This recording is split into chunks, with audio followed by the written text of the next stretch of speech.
This title may contain explicit content, and listener discretion is advised.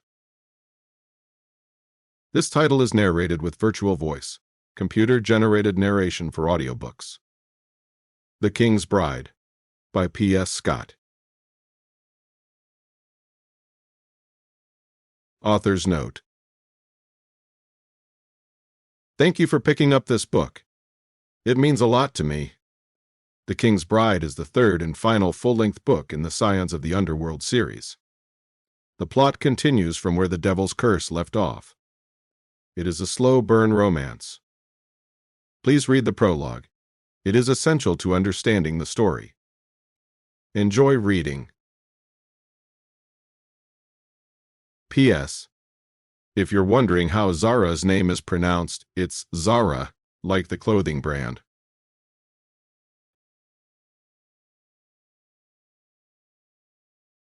Trigger warnings. This book has trigger warnings for suicide, including suicidal thoughts, mental illness, murder, death, explicit sexual content, pregnancy, and potential typos or errors. Reader discretion is advised.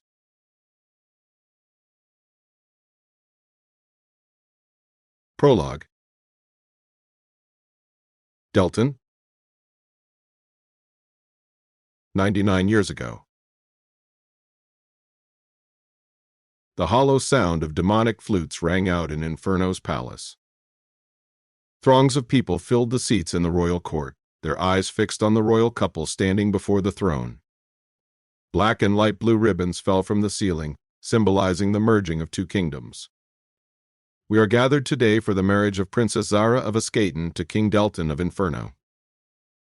An officiator's voice broke through the music. Delton stood at the center of the court in his royal uniform of a black long coat, black trousers, and several silver rings that embellished his fingers. The sky, visible through the domed glass ceiling, was black as always, but the profusion of lights made it look like day. Princess Zara wore his colors, black and gold. Her lace veil was parted to reveal an oval face, full pink lips, large eyes, smooth brown hair, and a body that was more curves than planes. She shifted her weight from her right foot to the left, struggling to adjust to the oppressive heat of Inferno. "We welcome all those who have answered the king's invite," the officiator went on as he gazed upon the room filled with important people. The King of Terra smiled at him from the first row, while President Ogier of Escaton greeted him with a terse nod. Some would consider this the most important day of his life. He agreed, but not for the obvious reasons. Delton's gaze cut to King Elian of Escaton, Zara's father. He sat in the first row, wearing a deep frown. Today was the day Delton would take everything from him: his country, his daughter, and his peace of mind. Served him right for murdering his parents. For taking away the only thing he'd loved. Unbidden, his mind returned to that fateful night. The night his entire world shattered. Every scene, every color, and every memory was vivid. Vivid as the anger that burned through his veins. Delton knelt in front of a sharp sword pointed at his face, smelling the tang of iron throughout the royal court. His vision dyed in crimson. Blood. It was everywhere, splashed over the walls and the carpet leading up to the throne. The crown of Inferno lay at his feet, rubies and emeralds mirroring the body that sat a few inches away. His father, King Ryan of Inferno, had died with his eyes open. Someone had slit his gut open like a pig's. His white fur-rimmed cape was bloodied. Stiff, unmoving fingers, still wearing those gold and silver rings, pointed in Delton's direction. His head had been severed. A ruthless job. The killer had made sure the king would never rise again. Next to his father lay his dead mother. Her face was unrecognizable, splashed with blood. But it wasn't her who caught his eye. It was the woman next to her. So familiar yet so distant.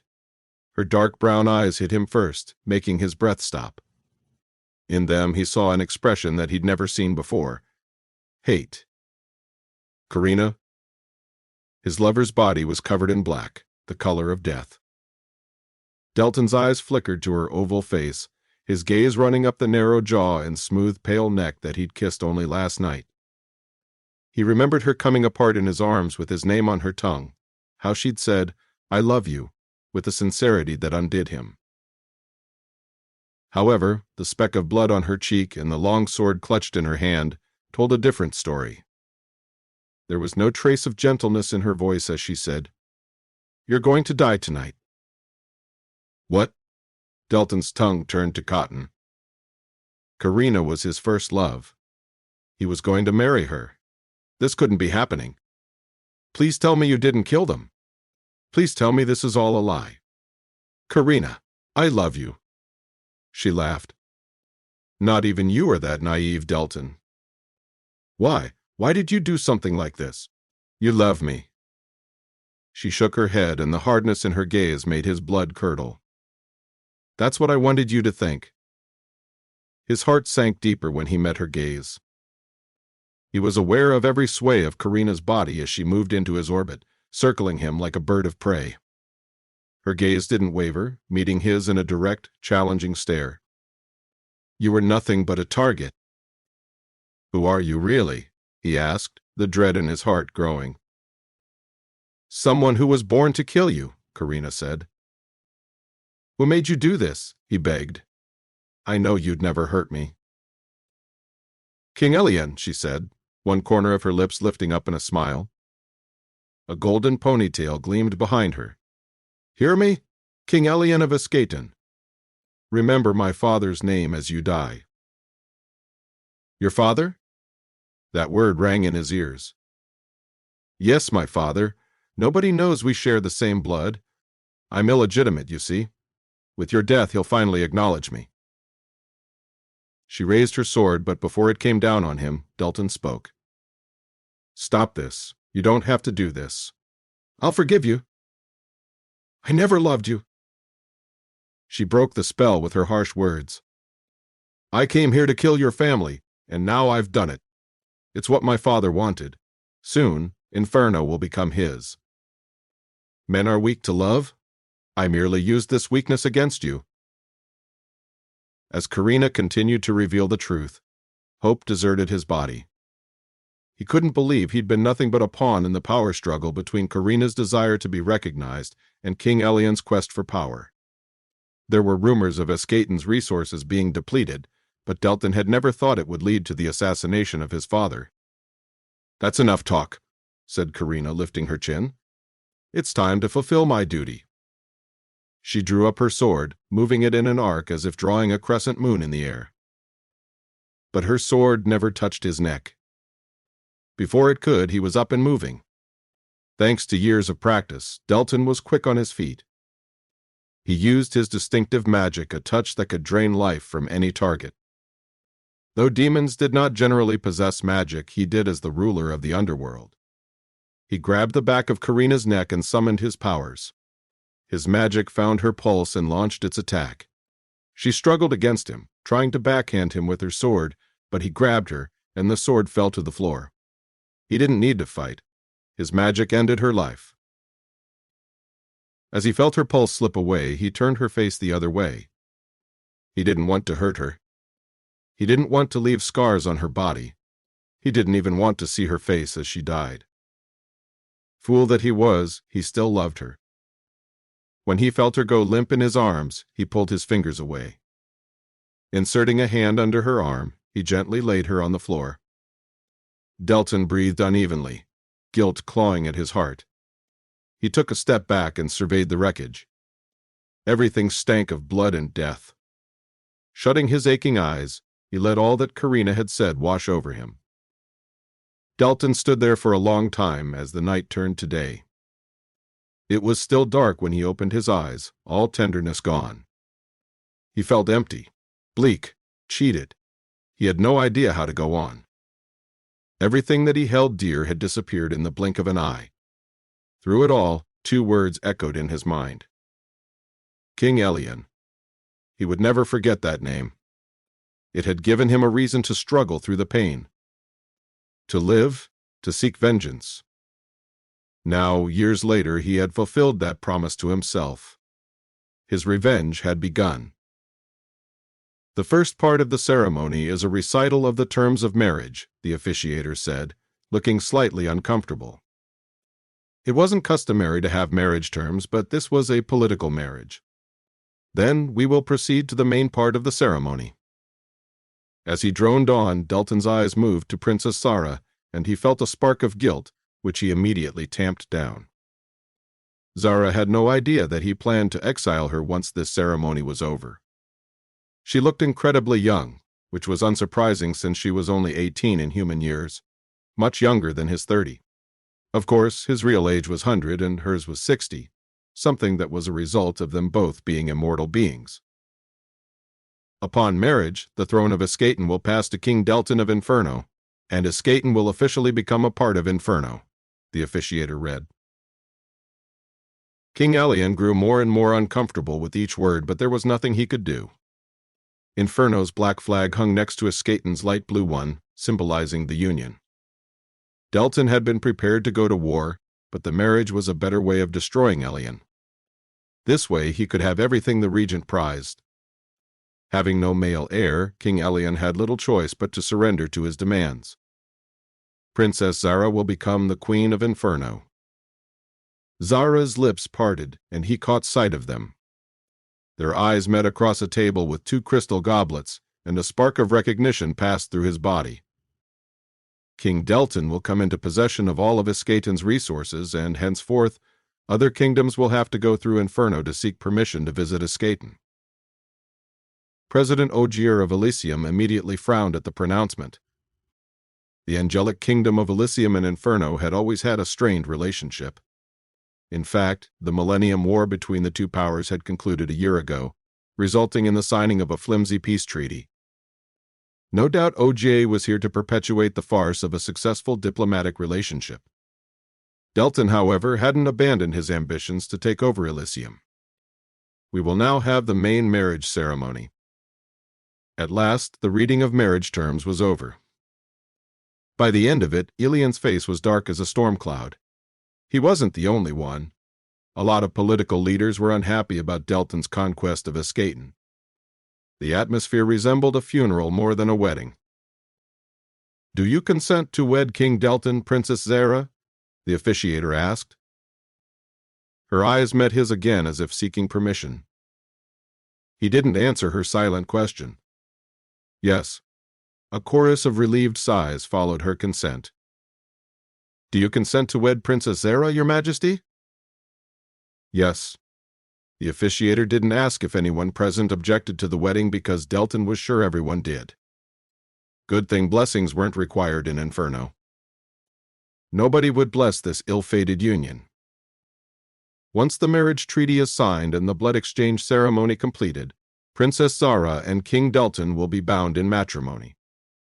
Please drink from the goblets in front of you. There was a crystal goblet on Delton's side with Zara's blood and one on hers with his. They'd have to drink it as part of the ceremony, cementing their eternal union. Marriages in Inferno couldn't be dissolved by the law, as once they exchanged blood, a person was considered part of another. Zara would always be his wife, for better or for worse. He gripped the base of the goblet hard, raised it to his lips, and consumed its contents in a single gulp. Zara's eyes widened, startled by the violence of his actions. When he stepped away, wiping his mouth, an ache gripped his chest. Hot flashes overtook his skin as he breathed in and out, trying to calm his body's violent reaction to her blood. It must contain her magic. It looked like his dark magic didn't mix with Zara's healing magic. Where his power destroyed, hers regenerated. She stepped forward, worry stamped on her face. His gaze fell to her parted lips. "Are you all right?" Her voice was deep, full of character, unlike anything he expected to come out of her mouth. "Drink it," he said, clutching the edge of the table. With shaking hands, she raised the glass and swallowed. Her throat bobbed up and down as the blood went down, and he found his eyes riveted to the smooth column of her neck. Through it all, she continued to watch him, worried. If she knew what he planned to do with her, she wouldn't waste her concern on him. Placing the empty goblet on the table, she faced the crowd. Ignoring the violent sensations racketing his body, he took a step forward, extending his hand to her. When her cool, soft fingers brushed his, he felt a spark travel up his arm. Pasting on a smile, she turned to face the crowd. But before she could wave, he grabbed her hand and spun her around. Pulling her body against his, he inserted a finger under her chin and tipped her face up. Then he brought his lips to hers. He didn't know why he did it. Maybe it was because he wanted to get a reaction out of King Elian. Or perhaps it was because he wanted to kiss his wife before he sent her away. Zara's mouth opened under his pliant, kissing him back. When she writhed in his arms, he couldn't focus on anything but the feel of her lips. She tasted of roses mixed with a tang of iron and innocence. He lost himself in the kiss for a moment, hearing her soft moans. It had been so long since he'd been with a woman. When heat coiled around his belly, he knew it was time to let her go. Abruptly, he broke the kiss. The king and queen of Inferno. The officiator filled in the silence. King Elian stood up, ready to murder him. That made him feel a glimmer of satisfaction. The other state heads tried to look as disinterested as possible, but all the throat-clearing made it hard to believe. A chorus of lethargic claps rang out. He looked down at his bride, whose dark, unfocused eyes and swollen lips greeted him back. Zara was his, forever. Chapter 1. Delton. The Queen is involved. On a dark and warm Monday morning, King Delton found himself walking to the private prison at the palace, glancing down at the head of Inferno's secret service. Felix pushed back a lock of gray hair and kept his eyes trained ahead. His long face betrayed no expression, as usual. What? It had been a while since he had heard any mention of his wife. Even longer since he'd seen her. 99 years to be precise. Torches blazed inside the king's personal prison, which was situated on the palace grounds and guarded religiously. It was saved for the most dangerous criminals, people he personally kept an eye on. Inside it sat the man who could lead him to his greatest enemy. "We have been spying on the Queen as you requested." Felix's deep voice resonated in the closed stone walls. "It looks like she is." Felix stopped when they neared the prisoner. An empty cell passed them by, a reminder of his failure to capture the most notorious criminal the continent of Atia had seen in the last century, Epher. For the last few years, Epher had been his greatest obsession, the one thing he wanted to destroy at any cost. The crime lord had eluded the kingdoms of Elysium, Terra, and Inferno for almost a century. His illegal empire grew and grew until it spanned the entire continent of Atia. Initially, Delton hadn't cared about Epher, but that changed the day he found out that he planned to overthrow Delton and claim Escaton. Nobody stole what was his, and Escaton was his land. After Karina's betrayal, he had plotted and schemed, sacrificing himself on the altar of marriage to make Escaton his. It was a trophy that symbolized his victory over the past, over the ill-fated love that he had never quite healed from. As long as he had Escaton, he could keep his inner demons at bay and pretend that he had some measure of control over his fragile heart that broke over and over again even though his lover was dead. But Epher threatened to take that delicate piece from him. And for that, he had to die. Has Osric spoken? He shoved the prison key attached to his necklace back in. No, Felix sighed. 3 months ago, they'd captured Osric, Epher's right-hand man. Felix had been trying everything from torture to manipulation, but nothing had worked. When his army general Darius had brought Osric back, Delton had been determined to make him talk. But several weeks had passed and they still didn't know Epher's identity. His feet came to a stop before Osric's prison. He lay hunched in one corner, an ominous shadow bound in chains. A bowl of food lay untouched inside his cell. "It looks like you've decided to put us all out of our misery and kill yourself." Delton's raspy voice echoed among the closed stone walls. Firelight gleamed on Osric's shaven head, illuminating his squarish face, his hulking build, and the scar on his face. "You!" he spat. His eyes narrowed. His body reached forward, but he didn't get up. "It is your majesty to the likes of you," Felix interjected. "Your majesty?" Osric clicked his tongue. "I'll never think of you as my king." Delton stepped forward, glimpsing the hatred on Osric's face. He'd been that way ever since he arrived in Inferno as Zara's bodyguard. Delton had never liked him, but he hadn't expected him to collude with Epher either. "It looks like Zara hasn't trained her servants well. The Queen's bodyguard is colluding with Epher. What a disgrace!" At the mention of the Queen's name, Osric became alert. "You have no right to say her name after the way you treated her. So, this is what it was about. You exiled her on your wedding night. She was so young, so hopeful, but you had to destroy her hopes." His nostrils flared. "Only a monster would do what you did. And for what? She only wanted your love." "Love?" He laughed at Osric's naivety. Love was a lethal weapon that rivaled the sharpest sword. It cut directly to the heart. He'd learned that the hard way, thanks to Karina's betrayal.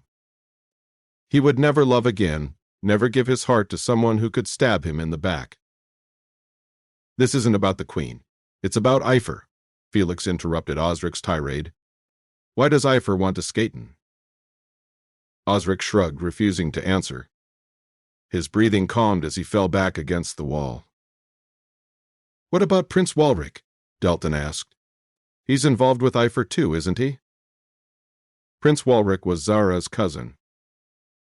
Walric had been the heir to the throne of Escaton since King Elian didn't have any heirs.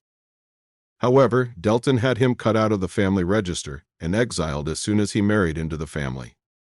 It looked like Walric had decided to become a traitor and nuisance by allying with Epher. "We saw him," Felix said. "I know he is in Skara at the moment. If you know everything, why bother questioning me?" Osric wasn't afraid. Though scars dotted his arms and his shirt hung on his ribs, he refused to divulge any information. Delton could feel a headache starting to bloom. "Because Epher is trying to steal something that is mine. And you assisting him makes you a traitor." "Escaton was never supposed to be yours," Osric said. "If you hadn't forced the princess into marriage—" "I did not force her," Delton countered. "Her father agreed to my terms." "Because he had no other choice. You threatened to declare war on Escaton if he didn't give in. It's not my fault if Elian was too incompetent to manage an army." Delton exhaled. Elian should have thought twice before plotting the murder of his parents like a weasel. He deserved everything he got and more. "That doesn't make you the rightful king." It did. What did he know? He'd claimed Escaton with his blood, sweat, and tears. With the ashes of his pain. "Does Walric think he's the rightful heir?" he asked. "Is that why he's doing this?" They both knew what he was asking. Is Walric Epher? Osric's stony silence followed. "His Majesty asked you a question," Felix said. "One I refuse to answer." Delton's blue eyes blazed red. "Do you think your silence can protect Epher? Not even death can free him from my wrath. Nobody takes what is mine, and Escaton will always be mine, whether you like it or not." He gripped the iron prison bars. "Hard. I will hunt that bastard down and slit his throat, with or without your help. And when he's gone, it'll be your turn." Osric remained silent, but he didn't miss the shudder traveling up his shoulders. They both knew Delton didn't make empty threats. You don't know who he is. That was the problem. It kept him awake at night. Delton had encountered many foes in his long life. He'd won wars and annexed kingdoms with ease, but Epher only existed in the shadows, and nobody could declare war on a shadow. Not even the king. "I hope Epher is as loyal to you as you are to him," Delton said, turning in Felix's direction. Felix, send out a message that we will behead Osric publicly in a month. Let's see if Epher cares enough about his cronies to pay me a visit. Osric's face turned at that, the chains binding his wrists pulling. Make sure he stays alive until then. Force feed him if you must. He won't come. This is entirely unnecessary. If you want to kill me now, Osric said. But the worry in his eyes told another story. Epher would come to save his ally. That's what Osric feared. You are in no position to make demands, Delton said. You will stay alive until I have that bastard in my hands. Then once he's dead, it'll be your turn. With that, he turned away. I am done here, Felix. Yes, Your Majesty. Felix followed him out of the prison, rushing on his heels. He passed the royal gardens filled with dead flowers and dried weeds. The Palace of Inferno looked like a Gothic building with spires rising from the mist, like a demon's claws. No stars twinkled in the dark sky. A red full moon hung overhead. What were you saying about the Queen? King Delton asked, stepping into the main palace building. Guards and servants curtsied to him as he passed the arched hallways leading up to the court. On the way, he heard a sharp, crackling sound. Petronilla! His pet parrot, a gift from the King of Terra, chimed. Felix sighed. The green bird couldn't pronounce any non-human names. Petronilla was his army general and probably the only human the parrot had met. Others found it annoying how she kept calling her name. He often considered killing the bird but kept it around for amusement. It seems like Queen Zara has been in touch with her cousin. Delton stopped and turned. What? Prince Walric? Yes, he has been visiting the palace often. How strange. Does he hope to find something that Osric left behind? It is possible, however. Felix paused. I ask you to reconsider beheading Osric. There might be a better way to get to Epher. One that doesn't involve so much publicity. I am listening. We know that Queen Zara is in touch with her cousin. She can lead us to him. She could be our key to success, but we will have to be very careful with how we use her. How do you plan to use her? We will use her to trace her cousin's whereabouts without her realizing what is going on. She's your wife. You must go to her. She will confide in you. Delton laughed.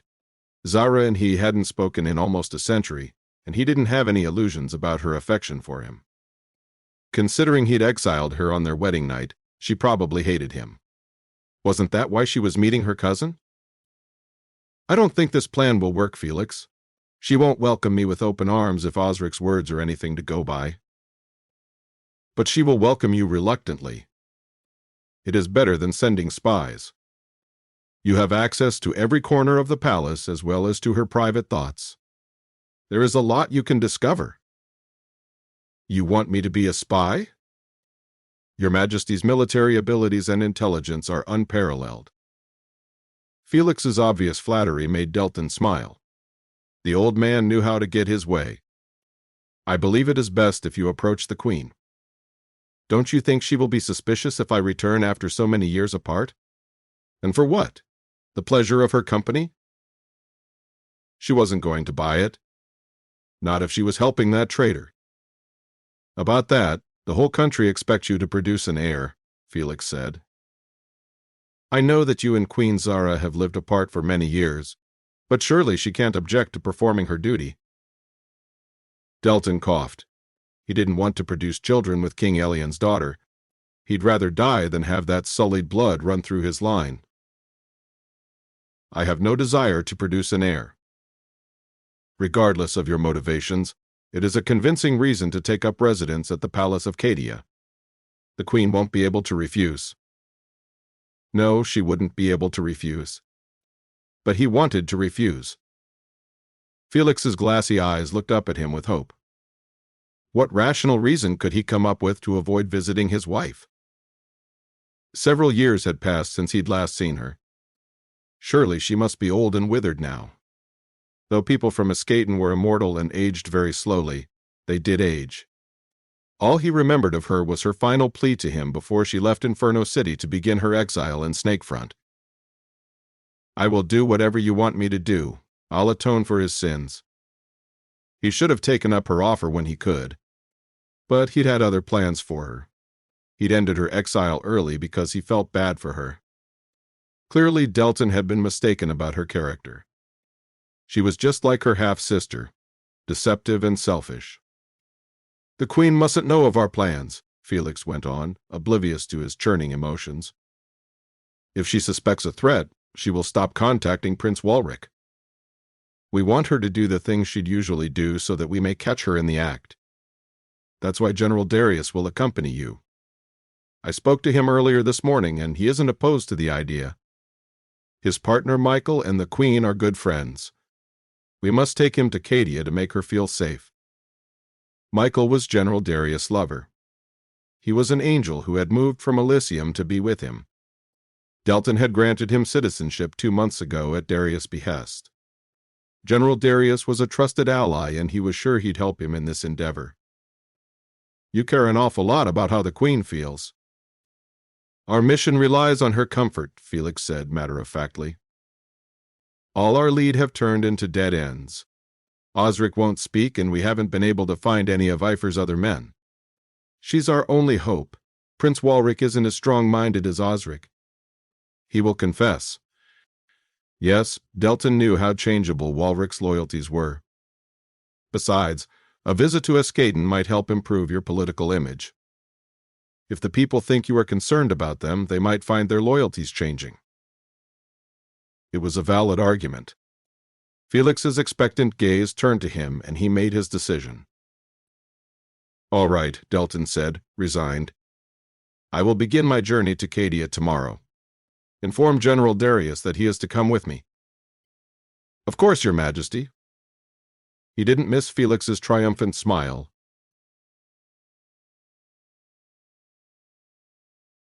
Chapter 2.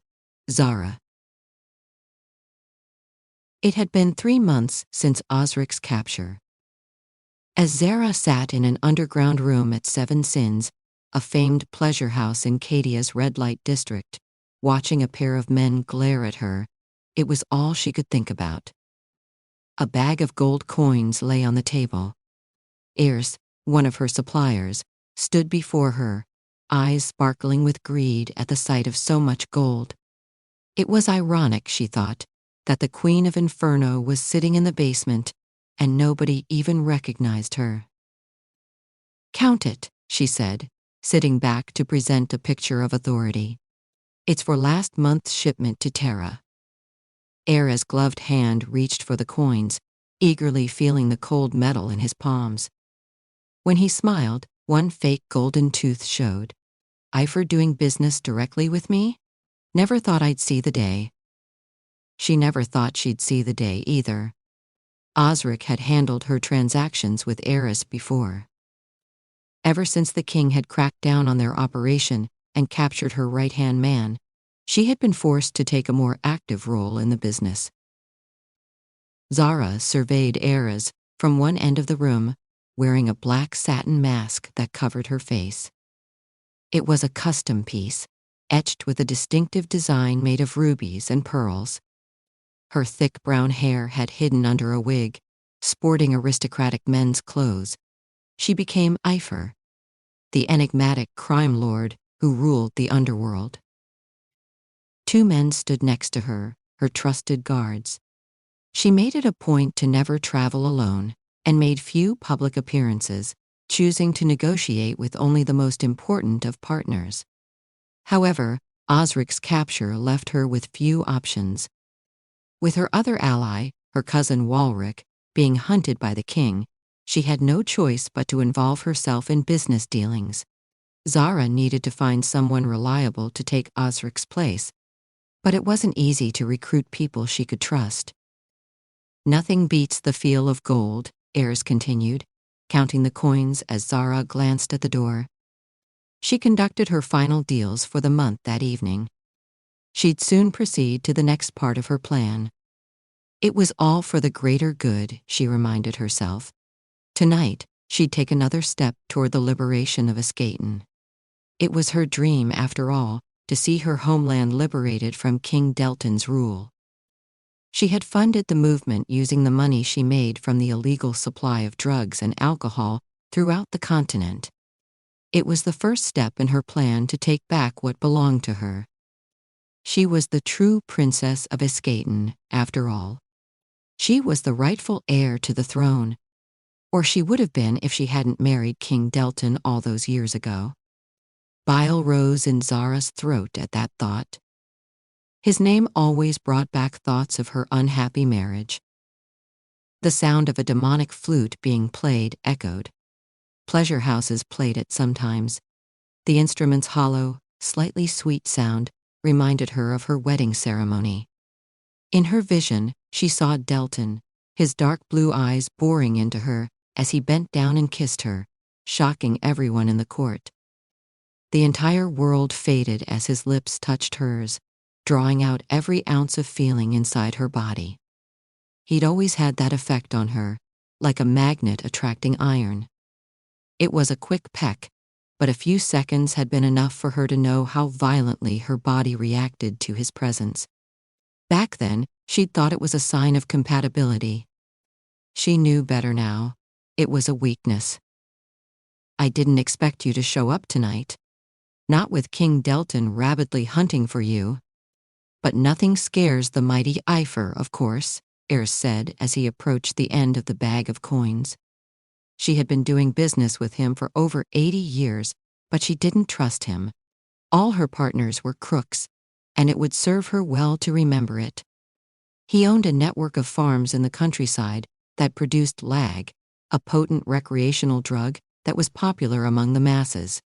It was sold illegally almost every drinking establishment in the country and had been rising in popularity in Terra and Elysium.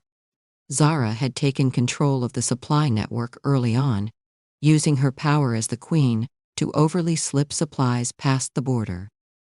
The drug stimulated feelings of ecstasy, something that the hard-working masses needed and would pay generously for. "Do you think I'll go down that easily?" Zara asked, deepening her voice to create Epher's. Her own smoky voice was distinct, and she had to practice hours to get Epher's low, clear voice right. "I haven't lasted so long due to sheer luck." "Of course we know that," Eris said. "Osric's capture must have come as a blow to you. I've been working with him for decades. If you knew where he was, I'm sure you'd find a way to get him back." Zara deflated at that reminder, even as Epher kept his shoulders up. Osric's capture had slowed down her plans of inciting a revolution in Zara and spearheading a similar revolution in Escaton. But more importantly, it had made her weak. He was the closest thing she had to a friend. He had saved her when she was at her lowest point. She knew he'd die before he revealed her identity, but she didn't want him to die. She owed Osric her life. "Do not speak in riddles," she said, taking on the deep vocal tone of Epher. In this avatar, she felt powerful.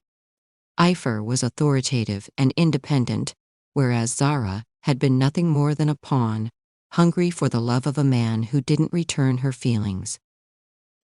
"You know where Osric is, don't you?" Eris finished counting the coins and looked up at her. "I see you've been extra generous today, but it's not nearly enough to make me talk." "What more do you want?" Zara asked. "Control of the prostitution business in Cadia." "That's rather ambitious of you, especially considering you almost got caught trafficking humans from Terra." Zara's voice remained deep and hollow. "Do you think I can't force you to talk?" She stepped forward, her boot landing straight on Eris's hand, over the gold coins. When she stepped on it, crushing his fingers, he screamed. Eris' men rushed forward, unsheathing their swords, but her men were faster, cutting off their heads before they could raise their hands. Blood splashed on the gilded walls. As his men fell like dominoes, the fear on Eris' face grew. Zara unsheathed her sword, lightly running the silver tip along Eris' neck. How many times have I told you that I won't stand for forcing innocence? Your reckless actions have put the king on my trail. I cannot afford to have such a liability around. Ayres gripped her boot, and her men lurched forward. Forgive me, Epher. I will do better. Excuses, excuses. Her grip on the blade grew tighter. Give me something useful if you want to live. Zara's heart pounded. Ever since she'd learned that Ayres knew where Osric was, she'd been itching to get him to speak.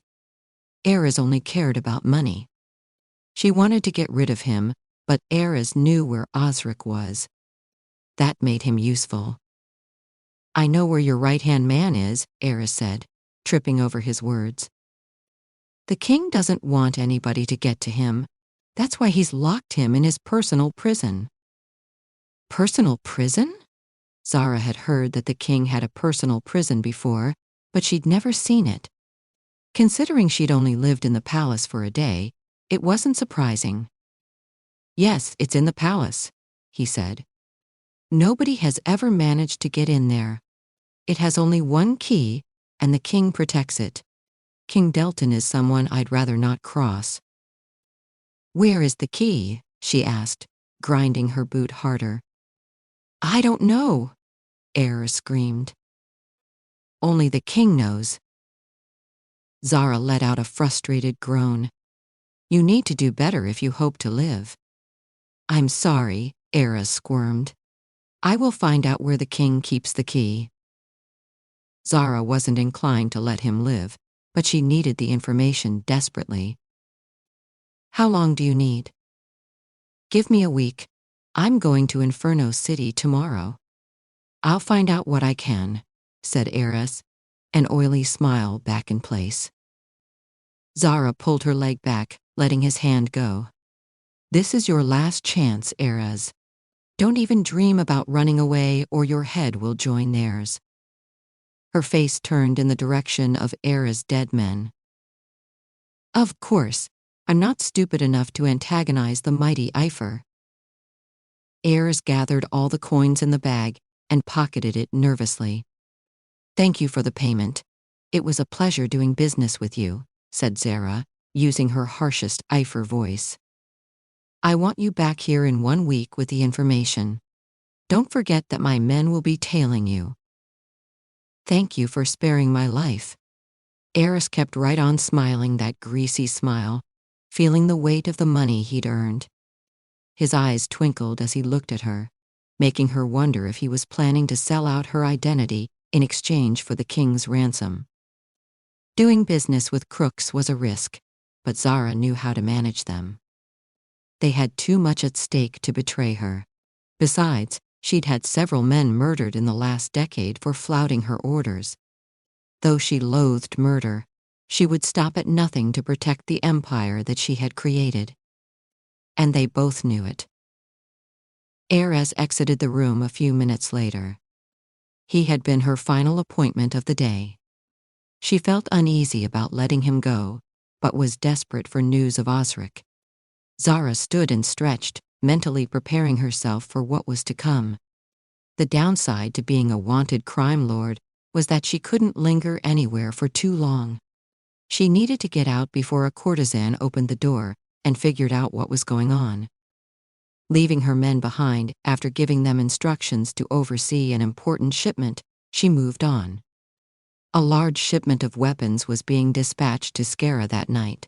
She wasn't going to give up on taking Escaton back just because Delton was on her trail. Instead, she would prepare in the shadows, ready to strike in 2 weeks once she'd freed Osric. She moved stealthily in the shadows, slipping into one of the women's empty rooms. Then she escaped through the window, getting rid of the mask but keeping on the men's garb.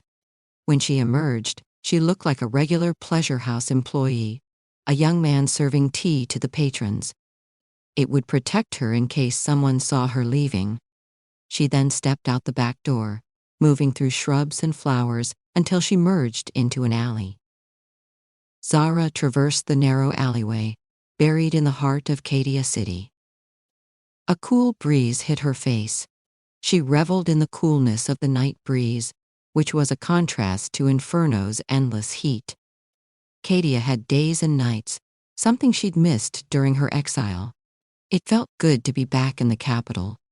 As a princess, she'd spent most of her life in this city. Steam rose from the streets, covering the path ahead. Though the alley was usually empty, a few people lingered.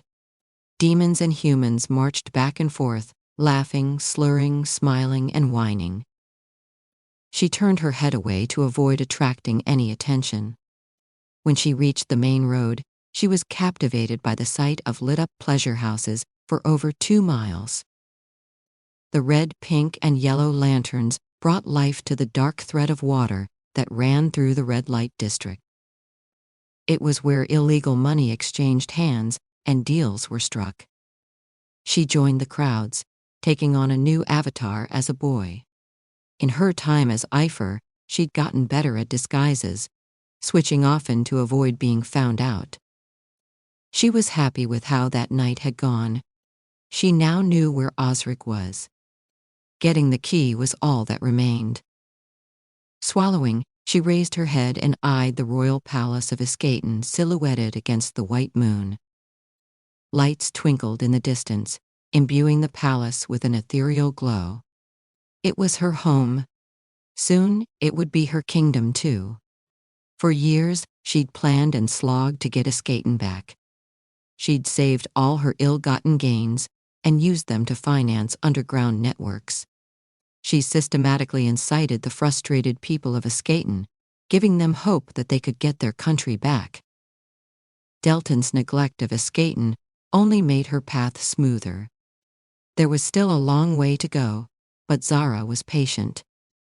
A long black canal ran through the red light district. The trepidation in Zara's heart grew as she neared it. It reminded her of River Wolfberg, the river flowing through Inferno City, the place where she'd tried to drown herself. Her body jerked at the unpleasant memory. Dark water moved like a current, filling her heart with fear. "Only your death could please me," Delton had said to her. "For as long as you're alive, I will never love you." As she stood naked before him on their wedding night, all her hopes disintegrating, Zara wanted to kill herself for being naive enough to believe in him. The thought of spending the rest of her life with an unfeeling monster, subjected to his casual indifference, filled her with unbearable sadness. Ever since her suicide attempt, she'd become scared of water bodies. She remembered the chill, the hopelessness, and gallons of water gushing into her body as she sunk lower and lower into the wet abyss. She had gotten so tired of trying and had finally decided to end her life. If it hadn't been for Osric pulling her out of the river, she'd never have survived. He'd given her another chance at life. It was her turn to do the same. A carriage stood at the end of the alley. It was Epher's. Zara climbed into it after checking nobody was tailing her.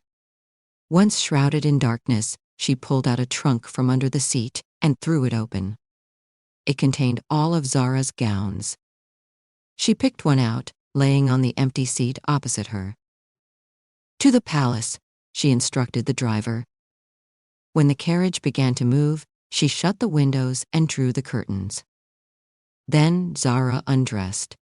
Her wig, mask, and clothes came off, transforming her from Epher to the queen. She slipped on a blue dress that she'd brought along. Within minutes, her transformation was complete.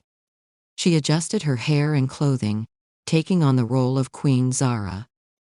Epher was stuffed into a box at the bottom of her trunk and buried for the next week. Gone were the strength and the power. Her curves filled out the tailored blue dress, the skirts pooling down her waist and thighs. With her hair pinned back in a quick bun, the graceful slope of her neck and shoulder became visible. Zara parted the curtains, looking at her reflection in the window glass. A pair of dark brown eyes stared back at her, filled with apprehension, courage, and a bit of fear. It was only a matter of time before victory was hers. Several minutes later, the carriage slowed down. The palace in the distance condensed into a solid building. Zara's carriage moved through the palace gates, lawns filled with dried-up flowers and overgrown weeds. No matter how hard she tried, the neglect couldn't be undone. Just like her, the palace was broken beyond repair. The carriage came to a stop before the palace seconds later. Lost in her thoughts, Zara exited the carriage, planning her next day. The footman next to her said something, but she wasn't paying attention. Her regal manner restored, she elegantly walked into the reception area, eyes fixed on the marble floor, ready to sink into a hot bath to relieve her aching bones. She stifled a yawn as she crossed the threshold to the main area. "Hello, Zara." A deep, raspy voice stopped her in her tracks. Her head instantly snapped back, jaw dropping involuntarily. For there stood the object of her nightmares, clad in a black military dress with a royal crest embroidered in gold. He was a good head taller than her, his short black hair curled around his nape. Threads of white mingled among the black, shooting out in a singular lightning bolt from his temples. On his head lay a sharp silver crown studded with rubies. Her skin prickled at the sight of his dark, midnight blue eyes, watching her carefully, like a predator watches its prey. "Delton." Chapter 3. Delton. She was shocked. Zara had frozen the moment she heard his voice, her exposed neck prickled with goosebumps. His gaze followed the trail down her gracefully curved neck to her spine. With mahogany hair pulled up in a bun, her large eyes were pinned to him, her pink lower lip trembling. "You look surprised to see me." Delton's lips curved into a self-satisfied smile upon witnessing her reaction. Her spine immediately grew stiff. "What are you doing here?" Zara's deep, smoky voice enveloped him. He'd forgotten how potent that voice could be with its dark quality that led you into depths that didn't exist. Like a siren song that could destroy the most determined sailor. Strange how he'd thought her innocent before. She wore a blue gown that clung to her every curve. His gaze slid down the square neck, the tops of her breasts visible above the satin trimmings. She had gained weight since he last saw her, and she carried it well. Her dark brown hair escaped her bun, falling over her the shell of her ear. The innocence that had defined her had gone up in smoke. She was a woman now, in every sense of the word. "I visit you after a century, and that is how you greet me?" He took a step toward her, poised to intimidate. He had let her live wherever she wanted for the last 80 years, allowing her free rein to use the crown's resources. That had been a bad idea. "Why, you didn't give me a warning. If I'd known in advance." "No preparations are necessary." He surveyed her carefully. Was she afraid? Guilty? Uneasy? "This is my palace, isn't it? I've decided to spend some time here." He wanted to question her about Walrick, to push her to reveal the truth, but he wasn't one to go for instant gratification. He'd carry out his plans step by step. Starting today, he'd keep an eye on her, inspecting every letter that went out of the palace. If everything went well, Zara would lead him to her cousin, and he'd have Epher soon. She glared at him, oblivious to his thoughts. Why now? The fear in her eyes vanished, turning to hostility as the scent of roses enveloped him. "I thought you didn't want to see me after what happened on our wedding night." Their wedding night, yes. The fateful memory was etched in his brain. He could picture her body covered in a translucent night rail, framed by the moonlight. Her brown eyes were open wide, beseeching him to come to her, so desperate to be desired. Delton's breath hitched when he pictured the slow slide of her nightgown. She had been naked underneath.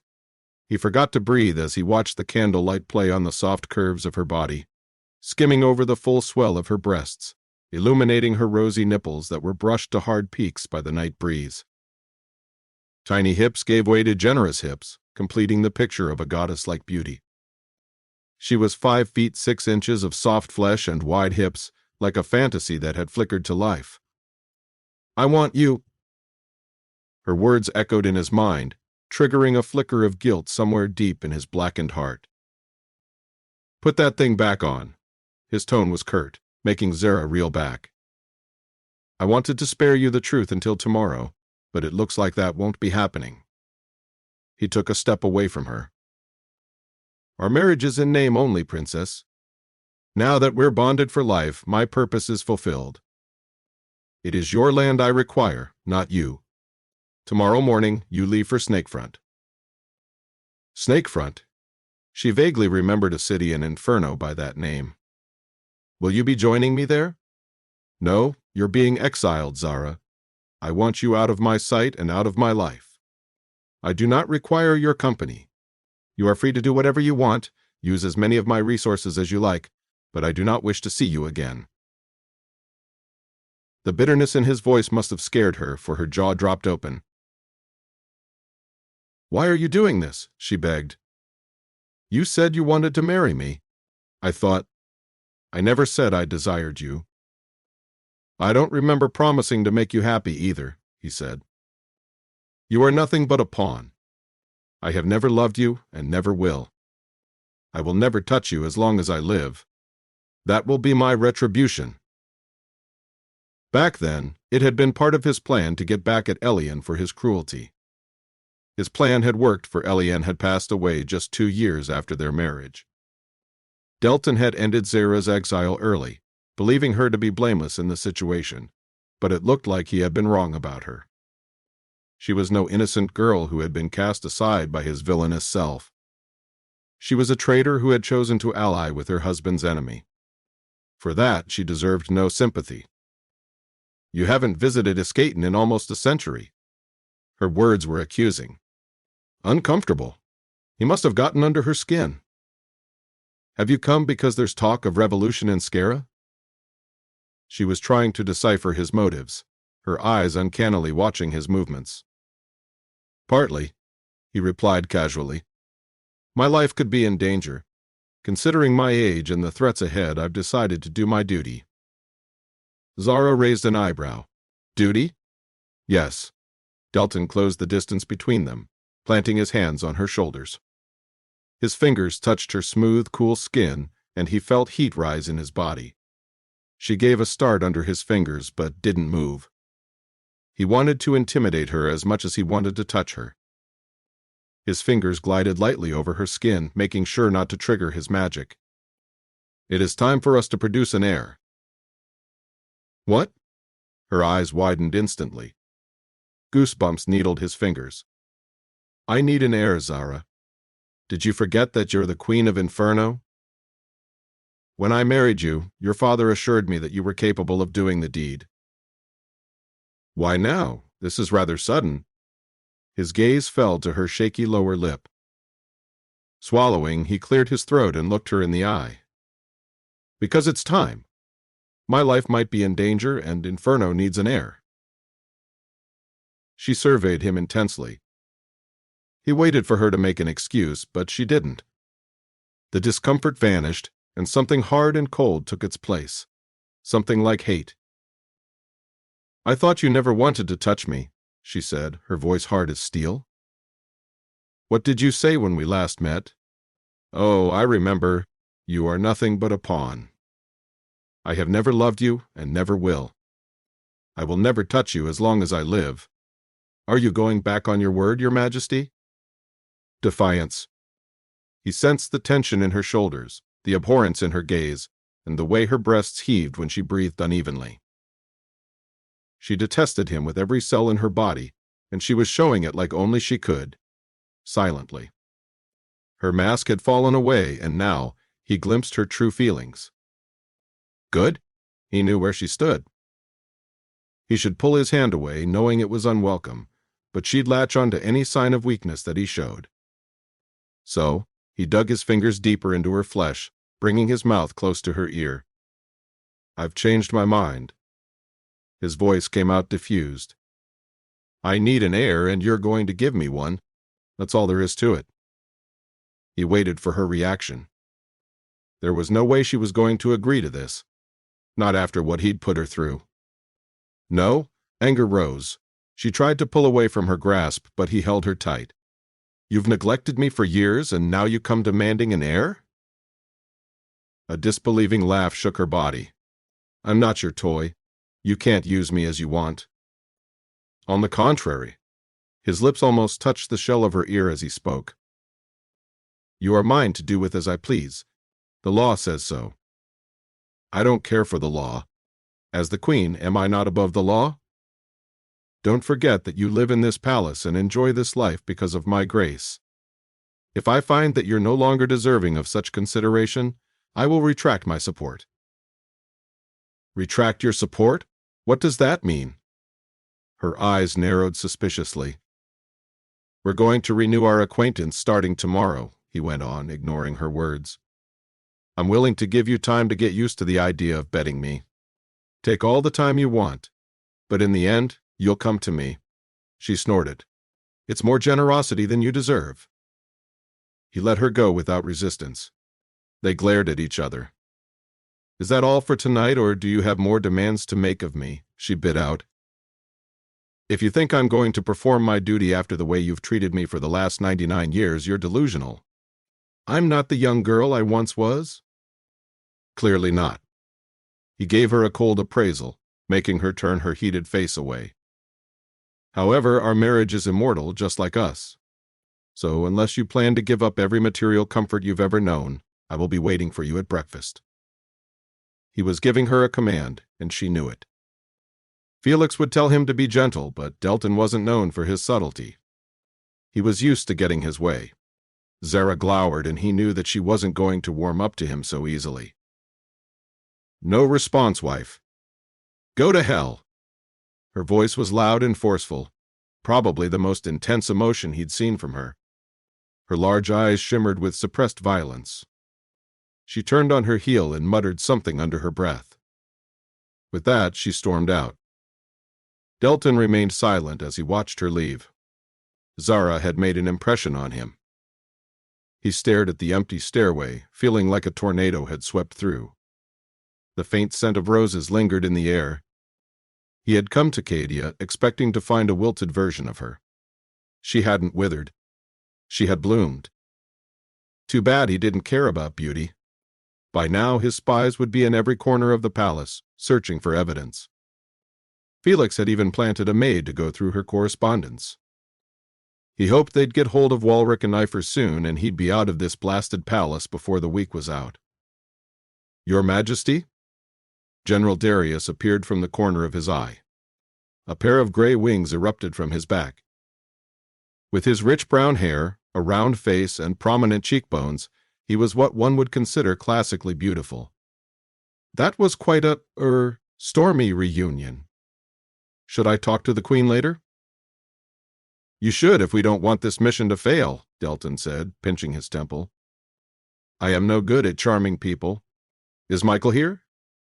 Yes, he is in the guest bedroom. I thank you for inviting him, however.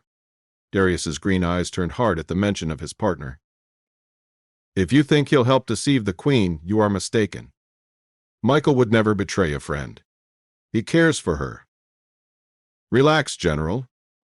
I don't expect Michael to spy for me. I know you're very protective of him, Delton remarked, mildly irritated. People in love could be terribly frustrating. Darius' charms had been the talk of the capital for several years. He had many lovers before he settled down with his old friend Michael. Theirs has been a dramatic love story, and he didn't forget Zara's pivotal role in restoring Darius' vision. Maybe he should have thanked her before commanding her to comply. He doesn't need to know why he's here. Just his presence will help Zara relax. That's what Felix thinks. And what do you expect her to do once she's relaxed? Go about her life the way she does. Contact her cousin. Felix says that Walrick has been a regular visitor to this palace for the past few years. Zara is the fastest way to get to Walrick and Epher. I have a few spies at the court keeping an eye on her. Every letter she sends will be intercepted and read. As for you, I want you to continue working on your battle plans. Walric is in Skara for all we know, trying to stir up another revolution. I hope to be done with this nuisance soon and return to fighting a war.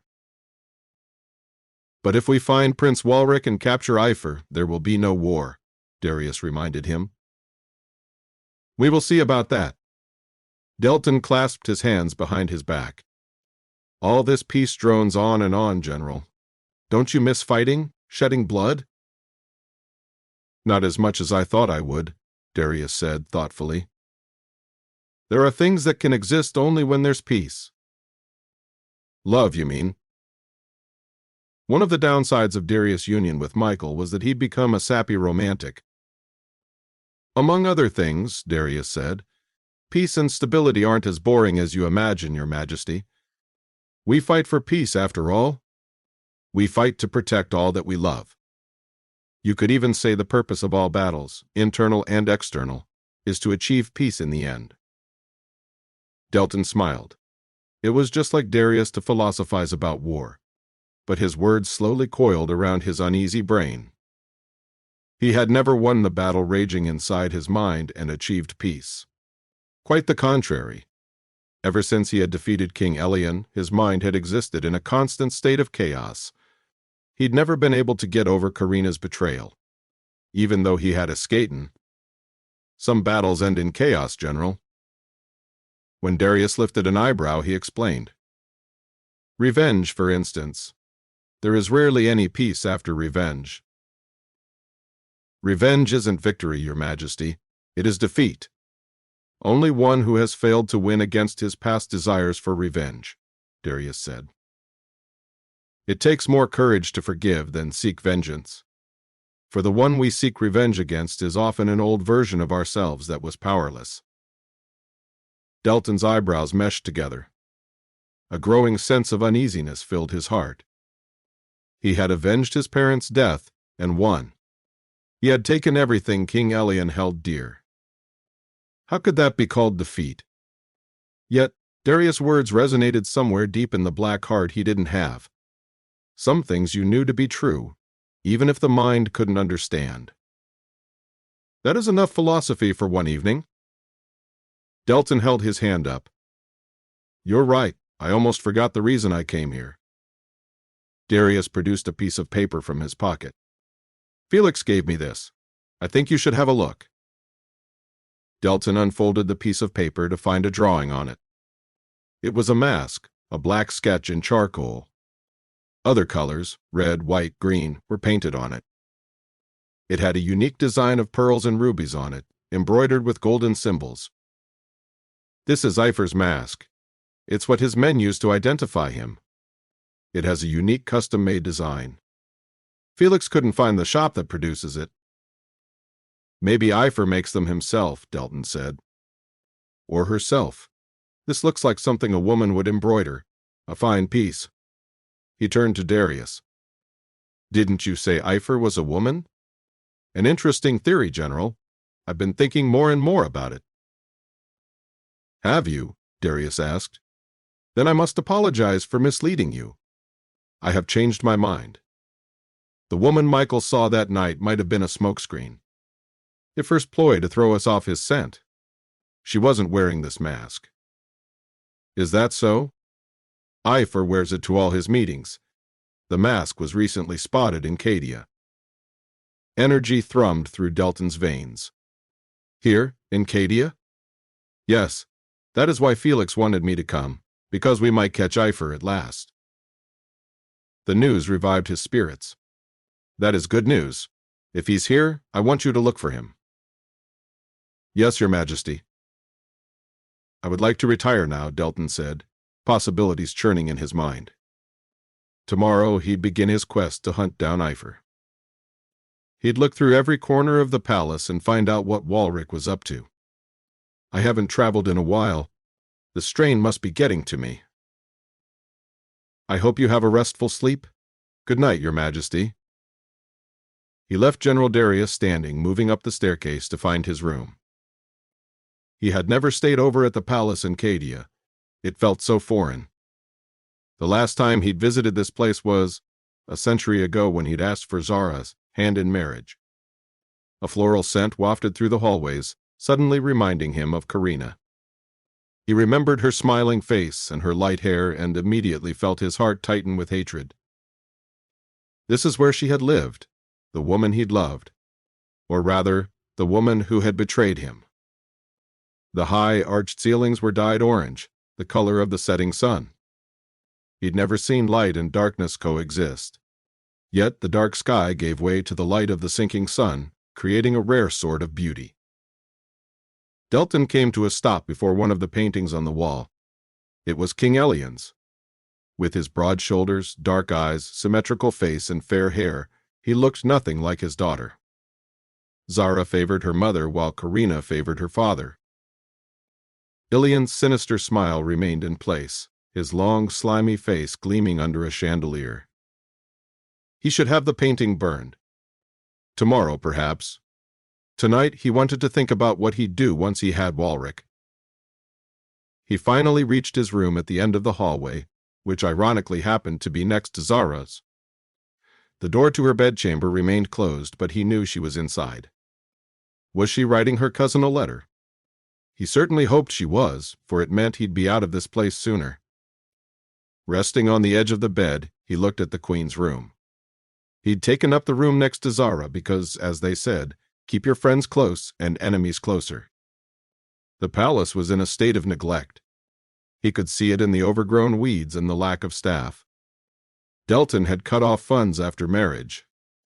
Withholding the budget for repairs had been one of his ways of getting back at Elian. He'd hoped the palace would crumble and take with it Elian's bloodied legacy. However, Zara tried her best to make the palace livable. It was clean, though old. Cadia felt unfamiliar. Though the cool climate and bright days provided a respite from the heat, Delton preferred Inferno's boiling weather and darkness. Perhaps that was why he'd never wanted to live here.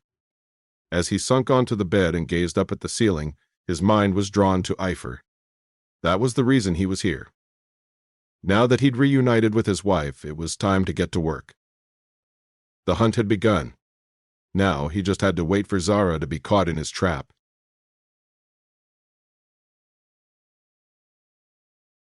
Chapter 4. Zara. Her eyes were red the next morning from lack of sleep. Delton's arrival had caught her off guard. She'd spent all night scheming ways to get rid of him. How had she missed this?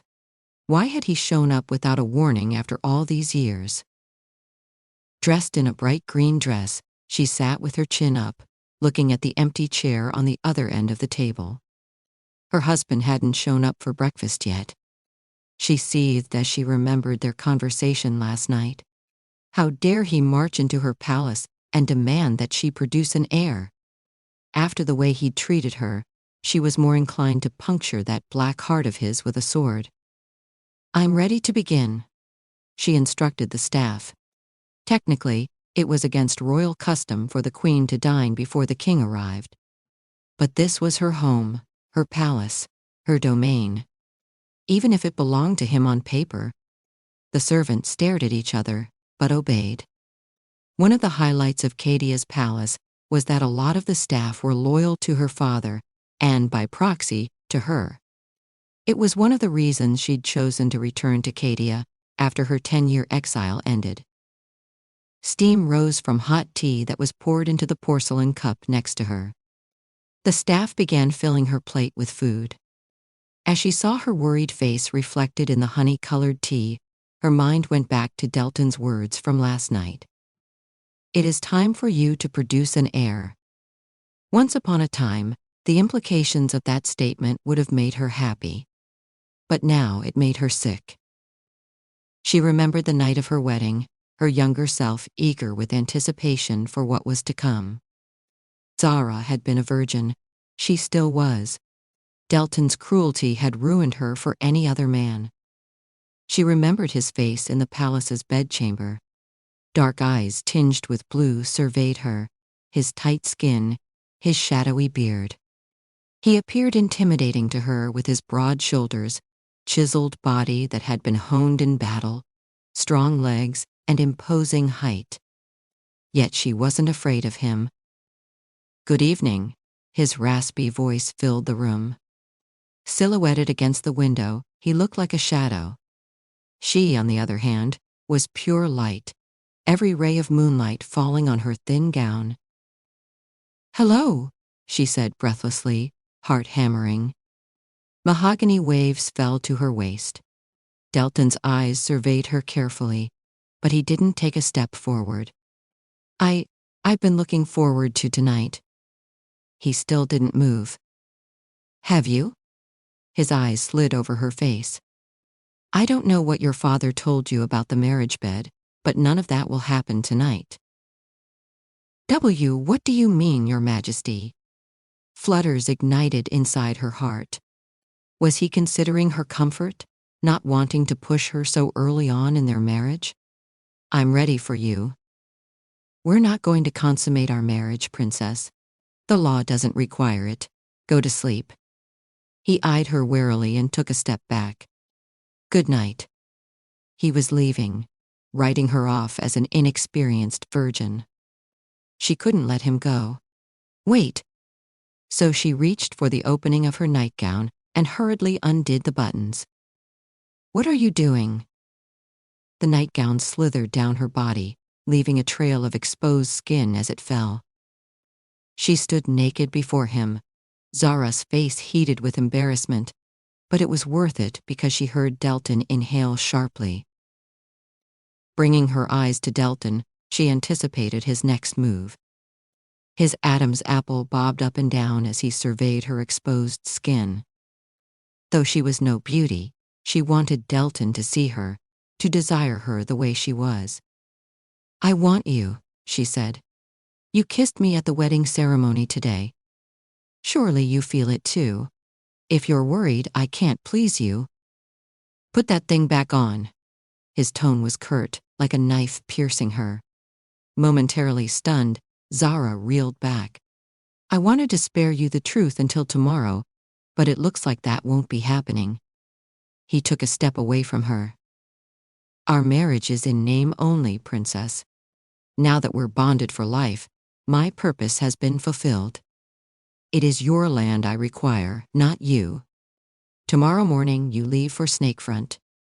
Snakefront?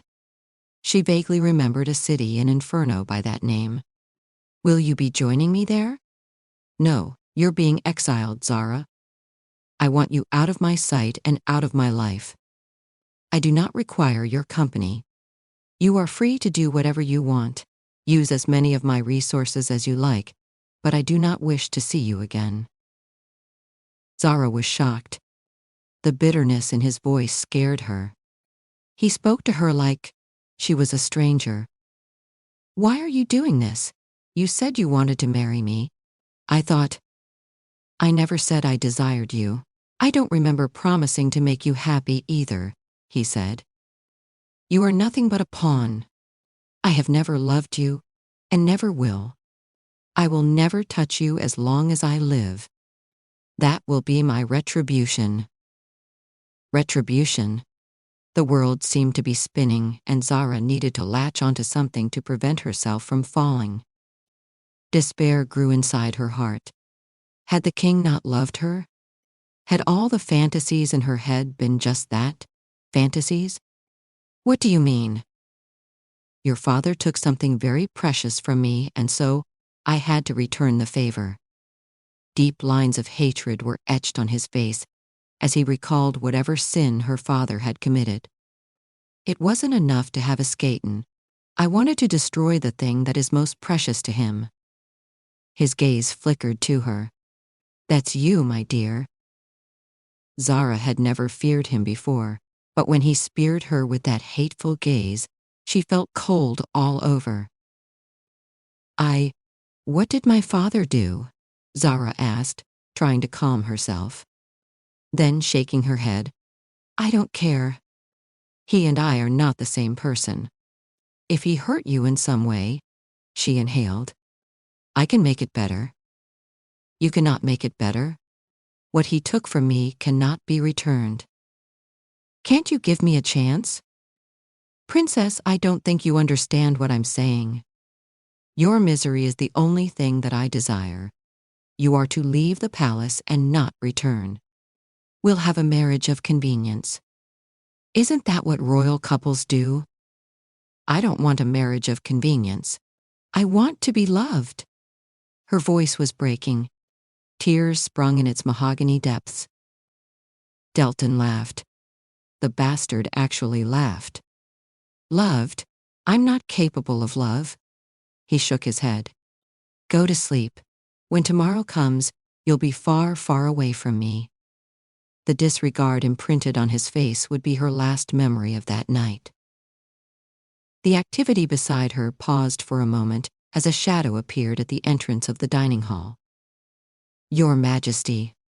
The servant moved away, bowing to King Delton, who appeared for breakfast. With a clean-shaven jaw, his signature black clothes, silver rings, and a glint of malice, he was his usual self.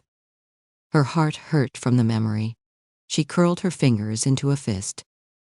Produce an heir, indeed. She'd never forgive him as long as she lived. He was going to die alone in disgrace, stripped of his land. Epher would make sure of it. Good morning. His deep voice reverberated. He sat next to her instead of occupying his chair at the head of the table. Picking up her teacup and drinking leisurely, she refused to acknowledge his presence. Did you sleep well last night? He asked, trying to make casual conversation, eyeing the empty plate. As well as I could with 3 spies watching me. She sipped a little more tea, trying to seem nonchalant. Delton choked on his tea, and she offered him a triumphant smile. Last night she'd noticed the new servants, who were a little too interested in her affairs. Their eyes were fixed on her movements whenever she was in the room. It was subtle, but as Epher, Zara knew that any sudden interest was cause for suspicion. There was something afoot in this palace. Did you sleep well, Your Majesty? No, he confessed, back to his grumbling self. He didn't respond to her remark. With Epher running free, how could I sleep? So that was why he was here. Zara wondered if producing an heir was just a ruse to spy on her. He'd never let his bloodline be tainted by King Elian's blood. When Zara discovered what her father had done to Delton's parents, she felt sad for him. She'd even returned to confront him and beg for his forgiveness. But he had turned her away cruelly. Do you suspect me of something? Her eyes fixed on him, she studied his sleepy face. He hadn't bothered to shave for her, stubble lining his sharp jaw. The only reason she was here was to find out what he was planning.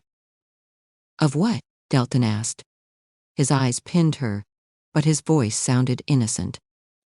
They were the deepest shade of blue, the color of the sky at midnight. Are you guilty of something? Why do you have 3 spies watching me? It is for your safety, he said.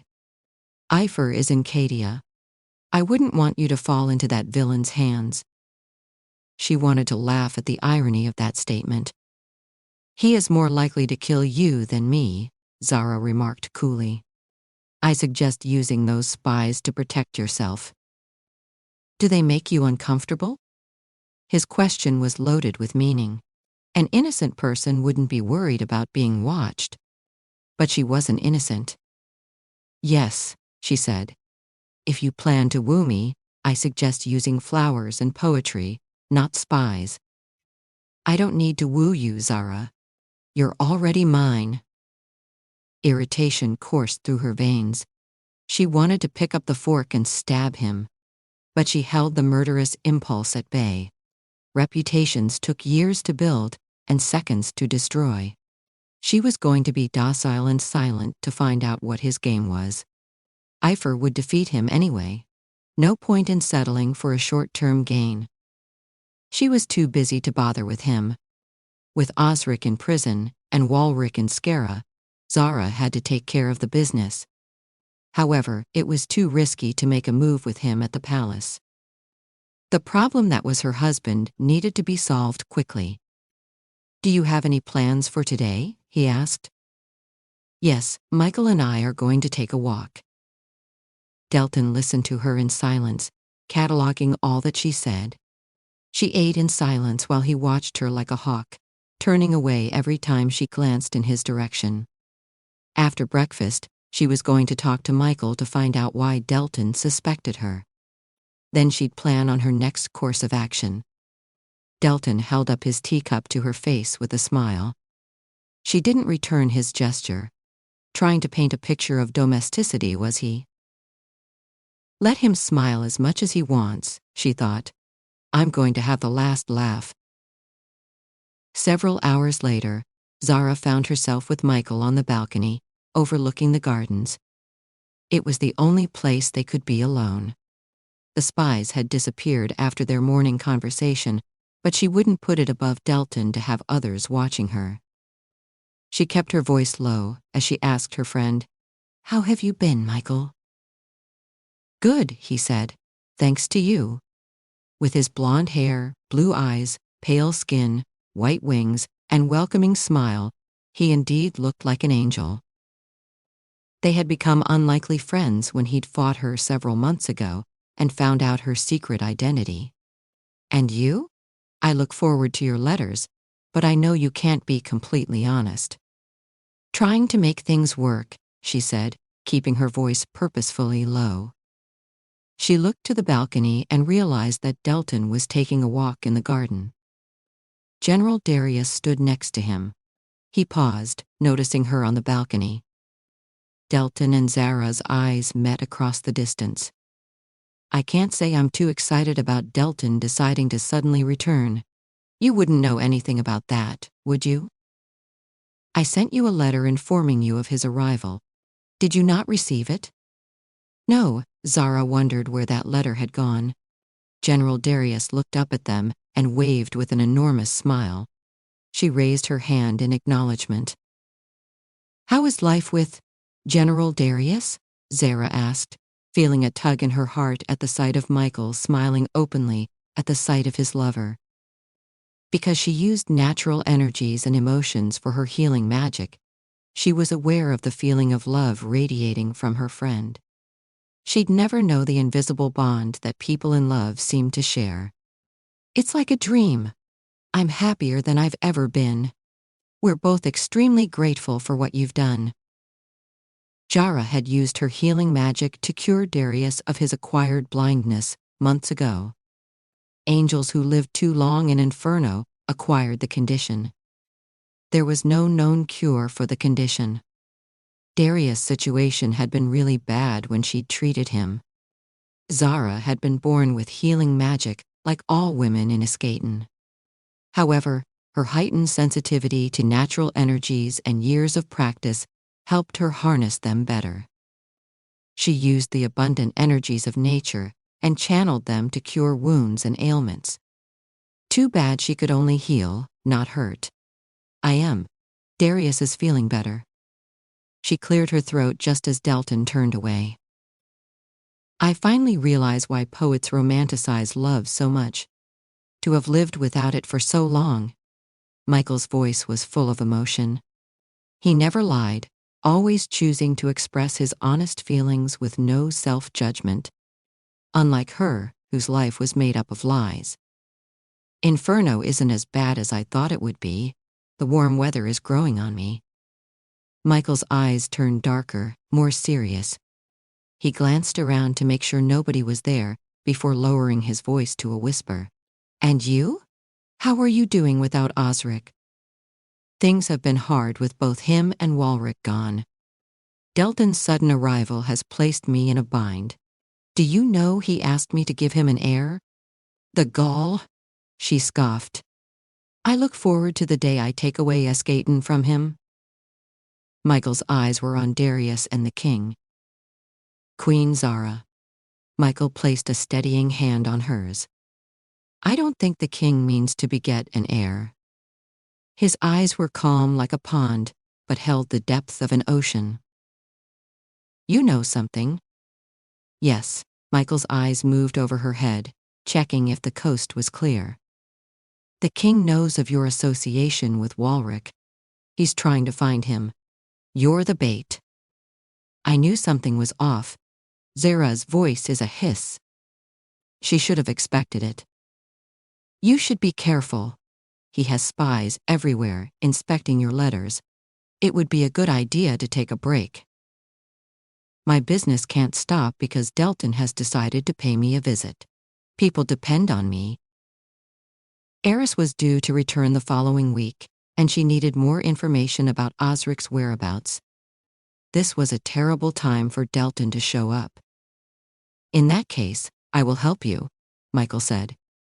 Ferry messages back and forth, if that is what you want. No, I don't want to put you in danger. Besides, your helping me would put General Darius in a difficult position. He knows, Michael said. What? Zara's heart dropped. He knows who you are, Michael said. I didn't tell him. He figured it out himself. This was bad. Don't worry, he won't tell the king. That wasn't what she was worried about. If Darius suspected, it meant that her disguise wasn't as flawless as she thought. With the way things are between you and the king, he will use your actions as an excuse to execute you, Michael went on. Let me help you. I won't lose to him, she said. Clutching her necklace, she went on. Delton must have a weakness. Everyone does. I've been mining secrets for years, yet I have failed to find his weakness. How can someone be so infallible? That isn't true. Everyone has one weakness, Michael said, a twinkle appearing in his eye. Oh? Love. Zara burst out laughing. I don't think Delton is the type to fall in love. He had declared as much to her. He has no heart. We'll see about that, was Michael's enigmatic reply. When she glanced at the gardens, Delton was still looking at her. Zara wondered what she could do to make him leave quickly.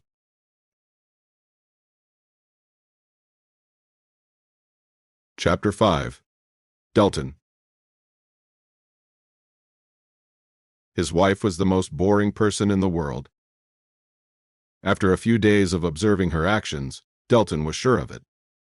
All she did was dine, take walks in the park, talk to Michael, and change clothes 2 times a day. The servants never gossiped about her. They were familiar with her routine, moving about like well-oiled gears in a machine. He was the odd one out, the outsider. So far, his spies had found nothing. Delton had been abuzz with hope when she'd asked her maid to send a letter this afternoon, but she had directed the letter to her dressmaker, not her cousin. So he was back to pretending everything was all right, and this was nothing but an extended vacation. His reddening eyes glanced down at the chessboard before him, polished ebony and ivory pieces placed on its surface. Since his parents' murder, he'd gotten into the habit of playing chess by himself at night. Karina's memory haunted him, and after killing her, he'd never been able to sleep. Good thing demons didn't need sleep to function. Alone in the library, Delton moved his white king, a move witnessed by the other lifeless chess pieces. He liked to imagine he was playing chess with Epher, trying to predict his moves. Pale moonlight poured in through the window, joining the yellow tinge of candles that his servants had left burning. The long glass window overlooking the garden was closed, but the heavy navy curtains lay open. The library door creaked open. At once he was alert, scanning the room for any threats. A long shadow emerged, followed by the soft glow of a candlestick. His wife swept into the room, wearing a thin black robe over her white nightdress. Bare feet threaded on the floor, crossing over and disappearing between bookshelves. She hadn't noticed that he was there. So he followed her, keeping his footsteps light. He watched her linger among the volumes on war from the other side of the bookcase. It was the last thing he expected her to be interested in. Had she gotten bored with reading novels and moved on to war texts then? Despite cohabiting with her, Delton knew absolutely nothing about his wife. When she picked out the volume that she wanted, a tiny smile lit up the corners of her mouth. soft as pools of molten chocolate, her eyes bore an expression he'd never seen before. They'd either been filled with innocence or ire. Candlelight played on her skin. His breathing grew shallow. She proceeded to a desk next to the window and pulled out a chair. Flipping open the book, she combed through the pages. It seemed that she was looking for something specific. She turned a few pages, pausing to read paragraphs that caught her interest. Then she closed the book and returned it to the shelf. This time she chose another book that was placed much higher. She looked around for a ladder, but it was far away. When she moved to retrieve it, he moved too. Coming to stand behind her, he retrieved the book she wanted from the shelf, reading its title. Laws of Power. His deep voice echoed in the library. She turned around, her body trapped between his torso and the bookcase. Delton. Her voice was airy. She shrunk back. Gone was the ease in her eyes, replaced with a guarded expression. What are you doing here? Her voice was clipped and cold. Under him, her body went still. Delton thought of moving away, but he liked intimidating her, having her under his power. I'd like to ask you the same thing. Is reading at midnight one of your hobbies? I couldn't sleep. Her eyes followed his hand to the book that he was holding. When she reached for it, he pulled it out of her grasp. Their fingers brushed, and he felt the weight of her body pressing against his. The contact incited a sizzle in his groin. Hemmed in by the scent of her and her body, he felt himself growing warmer. Delton backed off an inch. She had always had that effect on him, and time hadn't changed that. What an interesting choice. I thought you'd be into romance novels. He cleared his throat. Because I'm a woman? Zara scoffed.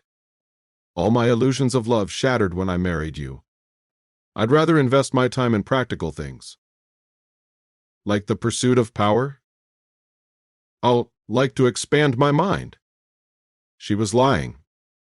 What he didn't know was why. Was she trying to help her cousin? Did she want power over Delton? He filed away that bit of information to analyze later. Though I don't expect you to understand. I enjoy reading books too. He didn't know why he felt obligated to prove her wrong. His wife could think him a savage for all he cared.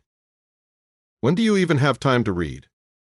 Aren't you too busy shedding blood and vying for more power? She tried to wriggle out of his grasp, but each time her soft body writhed against his, he felt the coil of attraction wrapping deeper and deeper around his gut. He should have let go, but Delton liked torturing himself. Knowledge is power, my dear, he said, loosening his collar. I make time for it. Then, have you thought about my request? The answer is still no, Zara said. Thankfully, she stopped moving. If I knew you were here, I wouldn't have come. They breathed in and out in silence. You're the most boring woman I know, he said, growing restless. His palms pressed on the row of books, pinning his wife to the bookshelf. All you do is eat, sleep, take walks in the park, and talk to Michael. It was the final thing that irritated him. Though he knew Michael was devoted to Darius, he hated the way Zara looked at him, like she trusted him implicitly. But you still want to sleep with me? This time her eyes remained fixed on him. She was baiting him like she knew how he felt. Did she feel this inconvenient attraction too? I don't want to sleep with you. I want an heir. Her breaths broke on his skin, inviting him deeper down a forbidden road. He needed to pull away right now and take time to cool off. But he was a sadistic bastard who loved torturing his body. I didn't know it was possible to produce an heir without copulation. Copulation. It sounded so clinical. Perhaps that was how she viewed him. But it wasn't how he thought of her. With her, he wouldn't be able to merely do his duty. He'd want to taste her skin, her mouth, that honey between her thighs, until he heard her scream with ecstasy. He wondered how she'd sound when she came. Fucking, my dear, he whispered in her ear. That's what I'd do to you. I'd fuck you until you couldn't walk straight. She swallowed, the candlelight rippling on the surface of her skin. He closed his eyes. "Don't be crass, Delton." Her body trembled. With desire or anger, he didn't know. The words sounded smokier than usual. Her dark eyes grew clouded. Had she thought about it? Had he? They'd lived apart for a long time, and Delton had no idea whether Zara was still a virgin. Not that he cared. If he wanted her, he'd have her. "I'm not going to melt into a puddle of desire just because you suddenly want me." He felt hands tug at his chest. She pushed him away and he moved. "You rejected and exiled me without a second thought. I haven't forgotten that." Her voice closed up on the final syllable. "Don't tell me you expect me to confess my undying love to you." "I want an apology," she fumed. All the desire in her eyes turned to fury, to hurt. "You used me to exact revenge on my father. I want you to apologize." Her angry words triggered memories of King Elian's ruthless slaughter of his parents, and of Karina as she told him she didn't love him. He'd carried the pain Elian had caused him all his life. Even his death hadn't been able to erase the heartbreak. No, he didn't owe Zara an apology. He'd been justified in avenging his parents. There was no way he was apologizing to Elian's daughter. "I'm not here to bargain, and I won't apologize for my actions." He kept picturing Karina when he spoke. "Your father took everything from me. Considering that, I've been kind to you. I let you live. I gave you freedom. You've never lacked any material comforts." "Kind? No, you weren't kind. You struck me where it hurt the most." The moment the words were out of her mouth, she stilled. He continued watching her as she tried to regain control. Her eyes appeared glassy under the orange candlelight. Was she thinking about that night? "You know, even if you beg for forgiveness, I don't think I can forgive you." "Good thing I'm not begging, then." Zara spun on her feet, ready to leave. "If that's all you have to say, I'm going to sleep now. Alone." He hid a smile. "Are you running away? Don't forget that I can force you." "I'd like to see you try."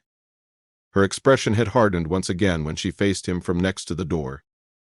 "Do you think I will just take your threats lying down? I'm not the woman I used to be."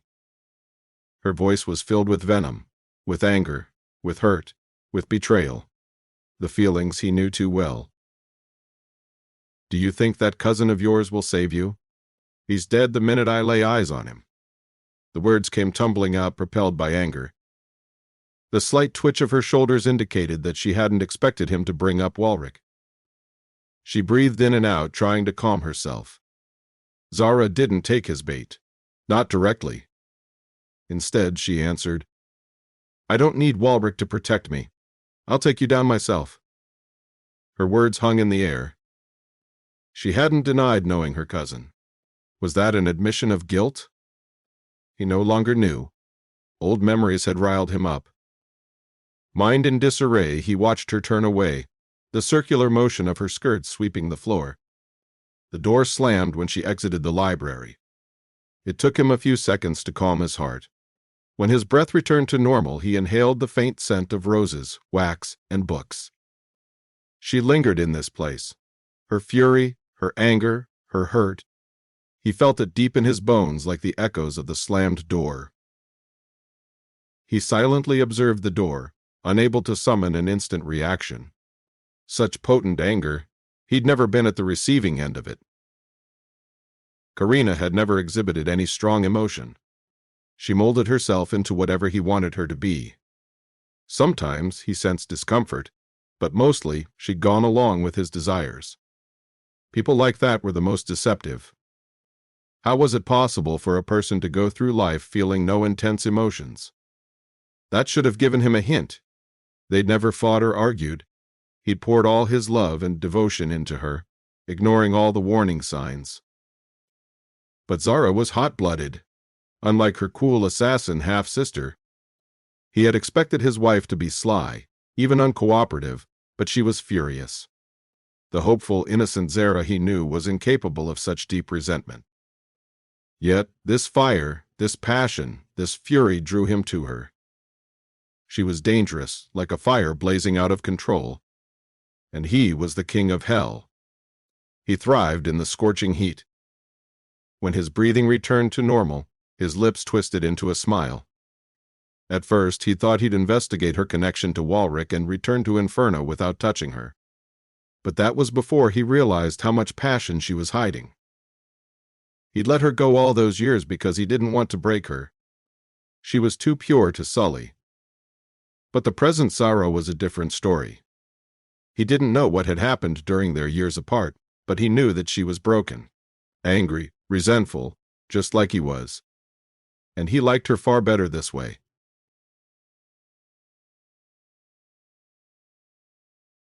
Chapter 6. Zara. It was time for Eris' return. Zara had been looking forward to it all week.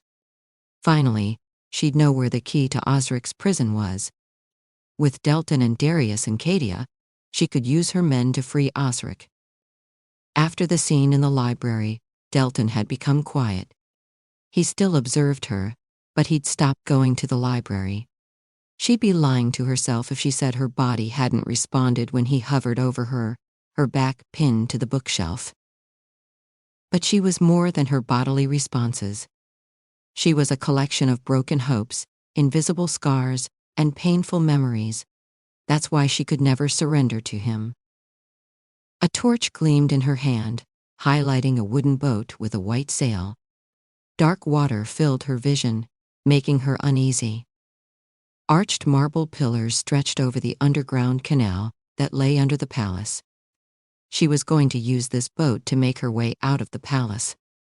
A shaft of moonlight from the narrow space above lit the hidden space. The canal ran all the way to the red light district, meeting another canal there. Michael stood next to her, his eyes filled with worry. She was dressed in men's clothing, her hair pinned back under the cloak she wore. Zara would get off midway, go to one of her warehouses to change, and then head to the red light district. "Are you sure you don't want me to go? It's too dangerous for you to travel alone at this time." "I will be fine," she said, eyeing the water ominously. Her knees felt weak. It had been a long time since she dared to step into a canal. After she'd almost drowned in River Wolfberg, she'd developed a fear of water bodies. But desperate times called for desperate measures. Initially, she'd planned to send Michael, but an angel with white wings would be found out easily. Besides, Michael didn't know Ez. It was all for Osric, she told herself. Her mask was under her cloak, tucked between her skin and her shirt. A thin blade was perched on her hip, its hilt digging into her midriff. "I think the medicine you drugged King Delton with at dinner worked. He was sleeping when I last checked, but I'm afraid he'll find out once he's awake. It'll be too late by then. I can handle his scrutiny." She stepped onto the boat, feeling it sway a little under her feet. Sitting down, she pulled the hood over her hair. "I will be home in a few hours. Keep an eye on his room in case he wakes up. Be safe." Michael watched her row her way out of the palace. The best part about the canal was that nobody could see it. No guards were allowed inside this chamber because they didn't know it existed. It had been her father's secret. He'd told her about when she was a child. The boat passed through a dark passageway. She felt the muscles under the shirt as she rowed her way down the dark passageway. The torch that she'd carried sat behind her, attached to the back of the boat. Walrick had used this canal to get in and out of the palace undetected, but it was her first time. She followed the flow of the canal, moving in the direction of the city. When she looked down at the deep blue waters, her stomach churned with dread. At once, her mind darted back to the night she'd thrown herself in River Wolfberg after Delton's cruel rejection. "I believe only your death could please me," he told her on the night she tried to kill herself. "For as long as you live, I will never love you." His final words had been cruel and dismissive. After he'd exiled her, She begged her father to come to her and tell her the reason Delton had decided to exact revenge. "He thinks I had a hand in his parents' death," King Elian's pulled face told her. "Did you?" she asked, her heart dropping. From what she'd heard, the previous king and queen of Inferno had died in an accident. The nature of the accident wasn't disclosed, which led her to believe it might have been a false story. "Of course not. He's unhinged. God knows where Delton got that idea from." The way her father refused to look her in the eye bothered her. "This exile is a good thing. I couldn't sleep last night thinking of what he'd do to you, how he could hurt you." Despite his imposing stature and reputation for cruelty, Zara never thought Delton wanted to hurt her. However, she also didn't plan on remaining in exile. She wanted a life with him. It was what she had been raised for, what she had longed for. She had promised herself a happy ending. "I will talk to him," she said, confident he would take her back once she cleared up the misunderstanding. With that, she'd return to Inferno City one last time, trying to make him understand that he was mistaken about her father. But when she'd actually confronted him, nothing had gone her way. He'd laughed. The cold-hearted villain had laughed when she told him he was mistaken. "You don't expect me to believe that, do you? Your father lied to you, so you see why I cannot forget. We will never be husband and wife in the true sense of the word. I don't want a life like that. My father might have hurt you, but things can be different between us." "Why can't you see?" she said. "I will do whatever you want me to do. I'll atone for his sins." "Will you?" He surveyed her carefully. "Yes, anything for you to forgive me." She hated how immature she'd been. Zara should have believed everyone who said Delton was a monster. Instead, she'd wasted her time trying to redeem him. "I believe only your death could please me." His eyeballs were hard as granite. "For as long as you live, I will never love you." With that, he marched out of the court, his cape trailing behind him. She sank to her knees, choking on the tears that she had been holding back. All she saw was a bleak, loveless future. She couldn't accept that kind of future. Zara had only wanted one thing in life: true love. But Delton had torn away her only dream. She left the palace with a heavy heart, wandering through the city aimlessly. She cried and cried, hiding under the hood of her cloak. The city lights stabbed her eyes. Darkness was the only path open to her. So when she came to a stop next to the river, she knew what she must do. Her hopeless heart was reflected in its dark, churning depths. Taking a deep breath, she tried to recall the life she had. But nothing came to mind. She'd been born a princess to a king whose sole purpose in life was to seek power. She'd never known her mother's love. Zara had no siblings either.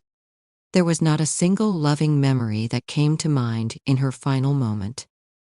Her existence had been that of a shadow, of a girl who merely existed in reference to others. The only thing she'd ever wanted was love, and now, even that had been denied to her. Her descent into the depths of River Wolfberg had been like floating in the air. When the warm water hit her face, she knew she was drowning. She sank deeper and deeper into the darkness, her lungs filling with muddy water. All that lay for her was darkness, and in the darkness, she felt comfortable. Zara was sick of trying to be happy, of hoping, of believing that good things could happen for her. In the final moments of her life, she saw the truth clearly. This is where she belonged, in this nothingness, this despair. She was vaguely aware of the sound of water splashing as her breaths began to leave her body. Something hard hit her within seconds. Arms closed around her body, pulling her up. Zara couldn't see anything. Her capacity to think had dissolved with the bubbles. But she knew someone was there. Someone had saved her. When she awoke, She was in a house with stone walls. Her body felt heavy and feverish. Princess Zara. Osric hovered over her, his narrow brown eyes swamped with relief. Thank God you're alive. I thought I was going to lose you forever. His final words were cut off by a choke. Zara foggily recalled her meeting with Delton and her trip to River Wolfberg. Once she got to that point in her recollection, memories of her suicide attempt returned to her in a flash. Her face flamed as she lay eyes on Osric. He had rescued her. "Why did you save me?" she asked in a small voice. She wanted to close her eyes and sleep. Her heart still felt heavy. "What do you mean?" Osric asked. "I saw you drowning and came running. I know you can't swim." "I wanted to drown," she said, her voice rising a pitch. "That's why I jumped. I don't want to be saved." "Princess Zara," Osric didn't touch her. "Why would you say that?" "Delton, he and I won't work out. He rejected me and I don't think I want to go on." Then she began crying. Between sobs and breathless words, she told him the entire story. "I'm going to kill that bastard," Osric said at the end of it. "It's what he deserves." "Calm down," a male voice emanated from behind Osric. Next to Osric stood another man with cropped blonde hair and a large gait. He was dressed in a pair of faded black trousers and a white shirt. Where am I?" She quickly brushed her tears away, realizing they weren't alone. "This is He paused. Zara glanced around the room and found several crates of alcohol. There was something else too, sealed packets of white powder on the floor. "What is that?" "Lag," the man next to Osric replied. "Though I doubt a posh lady like you would know anything about it." "This is a warehouse," Osric said. We illegally supply alcohol and lag to Inferno City," the man said. "But the Crown caught my boss, and now I don't know what to do with all this." Zara tried to sit up on the bed, and Osric immediately rushed to help her. She noticed she was lying on a rug on the floor, not a bed. This place was closest to the river. He agreed to take us in. "It's my job to get rid of these crates," the man mumbled. "Your bodyguard here said he'd buy it from me if I let you stay." Osric's eyes were downcast. It was the only way he'd agree to take you in.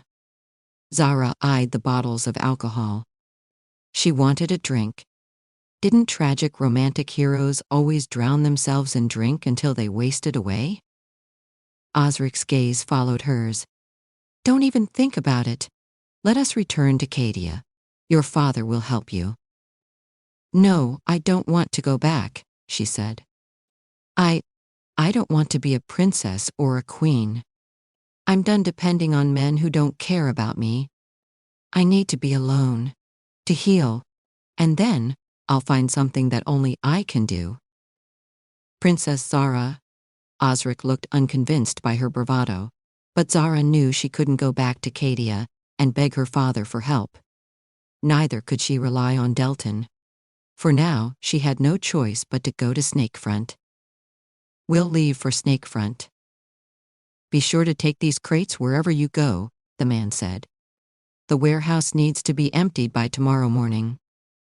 Her bleak gaze perused the large quantities of illegal substances. But as she eyed the crates of lag and alcohol, she wondered why she'd ended up in this warehouse, of all places. She'd discover the answer 3 weeks later when she sold her first crate of lag to a pleasure house in Snakefront. City lights came into view as the wooden boat entered the city of Cadia. Zara's boat merged with several others, giving her the anonymity she desired. When she was near one of her warehouses, she climbed out of her boat, leaving it tethered to the land. Then she transformed herself into the most notorious crime Lord Atea had ever seen. Epher sat in a pub several hours later, facing Erez. It is where they'd agreed to meet once he returned. With Delton back in town, pleasure houses and warehouses were being watched. She needed a legal establishment that offered privacy to conduct her business. Zara first discovered Brothers in Arms 50 years ago when it opened. Epher had funded the establishment when it was on the verge of going under, and in return, the owner allowed her to use the secret room behind the pub. "What did you find out?" Her voice came out impatient. Ares looked around her, no doubt expecting a reward for showing up. When none seemed forthcoming, he began speaking. "My man confirms that Osric is being held at the king's personal prison," he said. "Only the king holds the key to the prison. My men suspect Felix might have another key, now that the king is in Cadia, but I need more time to investigate." "I don't have time. You know I'm an impatient man." "I'm sorry. 1 week wasn't enough to tail Felix. I had some other business to take care of in the city." Zara hadn't followed up on heiress trafficking. With her husband back in town, she was locked in the palace all day, trying to avoid suspicion. "Where does the king keep his key?" she asked. With Delton in town, she could easily arrange a robbery. "He carries it on his person," Ares said. "Wears it in a necklace around his neck. They say he never takes it off, not even when he sleeps." Ares paused. "That's another thing. The palace staff says the king doesn't sleep. He hasn't slept in ages." Zara exhaled shakily. Delton's midnight jaunts in the library might be an indication of insomnia. Technically, demons didn't need to sleep, but the fact that he didn't only made her task more challenging. "Stealing the key is going to be difficult even for you," Ares said. "King Delton is a formidable force to reckon with." She was irritated by Ares' implication that Delton posed an obstacle for her. "I will take care of that." He raised an eyebrow. Zara clapped, and one of her men rushed forward, placing a pouch of gold coins before Ares. He received it with a smile, thanking her. "Let me know if you need any more information. It is always great doing business with you." "Ares." She made her voice deeper. "Have you ceased the import of people from Terra?" He glibly replied, "Of course. I would never go against Epher." "I will consider your request if you keep up the good work for a month." "Understood." She found the instantaneous response suspicious, but since there was no news of trafficking, she let him go. From there she went to the warehouse and checked on the supplies. Her men had made sure they weren't being watched, getting rid of suspicious people before she got there. She traveled in a covered carriage, making sure nobody found out who she was.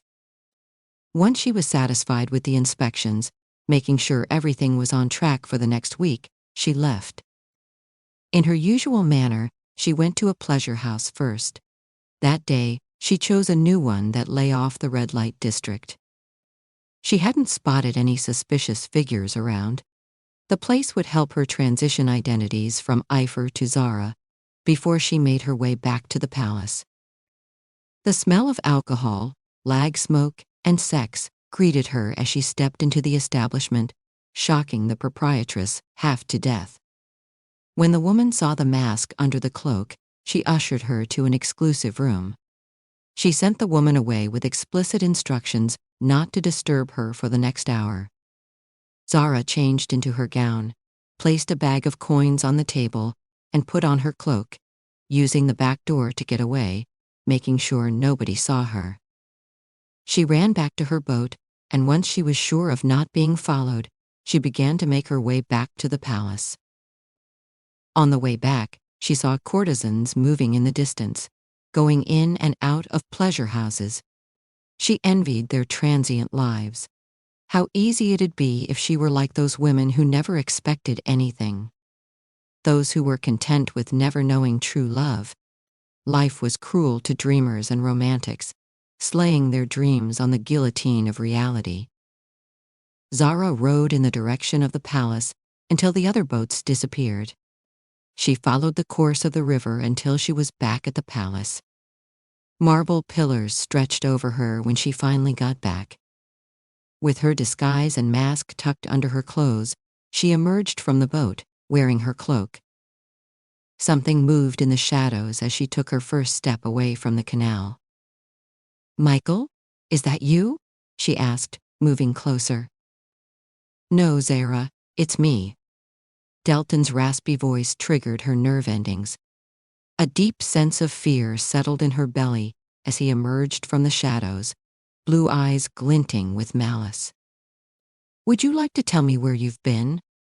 Zara took a step back, trying to get away from him. "Aren't you asleep?" "Asleep?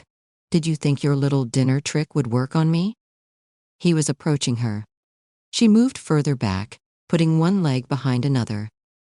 She took a step back, then another, until she was at the edge. That's when it happened. One leg hit the edge of the pavement.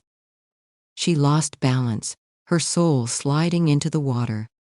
Her entire body jerked backward, pulled by gravity.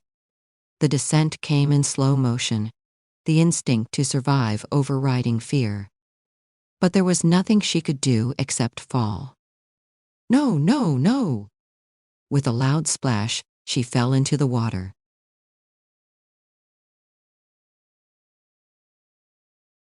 Chapter 7. Delton. Delton watched his wife fall into the water. The minute she emerged from the boat, he knew it was her.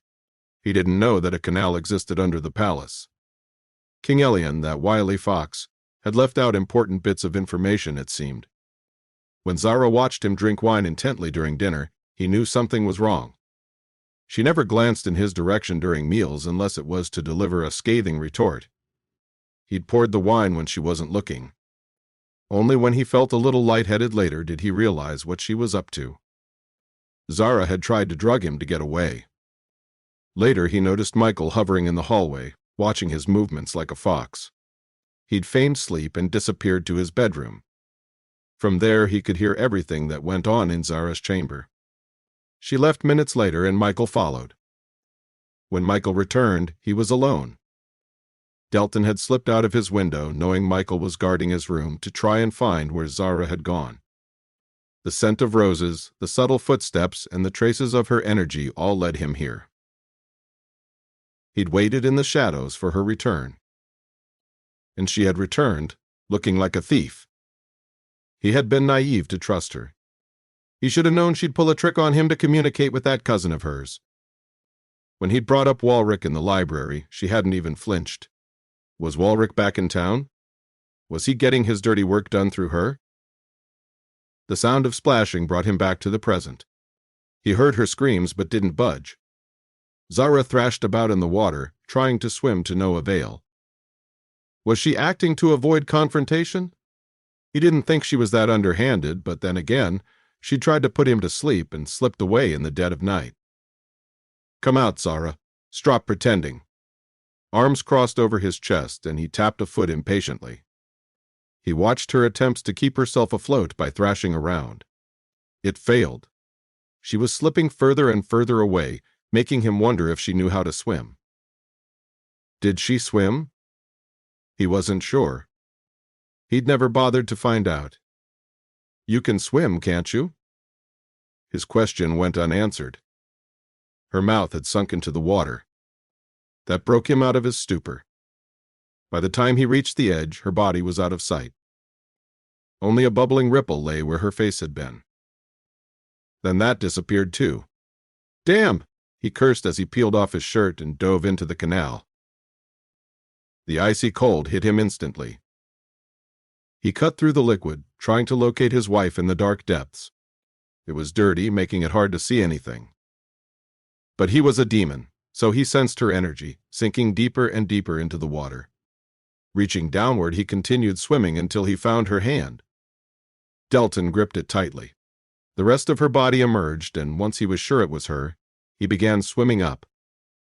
He emerged on the water surface with a gasp, carrying Zara. Her face was cool, eyes closed. He brought them both to shore and laid her out on the tiled ground. Zara didn't twitch. Worried, he knelt on the floor and called out her name. Zara. Still no response. At once he began pumping water out of her lungs. She spat out 2 gulps of water but didn't awaken. In a frenzy, he tore off her cloak, trying to lessen the layers covering her body. When he reached for the opening at her neck, though, her eyes opened. Delton! Her voice emerged breathless. Zara sat up with a start, observing the surrounding scene. Yes, it's me, he said. Do you remember falling into the canal? She stared at him blankly. Was she pretending? Then her lips parted as if she recalled what happened. Her eyes grew bleaker and bleaker. I'm sorry, You can't swim. Delton belatedly realized that his fingers were wrapped around her arm, and that he wasn't wearing a shirt. No! Her voice was empty, drained of all emotion. She closed her eyes. A few moments of silence passed, and then she did the strangest thing. She started crying. A trail of tears ran down her cheek, mingling with droplets of water. She bit her lip, trying to keep down her sobs, but her entire body was shaking. Never in his life had he seen her crying, not when he turned her away on their wedding night, not when he told her the truth about King Elian and exiled her, and not when he returned to Qadiyah. But she was crying now. Gathering her face in her arms, Zara muffled a sob. When she realized where she was, she tried to compose herself. I'm sorry. She stood, but her heavy, soaked clothes pulled her down. Delton moved to catch her, and she fell into his arms, a mass of soaked clothes. His arms wrapped around her body, pressing her closer to his chest. She tried to push away at first, but lacked the strength to get out of his grasp. Eventually, she sunk against his chest and continued to cry. I thought I'd die, she said, just like that time. What time? As his arms remained around her, he told himself that this was his way of charming her, of getting her to trust him. It was all part of the plan. Fate had handed him a golden opportunity to interrogate her. When she placed her fingers on his thigh, all his thoughts vanished. Just the awareness of her remained. Had she felt like this before? They remained quiet for a few moments as her eyes reddened with tears. He didn't want to comfort her. He wanted to grill her about where she'd been. But as her cold, wet face moved against his chest, he couldn't bring himself to interrogate her. She was so overwrought that it was unlikely she'd be able to answer his questions truthfully. Or at least that's what he told himself as he put his arms around her, his palm lightly moving on her back. He halted his motions instantly, startled by the realization of what he had been doing. He had consoled no one before, not even himself. But she was trembling with fear. The fall had triggered something. He was sure of that. Zara wasn't herself, or she'd never cry on his shoulder. This was another thing Karina had never done. I cry. It gave birth to all kinds of unwelcome feelings in his chest. He didn't want to know this side of her, the side that had emotions. Zara was his enemy's daughter and a traitor. That's all she'd ever be. Engaging with her emotions was far too dangerous for his peace of mind. Delton couldn't think of her as a person with feelings. But he let her sob her heart out on his chest, his mind bombarded with thoughts. Despite the animosity running between them, she was his wife. And he wanted her to live, even if just to question her. He didn't know much time passed in that state. When his mind became empty of thoughts, her breathing slowed down. Her body still trembled from the cold, but the fear had faded. Zara's eyes looked into his, and a moment of understanding passed. Horror quickly followed it. With a yelp, Zara pulled herself away from him, as if she'd realized what she'd been doing. Her red eyes glared at him. The spite was back in them. She opened her mouth, but no words came out. His wife must be too embarrassed to speak. Shooting to her feet, she picked up her torn cloak and fled. And just like that time in the library, he could do nothing except watch her leave. Heartbeats echoed in his ears.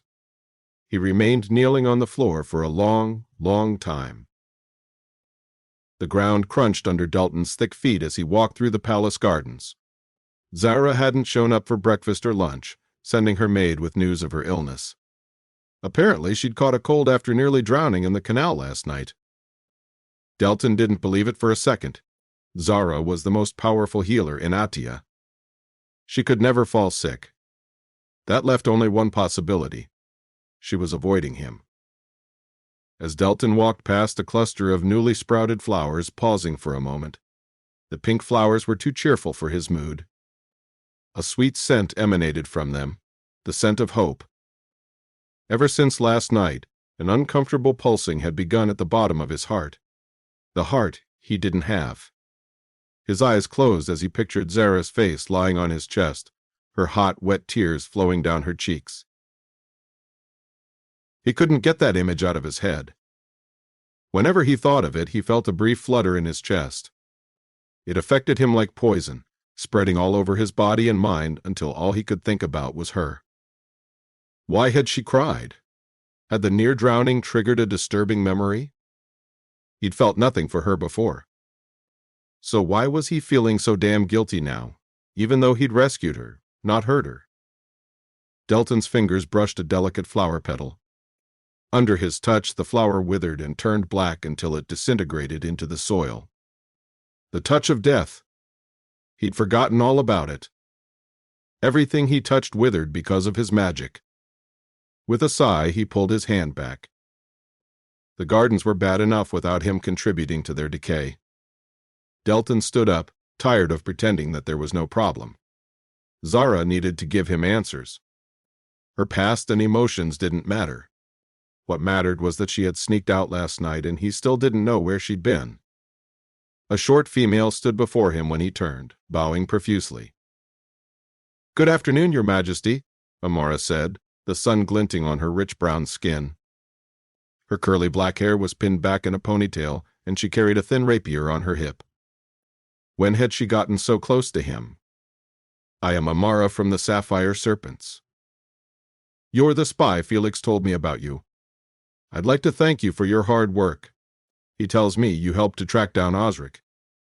"At your service, Your Majesty." She bowed. "I came here to deliver a message today." A raise of his hand induced her to go on. "It's important, and I thought you'd want to know." "What is it?" His eyebrows knit together as her amber eyes met his. "I saw Epher in the city last night. Felix suspected that Epher was in Cadia, but he hadn't expected the crime lord to show up so openly, not when he had Osric under his thumb and was hunting for Walric. It was a risky move. Did you catch him?" Delton already knew the answer. "No, he disappeared," Amara said. "Most of our spies were in the red light district, but he didn't go there last night. I saw someone suspicious and followed him to one of Epher's warehouses. But there was a but, otherwise Delton would be wringing Epher's neck at this moment. He disappeared. I saw a woman near the warehouse, but Epher was gone. When I burst into the warehouse, there was nobody there. Epher was a shadow. Nothing short of it explained why Delton's men hadn't gotten their hands on him yet." "How did you know it was him?" "He was wearing his mask," Amara said. "I caught a glimpse when he turned." Delton's fist clenched. At once he recalled Zara's stunned face when he caught her stepping off the coat in the underground canal. Was Walric back in town? Was that why she'd snuck out? Or was she delivering messages for Walric now? "Thank you for informing me," Delton said coolly. "Was Prince Walric spotted too?" "No," she said. "But we caught 2 rebels associated with the Freedom Movement in Skara. Epher might rally resources to attack. General Darius is at the Sapphire Serpent's office now. He's questioning the rebels. I believe Prince Walric is in Skara at the moment." "I see," he said. He had to catch hold of Zara and make her talk. If she was involved with Epher, he wouldn't sit still. "Good job. Please continue your questioning. I remembered something I must attend to." "Yes, Your Majesty." Amara bowed as he stormed away. Illness or not, his wife was going to talk. Delton hovered outside Zara's closed bedroom, ready to break the door, when it opened. Zara stumbled out, her face covered by a box full of things that she was carrying. They collided and the box fell. Delton caught Zara's hand in time, but the box cluttered to the ground, a few cards, pieces of crystal, and glass balls falling out of it and rolling down the carpet. Delton grabbed a few before they got away, depositing them back in the crate. "Delton!" A pale face stared back at him, the bags under her eyes prominent in the bright daylight. Brown hair escaped her bun, framing her round face. So she really was sick. A pang of something akin to sympathy pricked his heart before he quickly strangled it. "My things." She wore a loose, pale green gown with a V-neck. The skirt brushed his knee from where she stood. "I'll carry it for you," he said, using any excuse to be near her. She still hadn't told him where she'd been last night. "Where are you headed?" "To the sky room." "The observatory," she said. Delton had heard of the sky room but had never seen it. "That's where I watch stars and harness celestial energy." "Shouldn't you be resting instead of seeing stars?" Delton asked, following her as she walked down the carpeted hallway. They passed by portraits of her, him, his parents, and King Elian. "I'm sick of resting." They moved up the marble staircase, Zara's steps slow and measured. She clung to the railing carved in marble. A white arch hung over their heads, twilight pouring in from the glass ceiling of the palace. Intricately carved chandeliers hung over them as they crossed over to the third floor. From there the sky was visible, stars emerging as the sun sank lower. "You don't have to follow me. A footman can carry my things." Zara followed the carpeted path to the observatory at the end of the hallway.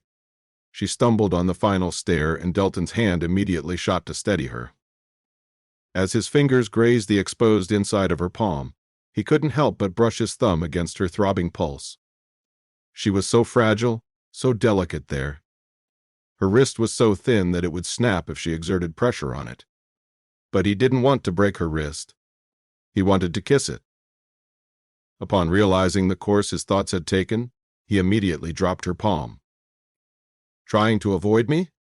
"Yes." With a glare, she continued to the observatory. When she opened the door, he forgot to breathe. They stood under the sky, shielded by a glass ceiling. Like the other rooms, the room was arched and high-ceilinged. Both sides were covered with wooden shelves, painted the color of the night sky. Tiny yellow stars were painted on them, making the whole place look like a giant night sky. "I've never been here." Rows of colorful potions, cards, books, dice, and an assortment of mystical objects he'd never laid eyes on. A round table lay at the center of the room. "You can put that here." Zara gestured to the table in the center, sitting down on a chair. Delton deposited the crate on the table and looked around. "Is this where you come to work on your magic?" "Sometimes," she said. "It has been a while since I came. I used to be here all the time when I was younger." She began pulling out objects from the crate, samples of soil, plants, a basin, and crystals. Placing the basin at the center of the table, she moved to the shelves to look for something. When she returned, she held a pitcher of water in her hand. "The servants leave water here for me." When she sat, he sat facing her. "You can leave now. I'm going to practice my magic." "You can't get rid of me that easily," he said, stubbornly remaining where he was. "As you wish." She filled the water in the basin and deposited a few crystals in it. Then she closed her eyes and focused on her healing ritual. Within seconds, the water rippled, even though she wasn't touching it. Delton's eyes enlarged when the crystals glowed. Zara's eyes opened gradually, pink and yellow dots of night surrounding her.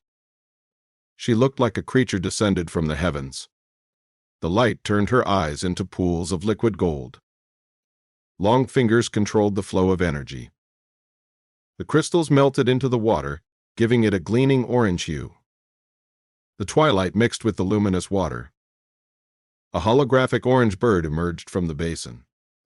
The specter stared at him, flapping its translucent wings. A bright blue light gleamed at the center of Zara's forehead, which the bird was attracted to. His jaw dropped as he watched in awe as the bird attacked Zara. Worried, he stood up, determined to grab the bird, but it disappeared into Zara's chest. Zara's body shook when it entered her. Soon he watched her skin prickle with light, her eyes closing once again. "Where is the bird?" he asked. She didn't answer. After a few seconds, the light disappeared. When she opened her eyes this time, the sky was dark. The sun had completely sunk into the horizon, and bright stars gleamed in the night sky. "What was that?" he asked. "A vitality spell." Her voice sounded less hollow. "It's supposed to restore one's energy. Would you like to try it?" "No, thank you." Delton suddenly remembered that he was here to ask her about last night, not to be awestruck by her magic. But the confrontational words didn't come out. Instead, he said, "I just realized that I've never seen you use your magic."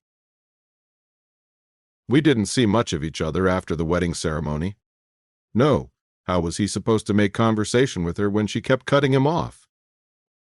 With a sigh, he decided to thank her. Surely that was how civil people started conversations. "I never thanked you for saving General Darius' life. He told me you helped cure him after she demons bit him in the forest. Not to mention you miraculously restoring his eyesight." He paused, fingers squeezing his thighs uneasily. "Thank you." Sincerity resonated in his low, deep voice. She might be a traitor, but she'd saved his prized general. "You're welcome." She placed her hands on her lap. He cleared his throat, searching for a change of topic. "Did you fall sick because you fell into the water?" "I think so," she said, eyeing him like she was seeing him for the first time. "Thank you for pulling me out last night." She paused, reluctant to go on. "I can't swim. I never learned." He had learned to swim when he was young. His father had hired a tutor to teach him. Kings in Inferno were expected to excel at physical activities. Clearly, it wasn't the same for princesses. "Water doesn't agree with me." "I could teach you." Of all the things to say, he didn't know why he said that. Delton shrugged, trying to brush off his offer. The Queen of Inferno should know how to swim. A vivid image of wet clothes clinging to her curves flashed in his mind, and he regretted his offer immediately. He pictured wet droplets cascading down her face, gathering in the valley between her breasts. He'd longed to lick those drops, to use his tongue and fingers to explore more parts of her. And no. Her voice sounded tense. "I don't think I could go into the water." "You're afraid," he remarked. It was a weakness that he could latch onto, something he could use to torture her and get her to talk. But her gasping, scared self plastered to his chest passed through his mind, and a protective instinct rose in his chest. "You said you thought you'd die just like that time. What happened?" Zara's eyes met his, and her expression curdled. Staring into the distance, she replayed some troubling memory that made her flinch. Her eyes turned glassy for a moment, her hands fisting the fabric of her dress. "I almost drowned once. The incident scarred me." "How long ago was this?" he asked. "I don't remember," she lied. "I don't like to talk about it." She was avoiding him again. He wanted to turn the tables and smash everything to pieces. Instead, he grasped at straws, wishing Darius was here to move the conversation along. "Your magic looks quite beautiful," Delton admitted. "Like something from a dream." There. That had to be a safe topic. "A lot of Escaton's magic is. The land, the trees, the stars, and the wind speaks to you." "I don't hear anything." "That's because you don't listen," she said. "When I came back here from Inferno, I realized how much I'd missed this place. Living here has healed me in many ways. When I left, I was a sheltered princess. I was raised to marry and sold off to the highest bidder. I only existed in relation to others. Princess, queen, daughter, wife. He didn't miss her glare. But when I returned, I was my own person. My father had died, and for the first time I felt like I was in control of my life. You don't know what that feels like. I know what you mean. The day I annexed Escaton was when I felt in control. A moment of silence passed, during which he noticed her face had grown shuttered. You think of Escaton as a trophy? A conquest? Zara failed to hide the bitterness in her tone.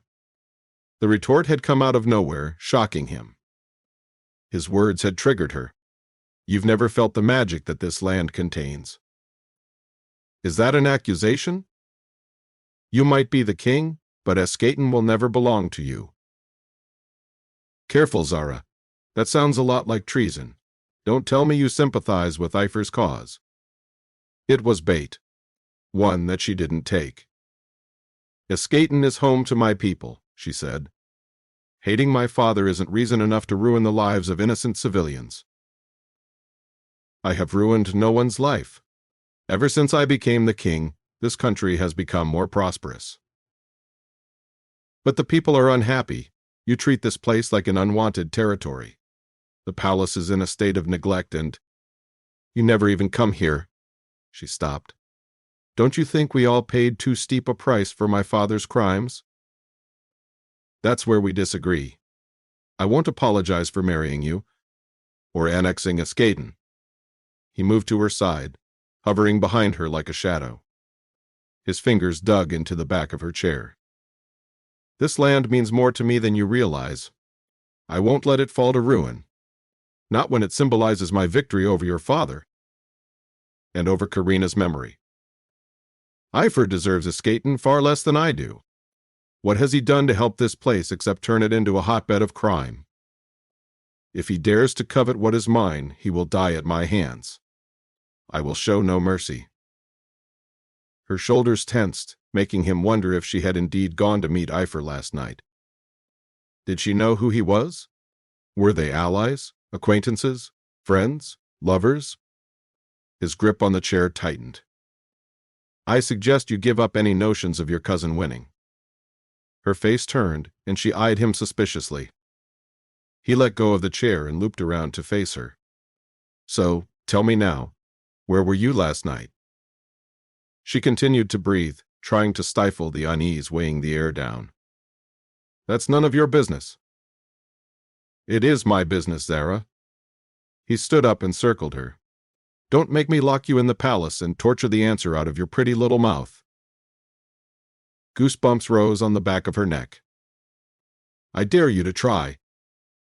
She stood, but he forced her back down with a hand on her shoulder. Epher was spotted in the city.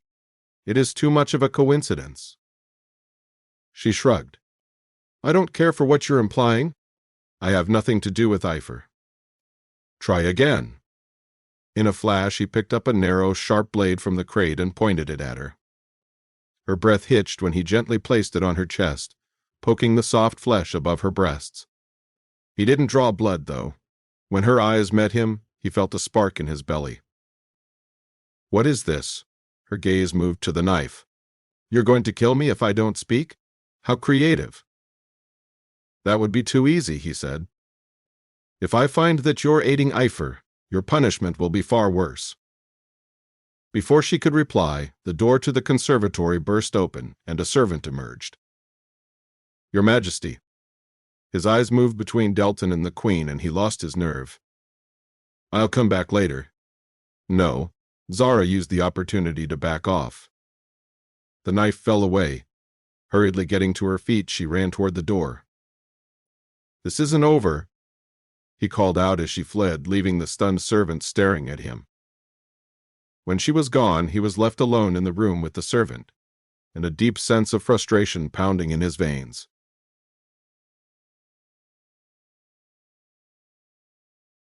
Chapter 8. Zara. She'd seen the key. As Zara restlessly swung her legs, sitting on the garden bench, she remembered Delton's rescue of her. Shivers ran down her body when she thought of her face pressed against his chest. The springy, wet texture of his dark hair caressed her cheek. Every muscle on his body was defined, a result of the extensive fighting that he engaged in. Her hands had wrapped around that rock-hard chest, sliding down his narrow hips. True, she'd been distraught, but the golden metal glinting on Delton's naked chest wasn't a figment of her imagination. That was the reason she was thinking of him.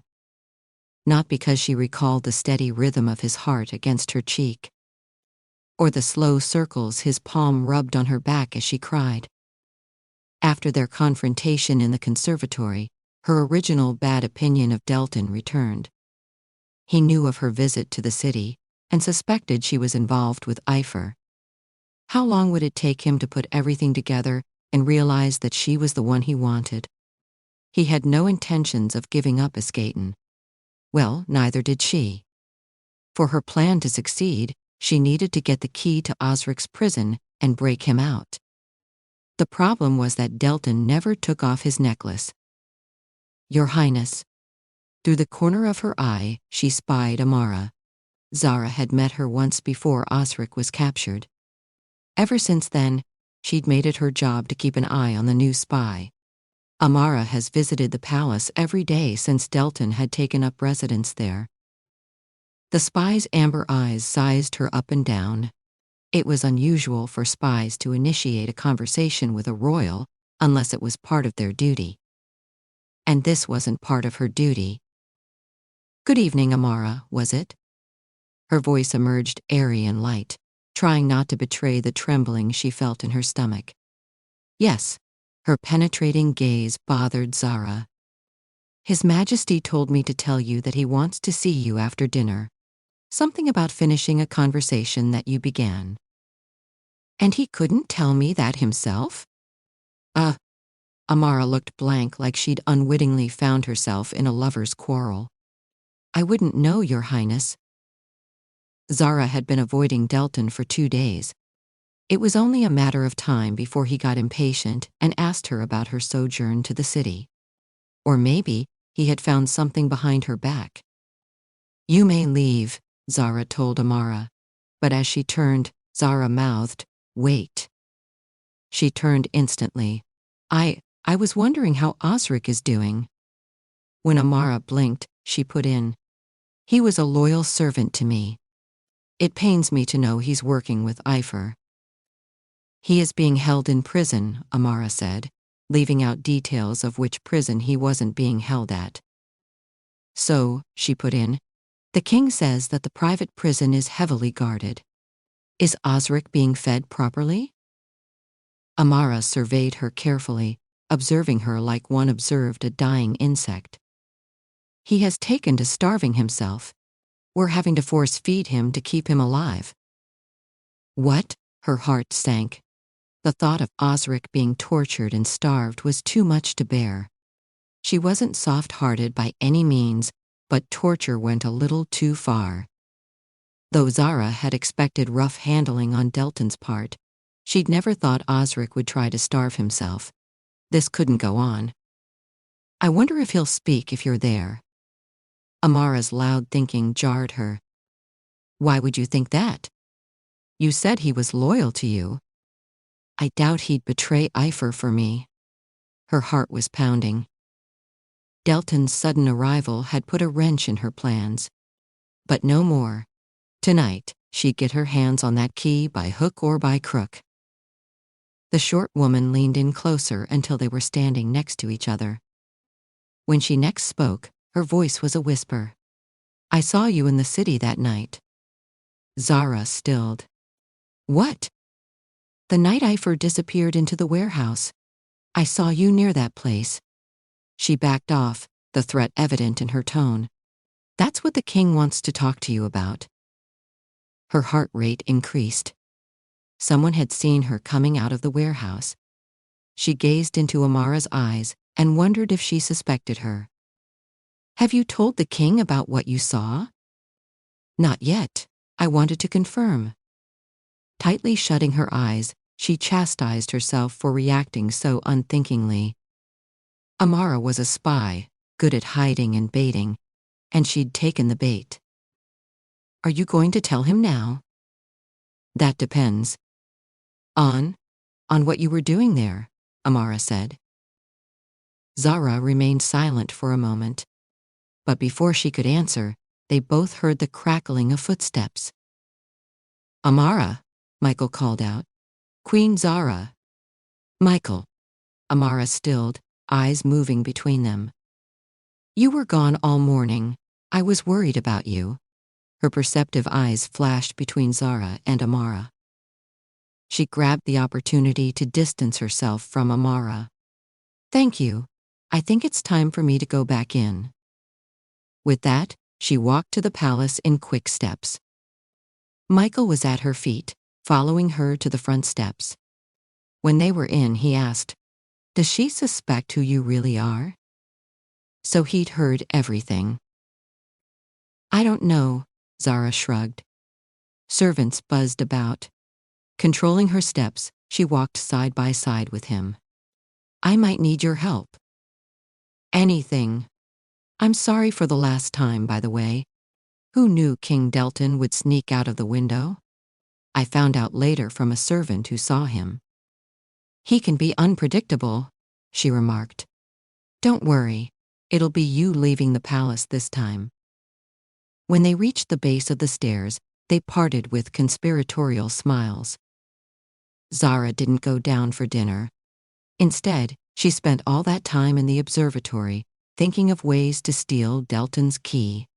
Having it forged was a possibility. If only she could get near him. An empty dinner tray sat on her table. She'd found 3 little bars of soap to use for her forgery experiment, but did not know how she'd pull it off. When the door creaked, her spine stiffened. Your Highness. The sight of General Darius instantly soothed her nerves. She was in no position to face Delton. Not with 3 bars of soap before her and a plan taking shape in her head. Zara brushed them under the table, flashing Darius a smile. I thought I'd visit the observatory. The king told me it is beautiful, but I can come back later. No. She stood and bars of soap slid to the ground. Darius was immediately on his feet, picking them up one by one and depositing them on the table. I like the scent, for my bath. She felt compelled to come up with a lie. Why don't you sit down, General? You can see the stars from here. Motioning to an empty chair, she nervously paced about the floor. The stars look beautiful indeed, now that I can see them. Seated on a wooden chair with his neck tilted up, Darius's eyes were transfixed on the stars. I couldn't see them the first time I was here. Michael described them to me. He swallowed, making Zara wonder if it was a precious memory. But there's nothing like seeing them with your own eyes. I have you to thank for that, Your Highness. Zara shook her head, brushing the compliment away. She pulled a chair next to him and sat down, gazing at the stars with him. Everything in nature, the sun, the skies, the stars, the trees, the wind, has energy. They have their own colors, own voices and sounds, much like we have an identity. I use that energy for my magic. How fascinating. I heard you fell into the canal a few days ago. Are you feeling better now? Yes. Did Michael tell you? He nodded. Michael had also told her that Darius about her secret identity. Should she bring it up? Do you want to ask me something? Darius asked. Well, yes. She took a deep breath in. How do you steal something that belongs to another person? Something personal? Darius stared at her blankly. He wasn't expecting that. Neither was she. Her deepest concern had manifested itself in words. I mean something like a necklace or a wedding ring. Have you ever stolen something like that, General? Darius eyed her curiously. Of course you haven't. Forget that I asked. She didn't know why she was asking him, of all people. It was so easy to talk to him. Unlike someone she knew. Can't you steal this object when the person is asleep? Darius answered a few seconds later. tapping his index finger on his chin. What if he never sleeps? Delton spent his nights at the library or moving around in his room. She heard his footsteps at night, her trepidation growing more pronounced. Then you must steal it when he has his guard down. No, that won't work either. He never has his guard down. May I ask what you're trying to steal? Nothing. She stood up. Zara didn't want Darius to become suspicious of her. I shouldn't have asked. A few silent beats passed between them while Darius looked at the stars. Then he turned to her, the full force of his green eyes hitting her. Make him lose his mind. His deep voice stopped her in her tracks. What? Seduce him? Make him lose his senses until he's no longer aware of your actions? Zara's face flamed. Even though the rational part of her mind knew that it was a plausible strategy, it threw her emotions into chaos. She'd never contemplated seducing Delton. He was always the villain in her story, a demon immune to emotions. Would he fall for her seduction when he'd cast her away on their wedding night? Is this man not interested in women? It's not that. Then it is you who is not interested in him. The moment Darius' knowing green eyes hit her, she knew she shouldn't have said anything to him. He was far too perceptive. Did he know she was talking about Delton? If he did, then why was he helping her? Why, yes. She saw no point in lying. The man in question is immune to my charms. Nobody is immune to your charms, Your Highness. I recognized your beauty the moment I saw it. She smiled. While I am grateful for your compliments, General, you and I both know that I am not conventionally beautiful. It is one reason my father married me off to Delton. He thought I'd never leave otherwise. She inhaled roughly. Besides, the man in question doesn't have a heart. It is not beauty that draws one to you, Queen Zara. It is your kindness, generosity, and grace. If he is heartless, especially if he is heartless, he will be drawn to the promise of love that he sees in you. Zara choked. It wasn't the promise of love that he saw in her. It was the promise of darkness, endless bitterness. Because it was all she was capable of now. Ever since the breakdown of her marriage, she'd become an unhappy, resentful person. Though she was kind to others, she knew that she was irreparably broken. That made her different from people like General Darius and Michael, who could hope for love. Are you going to tell me that love is every man's weakness as Michael did? She asked. It is. I'm a living example of it, Darius said. But men are also weak to sex. To the primal, animalistic attraction none of us quite understand. It invites us to be vulnerable without consequences. Seduce his body, if you cannot seduce his heart. Zara highly doubted she would be seducing any part of Delton. But Darius' words lodged themselves in her mind. Be vulnerable without consequences. Wasn't that what she craved? Did Delton want that? Was he even attracted to her? Could he be? The scene at the library flashed in her mind, followed by her clinging to him after he fished her out of the water. As much as she hated it, she had been attracted to him. But did he feel the same way? Animal attraction, as Darius called it. It was a risky move. The stars twinkled overhead. They both watched it for a few moments before she stood up. Thank you for your suggestions, General. This has been an enlightening conversation. Any time, Your Highness. He stood too. It was time to meet with Delton. She could ignore his summons, but that would only make him more suspicious.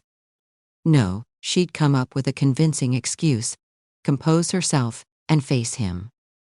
Slipping the soap bars into her gown's pocket, she made her way to the door. Good night, General Darius. Good night, Your Highness. He rose and bowed. I wish you all the best with your thieving endeavors. By the time she made up her mind, it was almost midnight. Zara was surprised Delton hadn't come to her room and dragged her out. She walked through the empty hallway, prepared with a bar of soap tucked under her sleeve. That was her master plan: forgery. She wondered if Delton was in the library, sulking silently in one corner. He'd retired after dinner, but she didn't know where to find him. Zara hadn't figured out her precise strategy, but she'd come up with a convincing story to tell him. It would have to do for now. The real challenge was getting the prison key. Though every cell in her body rebelled at the thought of seducing Delton, desperation quelled fear. If she didn't do something quickly, Osric would be dead. A fuzzy yellow outlined the doorframe of Delton's bedroom. He wasn't in the library, but in his bedroom. Butterflies danced in her stomach at the thought of seducing him in what had been her mother's bedroom.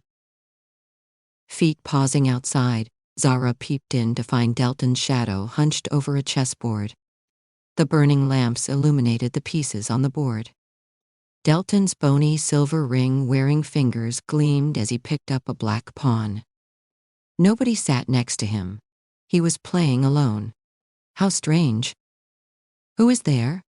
His raspy voice echoed when her shadow moved. Delton was just as observant as her. "It's me." Zara stepped into the light. Having gone so far, she opened the door a little more and stepped in. The untouched bed was the first thing that floated into her gaze, followed by the books lying on the nightstand and the chessboard at the center of a table that Delton had put up. He sat on a chair while the other side of the board faced the bed. "Playing chess at night? Isn't it time to sleep?" She closed the door, her body inside the room. The scent of old wood, flowers, and him permeated her nostrils. His red eyes turned to her, answering her question. "I can't afford to sleep with Epher running free." It made her happy to know that she was giving him sleepless nights. "I see you have finally decided to stop avoiding me." Amara conveyed your message loud and clear. She eyed the chessboard. A game had just begun. There was still no clear victor yet. "Why are you playing chess by yourself?" "I'm not playing by myself, Princess." He hadn't called her that in a while. The lamplight turned the bolt of white hair on his forehead a gleaming orange. Delton's hair didn't gray, but that single silver streak had been his trademark, the manifestation of a rare hereditary attribute.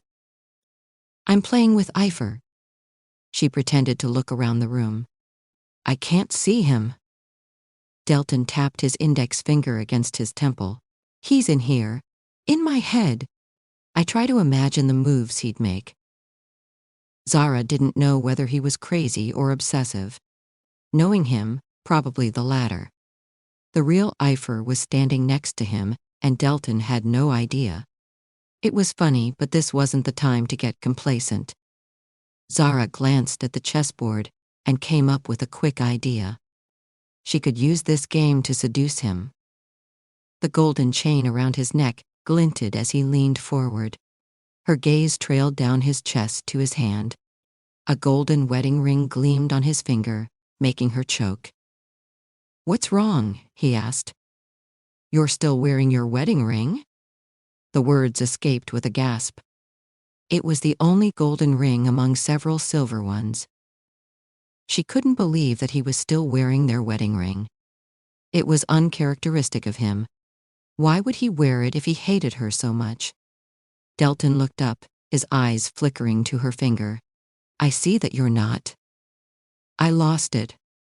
For all she knew, her wedding ring was lying at the bottom of River Wolfberg, rusted and unrecognizable. She'd taken it off the night she decided to drown herself and never looked for it. They fell back into silence as she observed the shadows painting the chessboard. She continued to watch his fingers work, her eyes noticing the flexing of his arm muscles when he moved. His shirt sleeves were rolled back and he appeared unusually vulnerable. Her eyes went up to his sharp jaw dotted with stubble and followed the trail to his lips. She breathed in his scent, musk and something woody. Do you do this every night? She was calculating how this would play out, observing his moves. Yes, I can't sleep at night. Might as well entertain myself. His large fingers moved a piece. Zara noticed that they corded with muscle too, veins bulging from the tanned surface. Their strength was a testament to how great a warrior he was. Good thing she didn't plan to compete on strength. They say people who can't sleep are haunted by something. Someone. Are you haunted by memories? His eyes snapped up, returning to the board almost immediately. So she'd hit a nerve. He was haunted by something. Perhaps somebody that he'd killed. When he glanced at her again, the mask was back in place. Haunted, I like that word. His voice was eerily calm. I've never thought of myself as such before. Why don't we play a game together? It was time to move things along. His eyes narrowed and he tilted his head to the right.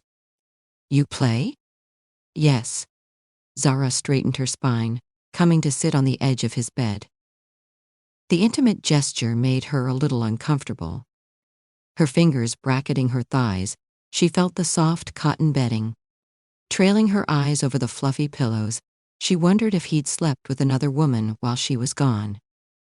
A flicker of jealousy sparked in her belly, something she quickly tamped down. I know you want to know where I went that night. I will tell you if you win this game. She placed a hand on the chessboard. In a skatin', it is common to have stakes. Would you like to try? What are you playing at, Zara? His eyes boring deep into hers said that he was intrigued. The loser grants the winner a wish. I believe that is how it goes. She leaned back, trying to appear calmer than she felt. If you win, I'll tell you where I went that night. You may ask me as many questions as you want. He closed his eyes, lost in her voice for a moment. When he opened his eyes, they glowed bright red. No, I don't want you to tell me where you went. She deflated. If I win, I want you to give me an heir. Breath whooshed out of her lungs. She was pretty sure he didn't want an heir. It was a steep price to pay for losing a game of chess. She'd be a fool to underestimate her attraction to him. Was Delton testing her? Purposely pushing her to reveal her motives? Well, two could play this game. Don't tell me you want to give up. Delton was baiting her. She needed the key to Osric's prison, which made her desperate. And desperate people tended to be reckless. No, her belly clenched with trepidation, but she kept her tone light. If I win, you must grant me a wish as well. Of course, what do you want? This was it. The chance that she'd been waiting for. This chess game would be her opportunity to get Delton to lower his guard. To seduce him, to forge the key, and take another step toward the victory that she'd prepared for. Zara's voice lowered to a seductive whisper. I want you to kiss me. She sensed his surprise in the way his shoulders stiffened and his eyes widened. It was the last thing he'd expected her to say. If Zara didn't know better, she'd think he was scared. Was he scared? Of her? Or of the tension constantly pulsing between them? Surprised? His voice was solid, his eyes gleaming with predatory instinct. I thought you wanted an apology before sleeping with me. His words heated the air. Dragging a hit of oxygen into her lungs, she pressed her legs together. I'm not sleeping with you. It's just a kiss. Nothing more. She would never know how she kept her voice steady, her glare skewering Delton when she said that. He remained still for so long that she thought he might say no. Was the thought of kissing her so repulsive? She wanted to pull back, to disappear into the abyss that was inside her, and lick her wounds. She wanted to drown in all the hurt and bitterness, but Zara reminded herself that none of that would get her the key to Osric's prison. She needed to be strong, to seduce him, even though she hated him. Zara had come prepared with a bar of soap hidden under her sleeve. She'd press the key resting against his chest the minute their kiss began. But for that, he needed to agree to the bet. "If you're not up for it," she stood up.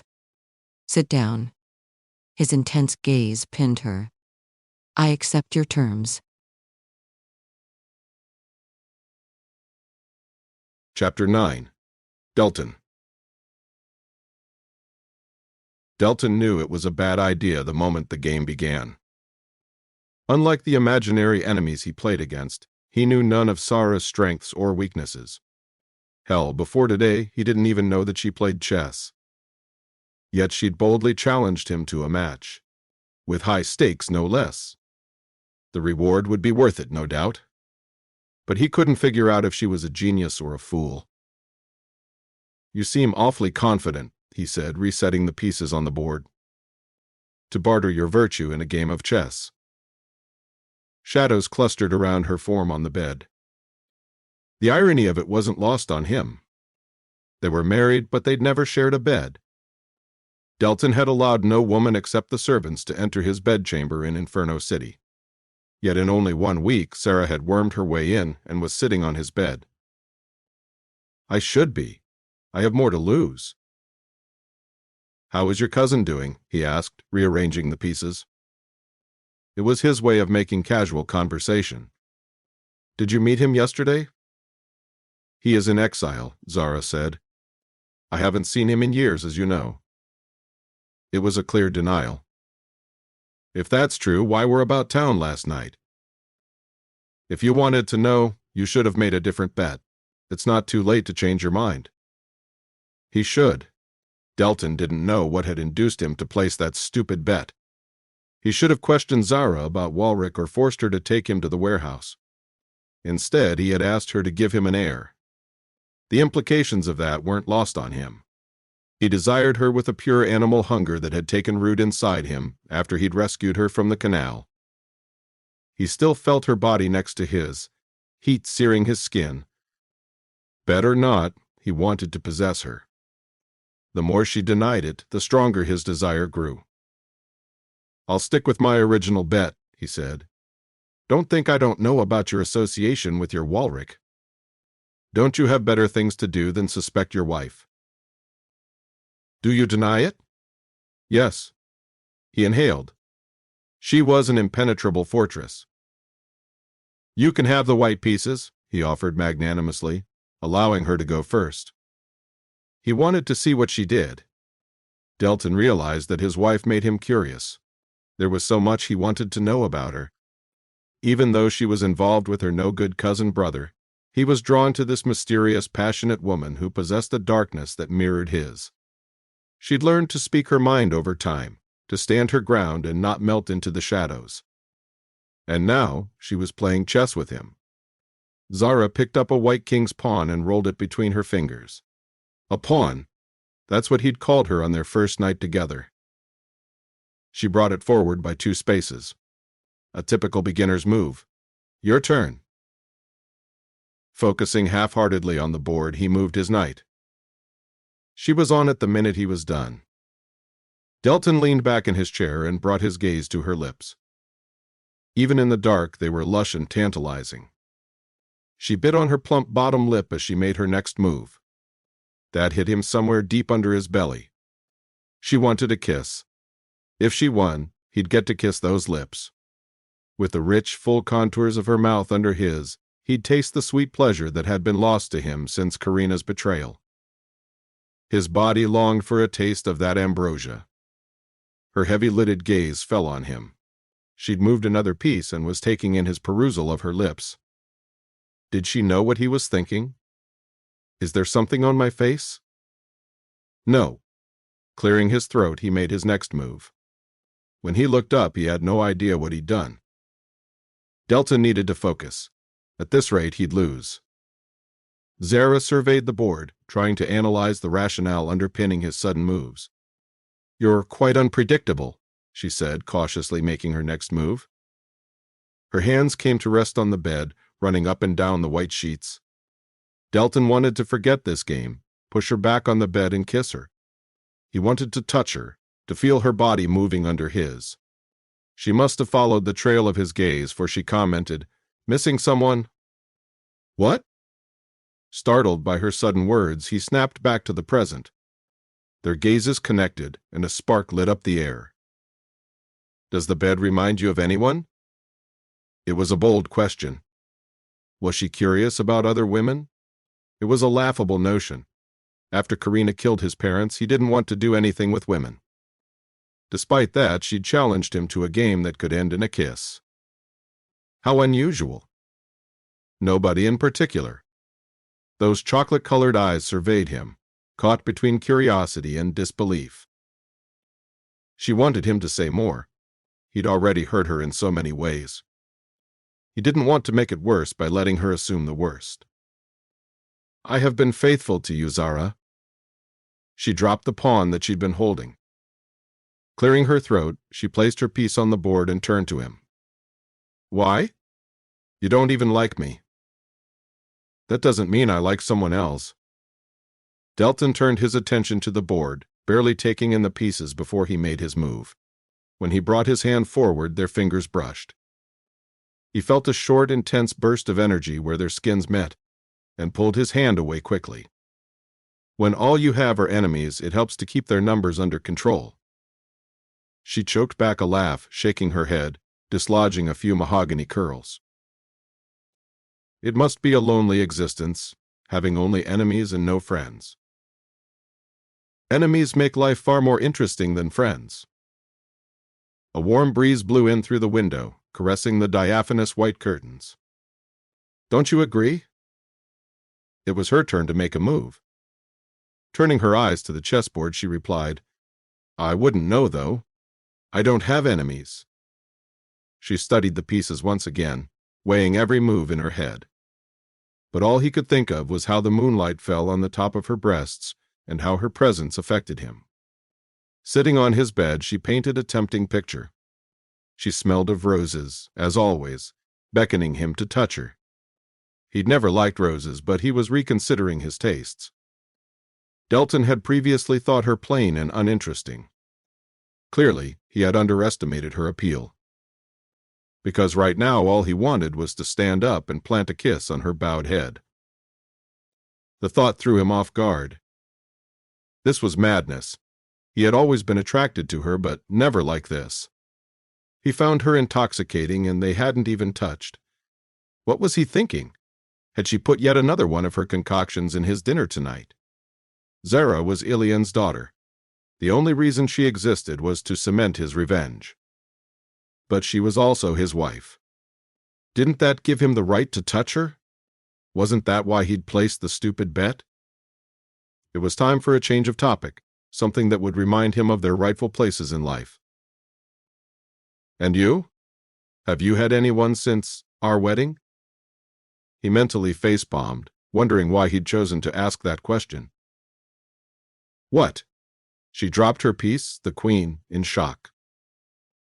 "Are you really asking me if I've been faithful, Delton?" Before he could answer, she shook her head. "I'm not going to answer that. You don't have the right to ask me that question." She picked up her piece and made her move. Her breasts heaved with indignation. "I have offended you." His voice echoed in the chamber. "That's nothing new." He should apologize, but the emotion was alien to him. He didn't know where or how to begin. So he played chess instead. The game progressed, but he was distracted. He kept reading her face, watching the way her cheeks turned red when she pressed her finger against it for too long, and the way her luscious lips parted while she studied his move. For so long he'd been alone, not having anyone to play with. He realized that he liked talking to her. Never before had he played chess with someone. Not since his parents' death, but the thrill of having an opponent to read was new. "Have you ever played with someone else?" Zara asked as he found himself analyzing her moves. His mind was too drugged with the rose scent of her to think. "I used to play with my father. Felix played with me once." "Did he win?" "No." And just like that, it was her turn to make a move. her thin brown eyebrows knit together. She bit her lip, busily studying his strategy. The way her body shifted, the gleam of her white teeth, the way she unconsciously used her knuckles to brush back that stray lock of hair, it was doing things to him. "Don't do that." The ramblings of his troubled mind escaped this mouth. "Do what?" She raised her head. "Bite your lip. Or what?" He hadn't expected her to ask such a bold question, but the spark in her eyes told him she would not take it back. Sure enough, her straight white teeth bit down on her bottom lip. She was teasing him, challenging him. The arousing sight tore a groan from his throat. She ran her wet pink tongue along the little indents her teeth had left on the soft, fragile skin of her lips before replacing them with her canine and biting harder. That bite went straight to his groin. "There, is that better?" His eyes shut tightly in agony. She was wrecking his mental peace. His fists clenched on his chair handle. In a low, menacing voice, he said, "Stop it, or you'll find yourself on your back with my fingers between your legs." She dropped her piece in place, lips parting. He hadn't thought he'd voice the fevered thoughts that plagued his mind, but there they were, out for her to hear. He had been thinking of her sexually ever since the drowning incident. Seeing how his words affected her gave him a small measure of satisfaction. "I might respect your reservations, but we're married, Zara. And I am a man. Don't test my patience." His gaze dropped to the chessboard, heart thudding. He tried to focus on the game, but he noticed everything about her. The way her lips parted when she studied the board, the imperceptible chill that ran up her spine, the aftermath of his charged words, and the little goosebumps that broke on her skin when a draft of cool wind brushed it. There were so many details he'd never noticed, and now he was noticing them all. It was like knowing her all over again. He didn't know when she moved her piece. That's how transfixed he was by the sight of her. His body was tight as a stretched violin string, and if this game wasn't over soon, he'd carry out that threat. When he looked down at the chessboard after what felt like an eternity, he knew he was in trouble. She'd put his king in check. Damn her. While he studied her, she'd been making some intelligent moves. Zara wasn't above playing dirty to win then. They were playing for stakes. Delton needed to win to make her spill the truth. But he'd never, ever wanted to lose so much. He turned back to the board, focusing on the game. Their next few moves were silent and intense. He got his king out of check, and she put him in check twice again. It didn't help that her bare feet had brushed his under the table. It was more distracting than he could handle. Delton ground his teeth and forced himself to concentrate. His wife was way more skilled than he'd anticipated. In fact, he'd expected her to lose by the fifth move. It was as if she could read his mind, avoiding his traps before he could fully realize them. He, on the other hand, knew nothing about how her mind worked, which put him at a disadvantage.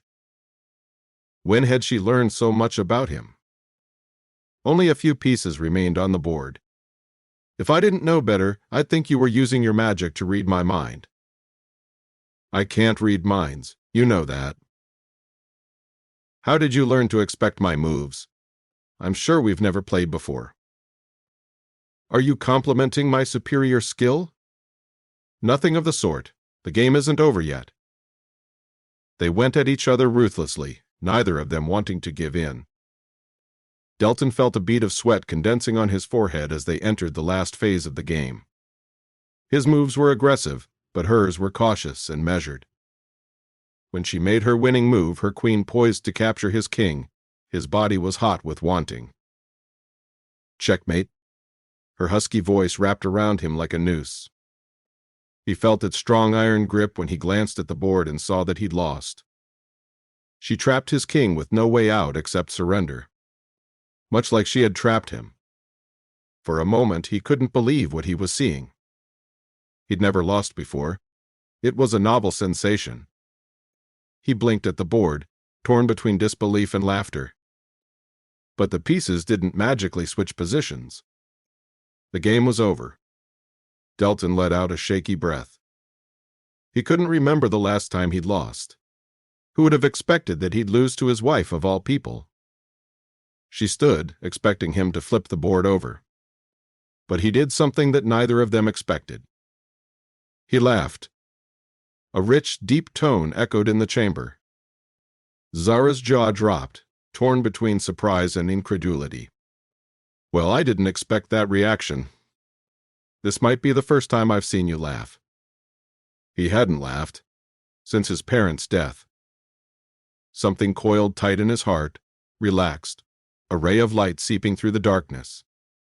He breathed in the newness of it. Of all the things in the world, it had taken losing a game of chess to regain his sense of humor. Delton stood too, extending his palm.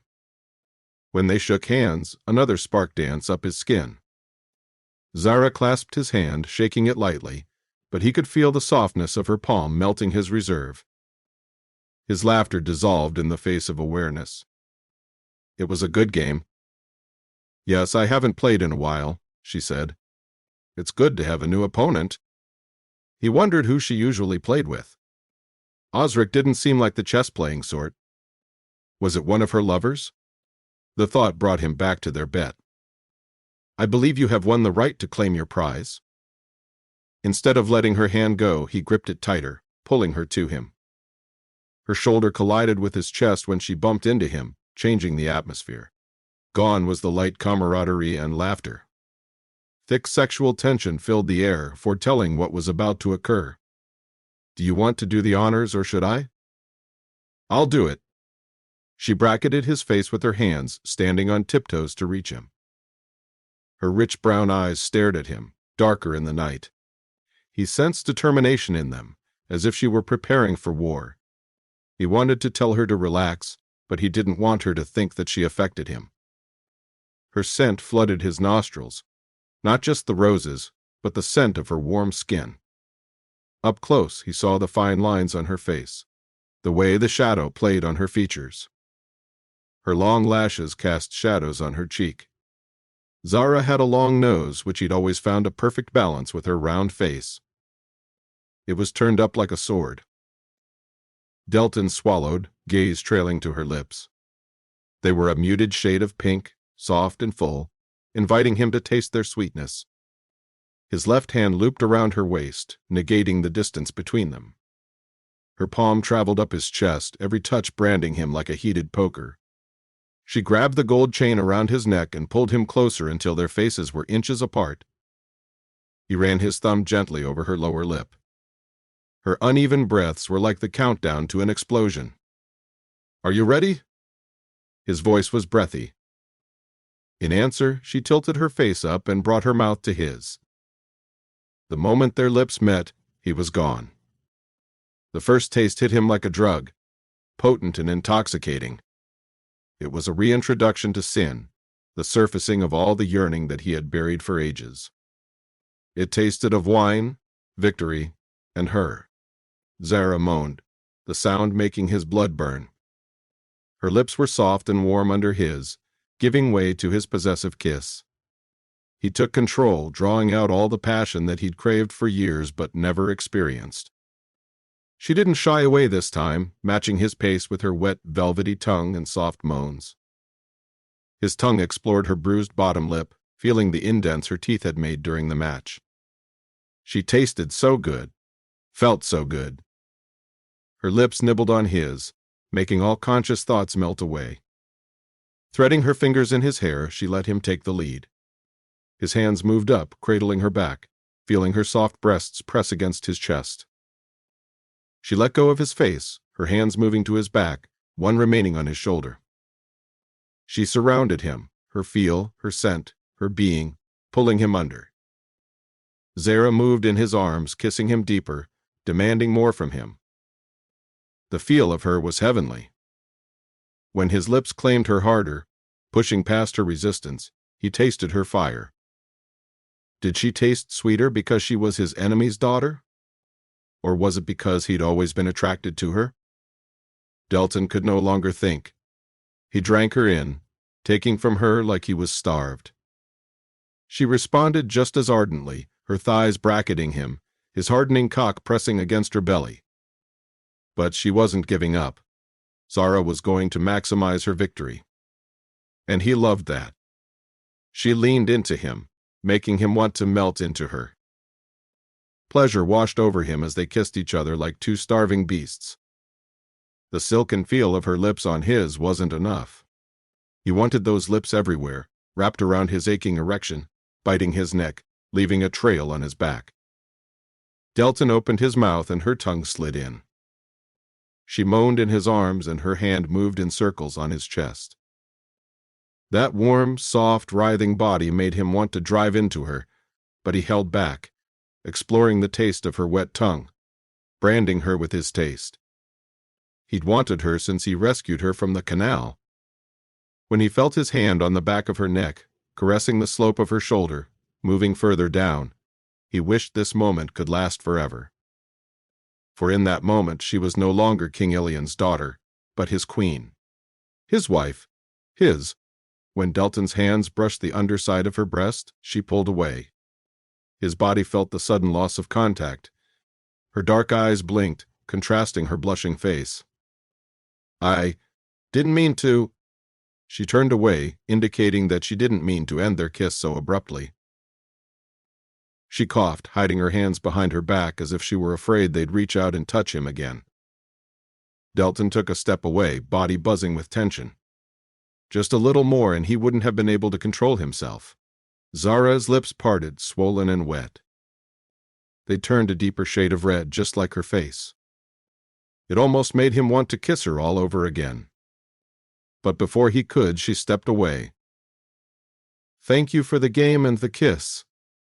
Her voice sounded hoarser than before, and it almost made him come. She must have sensed his arousal because she began moving in the door's direction. It took him a moment to return to the present. The kiss had made him forget who he was. Who she was. Who they were to each other. Enemies tied together by marriage. "Good night." Straightening her gown, she walked to the door elegantly. Even at a time like this, she didn't forget her manners. She was a bundle of contradictions. Zara hesitated upon reaching the door.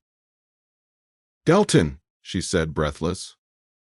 He watched the face illuminated by the lights, a bead of sweat condensing on her temple.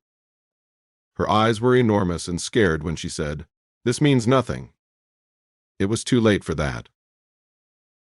Because Delton had had a taste of her, and he wanted more. "But I know," was what he said.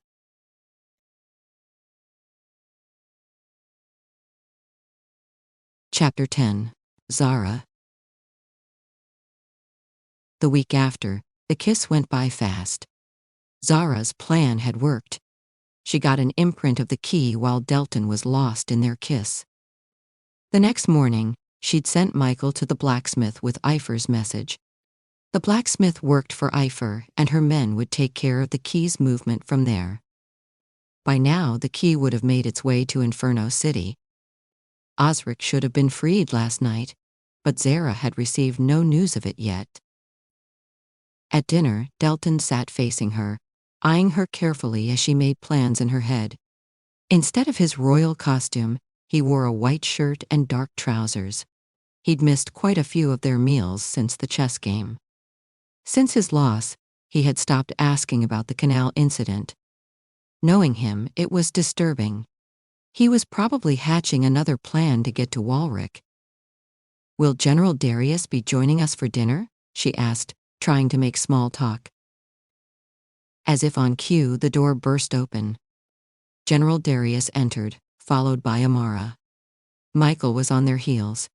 An imperceptible shake of his head, along with downcast eyes, told her that something was amiss. "Your Majesty." Amara's eyes moved between Zara and Delton. They'd never gotten to finish their conversation about her trip to the city.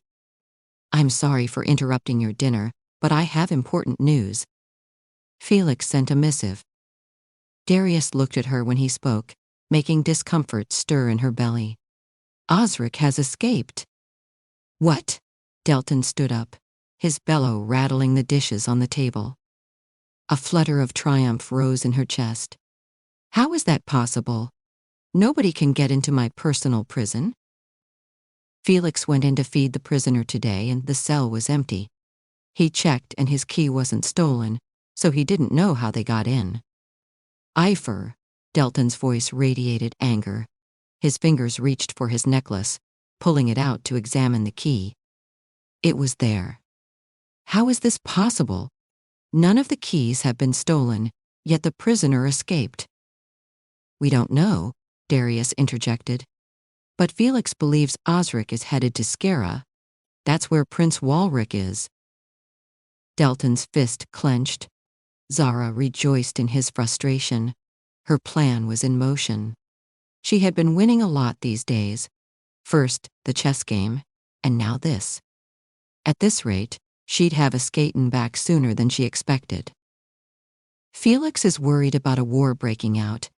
Now that Epher has his men, nothing is stopping him. This came from Amara. I believe it is time for us to change our plans. General Petronilla wrote to me asking for instructions. Go down to Zara and prepare for war, General, Delton ordered Darius. We must remain a step ahead of Epher. It was too early for war, but Zara knew that the time for a decisive strike drew closer. Walric and she had discussed this long before Delton had arrived.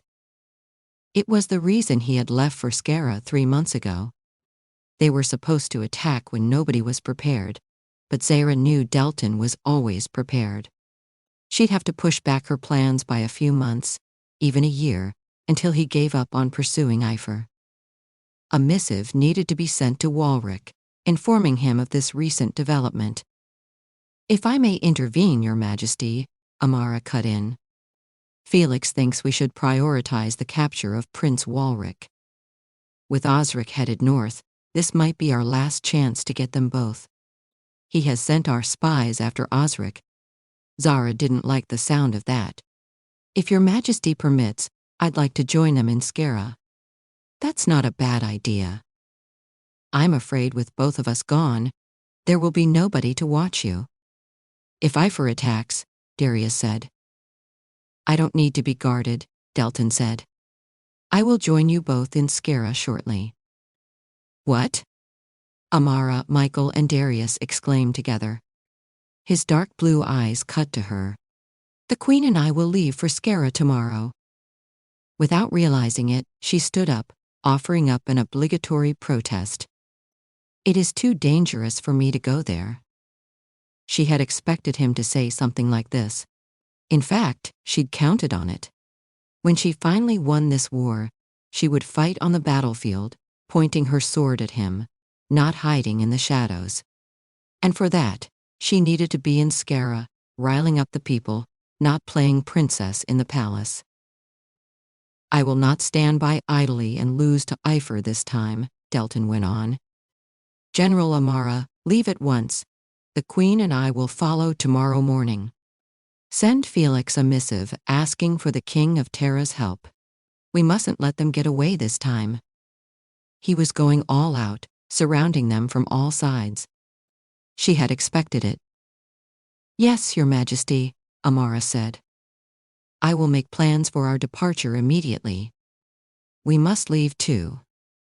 Darius turned to Michael, who remained calm. An understanding passed between them, and she watched Michael take Darius' hand, his thumbs rubbing soothing fingers on his wrist. They spoke entire sentences, the two lovers nestled close to each other. At the end, Michael silently nodded. Turning to her, his hand still in Michael's, he said, I will see you in Zara, Your Majesty. She was going to deliver her message to Walric before they departed. Darius bowed to her before leaving with Michael. Amara followed on his heels, leaving her and Delton alone. I will prepare for the journey. She stood. You have eaten nothing, Delton said. Sit down and finish your meal. His concern would touch her if she weren't bent on destroying him. I don't think I can eat with the prospect of death hanging over my head. Nobody is going to die, Delton confidently announced. Except Epher. Oh, they'd see about that.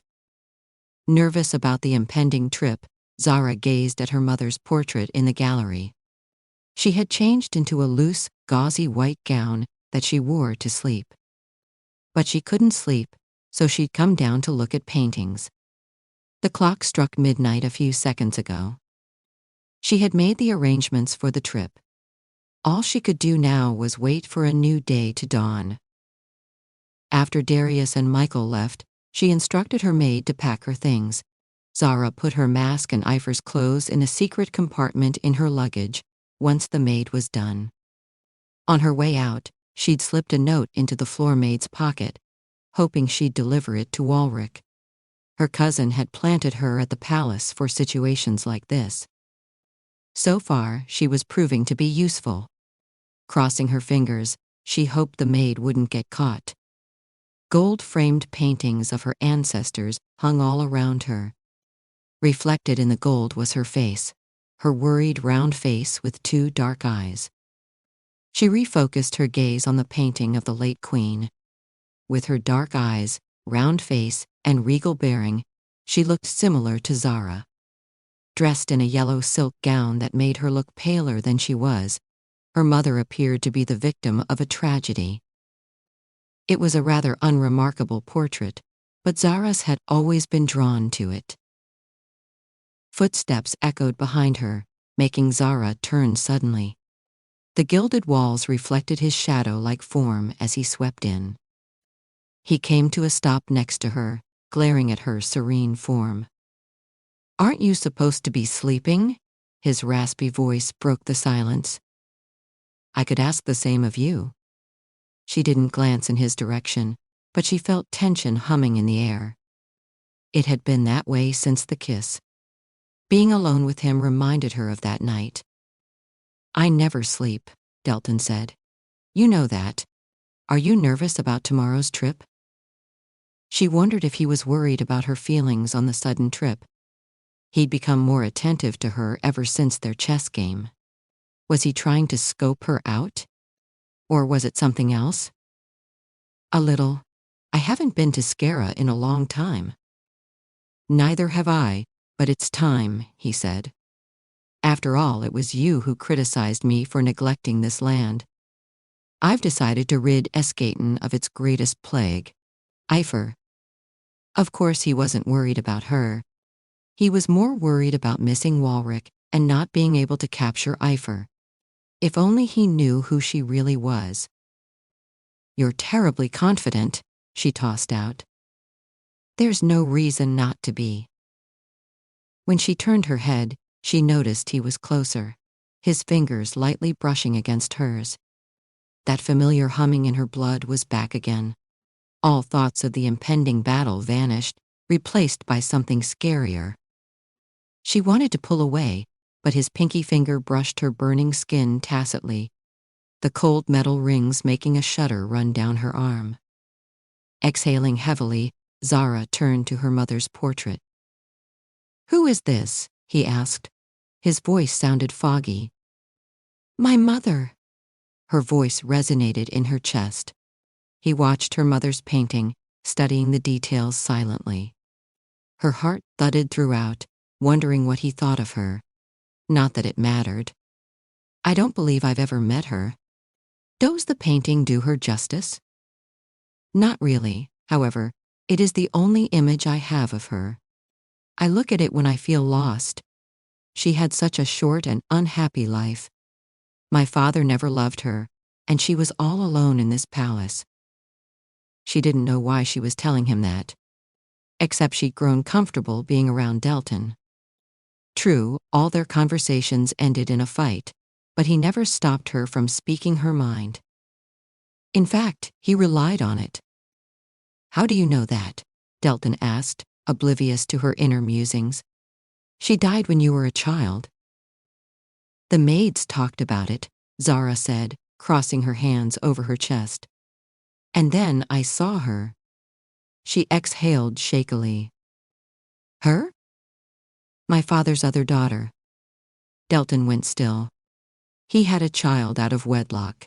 With a maid, I believe. She was born before me." My elder sister. Her husband's eyes fluttered closed. She'd never thought him capable of empathy before, but this affected him as much as it affected her. His clenched fist brushed against her fingers.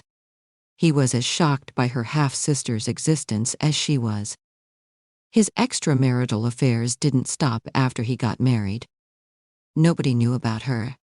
My sister, half-sister. A tortured expression came over Delton's face. She hadn't expected Delton, of all people, to react to her confession so strongly. Instinctively, she wrapped her palm around his fist. His eyes jolted open. Realizing what she'd done, she moved her hand away. I wasn't supposed to find out either, but I saw her one night.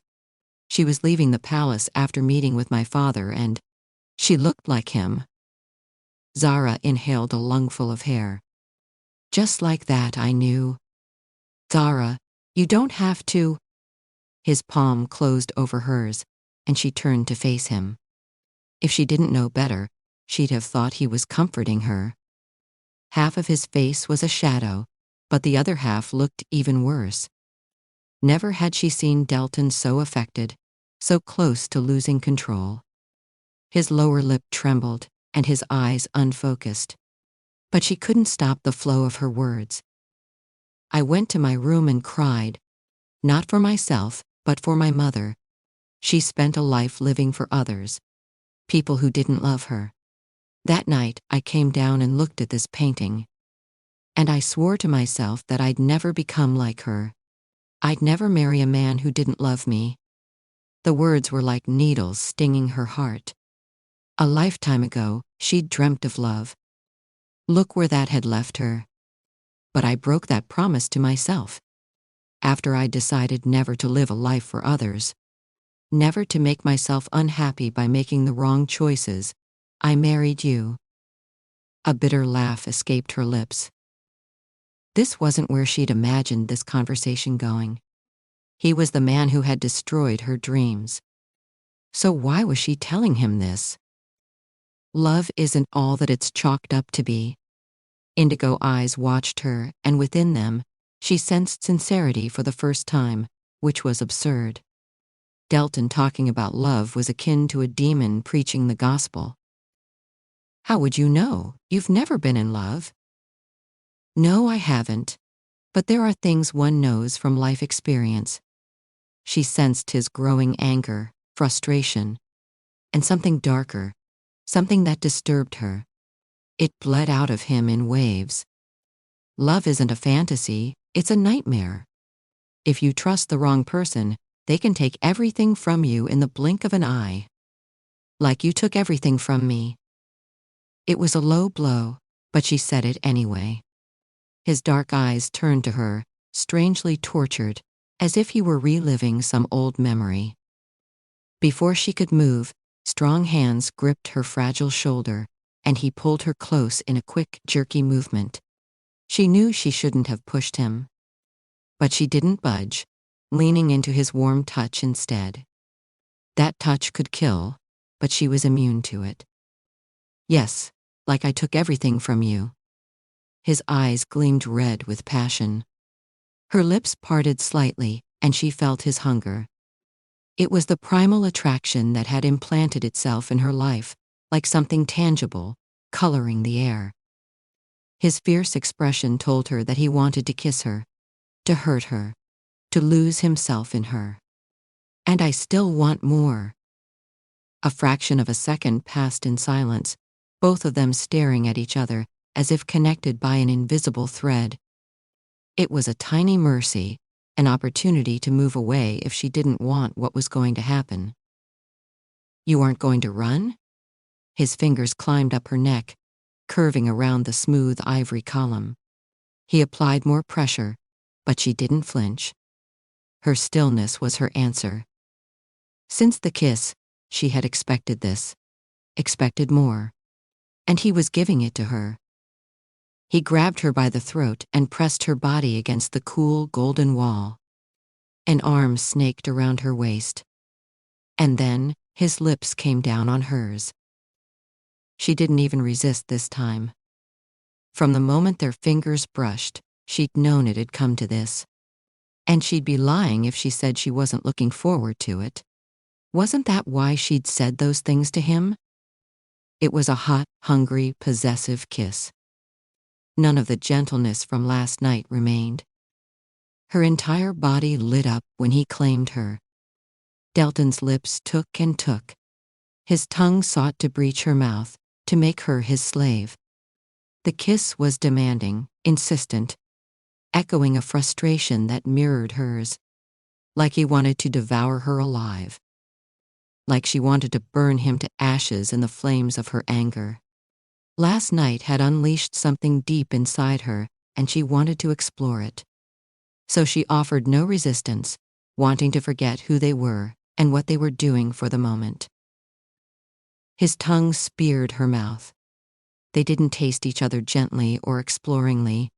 Instead, they fought a war with their lips and teeth and tongue, pouring years and years of longing and resentment into one kiss. It was dirty, shocking, and erotic, raw and honest, like communicating without words, like flying without wings.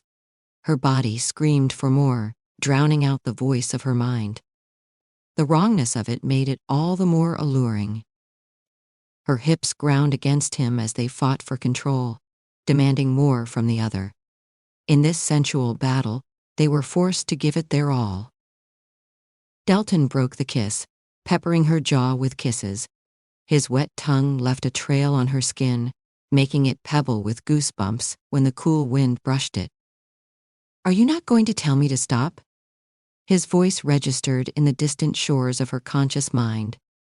Her head said she should stop, but the heat pooling between her legs refused to be cowed by reason. No, she didn't know why she said it. Except she wanted him. Even though she constantly denied it, her body ached for his touch. It had been that way since they'd gotten married. Didn't he at least owe her physical passion? If he was going to use her, she'd use him to explore her sexuality too. He smiled as if he'd expected her answer. "I should have kept my distance from you like I did all these years," he said breathily. His lips trailed down her jaw, kissing the side of her neck. Her fingers were in his hair, guiding him to the juncture between her shoulder and neck. He kissed her hard, lightly biting down on her neck, making her arch off the wall. Her eyes snapped open, startled by the effect his bite had on her. She felt it all the way to her toes. Her hips lifted, craving more. Even as her mind sought to push him away, her body wanted him closer. "But it's too late now. I think of you more than I'd like, about all the things that I want to do to you. All the people who've been here before me. I want you against my better judgment." He held her in place, his erection grinding against the juncture of her thighs. Was the moan she heard hers? Running a thumb over her bite, he soothed the spot he'd bitten with his tongue. Oh God, her body was racked with sensations she'd never felt before. "I want to plunder those bewitching lips until they're red and swollen and bruised." He peppered kisses on the slope of her throat and shoulders. "To kiss you here and here."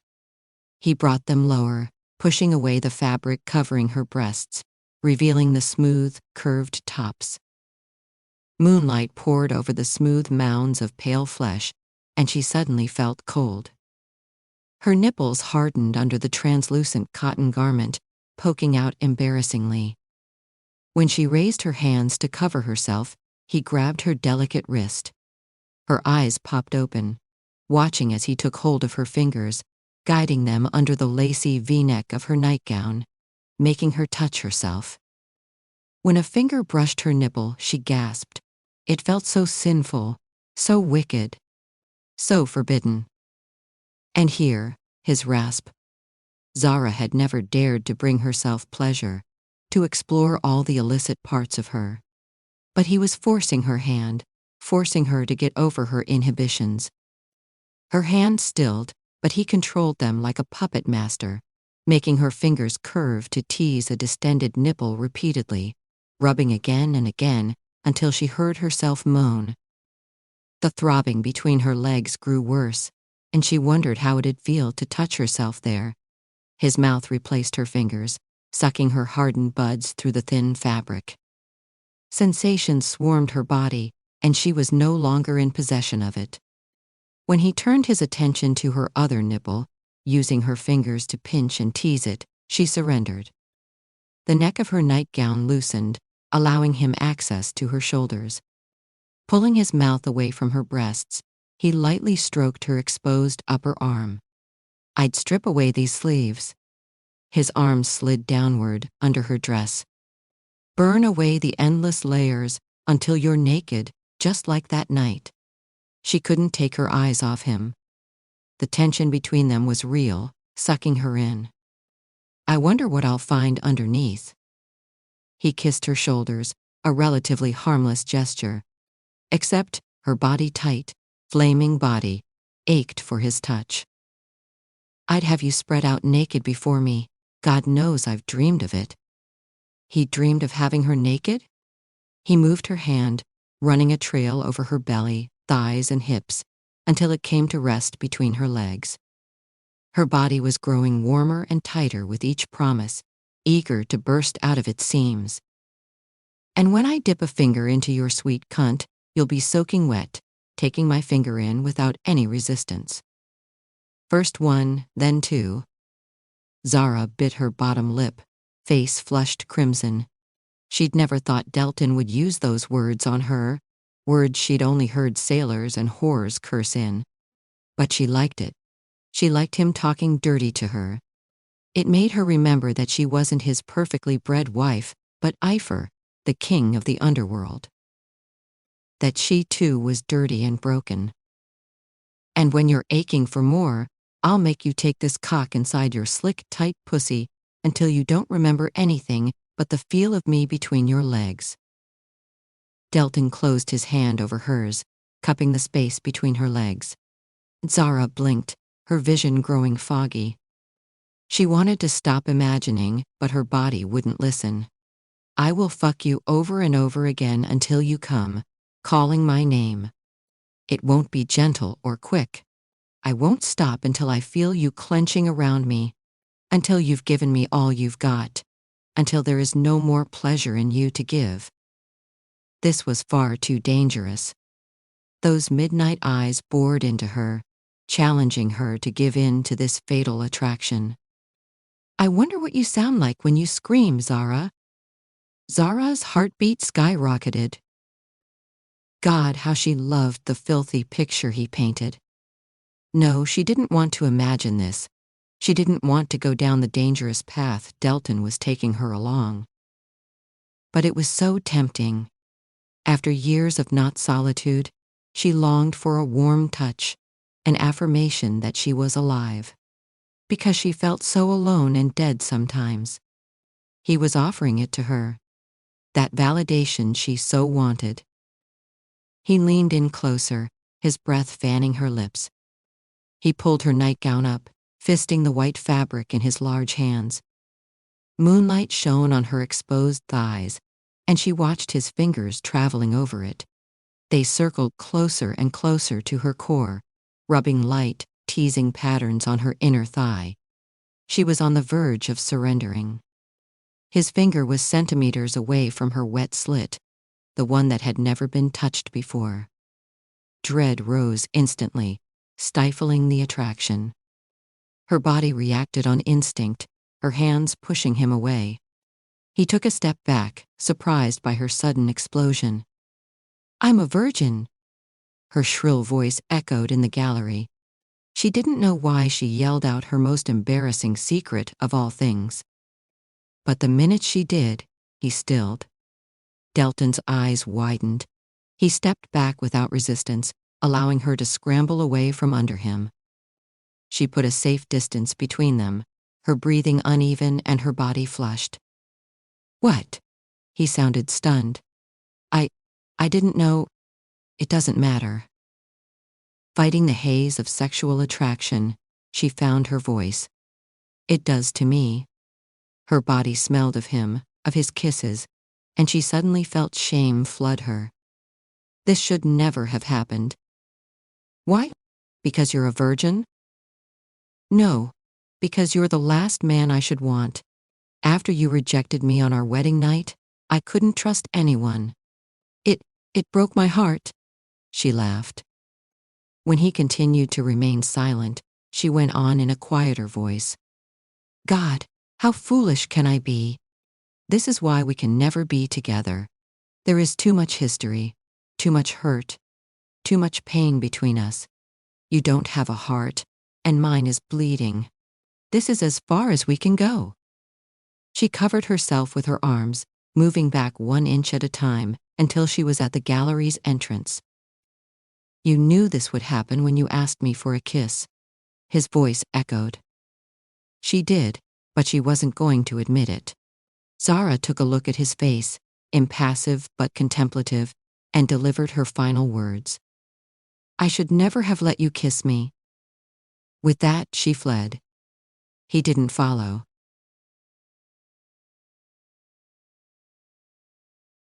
Chapter 11. Delton.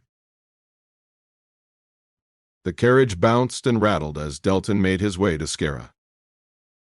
After last night, he decided to let Zara have her own carriage. Traveling alone gave him some time with his thoughts.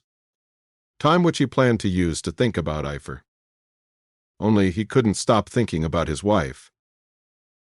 His mind returned to last night's confession. I am a virgin. He should have known. They'd gotten married when she was so young. It was naive to think anything had changed since their wedding day. He hadn't touched a woman since Karina, so why shouldn't Zara do the same? Some primal part of him liked that she was his to defile and his to pleasure. The scene at the portrait gallery had proven one thing. There was no denying the animalistic attraction he felt to her. There was something about her, a secret buried deep in her soul that pulled him to her. His body, his mind, his psyche craved her. But there was one part of him that he'd never surrender. You don't have a heart, and mine is bleeding. Oh, he'd had a heart long, long ago. Then he realized how useless it was. When he'd married her, revenge had been the only thing on his mind. But years later, he wondered if he should have been more careful with her. Zara's youth had been one of the reasons he'd exiled her. He'd wanted to give her another chance at life. Apparently, she hadn't taken the chance. He hated having a conscience. It had appeared out of nowhere and was making this journey more cumbersome than it needed to be. So he closed his eyes and drifted off. The carriage halted several minutes later. Opening his eyes, he found himself surrounded by voices. However, before he could make sense of it, he heard a sharp rap on the door, followed by a hurried opening. His worried guard glanced in. What is wrong? Why did you stop? Beyond the open door, he gazed at the makings of a city. Zara was filled with people. There were angels, demons, and humans walking side by side in the city. Its proximity to all three kingdoms made it a sort of gateway to Inferno. The town square was decorated with flowers, which jarred against the disharmonious atmosphere that filled Zara. The painted white houses, wooden buildings, buzzing markets, and orange skies completed the picture. The Queen? Delton stormed out of the carriage before the guard could finish his sentence.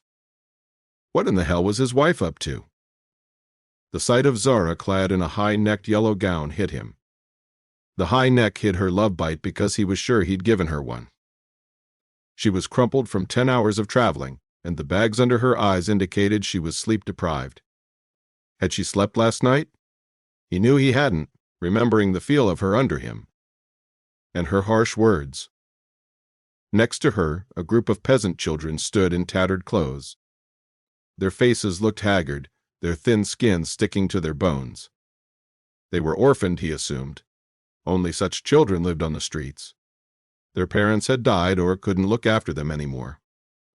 These children were the unwilling casualty of the revolution and the poverty that swept Zara following the first revolt. One of them clutched Zara's skirt. A guard came forward, trying to extricate the child from her, but she held a hand up. It's okay. She dropped a coin into each of their outstretched hands before saying, Would you like to come with me? The kids stared up at her blankly.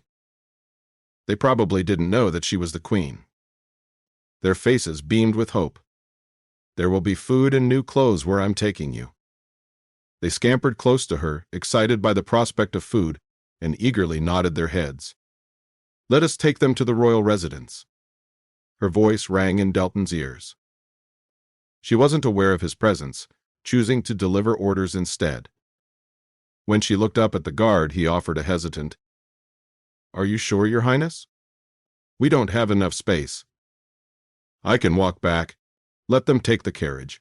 When they reach the residence, they are to be fed and given new clothes." Damn, this was the last thing he expected to find upon waking up. His wife did indeed have a bleeding heart. However, instead of being annoyed by it, he was curious. Every new fact that he discovered about her intrigued him more. "No, I can't allow you to walk." His voice startled her, making her turn around in horror. "Delton." He took a step toward the children. Their piteous puppy eyes watched him, full of expectation, and he felt another unwanted tug of anticipation. "How long have you been living in the streets?" The children clung to Zara, hiding behind her billowing skirt. It looked like they were afraid of him. His intimidating demeanor often had that effect. Zara held their hands, and he felt a strange sensation clawing at his heart. This was the kind, generous side of her that he'd never seen. It made her strangely attractive. He shook his head. He didn't need more things to like about her. She had already taken over his thoughts. He kept wondering what other quirks she possessed, hoarding every little fact about her like a magpie hoarded shiny objects. "They're victims of the revolution," he told Zara. "The product of Epher's greed." Her spine stiffened. She didn't like that. "I can't leave them here. Let us take them back to the royal residence." "No." It was a definitive answer. Her lip curled in distaste. "Why not? You keep telling me to produce an heir when there are so many children who need to be looked after. Aren't these children yours too? You're the king of Inferno after all. They're your subjects." Her eyes grew brighter when she spoke, face slightly flushed. And damn him if he didn't find that side attractive. "You cannot keep them there. What will happen once you feed them and get them new clothes? They will be back on the streets again in no time." She glared. "Nothing is going to be achieved by taking these children back to the royal residence." He tried to make his voice gentler, but all that came out was a low rasp. "We shall leave them at a shelter." "That is the purpose of shelters, is it not? To provide for orphaned children?" "The shelters around here were destroyed. That's why these children are out in the streets." "Then we will find one that hasn't been destroyed," Delton said. "They're my responsibility, Zara. Let me take care of them." Zara's breath stilled. Her instinct was to fight him. It took her a few moments to concede. "All right, but I will accompany them to the shelter." He groaned. She was stubborn. "Fine. The children can take my carriage, and you can use yours." "You don't have to." Delton held up his hand. "That was a command." Turning to the men, he ordered, "Deliver them to the nearest shelter. Then bring the queen back to the royal residence." To her, he said, "I have a busy day ahead. I won't be able to see you this evening." She didn't argue with him. The children were bundled off into 2 carriages, and he was left alone with his guards. Never in his life had he sacrificed anything for another person. Except for Karina, he'd sacrificed his heart, his trust, his very soul on the altar of her love. And look how that had turned out. But this was duty. So a sacrifice had to be made. As he walked to the Sapphire Serpent's office nearby, he told himself that he'd sacrificed a lot more for power. After lending Zara his carriage, Delton made his way through cobblestone streets accompanied by his guards. The people gawked at him, surprised that the king had chosen to visit Skara at such a time. He waved confidently, as if nothing were amiss. However, an anti-royal sentiment pervaded the city. Though people gathered wherever he went, bowing and scraping, he could see the reluctance. Zara had gotten out of control while he'd been acquiring more land, trying to capture Elysium. Power was a fickle mistress. She demanded complete devotion, or you'd find yourself cast out of her kingdom in the blink of an eye. There were no posters of him, nor any circulars bearing the royal insignia. Instead, he spotted something curious as he moved. "Bring me that poster." He pointed to one that he spotted in an alley. His eyesight was sharper than a human's, and he often saw things that nobody else did. The guard hurried and brought the poster to him. Just like I suspected. Embossed on the poster was the royal seal of King Elian's family. It was a poster for a market gathering, but no doubt that was shorthand for revolutionary activity. Had Walric used the seal? Was he trying to use the old king's name to rouse anti-Inferno sentiment? The use of the seal had always bothered Delton. It was like Epher was trying to resurrect Elian's dynasty, and that was something he couldn't allow. Destroy these posters. He tucked the one the guard had fetched into his pocket. And find out where they came from. With one guard gone, he headed to the Sapphire Serpent's office, which was a few steps away. Sapphire Serpents was the official name of Inferno's secret service. It had branches all over the country. He'd opened one in Zara to get intelligence on the revolution. The interiors of the wood and brick building were wallpapered and carpeted. An unmoving cloud of smoke hung in the air. Upon seeing him at the helm, the employees kicked into action, bowing and scraping. They led him to the second floor, where he found Darius waiting for him in Amara's office. "Your Majesty." His moss-colored eyes widened at Delton's unannounced presence. He quickly gathered himself and bowed. Amara stumbled from behind the desk and did the same.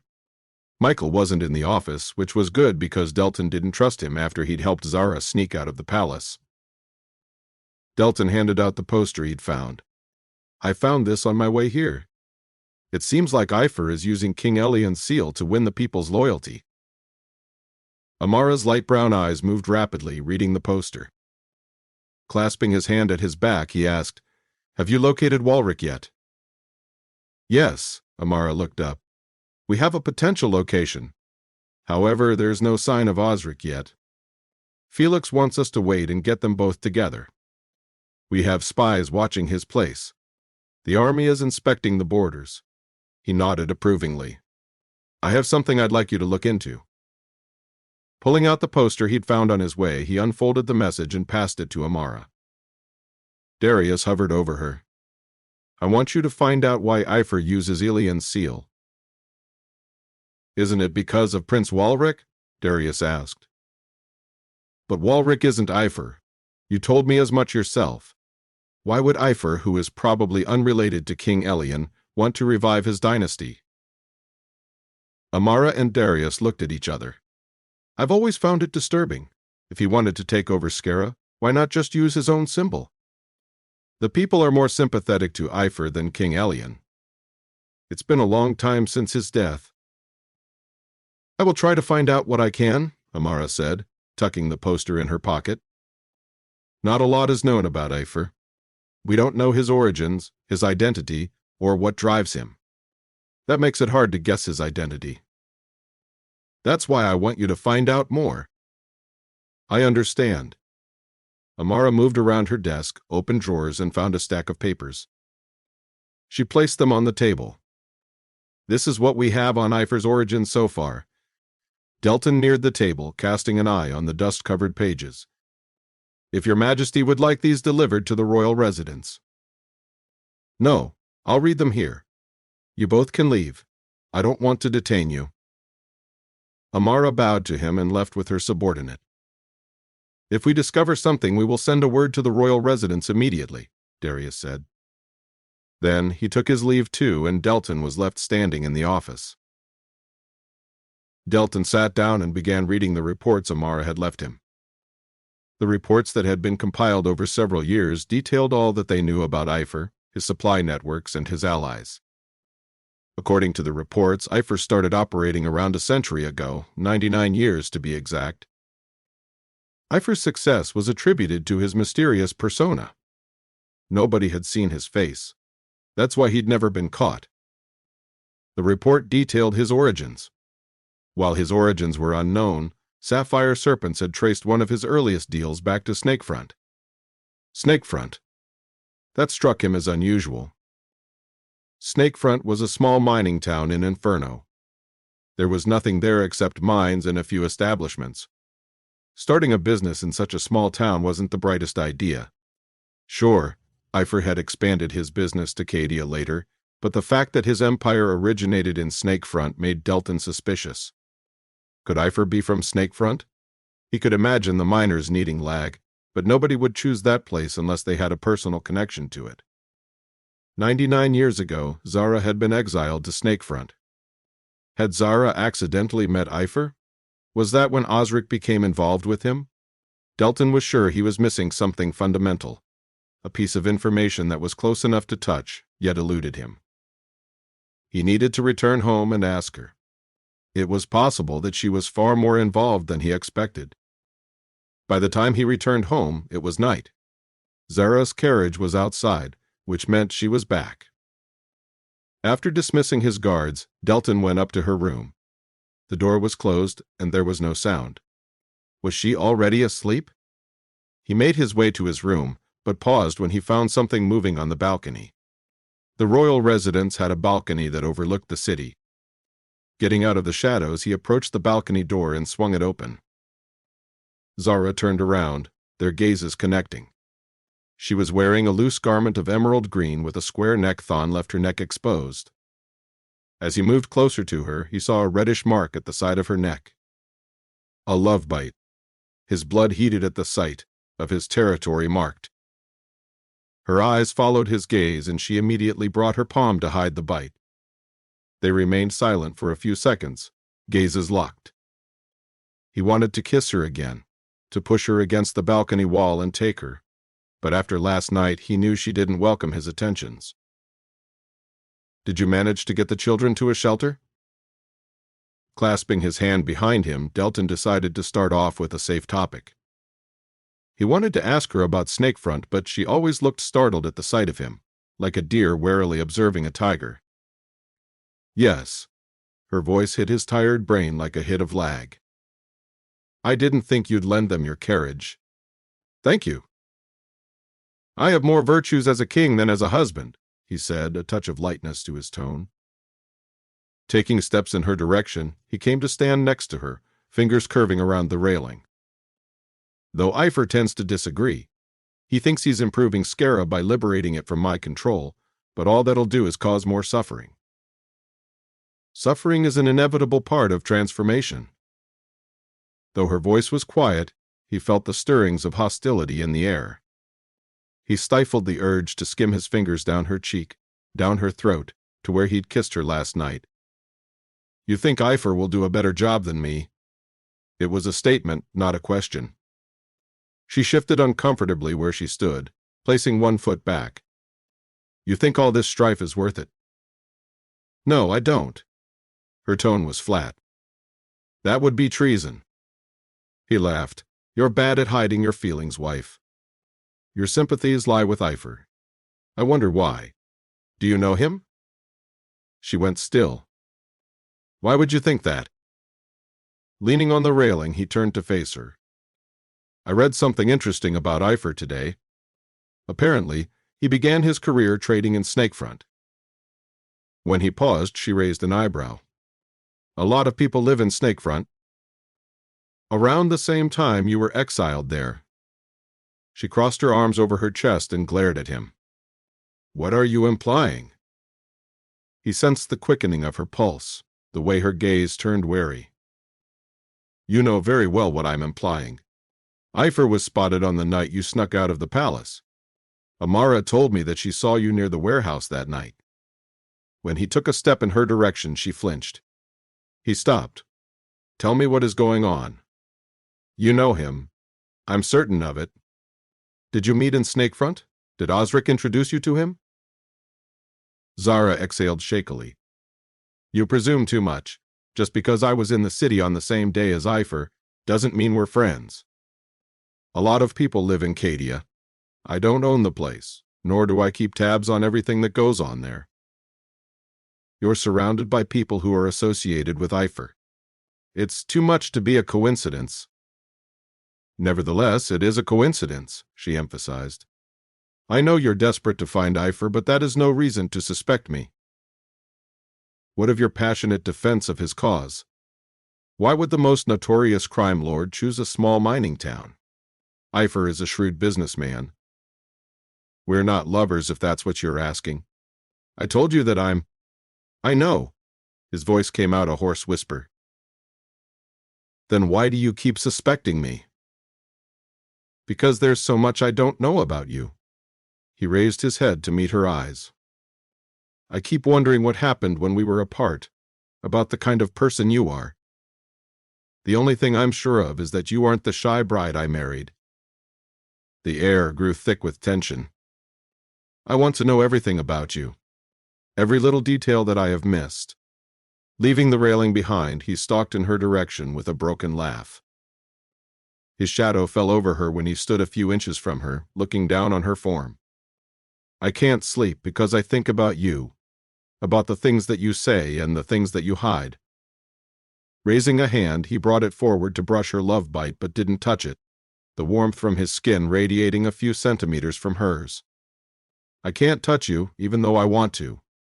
Between you and Epher, I don't know who the greater threat to my peace of mind is. With a shaky breath, he moved away. I want to possess you so badly, but I don't know how, and the worst part is that it's my own fault. He paused, stunned at his confession. You're right about that, she said coolly. Though her voice was steady, he sensed the rapid pulsing of her heartbeat. It is your own fault. You exiled me because of some petty vendetta against my father. All these years you never even bothered to send me a letter. You've never begged for forgiveness. I meant what I said the first day. You don't deserve me. I deserve to be loved by someone who can look beyond my father's actions. A mixture of frustration, rage, and desire coursed through him. You cannot look beyond the past either. That's why you hate me, because I remind you of who you used to be. Zara exhaled a long breath. I don't know why we're having this conversation. Our marriage has been broken for a long time and neither of us wants to fix it. The only reason you came back to me was to find Walrick. Delton didn't even deny it. See, this is why I can't forgive you. I'm not a territory to conquer, Delton. I'm not a trophy that you can win.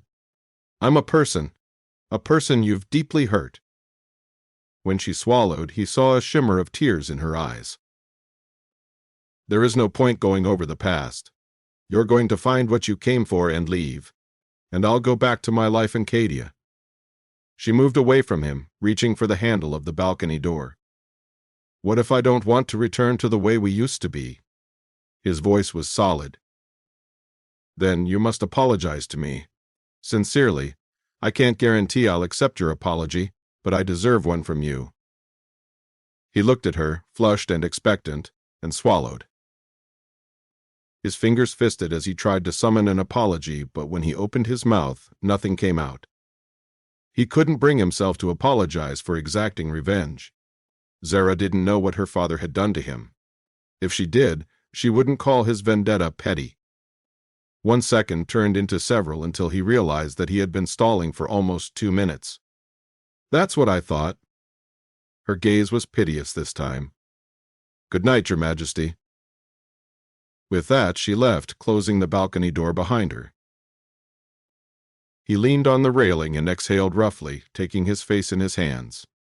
He hated being alone with his thoughts, especially when they were thoughts of her. Since the kiss at the portrait gallery, he had begun thinking of her with increasing frequency. And it wasn't just her association with Walrick that he thought about. With every new thing that he discovered about her, he found himself more intrigued. She was taking over his mind, and if he wasn't careful, he might end up in a complicated situation. He resisted her as much as he wanted her.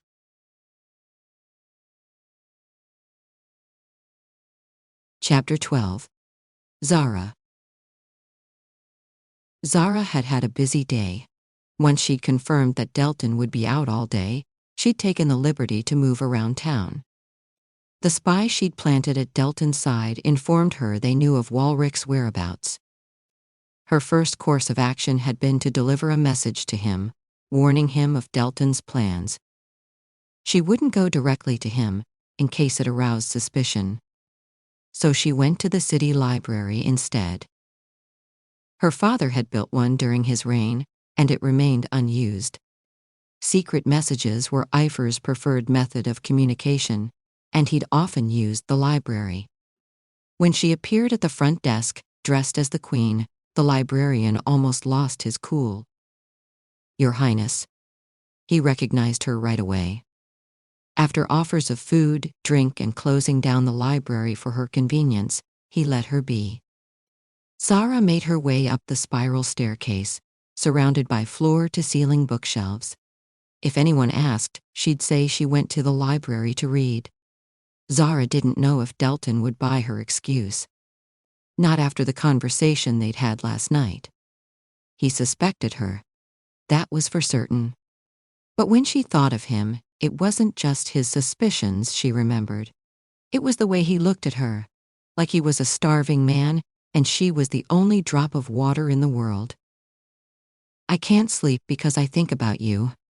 About the things that you say and the things that you hide." She was hiding quite a lot from him. That was the reason they couldn't be together. And because he never admitted to his mistakes. Yes, her father had wronged him, but she'd always found his treatment of her excessive. King Elian was dead, and Walrick was in exile. Wasn't it time he stopped his endless quest for revenge? Dressed in a high-necked gown, she subconsciously pressed the spot where he'd left a love bite. Every time she laid eyes on it, her face flamed. Last evening, she tried to apply a bunch of oils and salves to make it disappear, but nothing helped. She assumed it'd fade away in time. Or she could use magic to get rid of it. But the thought of making it disappear tugged at something in her heart. Regret, perhaps. In all her years as queen, she'd done nothing risky. She'd never indulged her desires, preferring to play it safe. Life as Epher meant the constant threat of discovery, and courtesans talked. But that night in the portrait gallery had been a reckless escapade. She'd allowed Delton to initiate her into a world of sexual pleasure. Every time she thought of the dirty words that he'd whispered in her ear, she felt herself growing hot. Yes, she hated Delton, but she liked the way his touch made her feel. She secretly enjoyed living on the edge, in the precarious divide between love and hate, between sex and power. Lust, that's what it was. She lusted for him, for his touch, for all the filthy promises he'd made. Even as she hated him. But he hasn't apologized yet. That thought kept Zara from giving in to her fantasies. Delton didn't know who she was. She assumed all his passion would turn to ash once he found out that he had been sleeping with his nemesis. A smile touched her lips at that thought. It'd be worth getting him in bed just for that. The third floor was her destination. It smelled of dust and pages. The worn-out wooden bookshelves had been replaced, thanks to the generous donation Epher had made 5 years ago. At the end of the section on war lay the book that she was looking for, Classical War Strategies. Looking over her shoulder to make sure she was alone, Zara opened the book to the 100th page. That's where Walrick usually buried his messages. As expected, a torn sheet of paper lay inside. She gathered the sheet and shut the book, placing it back on the shelf. She pretended to wander around, picking 2 more books before approaching the window. Pressing the note into another book, she began reading it. It was written in code, in esoteric symbols that Walrick and she had learned as children. They devised a method to interpret the symbols as words. The message was loud and clear: "Don't come for me." Walrick knew he was in danger. Zara knew that Delton was having him watched. Leaning on the wall, she recalled the day Walrick had joined her enterprise. It was a year after she'd begun trading under Epher's name, using a false identity to dispose of the goods that she and Osric had been saddled with. However, once the goods were gone, she realized that this was a business opportunity. As their business grew, they needed partners. Walrick's support had come at a fortuitous moment. He'd heard of Epher's growing empire and had visited him one night. He needed the money since Delton had stripped him of everything that he owned. One look at Osric, and he suspected her involvement in the enterprise. When Zara broke down and confessed, he was shocked. She told him of Delton's treatment of her and her reason for becoming Epher. "Delton doesn't deserve you," Walrick said. "I should kill him for what he did." "Killing him won't solve anything. I want to start anew. I want to take Escaton back from him. I want to win and make him regret what he did to me." Looking back, Epher had been the product of resentment, of vengeance, of victimization. He'd been born from death and sought to reclaim her life. His sole purpose was to undo the hurt that Zara had suffered by making Delton suffer. Epher had made lots of money, but he had yet to heal her heart. As she held the note against a candle and burned it, she reminded herself why she and Delton were enemies. Zara left the library minutes later, remembering Walrick's ominous message. She made a mental note to monitor her husband as she returned home. Darkness enveloped her room as Zara heard her stomach rumble at midnight. She'd eaten little at dinner, her mind lost in a train of thought. A large grandfather clock ticked away in her room, striking 12:30. Pushing the bedsheets aside, Zara climbed out of bed. Wrapping herself in the robe lying next to the bed, she approached the window. Through the closed glass, Zara glimpsed the serene gardens and the brightly burning lamps that filled Zara beyond the walls. Delton hadn't returned from the looks of it. The staff had gone to sleep, leaving the house quiet. Eager for some fresh air, Zara left her room. Following the carpeted hallway, she made her way to the front door. The royal residence was relatively small, with 5 rooms and an area for the staff. However, the vaulted ceilings, the stone pillars, and the oil paintings of Delton's parents spoke of history. She came to a stop before a painting of Delton with his family. He must have had it installed after he took over Escaton. It was one of him with his parents, the late King and Queen of Inferno. The sight of them filled her with guilt. Her father had murdered them, though the official statement was that they died in an accident. The late king possessed dark hair similar to Delton's, and a wide, friendly smile. Standing behind the queen, his hands rested on Delton's mother's shoulders. The queen was a beautiful woman. She had Delton's blue-black eyes, a round face as radiant as the moon, and generous curves. Her lips were a bright red. In the painting, she held Delton's hand. He couldn't have been over 10 when the painting was done. His younger self was filled with innocence, looking at the painter with enormous eyes. His angular face was softer, his eyes just as mesmerizing. Zara wondered when he'd lost his innocence and turned into the person he was now. The sound of something scraping the wall made Zara turn. She moved quickly, thanks to her experience as Epher. Emerging outside the front door, she met Delton's eyes. His irises, the color of dark sapphires, bored into her, making her heart skip a beat. Dressed in his uniform, wearing all those silver rings and that serious expression, he felt strangely familiar. Comforting. What a ridiculous thought. Guards surrounded him on both sides, striding majestically in her direction. He stopped by the flowers outside the house for a moment, and their eyes met across the distance. Feeling her heartbeat speeding up, she moved to his side until the edge of her skirt brushed his feet. "Good evening." She scanned him for any sign of suspicion. Or worse, victory. They'd never conversed so casually before, but after reading Walrick's note, She was desperate to find out what Delton was planning. "Zara," he surveyed her. "How unusual of you to greet me. That too at midnight. To what do I owe the honor?" She coughed. "I couldn't sleep." That was when Zara saw the glimmer of silver next to her. A sword. Pointed at her. Poised to kill her. It happened faster than she could react.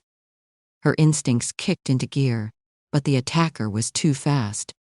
One moment, it was just a glint, then it turned into a short knife. One of the king's guards held a silver blade aiming to stab her heart. Delton reacted, but a second too late. The blade missed her heart, sliding firmly into the side of his stomach. Blood oozed from where it had gone in. Zara stared, horrified, at Delton's injured body.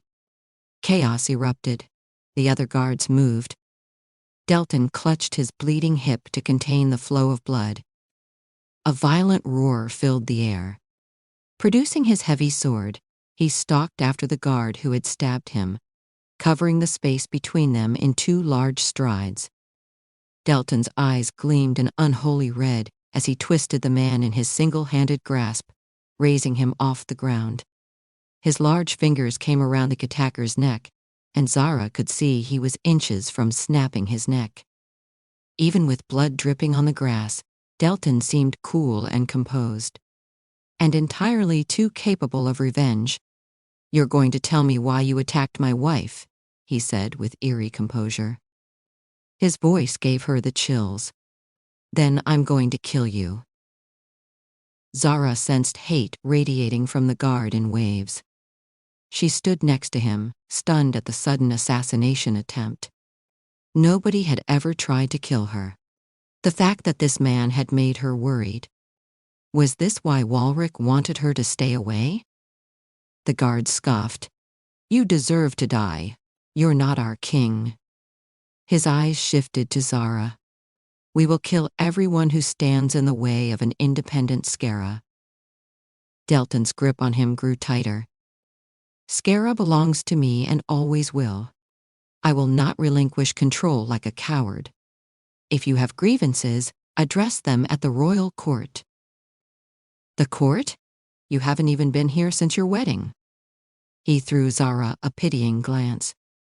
"Poor thing. The king sold you to him in exchange for power. I could put you out of your misery." His words were like needles stabbing her heart. "Epher will see that we prosper. He will lead us to victory." "Your Majesty, let us take care of him." The other guards crowded him, but his hand closed over the hilt of his sword. "Step back," he commanded as he pulled out his sword.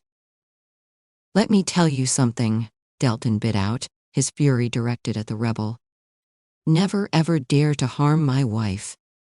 Or you will pay the price with your life." With that, he drove his sword into him. She gasped. The other guards flinched. "No." A splash of the attacker's blood cut her off. Delton hadn't used magic, but brute force. It was unexpected. Her attacker went slack-jawed, eyes widening. "This is what you deserve for trying to hurt her. She is your queen, and you will treat her with the respect that she deserves." He released his hold on him, letting him crumple to the floor. When the life bled out of him, Delton took a step back. Turning to the astounded guards, he said, "Clean this up." Zara was too stunned to move. The other guards rushed in, following his command and picking up his body. Delton reached her side, and all she could do was stare at him blankly. "Are you all right?" Yes." She tried to stifle the butterflies in her heart. He had killed for her, to protect her. She never thought she'd live to see the day. But now that she had, her heart wavered. Uneven breaths confused her. "Skara is more dangerous than I thought." When he gave her the slightest hint of a pained smile, she inched closer to him. "You're injured." Zara reached his side and grabbed his arm just as his knees weakened. He fell on her, his blood staining her clothes. Her fingers immediately reached for his wound, clutching the knife that was inserted in his obliques. "We need to get you inside," she said, looping his arm around her neck. He rested his body weight on her, struggling to stay upright. The guards left Delton to her and disappeared. More guards came to help, but Delton brushed their hands away. "I don't trust anyone." When he whispered into her ear, his head resting on her neck, she felt his breath tickle the tiny hairs on her skin's surface.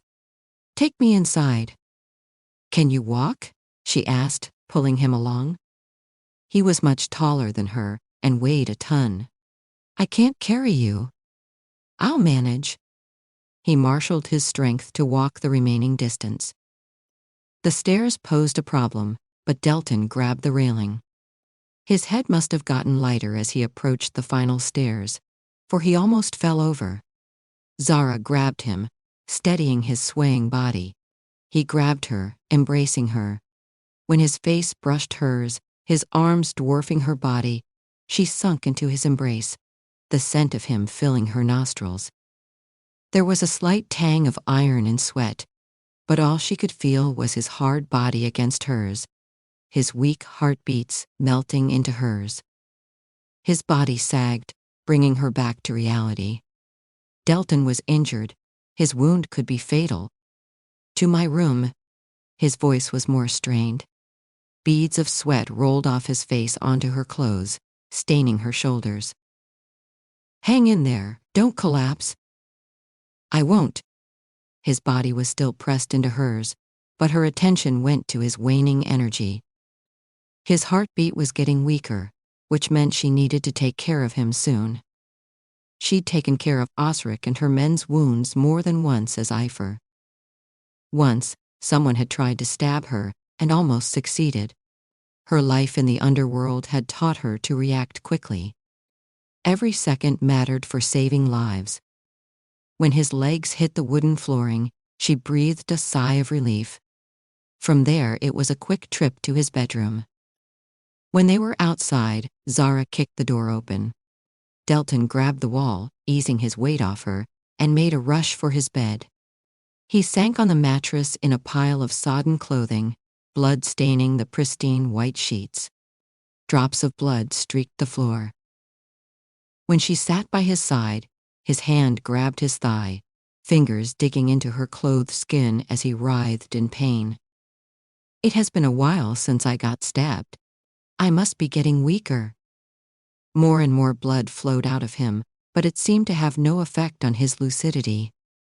It was just like Delton to be stubborn and try to control death. His gaze trailed over her puckered lips, her eyebrows knit in consternation. "You should have restrained your movements instead of trying to kill him. That takes a lot of energy." "I couldn't let him insult you," he said, his dark gaze piercing her. "An insult to you is an insult to me."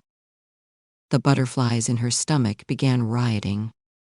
She inhaled and exhaled deliberately, trying to calm her heart's response to his words.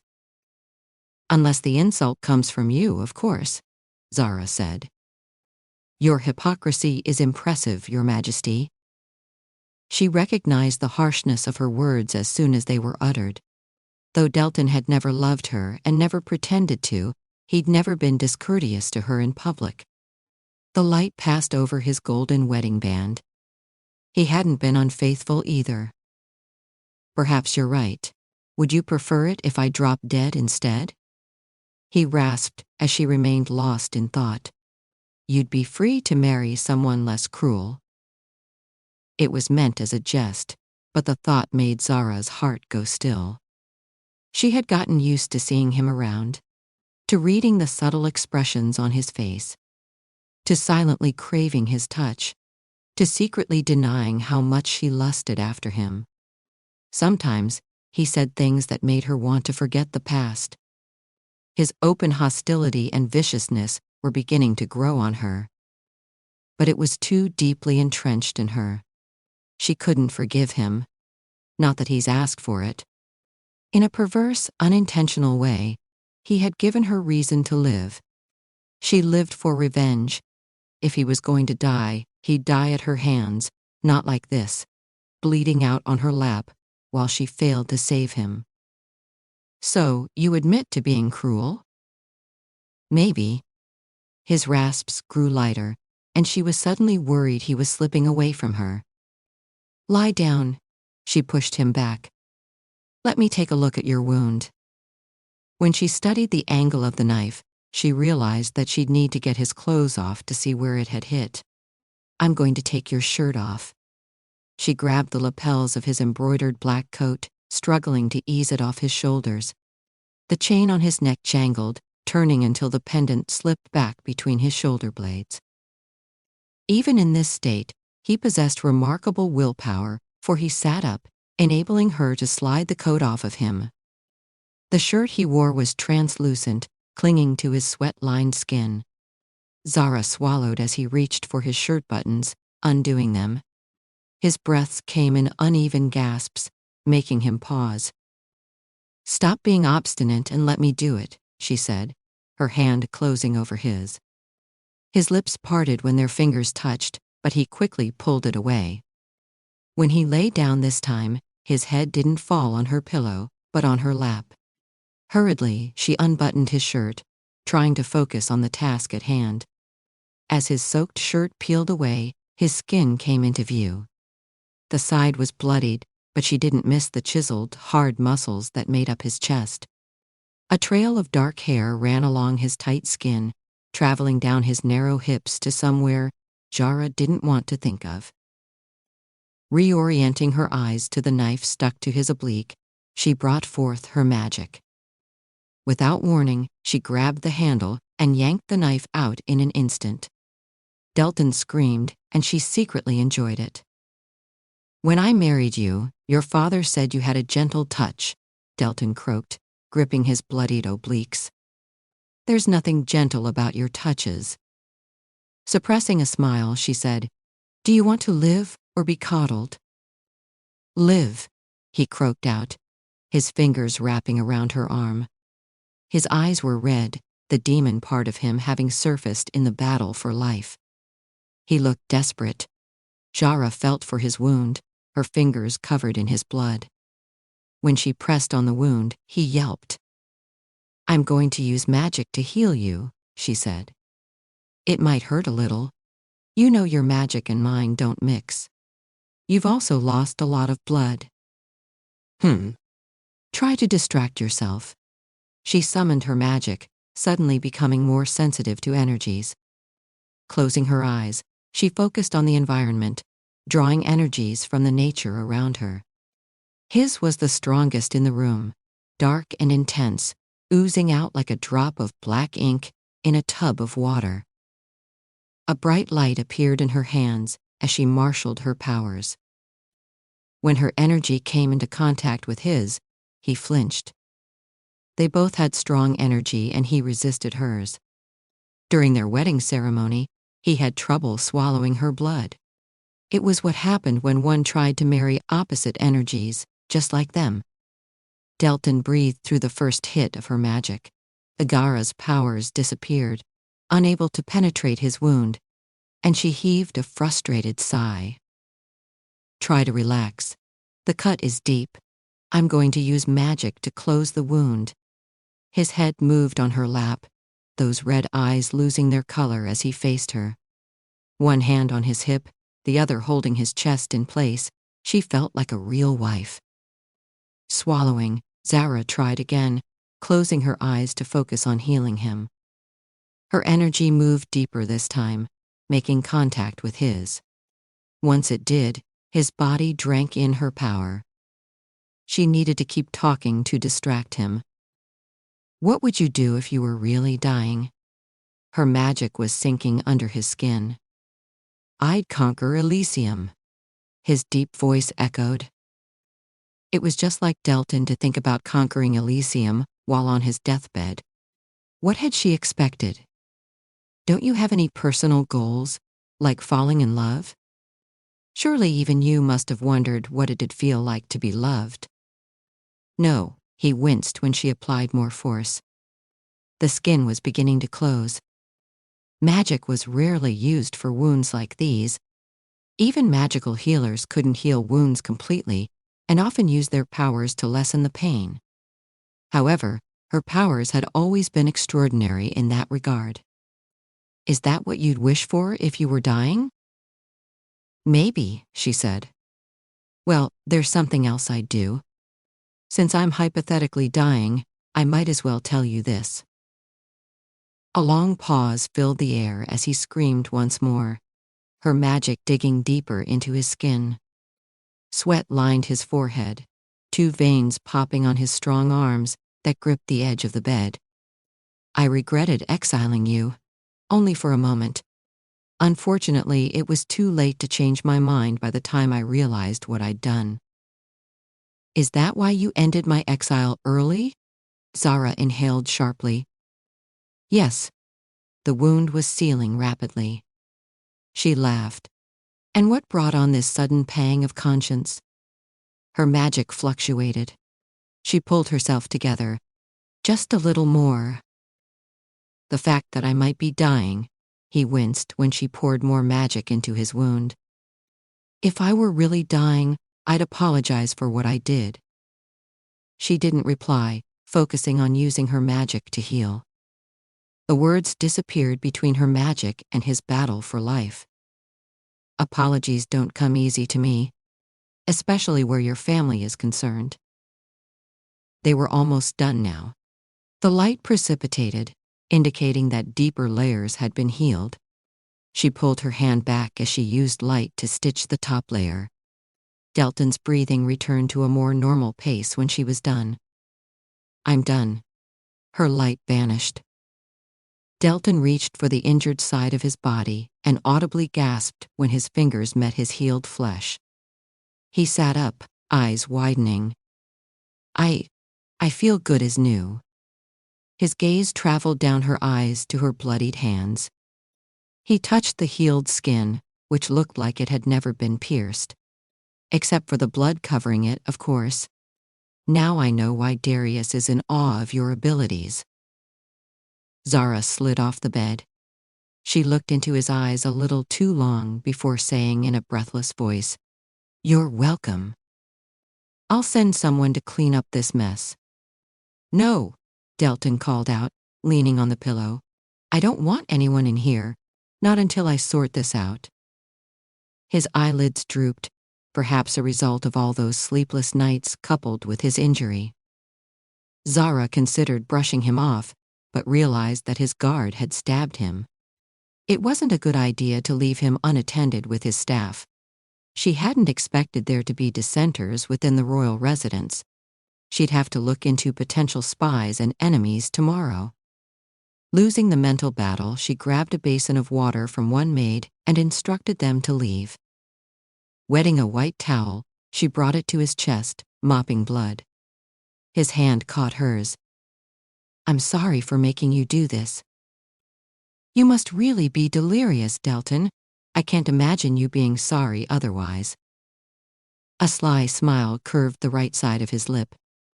"Maybe I am." She felt the warmth of his body as she wiped the last traces of blood. A queen would never do something like this, but she'd lived by herself for so many years. At that moment, it didn't matter who was in front of her.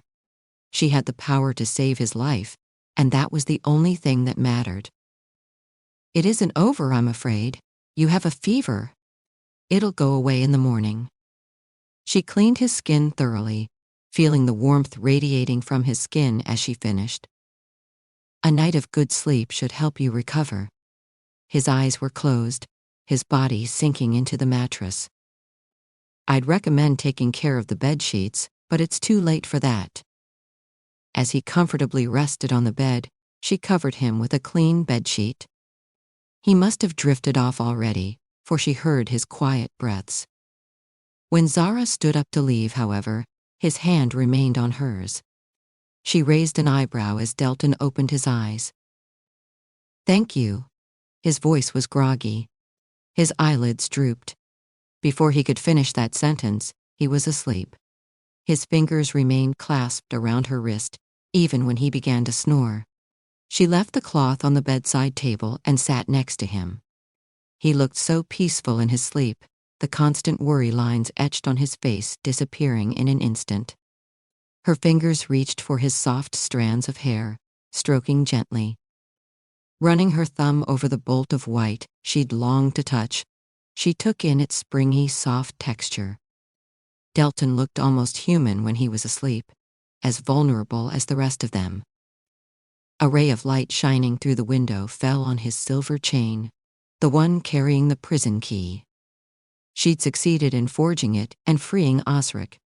Heart pounding, she closed her palm over it. Delton shifted in his sleep, pulling the chain back. It slipped through her fingers. When he turned, the key slipped under his arm, away from her reach. His hand still entwined with hers, he pulled her forward. She fell on top of him, his face buried between her breasts.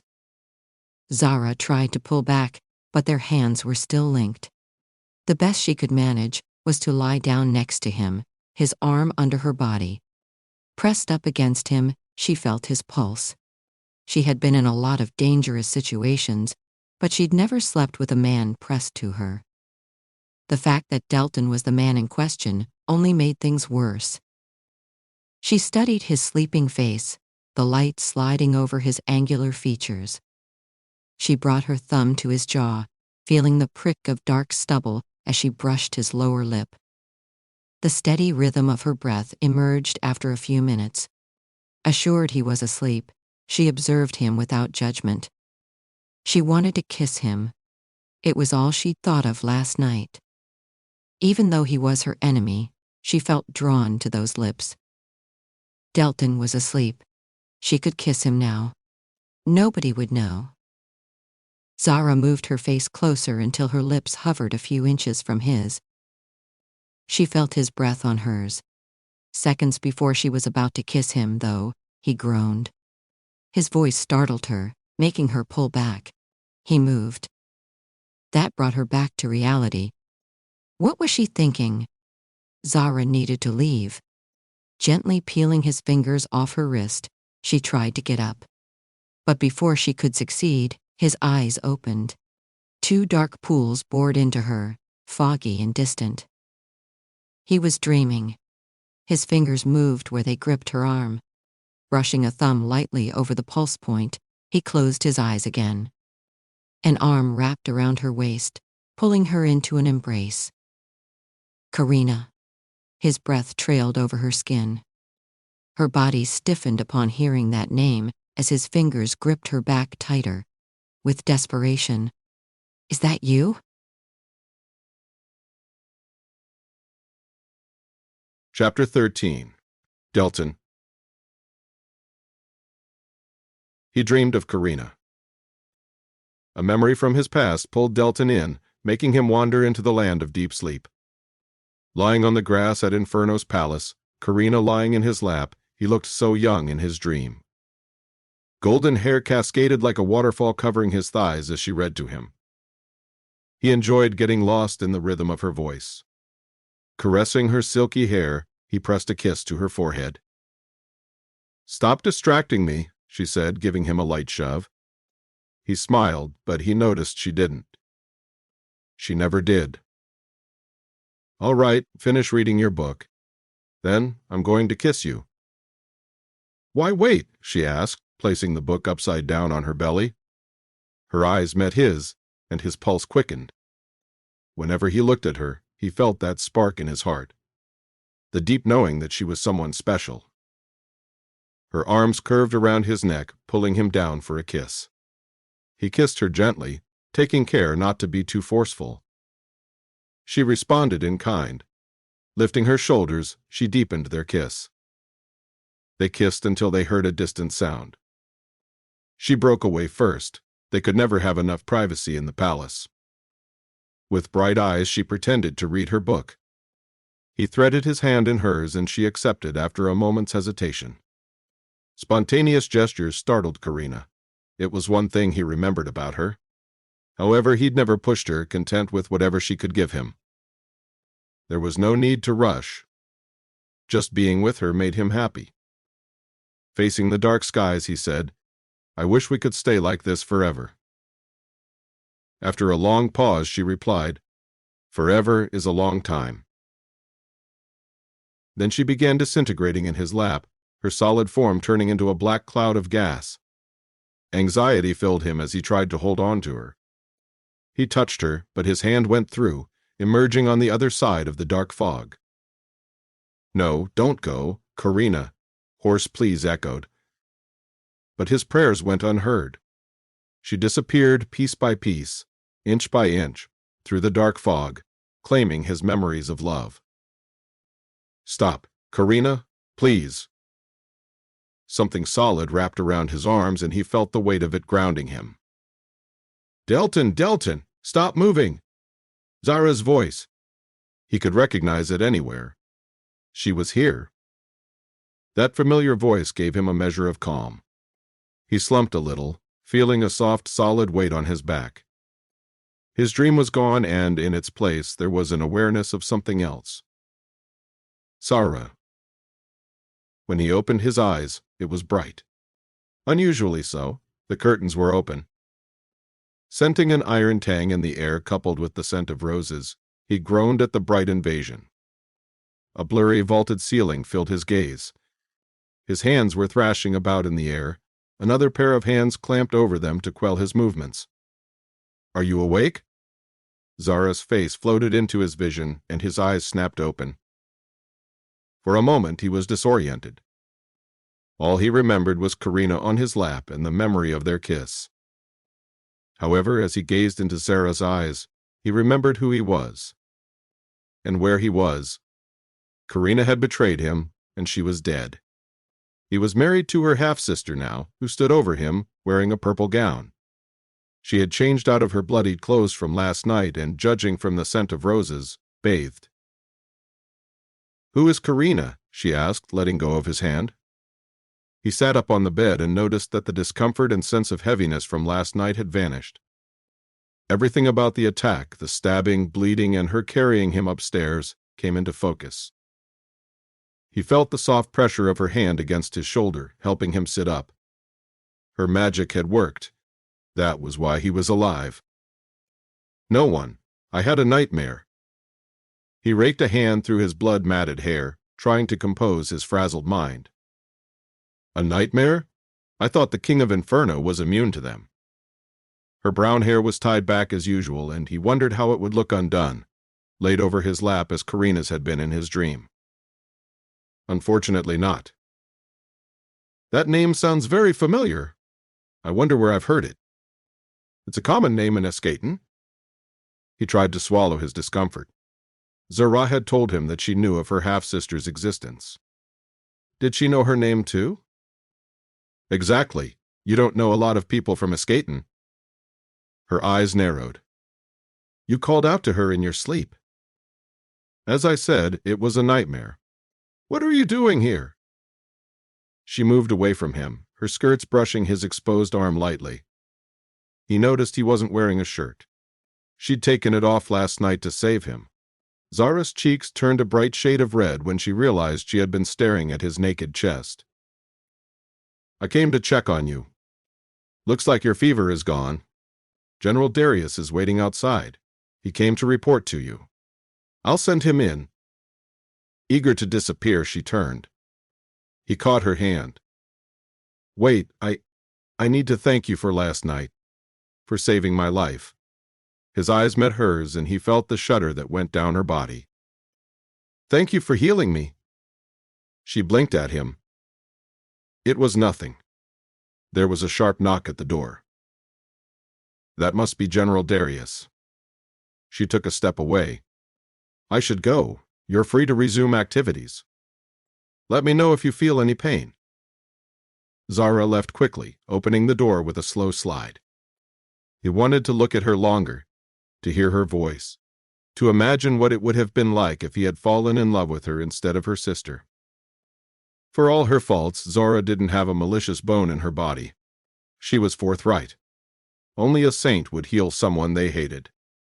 She wouldn't have killed his family and betrayed him as Karina did. The thought made him uneasy.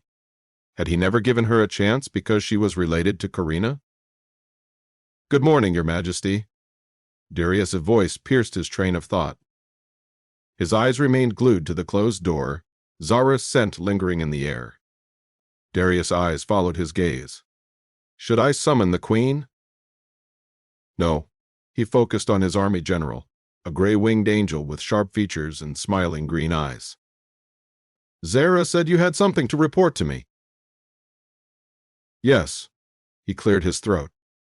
"I have some bad news. Walrick is gone." "What?"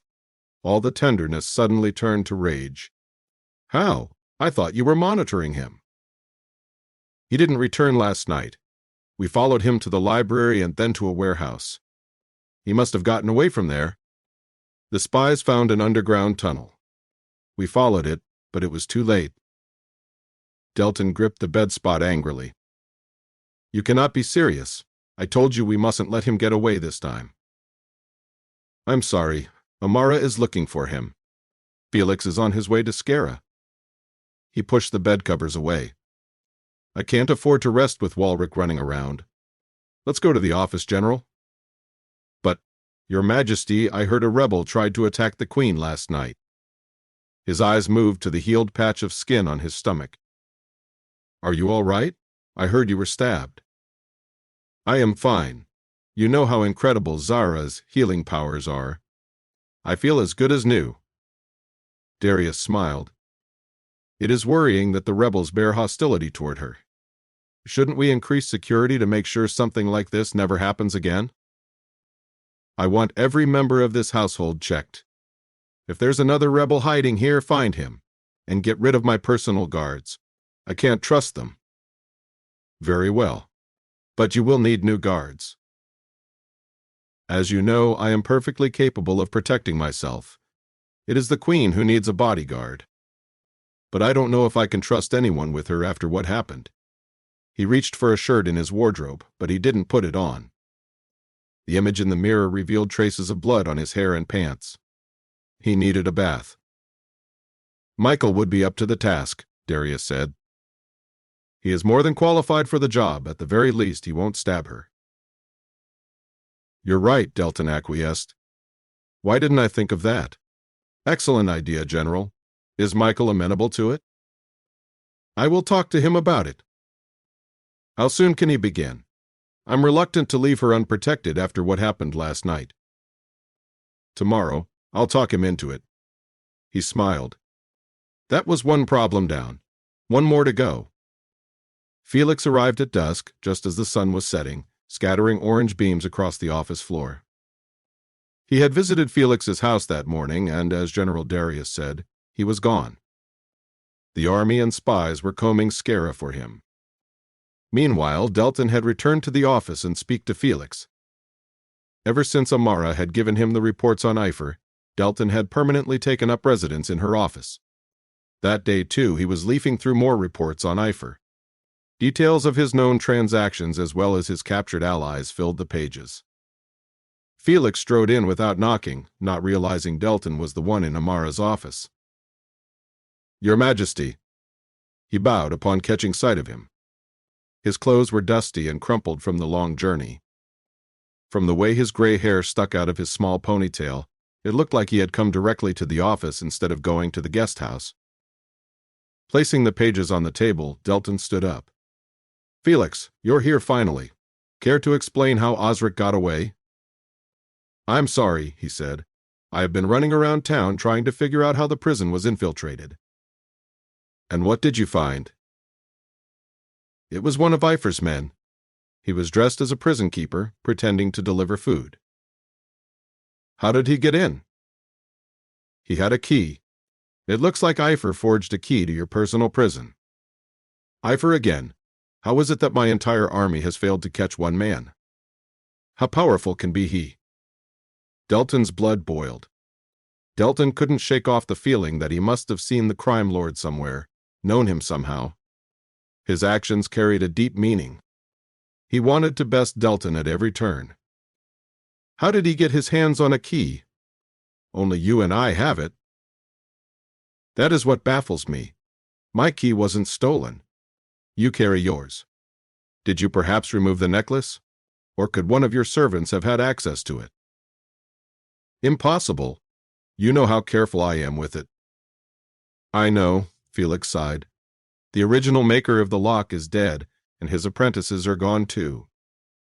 Nobody knows the design of the prison lock. Have you located the blacksmith who forged the key? No, the key went through several hands before landing in the prison keeper's. I'm working my way through the chain of transmission, but Epher managed to cover his bases. He used several innocent people to handle the key to hide his tracks. Frustration shot through Delton. He slammed his fist on the table. We were supposed to have him by now, but Walrick is gone and my prison has been broken into. I can't let him get away this time. I'm going to end him. Yes, Your Majesty, Felix said lightly. We will do our best to capture Prince Walrick soon. When he hesitated, Delton asked, Do you have something else to say? My spies made some unexpected progress on the human trafficking ring in the capital. It looks like Aries, who works with Epher, has been leading the ring. We finally caught him last week. Delton raised an eyebrow. Aries confessed to meeting Epher 2 weeks ago. Apparently, he was the one who told Epher where Osric was. They've been meeting in Cadia. Does Aries know Epher's true identity? No, he says he's never seen the person under the mask. He'd kill to know Epher's real identity. He's not the only one. Aries' capture has given us another option. He has been working with Epher for a long time. We can use him to bait Epher. Using a snake to capture one? Aries might use the opportunity to run away. It is a risky endeavor, but it might be the fastest way to call Epher out of hiding. We'll arrange a meeting with Epher, posing as Aries. I will escort him there under my supervision. We will have men on standby to capture Epher when he shows up. What if he gets away? He cannot win against my men. Aries told us that Epher isn't physically strong. He can take on one man or two, but without his guards, he stands no chance of winning against us. Felix's eyes surveyed him, waiting for this command. It is far too risky, but we are out of options, and I am growing desperate, so I'm going to let you have your way this time. Felix smiled. Go about setting a trap for Epher. Aries will need to be brought to Zara, I presume. He's already here, Felix said. Confident bastard. He expected Delton to succumb to his plan after all. Desperate men were always predictable, and Delton was desperate to wring Epher's neck. How soon can we move? Give me 2 more days. All right, I expect results this time, Felix. My patience is running out. Yes, Your Majesty. I plan to take a more active role in the capture of Prince Walrick as well. How has the Queen been faring? Amara says she saw her at Epher's warehouse. So Amara had run her mouth to her boss. It was to be expected, he guessed. What was unexpected was the surge of protectiveness that filled him. Zara's searing dark gazes filled with hate and honesty had wormed their way under his skin. He didn't like hearing her criticized because it hurt him. Was it because she'd saved his life? Or was it because somewhere deep down he trusted her? I don't think we need to be concerned about her. I found nothing linking her to Epher. It was a bold presumption. She had made her opinions on Delton's leadership known. Though she had denied any association with Walrick, there was the incident of her being spotted near the warehouse. Could it have been a coincidence, as she claimed? Though he didn't know why she'd snuck out that night, Delton knew Zara wasn't malicious. She'd saved his life. Would she have done that if she were helping Epher? For years, he'd assumed the worst. But he realized that he might have been unfair to her. Delton hated how she made him question everything he'd been certain about. Every carefully laid plan, every deeply held resentment, and every righteous impulse. She made him wonder if he had been unjustified in his pursuit of revenge. Your Majesty? When Delton looked up, he realized Felix had been talking. Yes? That's all I have to report. Shall I make arrangements with hers? Yes, you do that, Felix. He was in a trance, examining and re-examining his motivations. After Felix left, Delton returned home. As his carriage moved through the streets, he realized that Epher was no longer his greatest obsession. It was Zara. Delton returned late that night, feeling optimistic about Felix's newest plan. He went straight for his bedroom, but paused when he saw his wife standing outside. After the incident last night, he'd fired all his guards, which left the royal residence rather empty and exposed. Darius had sent 2 soldiers to guard the building, but other than them, it was only Delton and Zara and the house staff. Zara's eyes caught the candlelight as she looked at him, her hand clutching her door handle. Her lips parted, but no sound emerged. "Good evening." It was way past midnight. But Delton had begun to realize that he and Zara were alike, in that they both couldn't sleep. However, unlike him, she wasn't a demon and needed to sleep. How she managed to stay strong despite the lack of sleep was a mystery.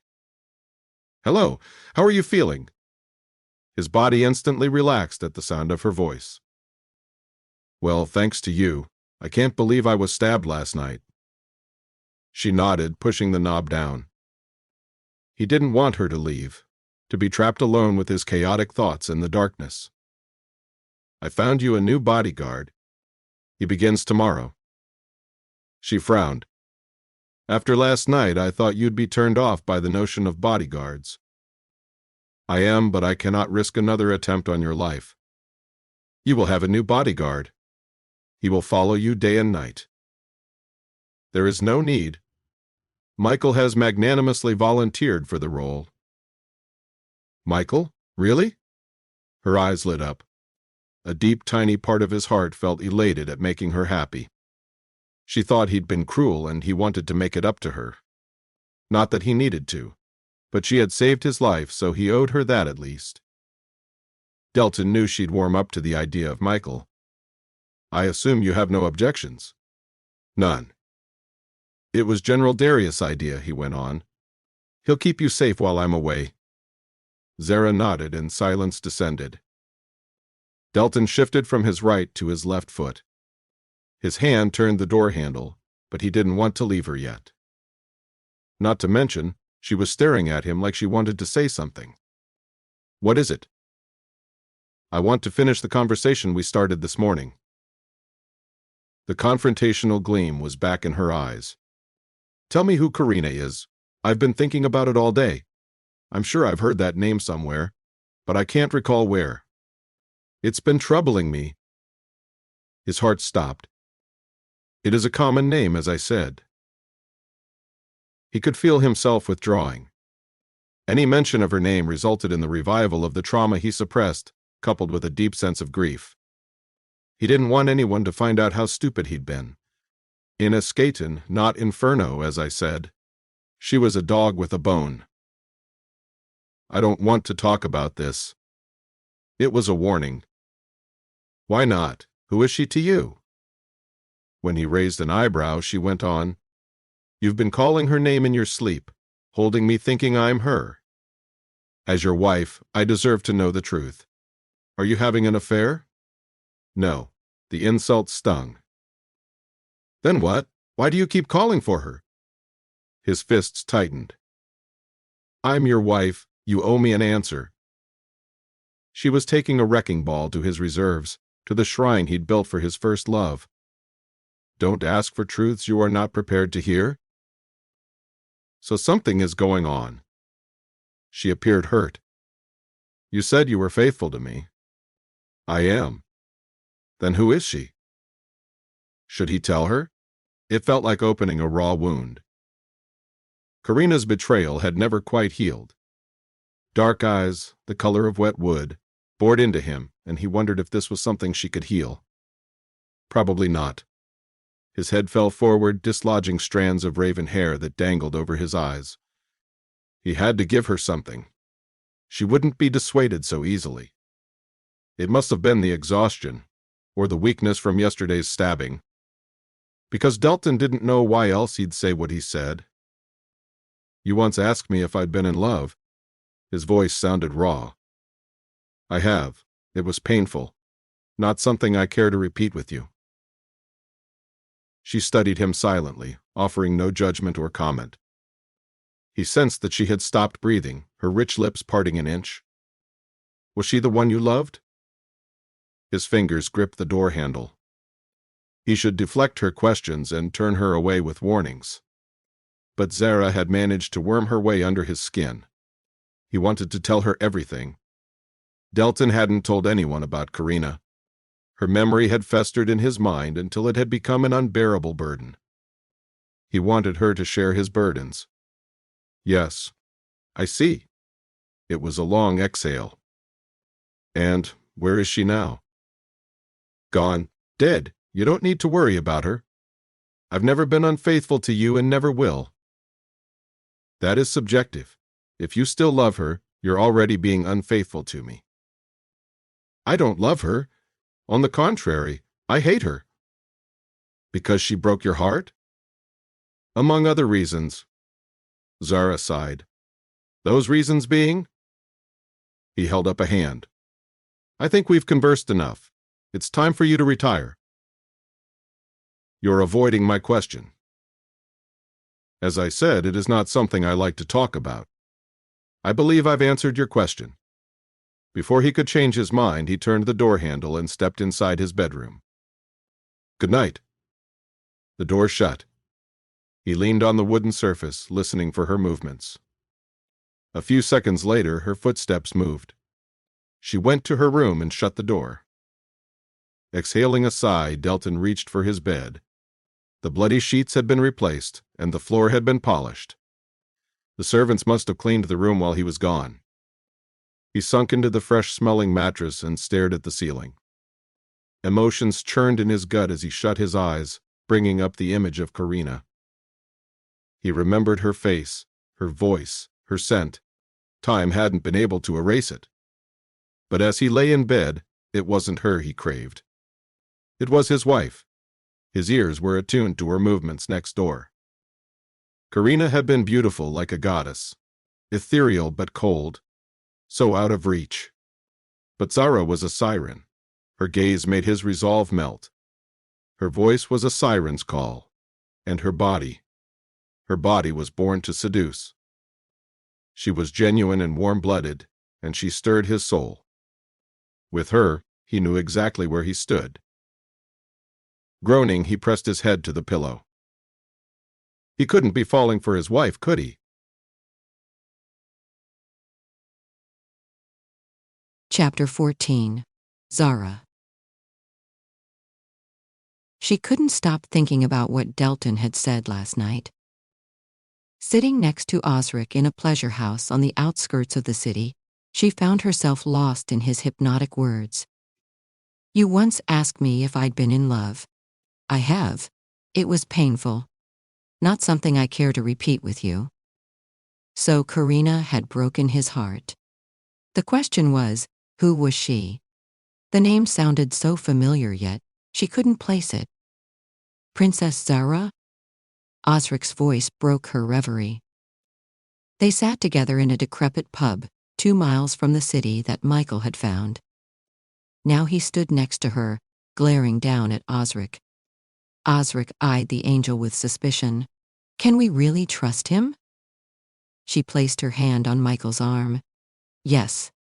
Michael had arrived at the royal residence that morning, armed with a sword and a smile. After Delton's announcement last night, she'd calmed down a notch. Michael was experienced at fighting, and she could use him to carry out some of her tasks. With him by her side, she could come and go as she pleased without inviting suspicion. It was an extremely convenient arrangement. Why would a general like you become our princess's bodyguard, unless you were spying on her? Osric's suspicions didn't abate. Because I value her life. I haven't had anything to do since I moved to Inferno. Being Epher's bodyguard might be the most exciting thing that has ever happened to me. Osric, I am so glad you're back. Zara rose, moving to his side. He looked so thin, so tired. Amara hadn't been lying about the starvation. His face was gaunt, A thick brown shirt hid the scars and marks that his body bore. She laid an arm on his shoulder, and he flinched. He'd never been comfortable with touching her, thinking of him as her loyal servant. "I was worried you'd die. Amara said you'd been starving yourself." "It was nothing. You know I'd rather die than sell you out." "Don't say that. My life would be sadder without you." "Then it's a good thing I'm alive," he said. "I had trouble making it here. This city is crawling with spies, thanks to that villain you call husband." Her heart skipped a beat at the mention of Delton's name. In the past, she wouldn't have blinked if Osric called him a villain, but after last night's confession, something had shifted. She'd begun thinking of him as human, a most dangerous tendency in her line of work. "What, you don't like me talking bad about the king?" Osric asked Michael. "I'm a foreigner," Michael said. "I am not on anyone's side." "That's even worse." "Osric, stop." She should scold him, put him in this place, but Zara had always been soft-hearted when it came to Osric. He had saved her and given her a new life. He unconditionally supported her endeavors. There was so much to be grateful for. In the early days of her exile, she'd been empty and miserable, each cold night eating away at her sense of self-worth. Her heart was a shell, unable to withstand the loneliness of being stranded in an alien country. She had no friends, no allies, and no love. To make everything worse, she was losing her sense of self. Thank goodness that ugly past was behind her. She pitied the women whose sense of self-worth was determined by their ability to bear children and please their spouses. Osric and Walric had taught her something nobody had. She was more than her looks. They had seen her for who she truly was, giving her the chance to make something of herself. They believed in her, and had given her the greatest gift of all, their friendship. She was no longer a foreigner condemned to spend her life in a golden cage. She had choices that she'd created for herself. She held power equal to his and was known and respected for herself. Even if she had to pull all the stops, she'd make sure she retained her choices. She'd make sure she lived in the cage of her choosing, not his. But what if he'd been like her too? Empty, heartbroken, hopeless, unable to get over the person who had disappointed him. She hated being empathetic. It was a weakness that most people exploited. When she became Epher, she'd chosen to leave Zara behind. But Delton's arrival had made her realize something. She wasn't immune to him. The feelings that she'd buried in her heart had stirred up and now demanded to be heard. In all these years, she'd used men, made allies of them, and worked with them. But she'd never loved anyone. She hadn't even desired one. Not after how badly her marriage had ended.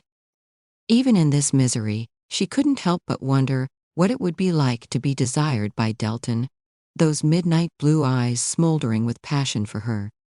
She had felt the heat simmering below the surface the first time they met, and had never forgotten it.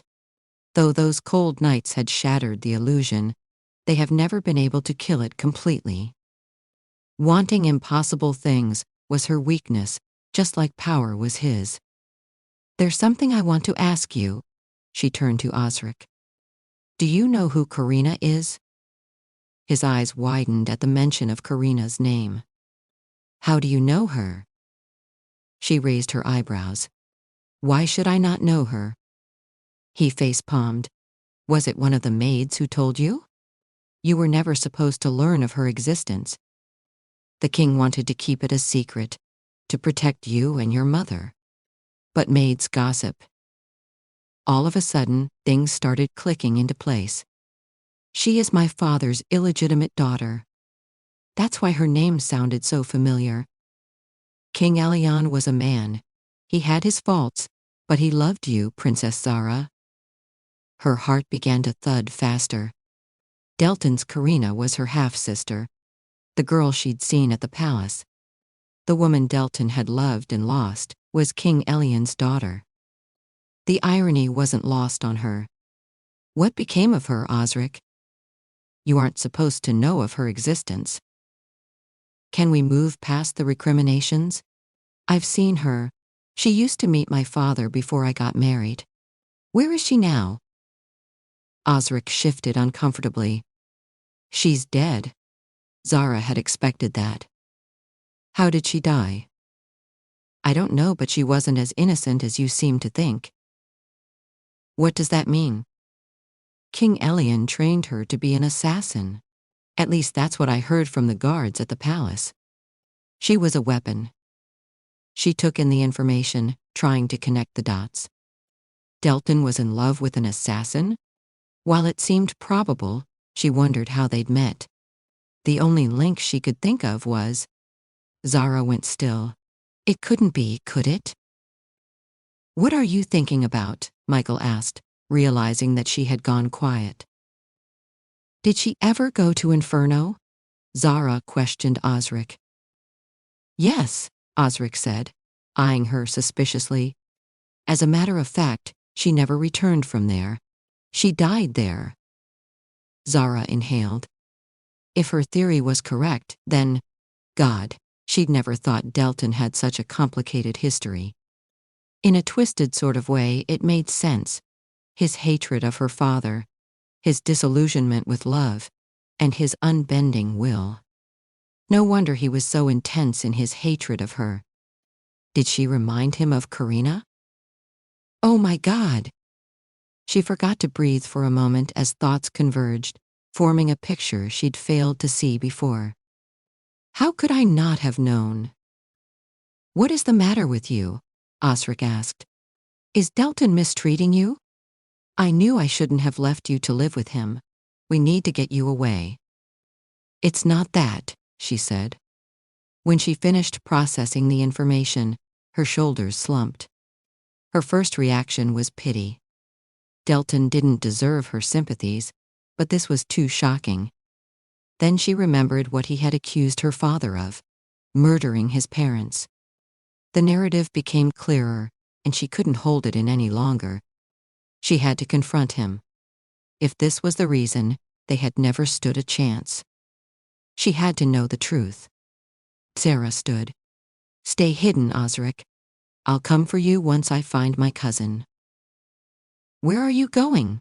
Osric asked, rising. Back to the royal residence.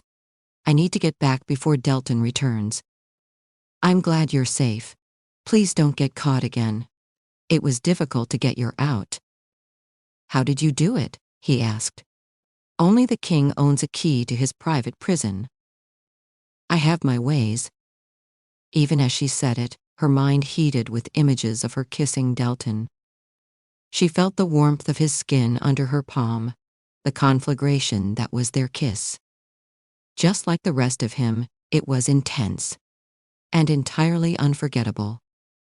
Leaving Osric to figure out his escape route, she left. Michael followed on her heels, looking around to make sure nobody saw them. He spread his wings to shield her from the eyes of passers-by, a way to lessen the damage. Zara had come disguised as a peasant woman. She was used to wearing masks. What was that about? Michael asked, keeping pace with her hurried steps. Karina? My father's illegitimate daughter. I'm sure you heard. He got a maid pregnant before I was born. I'm sorry, I didn't know. She waved him off. It's in the past. I never knew her. In fact, I'd almost forgotten her. But it looks like the past has long arms. Michael didn't understand her metaphor. Let us return to the palace. Do you know where Delton is? Darius said he'd be at the Secret Service all day. He's been reading reports about Epher's history. Michael was an excellent spy, Zara concluded. Thanks to his relationship with Darius, he knew Delton's every move. A golden opportunity had fallen into her lap. Zara would be a fool not to use it. Her husband was hiding something important from her, and tonight, she was going to make him talk. This might be the mythical weakness that she had been looking for all along. Zara waited in Delton's bedroom that night. After hearing Osric's story, she'd put together a theory and was eager to confront her husband about it. For years, she'd tried to find his secret and come up empty. Convenient how it fell into her lap when she needed it the most. Delton appeared in the room a few minutes later, surprised to see her sitting on the chair overlooking the bed.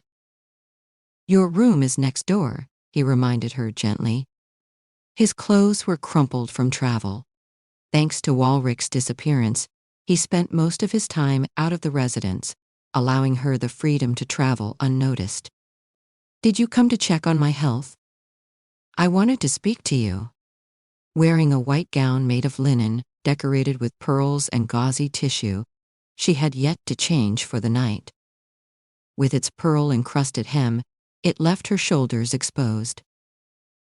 Silently, he shut the door behind him, eyeing the curtains swaying behind her. "I don't see Michael." "I sent him home. No need for him to hang around when you're perfectly capable of protecting me." The ghost of a smile touched his lips. He came to sit on his bed, eyeing her speculatively. Butterflies danced in her stomach. Lately, she'd been feeling nervous whenever she was next to him. Though they were adversaries, she'd be a fool to underestimate the potent attraction that shimmered between them. Raising her eyes, she forced herself to focus. "What did you want to talk about?" His voice was deep, intense, and probing. No doubt he was in a bad mood thanks to his failure to find Walrick that night.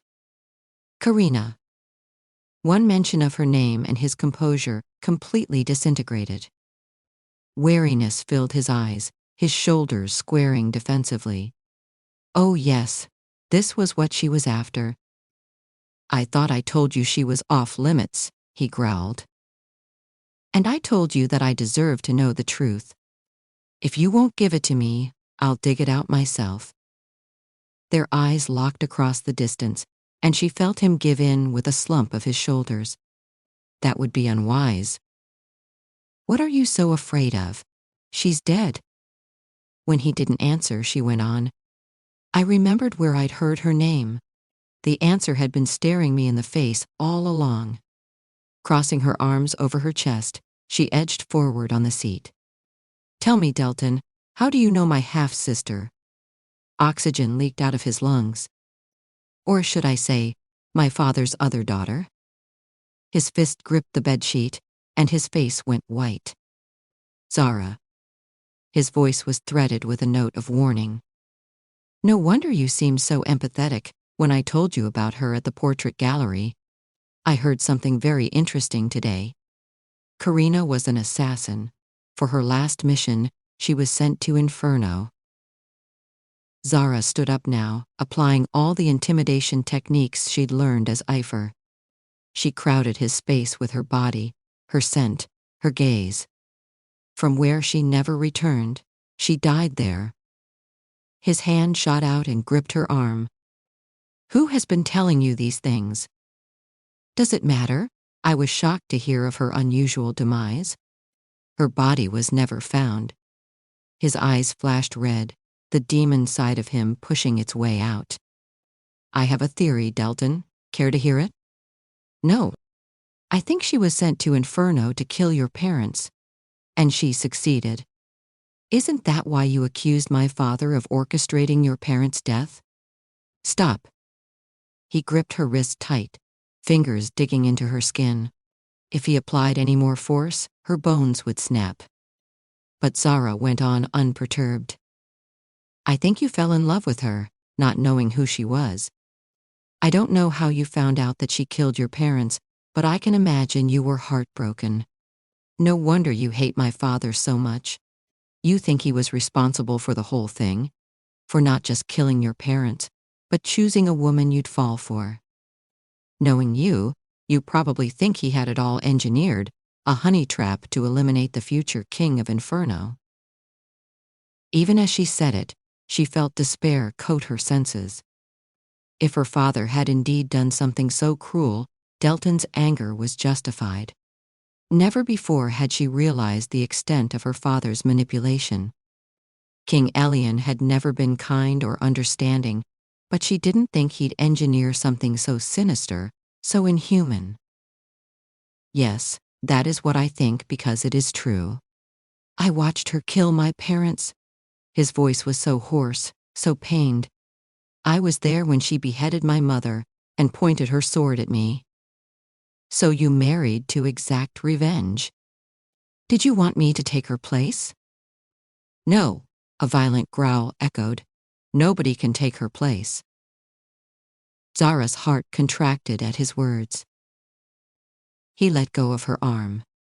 Red marks blossomed where his fingers had been. She couldn't stop now. There is only one thing I can't figure out. His face was entirely covered in shadow. She couldn't see his expression, but she knew her words had affected him from the way he'd gone still. How did she die? Tell me the truth. Did you have her killed or did she die while trying to kill your parents? Judging from the way you carry a torch for her, I'd bet on the second option. Silence filled the room, and Zara wondered if she'd gone too far. Her husband had been still for far too long. He was unpredictable, and she didn't know if his stillness boded well for her. Tentatively, she took a step back. His face edged forward, catching the light. You want the truth? A shiver snaked up her spine at the sound of his ominous voice. His face was ragged as the invisible mask he held in place fell away. Fine, I'll give you the truth. He took a step in her direction, trying to scare her. But she stood her ground. You're right. Your father sent Karina to seduce me, worm her way into my family, and kill my parents. I did not know until I was head over heels in love with her. I even asked her to marry me. She was supposed to meet my parents for dinner on the day they died. There was anguish in this voice, and she felt the last threads of his patience snap. When he glanced in her direction, his eyes blazed red like hot coals. Your father wanted to eliminate my family, to make it easier for him to take over the throne of Inferno. I have no siblings, nobody who can claim the throne. As long as he got rid of me, he'd have my land. Karina confessed to the entire scheme after she killed my parents.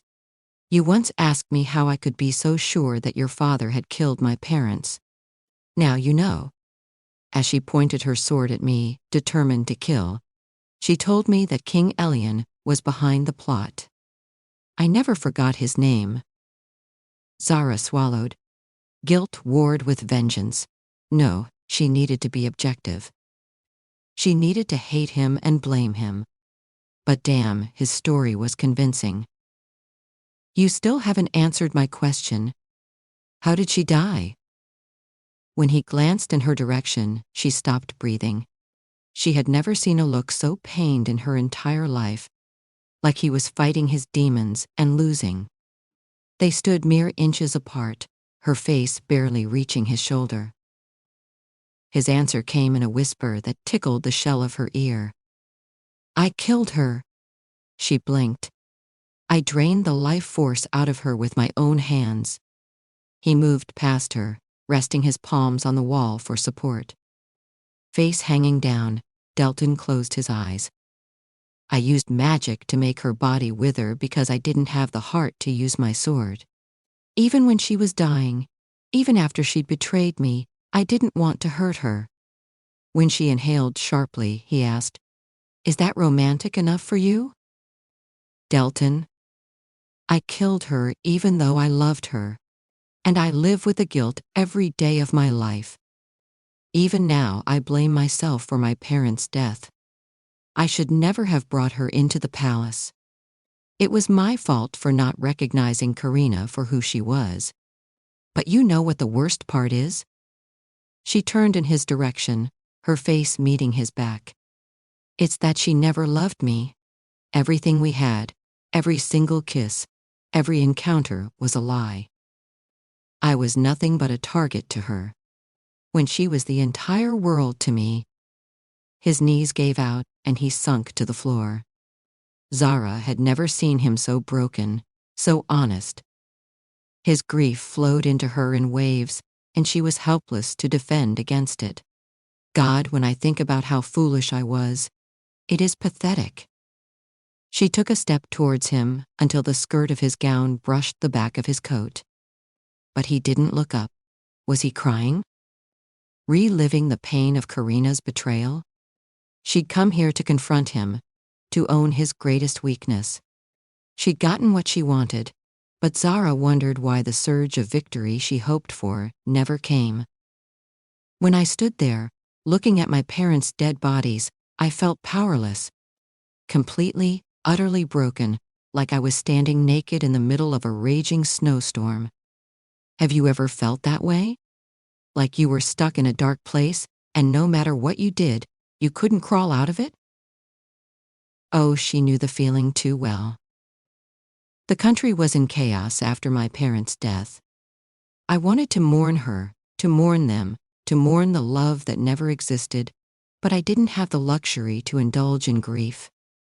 Karina had sold Inferno's secrets to Elysium. I had no choice but to go to war. The only thing that kept me alive all those years was the prospect of revenge. When I killed Karina, I promised myself that I'd never be powerless again, never be at the mercy of a woman who could destroy me with one word. Zara stood behind him. It looks like you've succeeded so far. She sensed his pain, his vulnerability, his brokenness. She wanted to shut it out, but his feelings bled into her, suffusing with her own. I have, haven't I? His laugh was part agony, part humor, but he didn't face her. It must be killing him to lay his heart bare, to confess his deepest, darkest emotions to his enemy's daughter. His shoulders trembled, and she wondered if he was crying. Of course not. Delton was incapable of tears. Still, she felt the tremors in her heart. Now you know my greatest weakness. He sounded so defeated, so unlike himself. You have the answer you craved. She felt the fear in his voice, the reservation, the vulnerability. This was a side of him she'd never seen, never even known existed. The shadow on the wall shrunk as he turned to her, and she saw his pain only too clearly. His blue eyes were a tad glassy, his face drooping with pain. His mask had been shattered, and what lay in its place was naked vulnerability. She'd always thought his eyes magnetic, riveting, but now she thought them haunted, haunting. She wanted to go to him, to put her arms around him and comfort him. But the distance between them felt impenetrable. She couldn't be understanding. If she did, everything she'd built would crumble. She couldn't forgive him, but now that she knew his reasons, she couldn't blame him entirely either. You should have told me the truth when we got married, was all she said. I would have understood. I don't deserve your understanding, he said. Not after the way I treated you. He was admitting to his faults. Delton must really be at his lowest point. You thought I was like her. You are nothing like her, he said. You're far more dangerous. Karina was cold and heartless. But you're kind and generous. You could melt my defenses if I weren't careful. I knew it the moment I laid eyes on you. She shuddered, wondering how he'd react if he found out she was Epher. My body craves your touch. Every time I look at those lips, I want to kiss you senseless. I lie awake at night, thinking of you. You've driven me to the brink of madness without laying a finger on me. Her lips parted in surprise. His voice was raw, making her believe that she meant more to him. But none of that is enough to make me apologize. I don't know if I have it in me to forgive your father or Karina. I'm not them. You're not. He was going to apologize. She could feel it in her bones. His eyes were fixed on her, honest, pleading, and sincere. Before the final words left his mouth, a knock echoed. At once they both grew alert. Forgetting all about their conversation, Delton turned, reaching for the door. "Stand back," he said as he opened it, hand poised on his sword. A shadow appeared beyond Delton, startling her into awareness. Zara moved closer, trying to get a glimpse of the stranger. She saw threads of silver coupled with the sight of skin. Delton moved, coming to stand in front of her in a protective stance. "Your Majesty? Felix, what are you doing here so late at night?" Felix's clear eyes flickered from Delton to Zara, pausing on her face a little too long. She had spied on him as Epher, but had never met him as Queen Zara. So she gave him an acknowledging nod. "I have some good news," he said, eyes fixed on her. "Walrick has been captured." And just like that, the breath whooshed out of her lungs. Tenderness vanished, replaced with fear, cold and hard.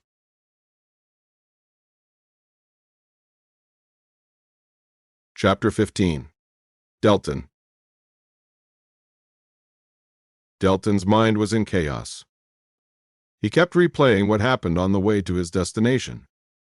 Delton had confessed his greatest weakness to his wife. He felt raw, like he had been cut open and left bleeding. Yet he also felt lighter, like all the space Karina's memory had taken up had been cleared away. Even now he could feel Zara's gaze upon him, prodding him, and watching over him as he divulged his greatest secret. It had felt like pulling out needles that he didn't know were embedded in his skin. Every memory was painful, every word a reminder of how he had suffered. He couldn't believe he'd ever thought Zara was tame and harmless. She had broken down his defenses little by little until he had no choice but to give her everything. Yet he'd felt safe with her. She listened, truly listened, to everything he had to say. It made him wonder how things would have turned out if he'd told Zara the truth on the day of their wedding. Could he have spared them both years of suffering? Karina's betrayal would always be part of his story, the ugly ink stain in his flawless life. But Zara didn't need to be part of that story. Delton sat alone in the dark carriage and realized that he had been unfair to his wife. He owed her an apology, for she had no part in her father's scheme. She wasn't Karina. She hadn't broken his heart, but he had broken hers. On that uncomfortable thought, he arrived at the prison where Walrick was. General Darius was waiting for him when he stepped off. It was time to focus on work. "Has Walrick said anything yet?" he asked, burying their earlier. "Nothing useful. Amara is still in there with him." Delton groaned. He couldn't afford a repeat performance of Osric. "I'll make him talk." Delton stepped past the threshold. The prison guard stood in attention, bowing to the king as he passed by the cells filled with snarling, loud criminals. Felix followed him like a shadow. When they arrived at Walrick's prison, he threw the door open to find Amara pouring a bucket of water in the prisoner's face. She paused and bowed upon catching sight of him. "Don't stop on my accord," he told her, glaring at Walrick. "Finally, I have you. Are you going to start talking, or should we escalate the torture?" "You." Walrick spat out a mouthful of cold water. "How dare you show up in front of me after what you did?" "That's my line," Delton said, his boots gliding on the wet stone floor. "You're a traitor. You've been plotting to dethrone me for years. I'm being merciful by letting you live." "You? Merciful?" Walrick scoffed. "The second I reveal Epher's identity, you'll have my throat slit." So he wasn't as stupid as he looked. Walrick's light eyes glared at him as if trying to burn him to death with a single gaze. Delton grabbed him by the throat and roughly tilted his neck up. "You will talk, Walrick, or I'll make you wish that you were dead." "I know of your torture techniques," he said. "And I'm not going to give in to them. I'm a prince. I deserve to be treated as such." "You deserve to be tossed out with the trash," he said. "I should have killed you when I took the throne of Escaton. An oversight on my part. Weeds like you have a tendency to destroy the garden they're planted in." I'm a weed, am I? Then, what are you, Delton? Wet hair curled around his forehead. You forced my uncle to surrender Escaton. You broke our family apart and Zara was forced to marry you. When you asked for her hand in marriage, I at least thought you'd have the decency to treat her well. The mention of Zara's name fanned a flame in his heart. Her face swam into his vision, and he shrank. He had meant to apologize to her earlier, but Felix's arrival had torn him away. Nothing to say? This isn't about her, it's about you. And Epher. He calmed the swirling feelings in his heart. Even in the heat and stink of the prison, he felt her touch on his skin, the scent of roses that clung to her skin, an indelible memory. There's something that bothers me about him. I bet, was the prisoner's sarcastic reply. Why does he want to rule Escaton? I've been reading reports on him. He's from Snakefront, not Escaton. Why would someone with no connection to this land want to own it? He's going to extremes to take control of this country. Perhaps it's because this place needs better leaders. Epher recognizes an opportunity when he sees one. My uncle has been dead for several years, and you've never even been here. It's a good place to begin his conquest. Begin? Does he plan to expand his influence to Inferno? Epher was ambitious, but Delton had never thought him so ambitious. He was as foolish as Elian if he dreamed of usurping Delton's authority. Walrick shrugged noncommittally. The enigmatic answer irritated him. Where is he hiding? If he wants to take over Escaton, he should fight me, not hide. You never play fair, Delton. You've ruled Inferno for 100 years. You have the continent's largest army at your disposal, not to mention that insatiable greed for power that you wear like armor. Epher is not stupid enough to take you on when the odds are stacked against him. He must be waiting for an opportunity to strike. Delton moved closer, his shadow covering Walrick. What about Osric? You must know I rescued him. Delton's fingers clasped around Walrick's throat. He needed answers now. This whole thing with Epher had gone on long enough. Have you been plotting together?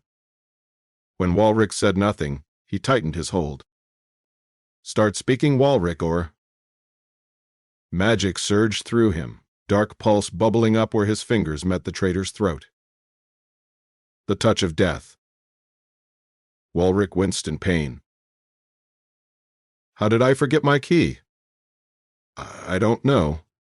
Walrick's hands pressed on Delton's. Stop it, Delton. If you kill me, you will never find out who Epher is. Reluctantly, he moved his hand away. A swathe of skin on Walrick's neck had turned black, shriveling under his touch. What is it going to take to make you talk? Money? Ending your exile? You can't make me talk. I would never betray Epher for the likes of you. You're the enemy here. Delton smiled. He was about to order torture when his eyes fell on the puddle of water collecting under the torches. At once, his mind went back to the night Zara had fallen into the canal under the palace. The scene had bothered him for a long time. Zara said she was afraid of water because she'd almost drowned when she was young. The urge to know more overtook him. Her lack of explanation had bothered him. Zara wasn't easily spooked, but she had been terrified when he fished her out of the water. If she'd almost drowned when she was younger, Walrick would know about the incident. Leave us alone for a few moments. His orders echoed in the prison. Your Majesty? Felix stepped forward. All of you. Darius was the first to leave. Please don't kill or maim him. It was a lot of trouble getting him, Felix said before leaving. Amara followed. When the opaque, heavy door to the cell closed, Delton leveled Walrick with a glare. What? Are you going to threaten me with torture again? In a few minutes, Delton said. But before that, I want to ask you about Zara. Zara? His eyes widened. Boy, about her. He looked far more scared than he did when Amara was questioning him. Why is she afraid of water? He expected Walrick to brush it aside, but he didn't. How did you find out? Walrick asked instead, growing oddly quiet. There was something there, something Delton didn't know. She fell into the canal under the palace. I was under the impression that she could swim, but apparently not. When I asked her, she said she'd almost drowned as a child. Is that why she's afraid of water? Walrick let out a sarcastic laugh. Of all the people to ask about her phobia, it has to be you, the irony of it. His laugh turned to a sharp, cutting expression. I almost want to withhold the information, but you should know. You, of all people, deserve to know why Zara fears water. You're responsible for it after all. Stop talking in riddles, Walrick. Zara didn't drown when she was a child. She tried to kill herself by drowning. As soon as the words were out of Walrick's mouth, Delton stilled. His heart felt heavy and unmanageable. The lights around them began closing in on him. What? Zara tried to end her life by throwing herself into the Wolfberg after you exiled her. That night, you told her only her death could make you happy. You monster! How could do something like that to your wife? Vengeance or not, she was innocent. Dark claws of guilt coiled around his gut. Zara had tried to kill herself? It was beyond anything he could imagine. She had never shown any sign of weakness. She hadn't even cried when he'd let her go. Something deep in him rebelled at the thought of her disappearing from this world forever. Though he bitterly hated Elian, he'd never hated Zara. With every word that he heard, it became apparent to him. She was the light to his darkness. And the world needed light. Zara was heartbroken by your rejection. She's always been romantic, so unlike my uncle. She'd hoped to make this marriage a success. When you cast her away, all her dreams crashed. My uncle was right. You don't deserve her. You never did? If Osric hadn't rescued her, she'd be dead, deposited at the bottom of the river. As Walrick piled on the accusations, Delton felt a sting in the back of his eyes. Though no tears formed, he felt her sadness like it was his. So this was why Zara wanted him to apologize. Even without finding out about this, he knew he'd treated her badly. But Walrick's words made him realize how low he'd fallen. Delton had never felt this uncomfortable before, like an unbearable pain claiming his body. What was happening to him? When Karina had betrayed him, he'd felt bleak and hopeless, wanting to give up on life. But his inner strength had pulled him through the darkness. Zara, unfortunately, had been much younger and far more inexperienced. He should have known she'd do something drastic. He should have known his words could wound her. But he'd been so preoccupied with revenge. How foolish he'd been in his narrow-minded pursuit of justice. He was beginning to see everything clearly now. Every careless word, every thoughtless gesture, and every stupid decision that had led them here. When had he become like the people he had hated so much? I had no idea. Everything appeared blurry. That is why I can never forgive you. You deserve everything that Epher does to you. Zara was young and full of dreams for the future, and you broke her heart. I know you only married her to exact revenge, but you crossed a line, Delton. He had never thought of the consequences of his cruelty before. But the truth hurt far too much. No wonder she hated him. When she told me the truth, I wanted to kill you right away. He went on. Why didn't you? Walrick laughed. God, I never thought you'd ask me that. You know how much of a bastard you've been then. His eyes softened and he swallowed, letting Walrick continue his tirade. She said it was futile to kill you. I can't imagine how hopeless she must have been to say something like that. Every word was like a needle pricking his heart. The extent of his wrongdoings washed over him. Last night she'd listened to him whine about Karina. All the while she'd carried this unbearable pain inside her. Was she ever going to tell him? If you have any decency, you'd let her go, Walrick said. I don't understand why you cling to her, even though my uncle is gone. I'm not a decent man, Walrick. Even as he said it, he hoped things had been different. His voice was steady, but he was shaken on the inside. She should have let him bleed to death when she had the chance. How was he supposed to make up for what he had done? Besides, marriages in Inferno are forever. Those were the facts. But were the facts the only reason he'd held on to her for so long? Willpower was Delton's forte. Patience was his only virtue. If he wanted, he could have instituted a law sanctioning divorce. After Ilian's death, he lost his passion for vengeance. But he'd still kept her. What did it mean? Had he hoped to save their marriage subconsciously? Zara was forced into this marriage by you. I admit she was foolish for ever having hoped for love. Monsters only turn out to be princes in fairy tales. Are you done slinging insults? No matter how shaken he felt, he couldn't reveal his thoughts to his opponent. Not nearly, Walrick said. Stay out of her life, Delton. And Epher's? If I were you, I'd reflect on what I did before causing more damage. He didn't need to reflect. Delton had already concluded that he had been wrong. Though he would never claim to possess a sense of justice, he didn't intend to go on hurting his wife. Not after she'd saved his life.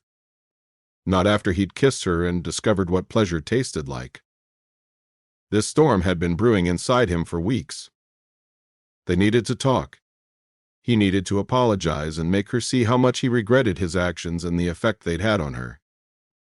Weakly, he reached for the cell door.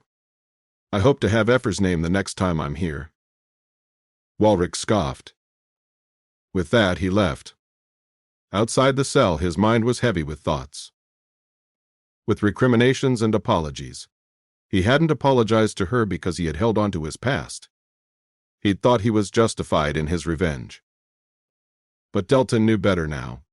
He knew nothing could justify treating Zara the way he'd treated her. He ran straight into Felix, Amara, and Darius waiting outside. Darius's eyes turned to his conflict-ridden face. The last few hours had been emotionally draining, but Delton had achieved greater clarity thanks to all the information he had unearthed. It was time to make amends. Deal with him, he ordered. I'm going home. He didn't linger to see their responses.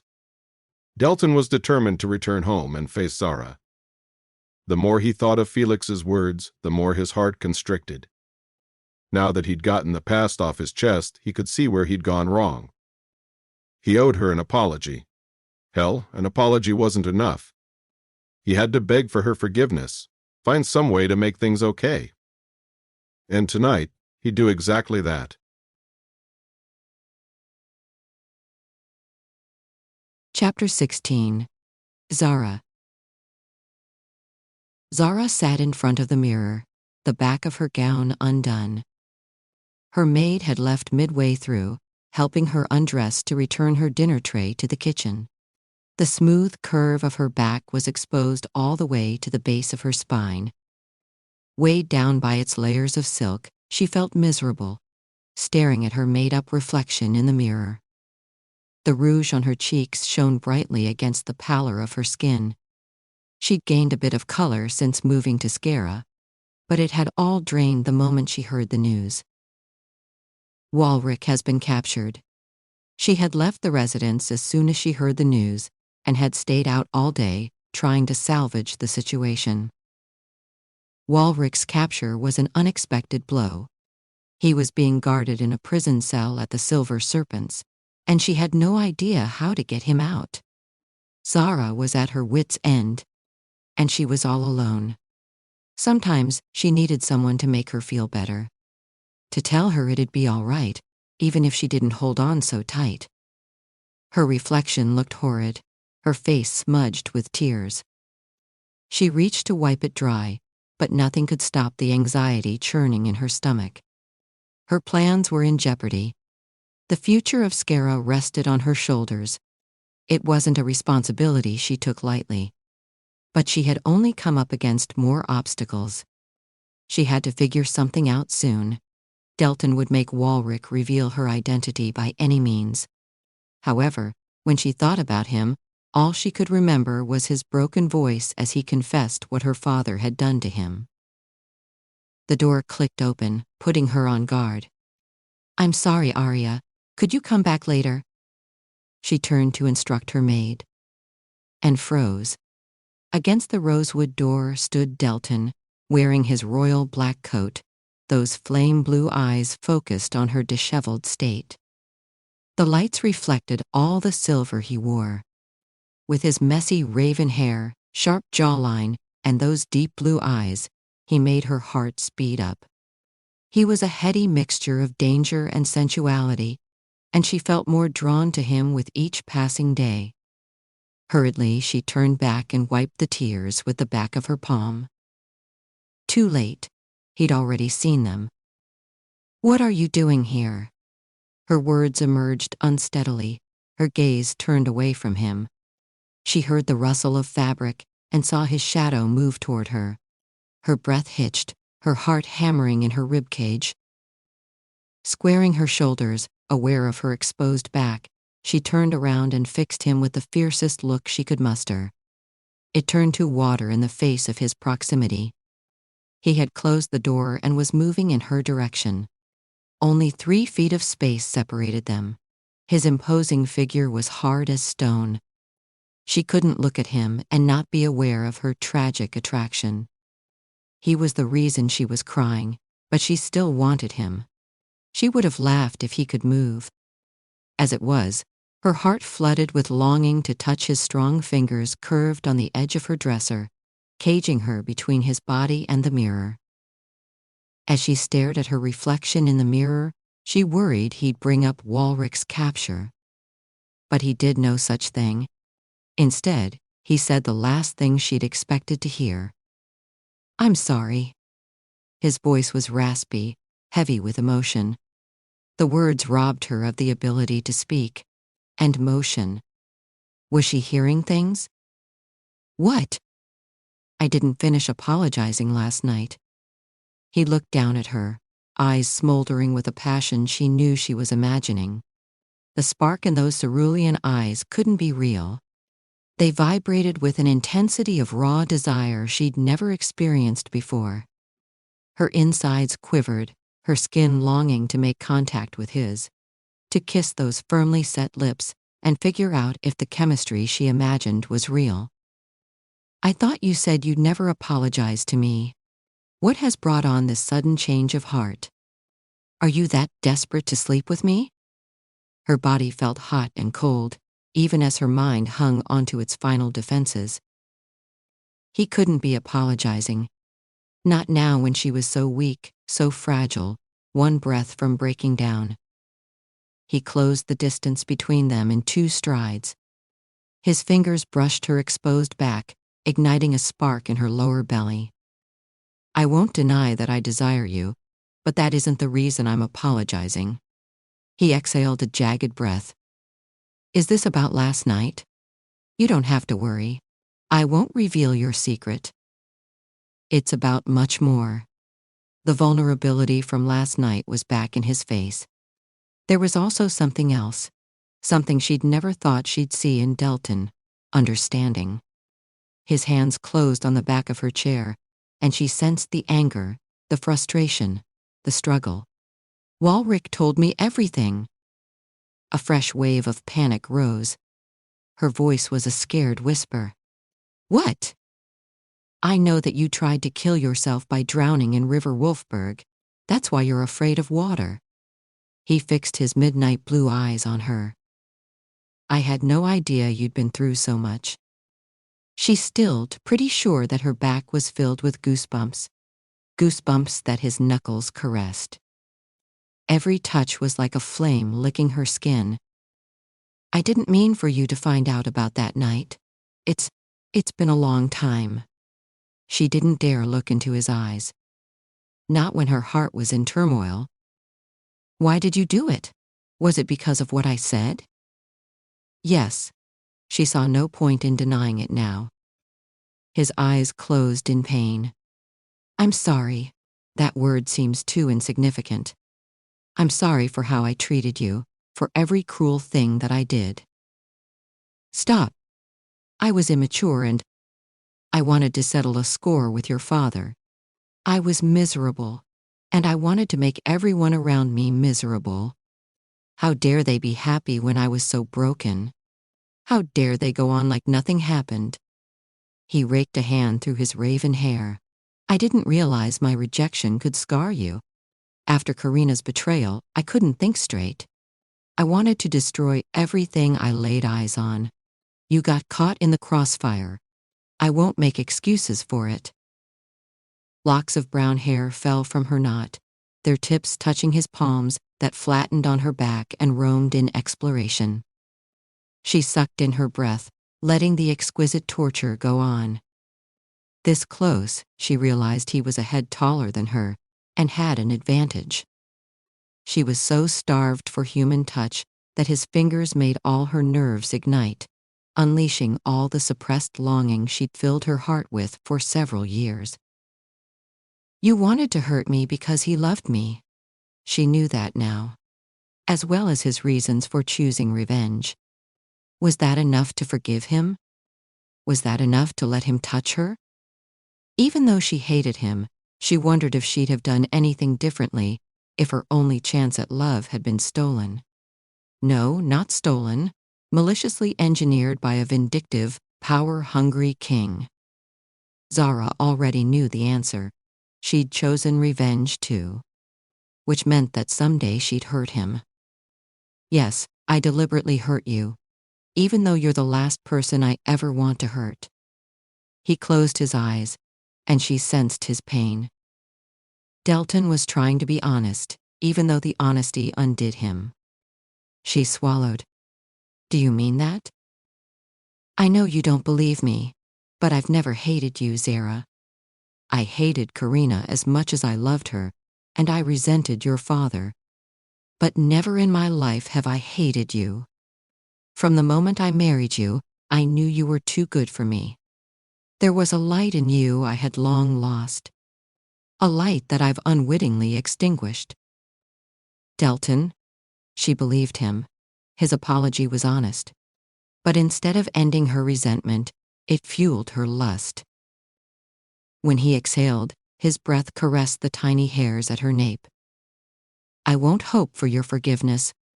Walrick says I have no right to, and on this, we agree. If you want to go back to your life of independence, I won't stop you. But I want to make this right. Zara couldn't listen to any more of this. She was Epher, and he was her enemy. The only thing that could exist between them was hatred. But something else had taken up residence along with the hatred. Lust, longing, desire. She wanted to surrender to the obliterating heat of passion and forget the worries weighing on her head.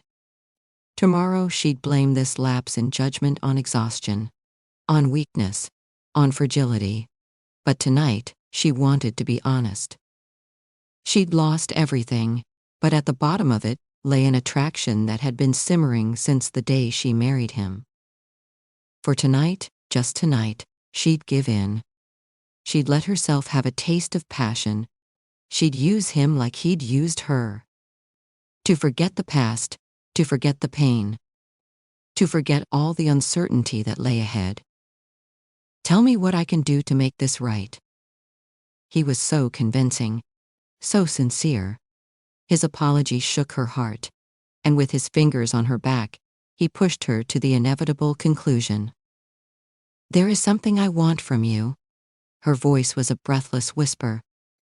Their eyes met as his words faded away. Wrapping her fingers around his lapels, she pulled him down, their lips almost touching. Make me forget everything tonight. Then she kissed him. Their lips met in a violent clash, like a bolt of lightning splintering the sky. The minute they kissed, all the pain was forgotten. His lips captured hers hungrily. Her response to him was as intense. The awareness of him flooded her senses, leaving no room for doubt. Lust raged through her veins, obliterating all the history that lay between them, even if just for the moment. Her fingers raked through his dark hair, shot with silver, fisting the thick, coarse strands. She pulled him back by his hair, inflicting pain while demanding pleasure. His arms wrapped around her as his tongue forced her mouth open.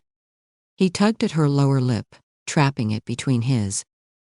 Their tongues met, devouring each other like there was no tomorrow. She didn't want to talk. Too many thoughts crowded her mind, and all she wanted was an escape. His scent, musk, ash, and something potently masculine, filled her nostrils, and she was sure of her desire. She felt so weak and breakable, and wanted him to make it better. To give her the pleasure he'd promised. Hands traveled up her bare back, parting the sleeves of her gown further, traveling under the fabric to her breasts. When his large, firm hand cupped a breast, she inhaled sharply. Lips still joined in a wet, passionate kiss. He palmed her breasts. A calloused thumb circled her nipple, making her knees go weak with its circular motions. The cool touch of his rings on her sensitive skin intensified the sensation. She ground her hips against him, the movement loosening her sleeve to allow him easier access. As he began pushing her sleeves lower, she reached for the buttons of his coat, unbuttoning them in such a frenzy that most of them broke. Still, she didn't care. They'd wanted this for so long. With her permission, she'd unleashed the centuries-long fire that had been burning inside her. More buttons littered the floor until his shirt fell away, revealing an expanse of chiseled, hot skin. Zara ran her hand up and down his chest, feeling his elevated heartbeat. Her involuntary smile made him break their kiss.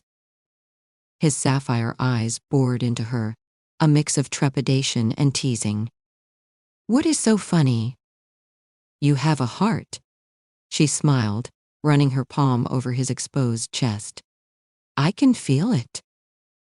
When he smiled, her heart did a somersault in her chest.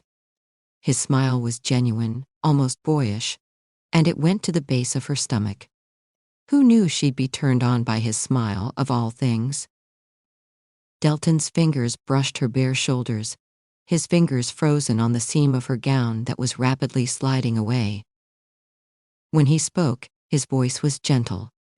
"We don't have to do anything you're not ready for." His hands receded from her shoulders, their loss making her feel empty. "I can wait." Zara saw the erection tenting his trousers, echoing the want clawing inside her body. Waiting was the last thing on her mind. She wanted him to go all the way. The minute he'd stepped into the room, she knew this would happen. And she wanted it so badly. She wanted him to fill the yawning emptiness within her. Her fingers gripped the neck of her loosed gown. When she lowered it, familiar anxiety crept up her spine. The last time she'd bared himself for him was on their wedding night. And that had ended badly. Old fears choked her, but the desire she saw in his eyes gave her courage. Delton moistened his lips with that dark pink tongue, giving her the chance to make her move as if this were a game of chess. Before she could overthink, Zara pulled down her gown, letting it pool around her stomach. Instantly, her breasts were bared to his gaze. Orange candlelight skimmed over the pale gloves, with hardening pink buds. As she lay eyes on Delton's lips rounding in an O, she imagined how they'd feel closed around her peaks. "Do you remember the promises you made at the portrait gallery?" Her voice was a husky, poised to seduce. "I want you to do those things to me. Give me the pleasure you promised." Delton's fists closed around his rings, indicating how tortured he was by the temptation of her. His eyes flickered over her naked breasts and waist, and she knew the moment he lost the battle in his mind. She undid the rest of her gown, pushing her skirt down. It fell away, layers of starched, pressed silk gathering on the bedroom floor. An audible gasp filled the air. "You're the most beautiful woman I've ever known." She saw her naked form reflected in his eyes. Eyes that were filled with awe. She suddenly felt a little self-conscious. Unlike demons, she aged, which meant her body had acquired a little more weight over time, her skin not as tight as it used to be. "I thought you beautiful when I first saw you, but time has only made you more ravishing. Be sure you want this." because I don't think I'll be able to stop once I have a taste of you." Even as he sought her affirmations, he began to remove his rings. Another flicker passed over her heart, coming to pool deep in her belly. The thoughtful gesture seemed highly uncharacteristic of her husband, but today was a day of discoveries. Finally, he removed their wedding ring and placed it on the dresser. "These fingers are going to be inside you." His fingers ran lightly up and down her hips. They brushed the underside of her breast, circling his roughened thumb around her peak. Then he pinched, hard, and a jolt of pleasure skewered her body. And a lot of other places. He used his other hand to remove the pins in her hair until it tumbled down, a wave of mahogany curls. His satisfied moan made her toes curl. "I've always wanted to see your hair undone." Every last trace of doubt vanished, replaced by a surge of want. "Show me how much you want me. Make me quake with desire. Take me all the way, to where there's nothing except pleasure." Her words broke the tether on his self-control. There was no stopping this now. Delton slammed her against the wall, one hand grabbing her ass as the other fisted her hair, pulling her chin up. "Your wish is my command, my queen." He brought his lips down on hers, claiming her in a greedy kiss.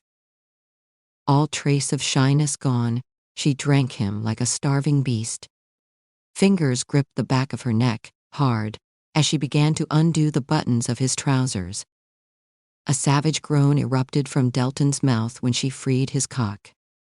His hips shifted, but he didn't break the kiss, feeding his moans to her mouth. This was a silent war, a wordless reconciliation. Delton's fingers traveled lower, cupping her ass cheeks. His hands were like hot pokers branding her skin, making her throb and ache wherever they touched. A finger skimmed her wet slit, and she forgot to breathe. His fingers parted her slick, sensitive folds, reaching in to find her throbbing bud. He traced circles around her clitoris, working her hot flesh with light, torturous movements. When he closed his fingers around her bundle of nerves and pinched, her back arched off the wall. She bit her lip so hard that it began to bleed. A glide of Delton's tongue swept up the blood, sucking and licking her lower lip until the tang of iron disappeared. It was just like their marriage, when they drunk each other's blood to cement their eternal union. Was this a symbolic renewal of those vows? Thoughts scattered when he touched her again. His finger circled her opening, lightly dipping into her cont. Blood rushed to her swollen clit. "You are so wet for me," he said, breaking the kiss. All the nerve endings in her body sparked to life. She'd never felt anything so intense before. He dipped a finger into it, and she gasped. Her flesh resisted the invasion, feeling a slight sting before his finger went all the way in. But he was patient, gently massaging her clit, trying to lessen the ache that she felt. Zara wrapped her hands around his shoulders, trying to lessen the onslaught of sensation. "Don't fight it, darling. Let it go." Miniature waves of pleasure ebbed and flowed, and she relaxed in his arms. Wet lips kissed a trail down her jaw, kissing the ivory nape of her neck, lightly licking the love bite he'd given her. A reminder of how wild they were together. Her moan encouraged him to move on, so his fingers moved again. Curving a finger inside her tight channel, he found her sweet spot. Zara saw stars. Her body was building up to a climax. She was so sensitive that she felt she would shatter if the wind brushed her skin. Delton continued to kiss her lower and lower, his fingers pumping in and out of her. Pressure built up inside her, and she didn't know how much longer she could hold it in. He inserted another finger in, stretching her more, intensifying the climax that would erupt any moment. "I think I can't hold it in any longer." Her voice was almost a cry. He gripped his back hard, her fingernails digging into his skin. "Don't come yet," he commanded. "I want to feel your pussy clenching around my tongue when you climax." With that, he dropped to his knees. She felt the loss of his fingers. However, her pussy didn't remain lonely for much longer. A dark mass of curls appeared between her legs. His glowing dark eyes studied her pussy, slick with juices. "I wish you could see how beautiful you are here," he said. "That ripe pink pussy begging to be eaten." He kissed the inside of her thigh, and she tilted her hips forward. "Do you want me to make you come?" "Yes, please." He gripped her ass and pulled her closer. He dragged her legs up until they were resting on his shoulders, lifting her off the ground. She tilted her hips forward, and his mouth made contact with her swollen lips. Nose buried in her dark curls, he rolled his tongue over her clit. Her hand tightened in his hair, feeling the sensation down to her toes. Oh my God! Her knees turned to jelly. This was the sweetest form of torture. She was close to breaking down. Up and down, he teased with long, luxurious strokes of his tongue, from ass to clit. He groaned. Vibrations traveled through her. He circled her clit, suckling on it, making her body scream out. She'd never been touched there before. She ground her lips on his tongue, kneading him closer. "Just like that, fuck me," he said, moving her hands to cup her breasts. "Touch yourself while I make you come." He flicked his tongue on her bundle of nerves and she gasped. Before she could recover, that thick, wet tongue was pushing into her cont. He darted in and out of her pussy, his fingers joining to pinch and rub her swollen clit. In and out he darted faster, circling her clit as she bit her lip. Her breasts jiggled as she ground down on his tongue. She pulled at her nipples and felt her body go tight. When he flicked a tongue on her clit, she fell over the edge. Zara came with a loud, hoarse scream. Her body convulsed, stretching and shattering into a million pieces. White-hot fire engulfed her until all she could feel was shuddering waves of pleasure. Her pussy walls clenched and unclenched around his tongue as she came and came. She felt him everywhere, powerless to stop her body from feeling. It seemed that her body began and ended where his tongue touched her. Never in her life had she felt something so intense, so deeply erotic, so all-consuming. Delton's tongue darted deeper into her, unrelenting, as wave upon wave of pleasure hit her. She didn't know how long she sat on him, feeling nothing but the feel of her climax. Minutes later, she slumped. He held up her knees that were on his shoulders. She remained pinned to the wall, him holding her legs for support. A few seconds passed before she returned to the world. Her body pulsed with the glow of release. When she looked down, his fingers receded from her ass.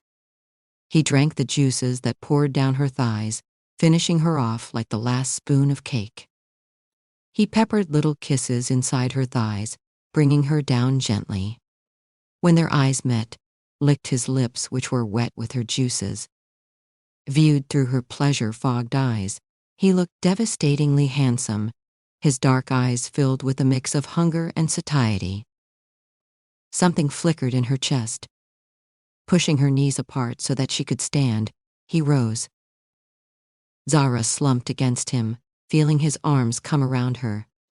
Despite all that had happened, she felt safe in his arms. He pressed a gentle kiss to her hair, holding her for as long as it took to regain her strength. They stood there like that for a few minutes, letting her body adjust to the maelstrom of new sensations. When she opened her eyes, her skin tingled all over. That was, his indigo eyes were on hers, not missing a beat. "I've never felt anything like it before." She rested his face on the crook of her shoulder. "Thank you." "You don't have to thank me," he said, brushing her hair with his fingers. His erection pressed into her belly, and she wondered if he was uncomfortable. Not when I haven't delivered on your request yet. Then he began unbuttoning whatever was left of his shirt. I thought we were finished. Finished? That was only the appetizer. We haven't gotten to the main course yet. He stripped until he wasn't wearing a stitch of clothing. The sight that greeted her on the other side of his clothes was just as marvelous. Delton had the body of a warrior, his muscled hands, his chiseled abs, his strong, lean legs, and his muscular torso, all converging to form a portrait of masculine beauty. Age hadn't affected his body in the least. She had glimpsed parts of him before, but never had she seen him completely naked, exposed for her to peruse leisurely, to watch, to judge, to love. His thick member was hard, veins lining his flesh. He was aroused. For her, Zara trembled as he approached her. Veins protruded from his powerful arms. She felt them wrap around her thighs, sweeping her off the floor in one fluid movement. Her head came to rest on his chest as he carried her. Airborne, she traveled the 5 steps that separated her dresser from the bed in Delton's arms. He placed her on the white mattress gently, cupping the back of her neck to lay her head on the pillow.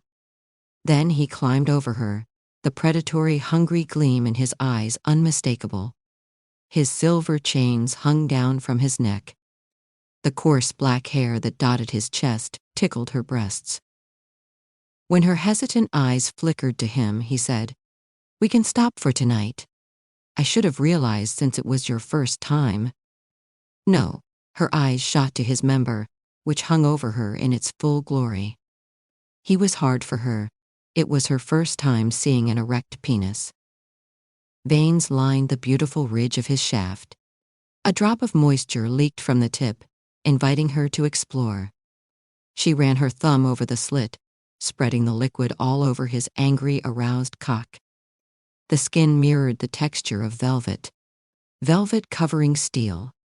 Zara, his breath was uneven. From the way his gaze grew unfocused, she knew her actions affected him. "I want to go all the way," she stroked him from root to tip. "You didn't think I'd let you off so easily, did you?" "Of course not." He ground his teeth when she began sliding her fist up and down his member. Zara had never done this before, and she didn't know if she was doing it right. All she knew was that she wanted to make him feel the way he'd made her feel. "Harder," he ground out. His fingers closed over hers, guiding her to pump him harder, rougher, with more pressure. She followed. When his fingers left, she stroked from the root to the tip, feeling his cock throbbing under her touch. A groan emerged when her fist bumped his balls. Faster. Zara was a quick learner. She worked him faster until his body went rigid. "That's enough." He placed a hand over hers. "Any more and I'll come. We don't want your pussy to be lonely, do we?" His dirty words made heat pool between her legs. Her body was still sensitive from the orgasm she'd had earlier, but she wanted more. She released her hold on his shaft, letting him kiss her once more. She tasted her arousal on his tongue from when he had eaten her before. It felt dirty, forbidden, like a secret only they knew. Her husband kissed a trail down her shoulders. Stubble scraped the sensitive skin of her breasts when he kissed her there. His tongue darted out, licking a circle around her rosy nipple before taking it in his mouth and suckling. His mouth continued its exploration further down until she felt feather-like kisses on her inner thighs and knew that she was ready. "I've longed to be inside you." His whispers ticked the triangle of curls at the apex of her thighs. Delton pushed her legs apart. This was it. Zara felt vulnerable. She wanted this, but trust had never come easy. How was he going to fit inside her?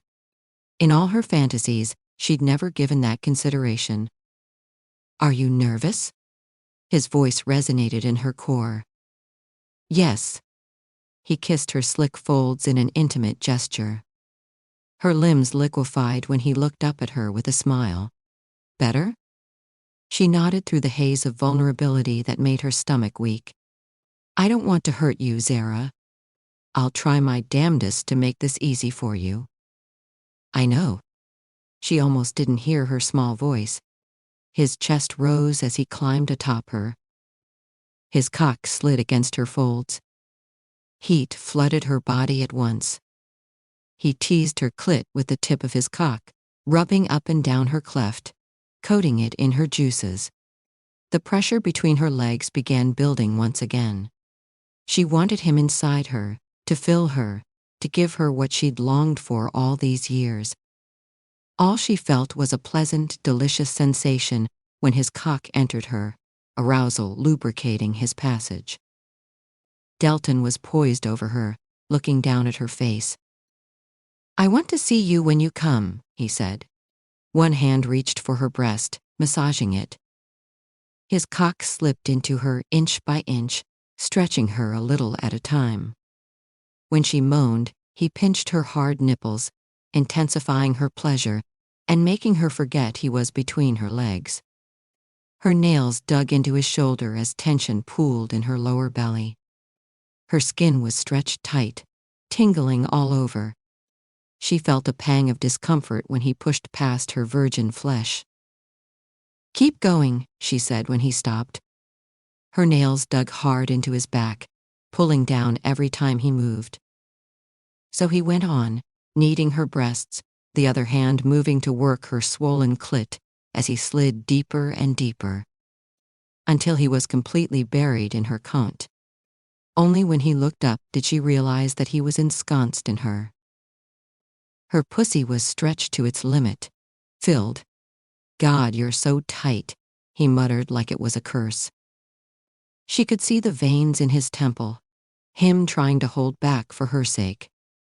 Are you feeling okay? Yes, her face filled with a telling flush.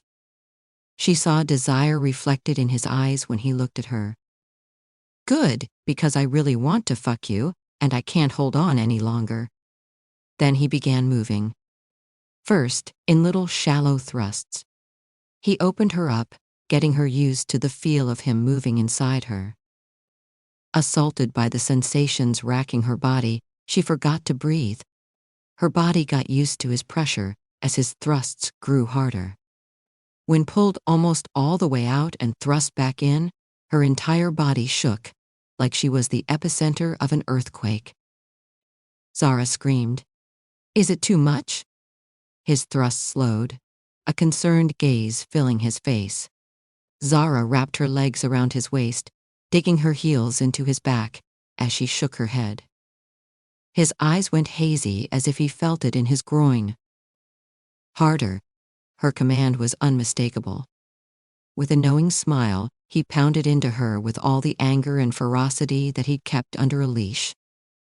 His cock hit a sweet spot inside her, and a wave of pleasure unlike anything she'd known shook her body.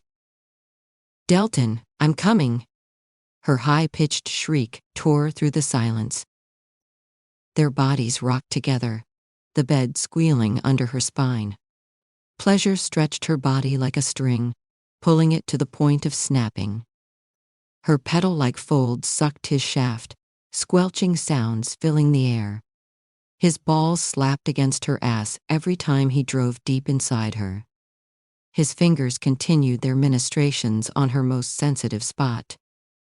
He rode her with wild abandon, his cock rubbing against the sweet spot that set her blood on fire.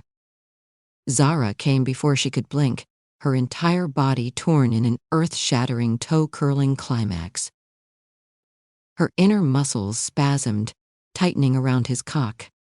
His violent moan was music to her ears. Through her hazy eyes, she saw his gaze fixed on her, taking in the sight of her pleasure as he continued to pound into her. He saw her face transform and relished every moment. You're so beautiful when you come, he said. I don't believe I've seen a more arousing sight. She squeezed her thighs together, drowning in the pleasure that he gave her. Surrender was the only option, so Zara let the waves of pleasure overtake her. They came like a horde of locusts, coating her in a fog of ecstasy. "Are you trying to kill me?" The forceful shutting of Delton's eyes indicated he was on the precipice of his orgasm. He drove harder and harder, taking whatever he needed to come. Her breasts bobbed up and down, shaken by the intensity of his thrusts. Her pussy muscles milked his dick, drawing out all the pleasure in his body. His climax was powerful, shaking his entire body, all 6 feet of muscle and bone. He pulled out of her with an agonized groan.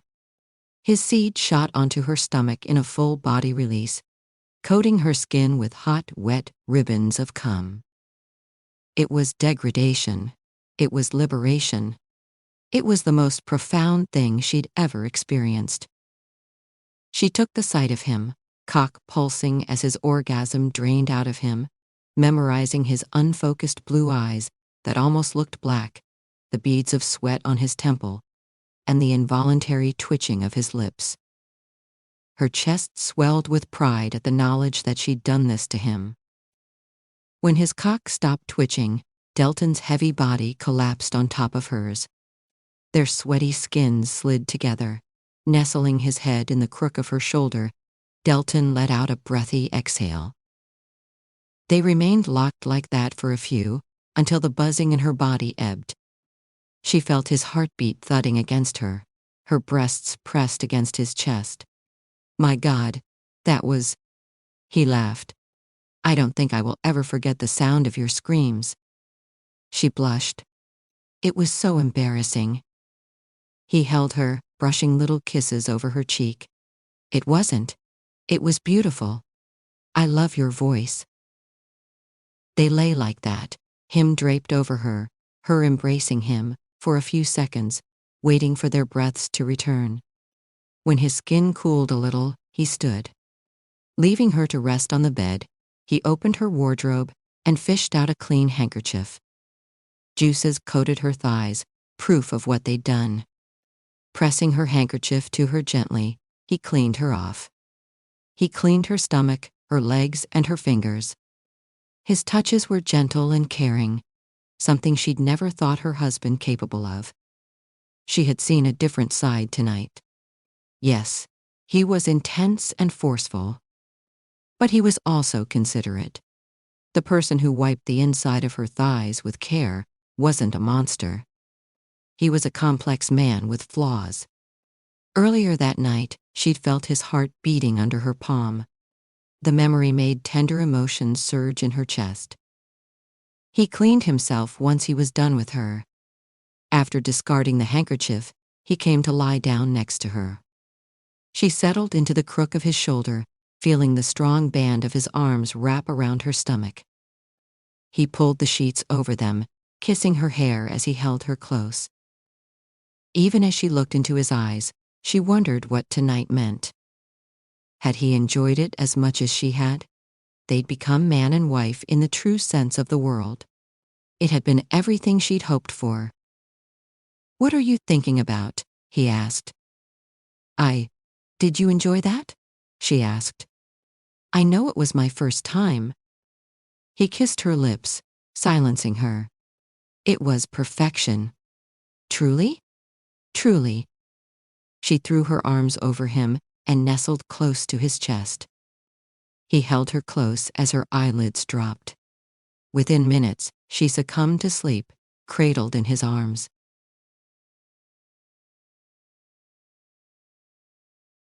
Chapter 17. Delton. Delton awoke to the feel of her soft body in his arms. Opening his eyes, he took in the sight of his beautiful sleeping wife. Zara slept silently under his gaze, her hair spread around the pillow, a few mahogany strands curling into his fist. During the night, the bedsheet had slipped, revealing her breasts and her back. He spotted the love bite on her neck, as well as the proof of his scratchy stubble on her breasts. A bedsheet draped over her curvy hips bunched at her knees. When he turned, he felt a weak sting in his back. The mirror behind them reflected the scratches on his skin, long red lines that had solidified during the night. She had marked him as he fucked her. Delton smiled. Last night had been cathartic. After they'd made love, he'd sunken into a dreamless slumber, with her in his arms. It felt like heaven. He couldn't remember the last time he'd been so sated. He had always known that she was special, but last night had shown him the extent of his feelings. What he felt for her wasn't merely sexual attraction. Little by little, she dug her way into his heart. And he wanted to collect more and more pieces of her until he owned her entirely. He wanted to bottle up every little moan, every kiss, every soul-shattering cry, and hold them deep in his heart. The rhythmic rise and fall of her breasts awakened his manhood, which now pressed into her back, seeking the sheath of her tight cunt. Using his knuckles, he brushed a strand of hair away from her forehead, possessiveness hardening in his chest. Mine. The words popped into his mind without warning. His heart tightened at the recognition of the truth. She was his. Had always been. Her body, her mind, and her soul would all belong to him. Life had given him a second chance, and he didn't plan to waste it. Zara stirred beneath him, her ass grinding on him when she moved. Inhaling sharply, he tried to hold himself still. Deep brown eyes fluttered open. She turned, placing her belly in direct-like with his hardening dick. A soft palm cupped his cheek, taking in the sight of him in daylight. Good morning. God, he could come just from the sound of her voice. Her body slid closer to him, and he belatedly noticed that he was cuddling her. How are you feeling? His arms wrapped around her soft body. It was then that she noticed his erection pressing into her stomach. An adorable blush colored her cheeks. A little sore but wonderful. When her eyes met him, his heart melted. Every time he saw her, he only wanted her more. His blood craved her with primal lust. Last night had only cemented his obsession. Her hand reached between them, and she wrapped her fingers around his hardening member. She'd wanted to explore it more last night, but had been too nervous to. He brought a hand to her wrist and stopped her. She must have read the flicker of worry in his eyes, for she said, I'm fine. I'm not as fragile as you think. There is nothing I want to do more than take you right now. But we need to talk. There's something I want to say to you. Her hand receded from his cock, her body growing alert. He looked into her eyes when he spoke. I meant what I said last night. My excuses can't give you back your youth. I realize that what I took from you can't be returned. But, he swallowed. Delton had ruled Inferno for over 100 years. In that time, he'd taken over 3 different territories, 2 of them full-fledged countries. His reign had been marked by prosperity and a significant growth in Inferno's influence. He'd fought the Millennium War to take over Elysium and lost. He'd even forged friendly relations with Terra, the human kingdom. But never in all those years had he felt as vulnerable as he felt now. Challenged, insecure. I want to try again. At the sound of those words, she went still. What? I believe it is the only way I can give you back what you lost. 99 years ago, I was young and full of self-importance. I justified treating you badly because I was angry with your father. I thought if I let you go, you might be able to start afresh, and in time you'd forget what happened. But I was wrong. His knuckles brushed her cheek. I don't want to let you go. I don't think I can. Only when he said those words did he realize how much she had come to mean to him. The idea had been building in his mind for a while. They were already married. If they were so explosive in bed, couldn't they be more outside of it? He didn't want to waste another 100 years without her, regretting the choices he'd made. Delton, I want to fix this. I want to mend us. Like it or not, we're married forever. I don't know if I can ever love someone again, but I want to give you whatever you want. If you can't forgive me right now, that's okay. The surprise in her eyes didn't change. You don't think about it today. Take your time. I can wait. Okay, I'll think about it. she said. When he turned to get up, she caught his arm. There's something I wanted to ask you. Why did you pull out last night? Was it because you don't want me to have my father's heir? No. When he looked at her questioning eyes, his heart was moved. There's nothing I'd like more than you carrying my child. Our child. When I make love to you, it's only you that I see. Not your father, not Karina, not our past. Just the both of us wrapped in glorious naked heat. But I don't know if you're ready to have children. You asked me for only one night. You're right, Zara said. I don't know if I'm up to having children, but... A few beats of silence passed. I don't just want one night. She met his eyes. That is, if you're okay with it. His heart swelled with emotion. I could make love to you all day and never get bored. His eyes passed over her marked skin. I thought that was obvious. She blushed. We've always had great chemistry. I felt it when I kissed you at our wedding and again when you kissed me after our chess game. So believe me when I say I'd gladly fuck you as many times as you'd like. She smiled. Then she did something unexpected. She leaned in and kissed Delton.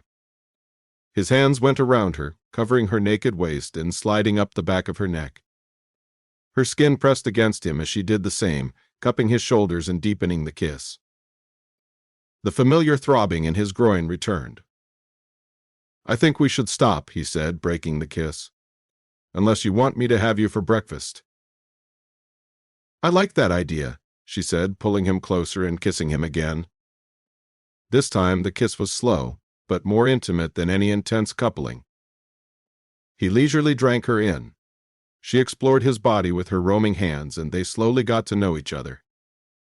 Her lips roamed on his jaw, tasting what she had missed last night. She kissed him everywhere, on his shoulders, his abs, his cock.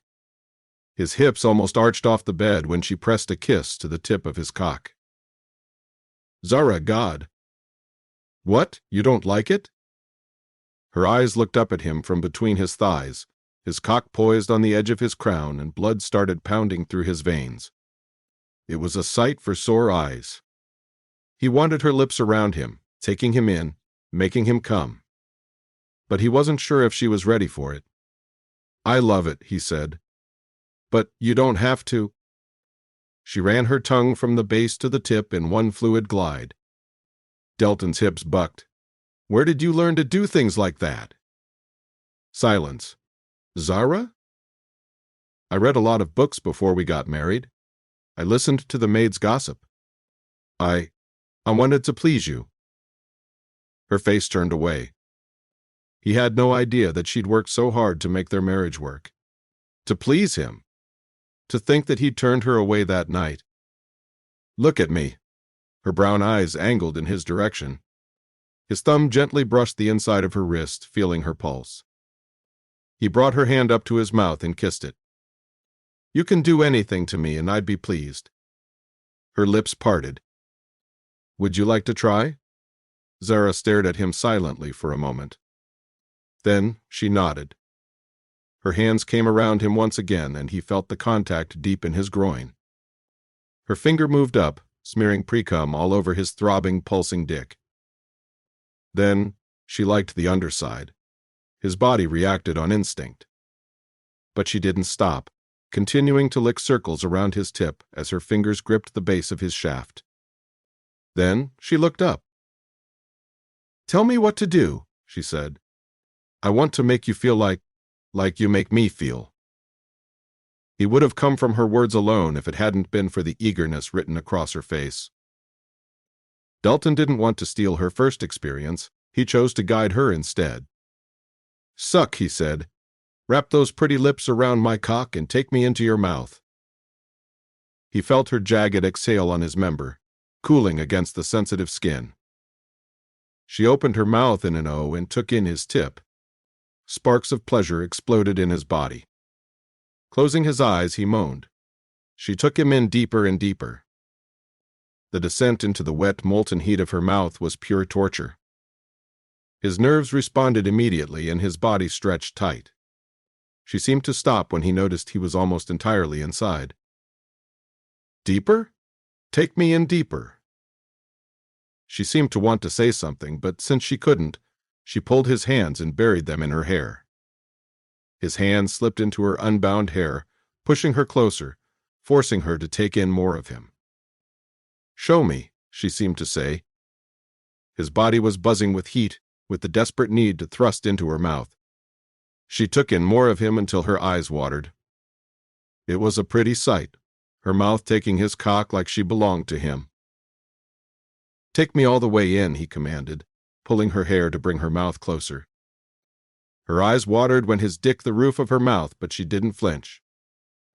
When her lips touched his balls, his cock all the way in, his body tightened. Her watering eyes met his, and an evil glint appeared. You kill me! His cock was hard as granite, and his voice was a rasp torn from his aching body. The sight of her dark hair buried between his thighs, his fingers possessing her in a primal way, made him ache with lust. Pressure pooled at the base of his spine, the urge to thrust into her overcoming every other impulse. I'm going to fuck your mouth now. His voice was ragged. Are you ready? When she moaned in assent, he felt the vibrations tease his cock. He thrust into her, hitting the back of her mouth. She groaned, her fingers digging into his ass. And he wanted to come right away. There was something so unbearably provocative about her claiming him with her mouth, her naked body writhing underneath his. Delton pulled out, but she didn't relinquish her hold. When he pounded into her harder this time, she was prepared. His balls grew heavier, his release edging precipitously close. Grabbing her hair harder, he yanked her mouth closer, pounding savagely into her. His balls ached for release. Her tight, hot mouth felt like a tight, wet sheath around him, taking him in harder and deeper with every thrust. It was so hot, so erotic, the way her hands moved to the base of his cock, brushing against his balls as he approached the climax. Her tongue swirled around his shaft. His wife was always so giving. She sucked and tantalized, matching her pace to him. That did it. His entire body detonated. An electric current tore through him, the pressure that had been building up screaming for release. He shot his seed into her mouth. Delton wanted to stop, to pull out, but she resisted his attempts. Zara's pretty lips remained wrapped around his shaft, milking every bit of his arousal, making him come until her mouth was full of him. He emptied himself into her, forgetting everything else. He hadn't come like this in a long time. They stayed like that for a long moment until he was completely spent and no longer capable of movement. Her lips receded, leaving him lying on the bed, unable to breathe. Delton's eyes fell on her bright eyes, her reddened face, and her messy hair framed that round face. His cum dripped down her lips. Spit it out, Zara.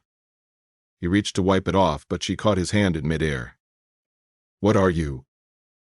She swallowed it. Her throat muscles worked, licking her tongue over her lips, she swallowed it. A groan erupted from his lips. You're going to be the death of me. What? Did I do something wrong? She asked.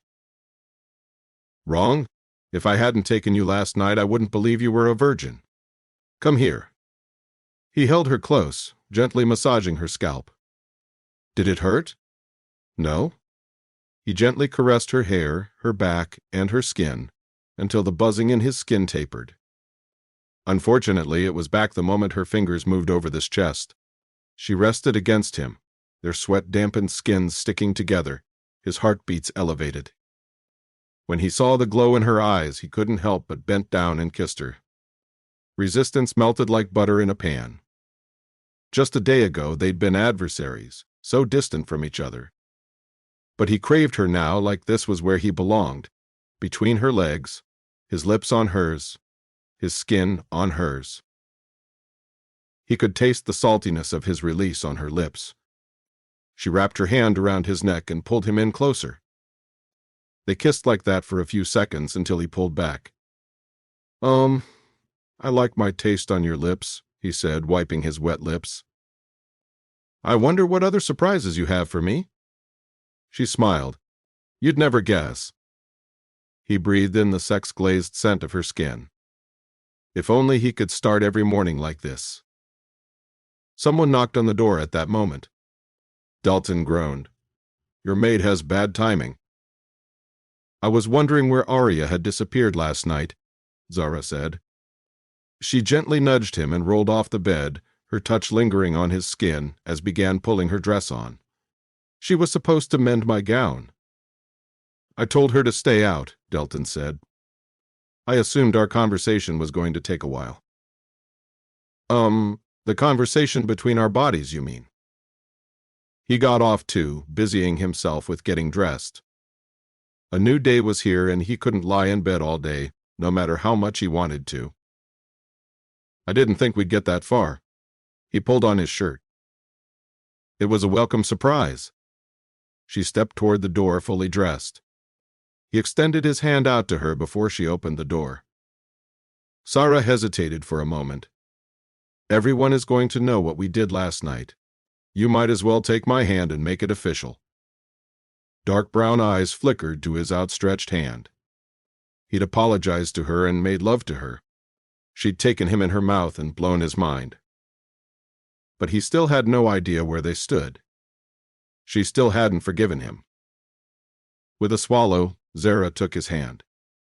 The minute their palms connected, his chest swelled with a sense of elation. It felt like a victory, sweeter than any victory he'd claimed on the battlefield. He pressed her closer to him, interlinking his fingers with hers. Her questioning gaze was subdued by his smile. With that, he opened the door. As predicted, Arya stood on the other side. Her eyes immediately latched onto their hands and her jaw dropped. Arya didn't know what had hit her. For as long as she'd known Zara, she had been alone. That was going to change. Well, Your Majesty. Her enlarged eyeballs darted from Delton to Zara. I thought I should come and help the Queen dress. As you can see, I am already dressed. Please prepare a bath for me. I would like to bathe after breakfast. Of course. They walked hand in hand to the breakfast table. When they got there, Delton took his seat at the head of the table. Reluctantly, he let her hands go as the servants buzzed about. However, she didn't move to her seat on the opposite side of the table. Instead, she sat next to him. He stared at her as the servants brought trays filled with food and placed them on the table. Well, I don't know about you, but I feel quite full, she said. A heated flush bloomed under his collar. He liked her poised and refined and regal, but he loved this dirty, teasing side of her even more. Breakfast had suddenly become his favorite meal. Delton strode into Sapphire Serpent's that morning with a smile on his face. He felt lighter, and he wondered if it was because of what happened last night. Years of attraction had been building to the breaking point.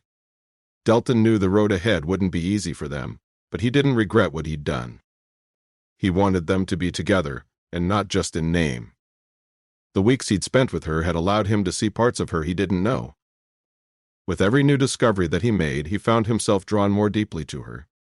She could be shy and self-assured at the same time. It was a rare combination of contrasts. Felix was at the door the minute he stepped in. Your Majesty. The wise old demon bowed. He was wearing the same clothes as yesterday.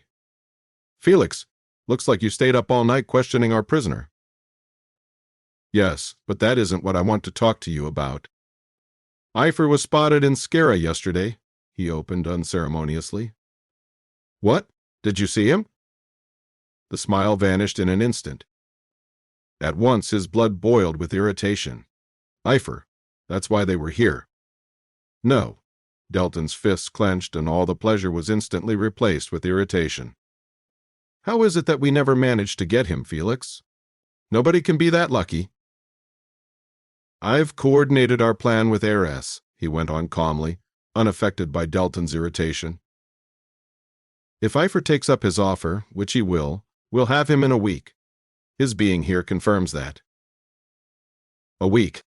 It seemed too good to be true. "This is your last chance," he said. "You better have him in chains." "Yes, Your Majesty." "Anything else? Has our prisoner spoken?" "No." Delton kneaded his temples. "I believe having the Queen here would help. He's likely to say something, to let a word slip if he meets her." "I told you the Queen hadn't been in touch with her cousin." Nevertheless, no. The answer emerged more forceful and definitive than he expected. "My wife isn't a bargaining chip. The Queen will be kept away from this." Felix's eyes widened. He hadn't expected that, but years of experience kept him from arguing. "Yes, Your Majesty. We will continue to question the prisoner. However, he's quite resistant to torture. We will have to try something else." Felix's voice carried a chill that made Delton shudder. He certainly wouldn't want to be Felix's enemy. Contrary to his sober personality, Felix possessed superior intelligence and endless patience. He'd wait it out until his enemy lost. "If that's all, I'd like to see the prisoner." "There's something Amara wanted to tell you," Felix said. As if on cue, Amara appeared in the hallway, looking as exhausted as Felix. She bowed. "I looked into the royal seal as you requested." Delton's eyebrows rose curiously. "There wasn't much we could find. The seal is genuine and belonged to the previous king. However, there is speculation among the masses that Epher is a member of the royal family." "What? That's impossible. King Elian has no living relatives except the Zara and Walric." "No legitimate relatives," Amara explained. "He had illegitimate children." "You think one of his by blows is trying to steal the crown from me?" "They might want revenge for the king's death. Or maybe he's always wanted the throne, thinking it belonged to him." That certainly made sense. If such a mythical person existed.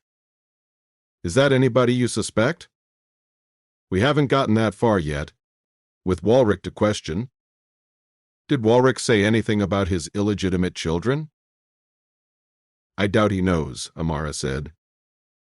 "King Elian didn't tell his family about his illegitimate children. Zara knew. That was the first thought that crossed his mind. She'd overheard the maids talk about Karina. Could she have heard of the others too?" "I will look into it." "Don't bother," he said, waving a hand dismissively.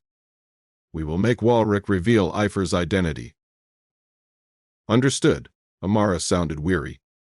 Walric wasn't an easy prisoner. Why did Epher's men have to be so faithful? What did he do to inspire such loyalty? It struck him as strange that Walric would join hands with his uncle's illegitimate child. He had always been so particular about bloodlines, thinking himself superior because of his blue blood. Perhaps he didn't know of Epher's parentage. Could Elian have given his illegitimate son a royal seal? It seemed highly unlikely, but Elian's mind was twistier than a maze. Elian had fathered no known sons. He had always considered Zara inferior to a son, a bargaining chip. Though she could inherit the throne, he'd planned to hand it to her husband because she couldn't fight and conquer more territories. Could he have secretly pinned his hopes on his bastard son? "Take a break," he told Felix and Amara. They both looked haggard. Delton returned home that evening, thoughts circling around Amara's discovery. He meant to ask Zara if she knew of any missing members of the royal family. As if by coincidence, the room opened, and he scented roses. Steam blew out of the wide door as Arya emerged. "Your Majesty." Zara appeared from behind her, her long brown hair curling wet around the edges. The square-necked gown she wore displayed her creamy cleavage and clean skin. She looked delectable in that red gown, her skin glowing. Like a confection, he wanted to eat. Delton's eyes spotted roses floating in a bathtub behind her. "So that's how you get your signature scent," he remarked. She raised an eyebrow. "You bathe in rosewater." Her dark eyes were fixed on him. She brushed a hand over her unbound hair, and he wished it was his hand combing through those wet strands. He wanted to press a kiss on her cool skin and taste her freshness. He wanted to lick her, taste her, sully everything clean and beautiful. Yes, her round face was luminous as the moon, but he didn't her darkened irises. They looked at each other for a while, neither of them saying anything. Arya shifted to her feet, not knowing how to handle this new development. "You may leave now," he said. "I want to talk to the Queen."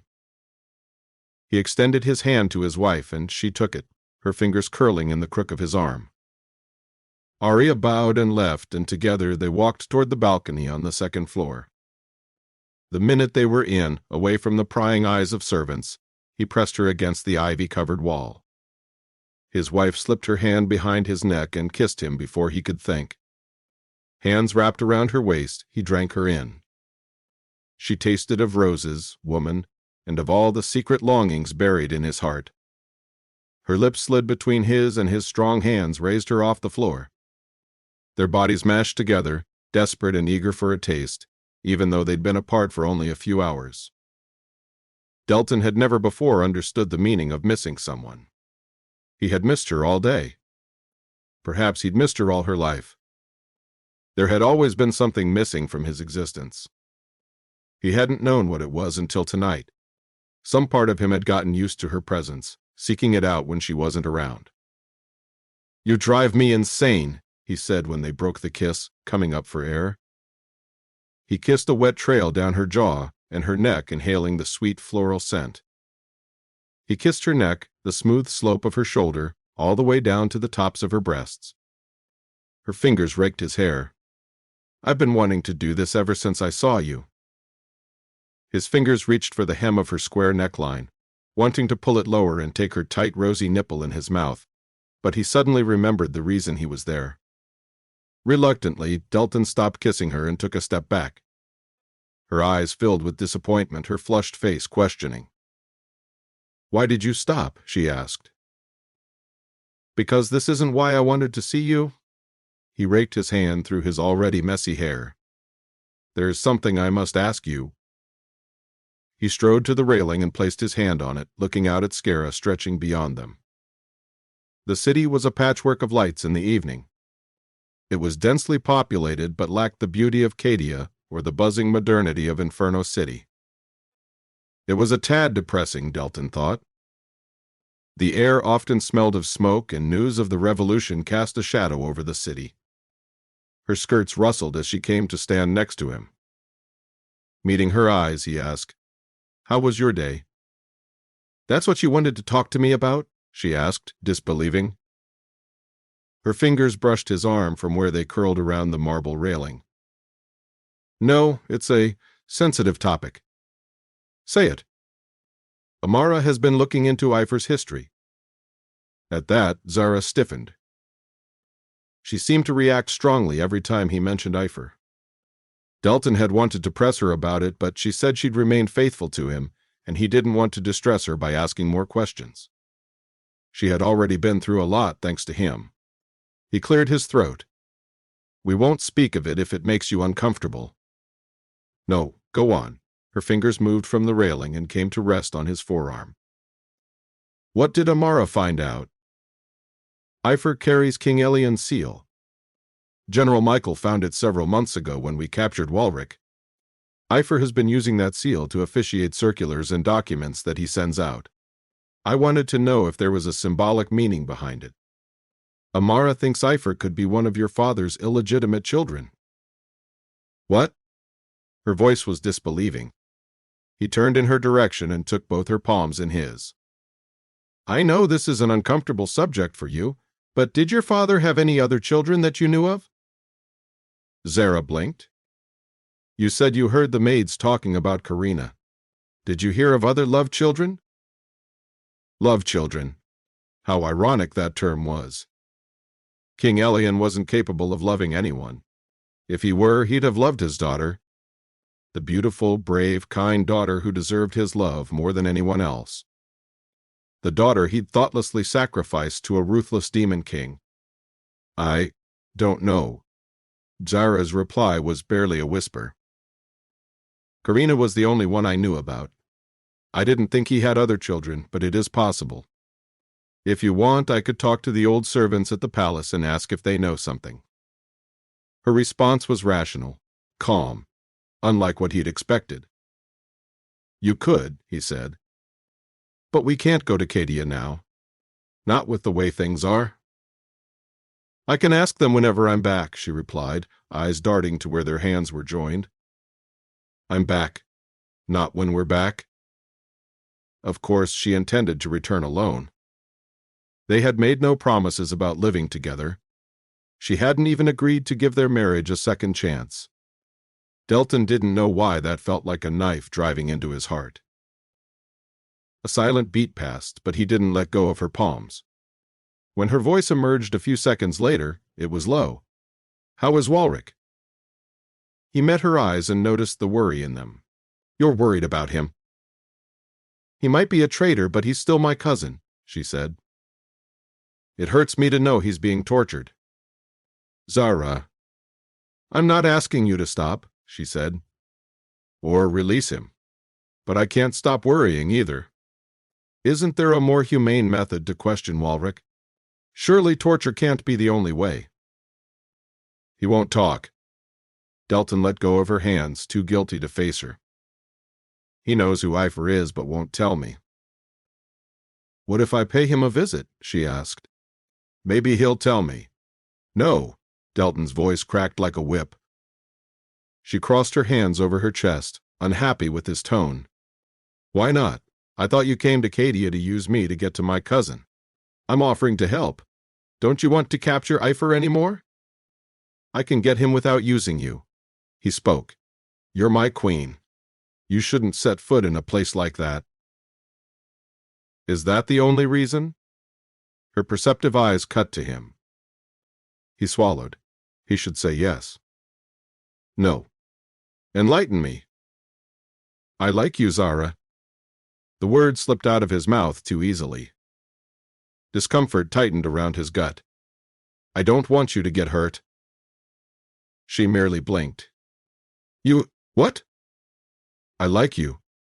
Did you think I slept with you because I hated you?" "No, but I didn't think you liked me either." "It was just lust, wasn't it?" "Not for me," he said. "I think nothing is purely physical with you. The more I get to know you, the more I realize what a fool I've been. You're nothing like I expected, but everything I want." Suddenly, the air felt too warm. The way she looked at him, a mixture of hurt and surprise, made him feel vulnerable, like an exposed wound. "I shouldn't have said that." "I don't know what to make of it," she said honestly. "All this is new to me." "I didn't mean to burden you." He spoke. Then, because he didn't know how to fill the uncomfortable silence, "I'll stop torturing Walrick if it'll put your mind at ease." He couldn't believe what he was saying. "You can visit him. Not tomorrow or the day after, but soon. Let me talk to Felix. We'll have to set things up for your visit. You won't be questioning him. I already refused Felix's request to use you. Have a friendly chat with your cousin. I owe him that much for telling me about your past." She still said nothing, and he went on. "Do you have any other requests?" "No," she asked. "Then, why would you do that? This isn't like you, Delton. I thought you didn't believe in giving in." "I promised that I'd try to fix our marriage. I'm trying, Zara." Her eyes grew shuttered as she turned away. She stared at the city beyond the marble pillars, and he saw a shudder shake her shoulders. He wanted to ask her if she was afraid of something, but she spoke before he did. "I have another request," she said. "You know what you said about teaching me how to swim." Her sudden words caught him off guard. "I think I'd like to try." Now it was his turn to be surprised.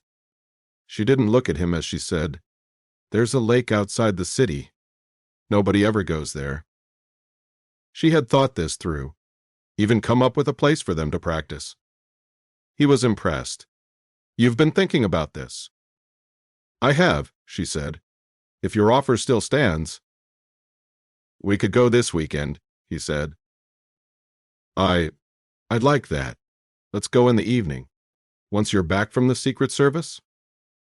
They continued to watch the stars after the plan was settled. When he slipped his fingers between hers and held her hand, she didn't resist.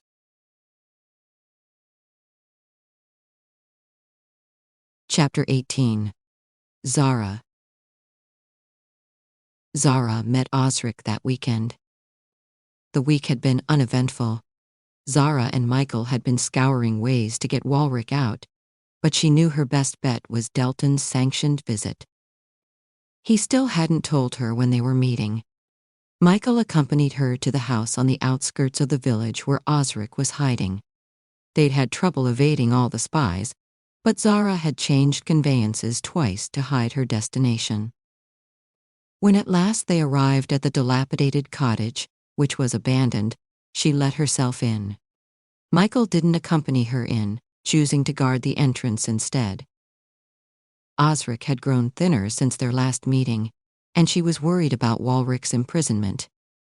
He was in danger of being recaptured. Sitting down on a rickety chair, she faced his shadowed face. "Are you eating well? You've lost weight?" "My weight is not what you should worry about right now. Walrick is in prison," Osric said. "I know, we'll get him out." "How?" "I'll find a way, but before that, I want you gone. It's too risky to stay in Zara." She slipped a note into his hand. "You're their next target. I want you to go to Cadia. At a time like this, it will not be easy getting out of here." "I've found a way. I can't lose you too, Osric," she said. "One of our partners might be able to smuggle you out with his goods." "All right," Osric sighed. "We don't need to lose any more men at a time like this. That reminds me, have you spoken to Epher? "No, I didn't know he was in Zara." As far as she knew, Epher had no business interests in Zara. "Why was he here?" "Epher wants to meet you to talk about shipments from Terra. I received a message last night. Destroyed immediately, of course. I don't know how he found out where I am, but he's worried about his goods. Your husband is tightening border controls." His eyes narrowed hatefully. Zara's heart constricted on hearing Delton referred to in such unsavory tones. After he'd made love to her, held her hand, and confessed to liking her, she thought about him differently. He'd even volunteered to help her learn to swim to overcome her fear. Over the past few days, she'd become more comfortable in his company. "We'll use an alternative route. It's nothing new." Her voice remained calm, even though her heart was shaken. "Is that why Epher wants to meet?" "He says he has information that you might be interested in. Something to help the revolution." Osric shifted in his seat. "I'd be careful if I were you. Epher is useful, but he isn't loyal." "I know that." Osric's frown remained etched on his face. There was something he wasn't telling her. "What is it?" "You shouldn't have gone looking for Walrick. Epher is the least of your worries. The Sapphire Serpents know Epher is in Zara. I wanted to warn you yesterday, but I couldn't do it without getting caught.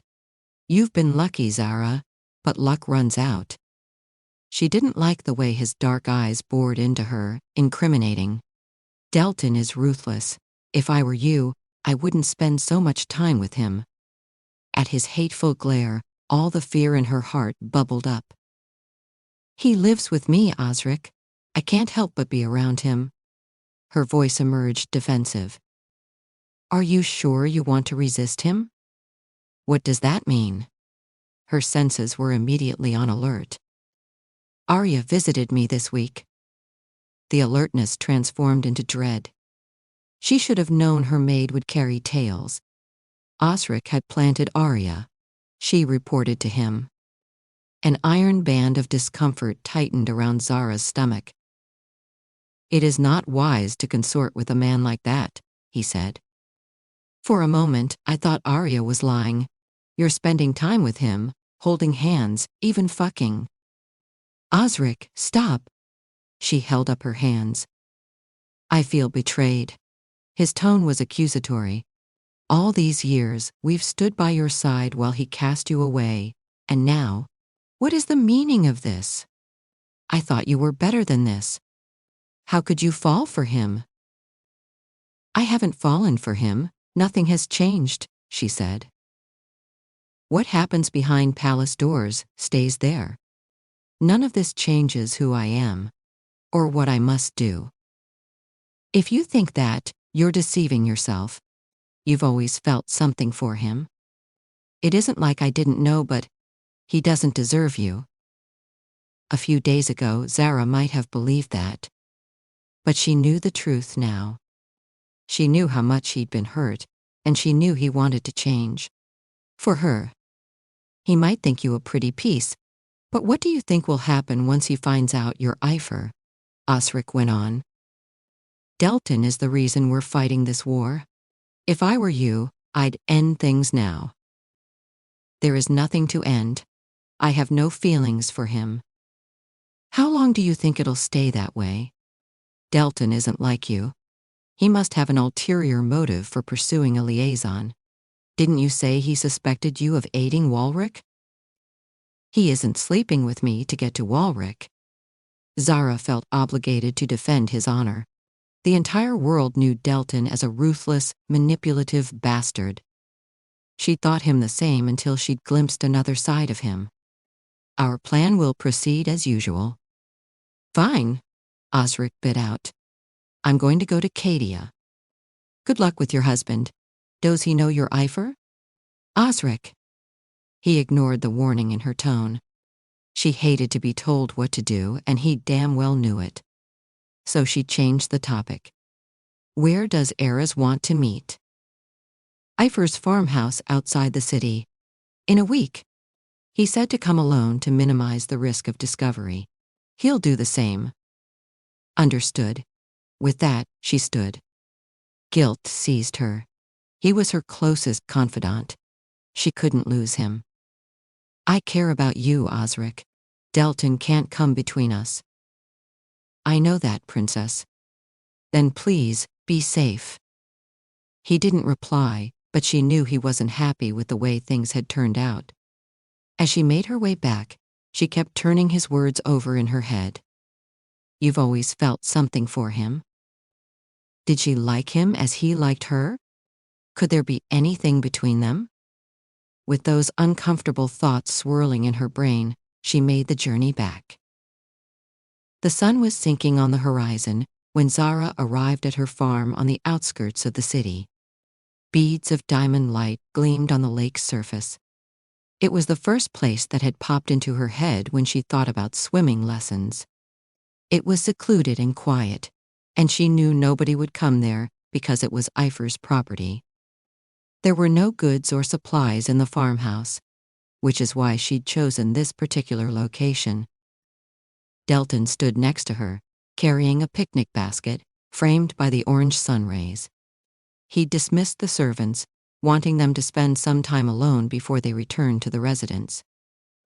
Zara's fingers brushed his. I didn't know such a place existed in Zara, he said, glancing ahead at the small lake. It looked more like a spot for lovers than a swimming spot, coated in the remnants of sunlight. How did you find it? I passed by this farm on my way to the children's shelter. It was a lie she'd rehearsed earlier. It looks like nobody uses this farm anymore. She wanted to come here because she could be sure nobody would drop by her land. However, after Osric had informed her about Era's visit, she had been on edge. Bringing Delton to the place where she met her business partners was a bad idea.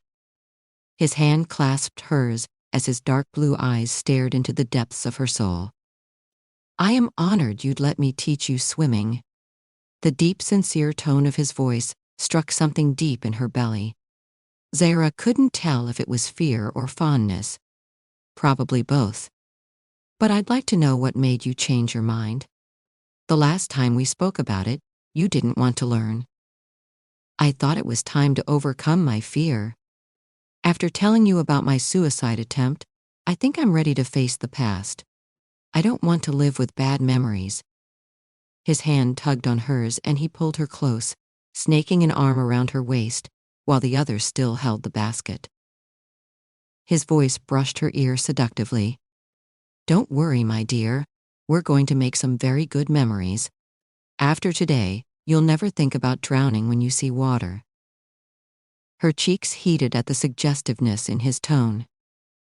Deep inside, she wanted to retreat, to look away. But she had become more comfortable with voicing her desires to him. Zara didn't want to lose that, so she matched his seductive tone with her own. I look forward to it.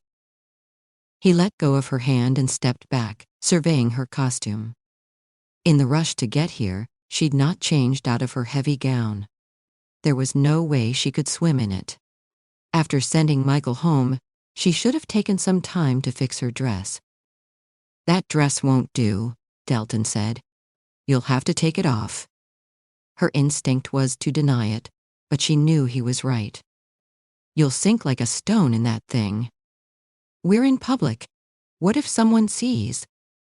There's nobody for miles, and our carriage and guards are still waiting on the boundary of the farm. Besides, you have me to protect your virtue. She scoffed. Do you need help? He asked, placing a finger on her first button. No, I can do it myself. She took a step away, knowing that if she gave into the urge to touch him, they'd end up not getting any swimming done. A week with him had opened the floodgates of her desire. She craved him all the time, and Zara was pretty sure Delton was just as affected by her presence, if not more. She began undoing the buttons at the back of her gown, feeling it loosen. All the while she snuck glances at Delton, who didn't take his eyes off her. What is in that basket? She asked, trying to distract herself. A little treat for after our lesson. He set the basket down on the grass, under the shade of a tree. I'll feed it to you if you do well. Gosh, he had no idea how filthy that sounded. She'd like to be fed by him, she admitted, loosening the final button at her back. Then she slipped out of the gown, leaving it to crumple in the grass. Zara was wearing her undergarments, a white cotton chemise and drawers.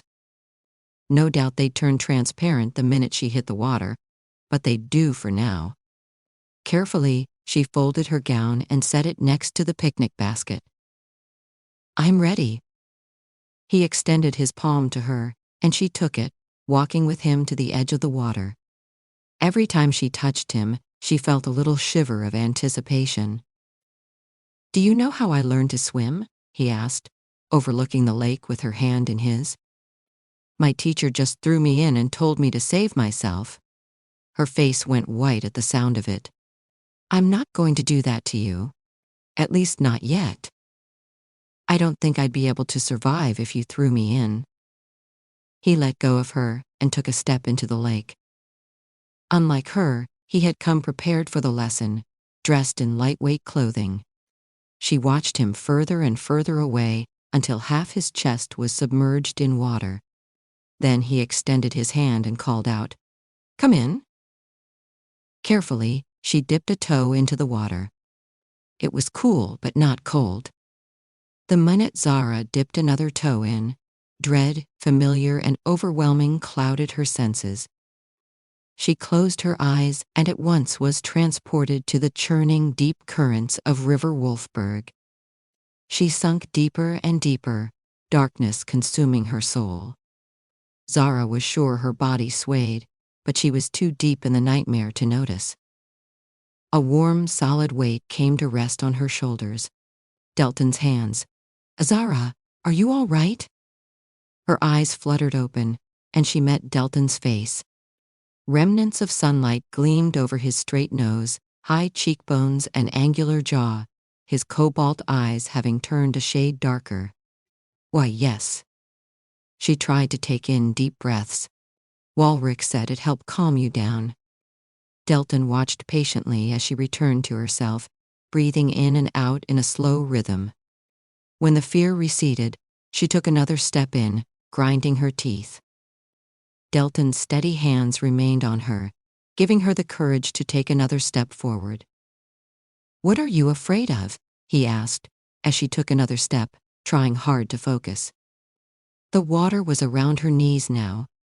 Her husband walked with her, holding her close, giving her strength. "Of drowning, like I did that time." Another step, another breath, another calming touch from him. "You won't drown." The water reached her thighs. She swallowed, shutting her eyes tightly, trying to fight the onslaught of memories. "How do you know?" Her voice was tight. "Because I'll be there to catch you." His arms wrapped around her tighter as she took another step, and another, until the water reached her stomach. When she was almost in the middle of the lake, she released the breath that she'd been holding and opened her eyes. The water was all the way up to her breasts. He still held her, just as he'd promised, but she didn't know how long she'd last with dread clawing at her stomach. "You did it." That deep voice soothed her overwrought nerves. "I'm standing in the middle of a lake," she remarked. "I've yet to learn how to swim." It was now that she noticed how hard she was holding on to him. Clearing her throat, she tried to peel her fingers off his arm, but he held on to her. Delton pressed a kiss to her forehead. Delton was an uncharacteristically gentle lover. She wondered if he knew that. "I'm proud of you, nevertheless." Zara blushed all the way to her toes. That tiny gesture seemed awfully intimate, more intimate than lovemaking. She let herself revel in the hard warmth of his chest. Left to her, she'd spend the whole lesson holding him like this. He rubbed soothing circles on her back, as if he read her thoughts, her apprehension. "Are you ready for the next part?" he asked when she was calmer. "Yes." She let him go, clearing her throat. "How does one learn to swim?" "We're going to start with floating, not swimming. You need to get used to being in the water first." Before she could respond, something hard came around her ankles, his arms. She was lifted and dumped into the lake. Water rushed into her mouth as he lay her flat on the surface of the lake. With that, his hands receded, leaving her to fend for herself. She thrashed about. The water went in through her nose, and she came up coughing. His powerful grip held her up, keeping her from drowning. "Sleep on the water. Don't panic. Don't move. Make yourself light as a feather." His voice was growing more and more distant. "Delton!" she yelped, her arms displacing water in panic. She was taking back everything she said about him being a gentle lover. His hands left her body. "I'm drowning." More water rushed into her eyes and her nose. She snorted in an attempt to get it out, but he still didn't help. So much for catching her when she fell. "No, you're not. Stop thrashing about. The water will guide you to the surface." "This is not the time for theory," Zara said, calming down her movements. The water was shallow, but her sense of panic ran deep. It was so counterintuitive. It went against every impulse in her body. She came up, getting words between gasps of air. "This is survival." "I know," he said, but he still didn't help her. Zara was struggling to speak, to keep her head over the water. As she relaxed more, she noticed that her body felt lighter. She wasn't sinking at such a rapid pace after all. "Keep going, relax, close your eyes. Think you're lying on your bed." She wanted to strangle him. How could he be so relaxed when she was fighting for her life? "Listen to the voice of nature. Didn't you tell me that everything in a skaten had a rhythm? Feel the rhythm of the water. Stop struggling against it." Zara wanted to scoff at his untimely preaching, but she forced herself to relax instead. As she did, she felt her body grow lighter, moving up toward the surface of the water. Old fears rose to the surface, but she breathed through them, keeping her eyes shut and her body still. And just like that, she was floating. She opened her eyes and stared at Delton's smirking face. Very good. His praise filled her heart. Zara never thought she'd be the type of person who needed praise, but his words made her feel like she'd accomplished something great. Water glided over her skin as she peacefully lay on it. It was a surreal experience, floating on your greatest fear like it was nothing. We can move to the next part now. Delton came to stand next to her and swept her off, guiding her to the shallower part of the lake. For the next hour, she went through a bunch of exercises, holding her breath underwater, learning to kick her legs to keep her body afloat, and using her arms to push back the water. By the time they were done, she was exhausted. She surfaced from the water, sopping wet and hungry. Delton came up on her side, leaving a trail of droplets on the grass. He wrung his clothes, and she did the same. "It's a good thing you brought something to eat," she told her husband, eyeing the picnic basket. "I'm starving." Delton reached for the basket and pulled out a blanket, spreading it on the grass. She reached for her dress, but his hand clamped over hers. "You're still wet. Take some time to dry off." While they were practicing, it had grown dark. Only a bolt of orange sunlight scarred the night sky. Stars began to appear on the black fabric, covering them in a subdued glow. When she turned to the picnic spot, Delton had set it up beautifully. Lit the candles, highlighted the scrumptious spread he'd laid out: grapes, cheeses, wine, cold cuts of meats, and bread. It was classic, but she'd never actually been on a picnic before.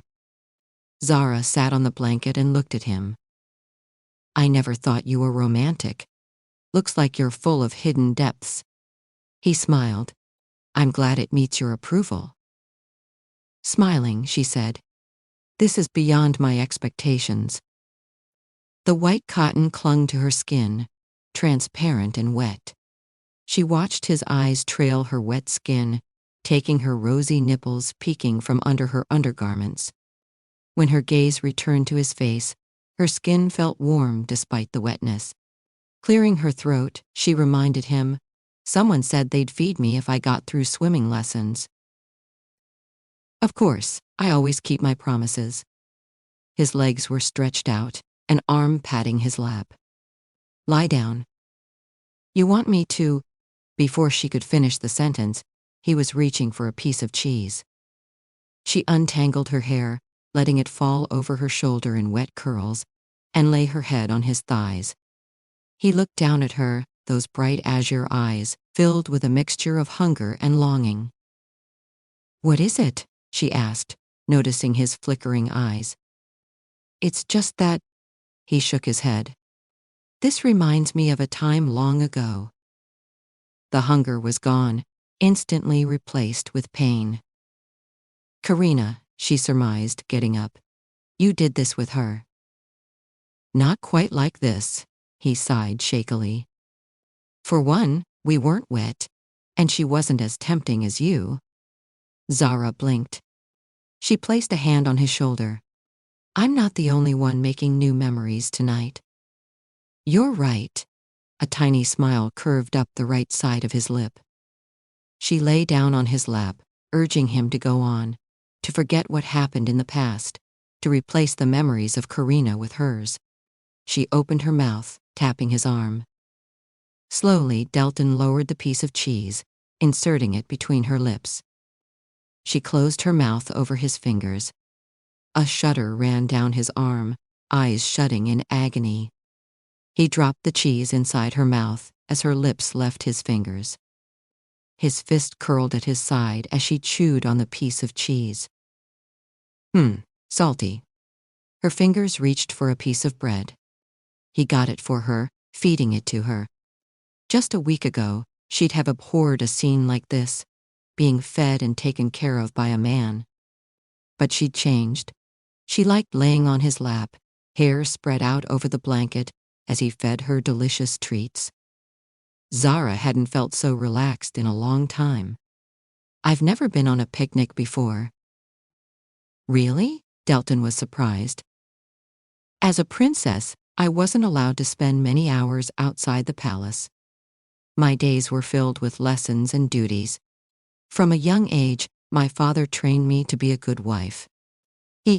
He never thought I'd take over the kingdom, though I was his only heir. Her eyes grew shuttered. His thumb gently rubbed the juncture of her neck and shoulders. For whatever it's worth, I think you'd have made a better king than him. Maybe that's why he didn't want you to succeed him. Perhaps you're right. She opened her mouth in anticipation of a piece of cured ham. He fed her one thing after the other until she lay sated on his lap, with a contented sigh. He caressed her damp hair as she closed her eyes. The night was young, and they should be getting back, but she didn't want to leave yet. When she opened her eyes, his dark eyes were on her. The wind brushed her sodden clothes, making her nipples go hard. He held a grape close to her lips. She clumsily bit before it was fully inside her mouth. A trail of grape juice ran down her cheek. His eyes followed the trail, and she felt her skin grow warmer. "Aren't you eating?" she asked. His thumb stopped the flow of the grape juice as she swallowed. She sat up, leaning on one hand, eyeing him quizzically. His lips were close to hers. A dark pink tongue darted out, licking the juice on her skin. She felt the cool, wet contact in the pit of her stomach. Her eyes went hazy. He licked the juice on her chin, his tongue painting soft circles around her lips. Their mouths met in a sweet, lingering kiss. She tasted the grape juice on him and his signature flavor. It was intoxicating. Moving her bottom, she shifted to sit on his lap, deepening the kiss. They spent moments like that, leisurely tasting each other. It was so easy to forget the world when she was with him. So easy to let her worries recede. So easy to forget who she really was. She was the one to break the kiss a few minutes later. "I don't want food. I'm craving something else," he said, arms still around her waist. "Oh?" Her tone was teasing. "Sit on my face. I want to eat you." Her skin went hot at his words. The cautious part of her wanted to balk at the danger of having sex under the open sky where anyone could see them. But the new, adventurous part of her was turned on by the idea. Delton began undoing his shirt, peeling off the wet garment, and laying it on the grass to dry. He blew out the candles and cleared space on the blanket. Then he lay down, his arms open. Her mouth went dry at the sight of his half-naked form, sprawled on the ground. Swallowing, she reached for the tape of her drawers and loosened it. The garment, which had become heavier thanks to the water, fell with a splotch. She climbed atop him, her thighs and buttocks exposed. Her bare pussy hung over his mouth as his eyes flickered to her face. "Take this off too." He tugged at the hem of her top. She pulled it over her head. With the final piece of clothing gone, she was completely naked, bared to his hungry eyes. His fingers encased her hips, guiding her up his chest to his mouth. She sank down on his mouth, feeling the prickle of his stubble on her inner thighs. His lips kissed her wet pussy, making her moan. A hand reached for her wet, exposed breasts, and lightly pinched a nipple. Zara closed her eyes, floating on the hot sensation of his lips on the most intimate part of her. Delton dragged his tongue over her wet folds in a smooth glide. All her nerve endings sparked to life. Her fingers dug into his shoulders, and she tried to fight the weakening of her knees. Her eyes flickered to his as they looked up from between her legs. "What are you thinking?" His breath fanned her intimate curls. "I cannot think," she said, as his tongue traced lazy circles around her clit. Her tight fingers dug into his shoulders as her back arched. He teased her clit with light, insistent flicks. Each flick made her wetter, hotter for him. Sizzling bolts of fire traveled up her nerves when he sucked her little pearl, tugging on it with his teeth and tongue. Zara forgot to breathe. He suckled harder, eating her like she was his dinner. All the while, his palms kneaded her breasts, torturing her with sensations all over. Her body grew tighter and tighter, building to a release. When his tongue teased her entrance, she nearly came off. His hands grabbed her waist, steadying her on his face. Her body was hot and cold, begging to be released from this exquisite torture. Yet when his tongue dipped into her, the torture only intensified. She felt it everywhere when he dipped in and out of her cunt, drawing more pleasure from her body. Her hold on him grew tighter as she neared her climax. "I'm going to come," she cried in a high-pitched voice. Delton's licks only grew faster, more demanding, more aggressive, devastating, until she came with a cry. All the sensation in her body was focused on that one place, the place where his mouth greedily devoured her. Her muscles clenched around his tongue as a release tore through her body. His fingers dug into her hips as her hips rolled over his mouth. When she was capable of movement again, she eased herself off his face. She fell on top of him, hair sticking to his wet chest. Her breasts crushed against him, and she buried her face in the crook of his neck. That felt good. Glancing down, she saw his lips shimmered with her release. With a sweep of his tongue, he licked it off his lips, maintaining eye contact all the while. "I agree." Lying on him, she noticed that his erection pressed into her thigh. Sitting back up, she watched him eye her curiously. "I assume we're not finished yet," she said. Sliding back on his body, she began unbuttoning his trousers. His eyes went dark. She thought he was going to tell her to stop, but when she pulled his pants off, leaving him as naked as her, he didn't stop her. She gave his shoulders a shove, urging him to get up, to take her, but he didn't budge. Instead, his glistening lips curved into a smile. "Aren't you going to get up and take me?" she asked. "No, I'm going to make you take me instead." His grin grew larger, fingers trailing over her naked thighs. "What are you talking about?" "Sit on my cock, Zara, ride me." He licked his lips with an impish gleam. She blinked. "Ride you?" At once, an image of her sinking down on his cock formed in her mind. She had seen pictures of it in books, but she'd never thought she'd thought about doing it. Her brain blanked out. "I've never done it before." "Do you want to try?" Today was a day of learning new things. She never thought Delton would be one to let her ride him, but it felt nice to control their experience for once, even if it scared her. "Yes." "Raise your hips," he said, holding her hips and gently nudging her down. Moisture leaked from the tip of his cock, eager to claim her. She nudged his hips up, rubbing her swollen clit on his cock, moaning loudly when the pleasure hit her. "Just like that, make yourself feel good." Delton's low voice rumbled deep in her stomach. With a hand on his chest, she slid the tip over her pussy, rolling her hips, preparing herself for taking him in. Pleasure shot through her as he moved his hips, joining her in her exploration. Rolling her pussy over his erection, she felt his dick grow thicker, coated in her juices. Her body was already buzzing. "Good girl." His hands rested on her thighs. "Now lower yourself onto me." He raised his hips, making the process easier for her.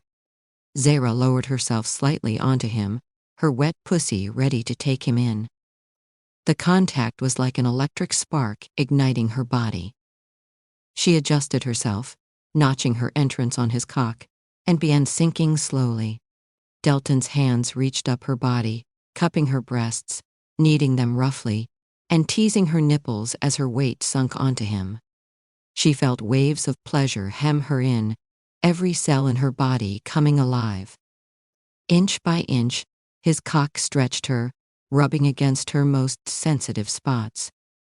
Despite the wetness and the chilly air, her body was hot as a furnace.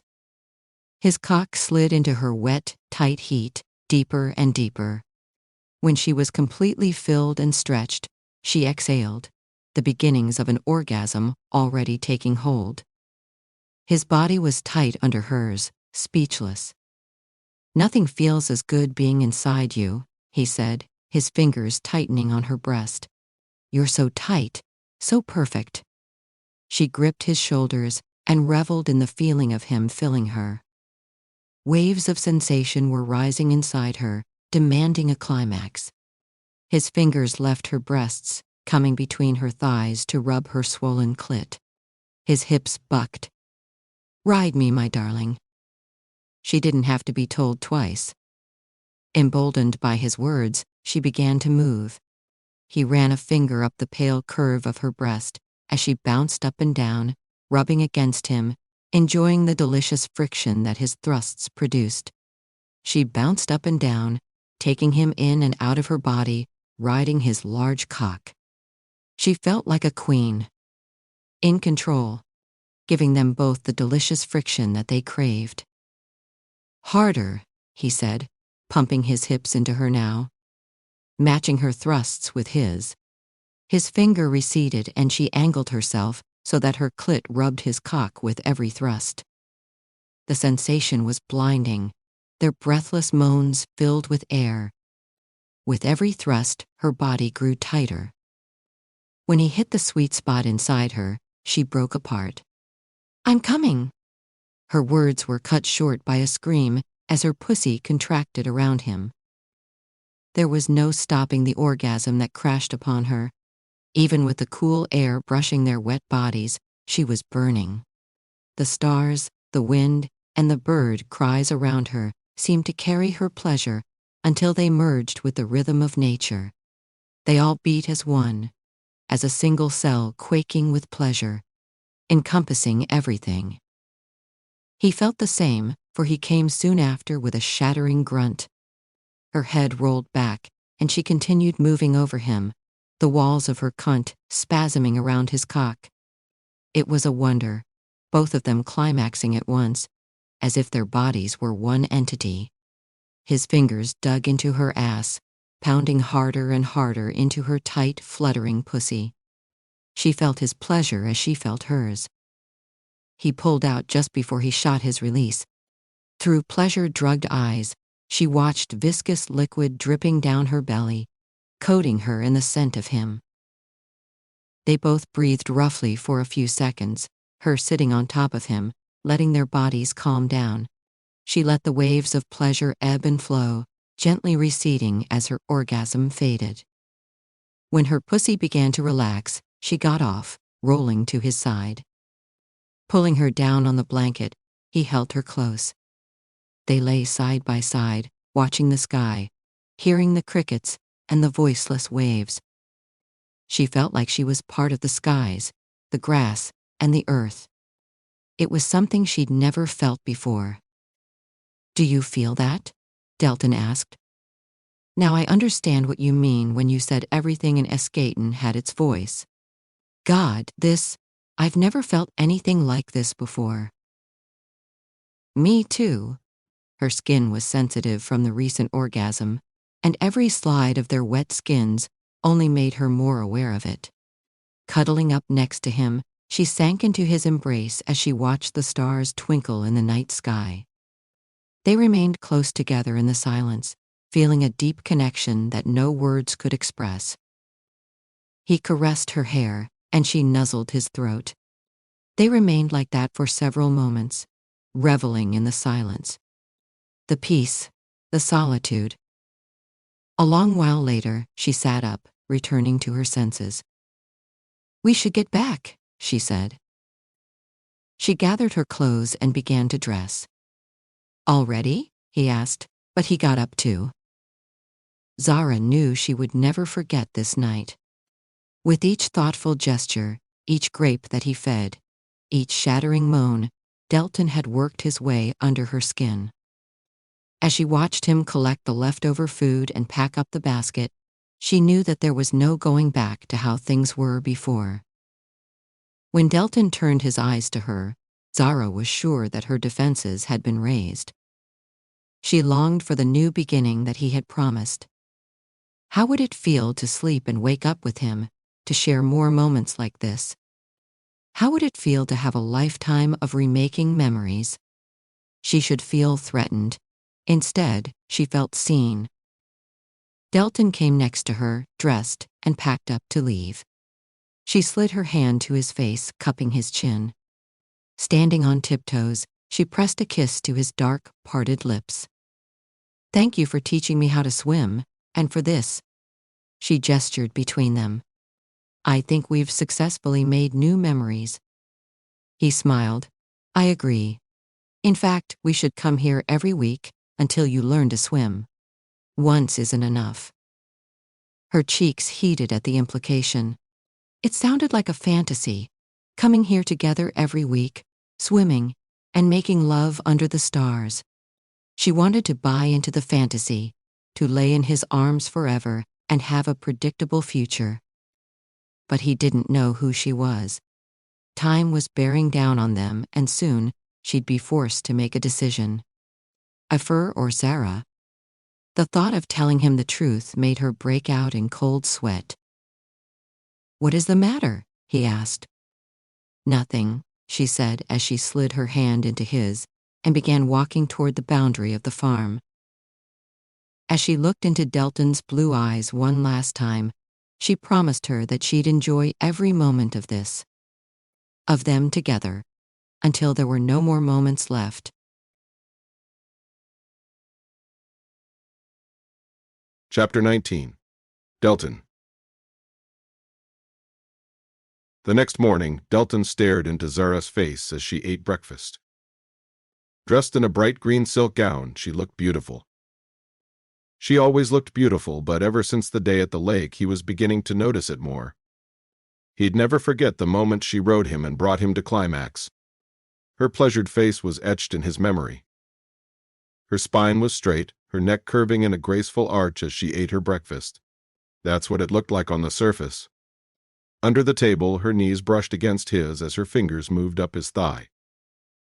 After making love under the stars last night, the dynamic between them had shifted. She was freer, speaking her mind whenever she was with him. His heart felt much lighter whoever she was near. When a servant appeared with a tray, she moved her hand away. After returning from the lake last night, they had gone to their rooms.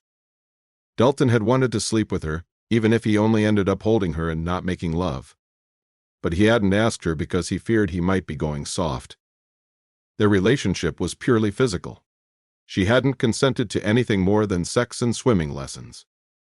Perhaps he might take her out once in a while to seduce her, but there was no protocol for just sleeping together. They had done it the first night they'd had sex, but he did not know where they stood. It was that uncertainty that worried him. He was coming to like her, to miss her, to crave more time with her. Every moment he spent with her pushed him to the inevitable conclusion, one he didn't dare to face yet. Changing his centuries-long bedtime routine seemed like no big deal if she was going to be part of it. Yes, that was much better than playing chess alone at night and sleeping with his nightmares. He wanted to play more chess games with her, spend more nights in her company, and tell her what he was thinking without worrying about the consequences. "Did you sleep well last night?" He cringed inwardly at that lackluster opening. But with servants in the room, they couldn't talk about anything more personal. "Why, yes, all the exercise exhausted me." The last word contained a wealth of hidden meaning. "Thank you for last evening.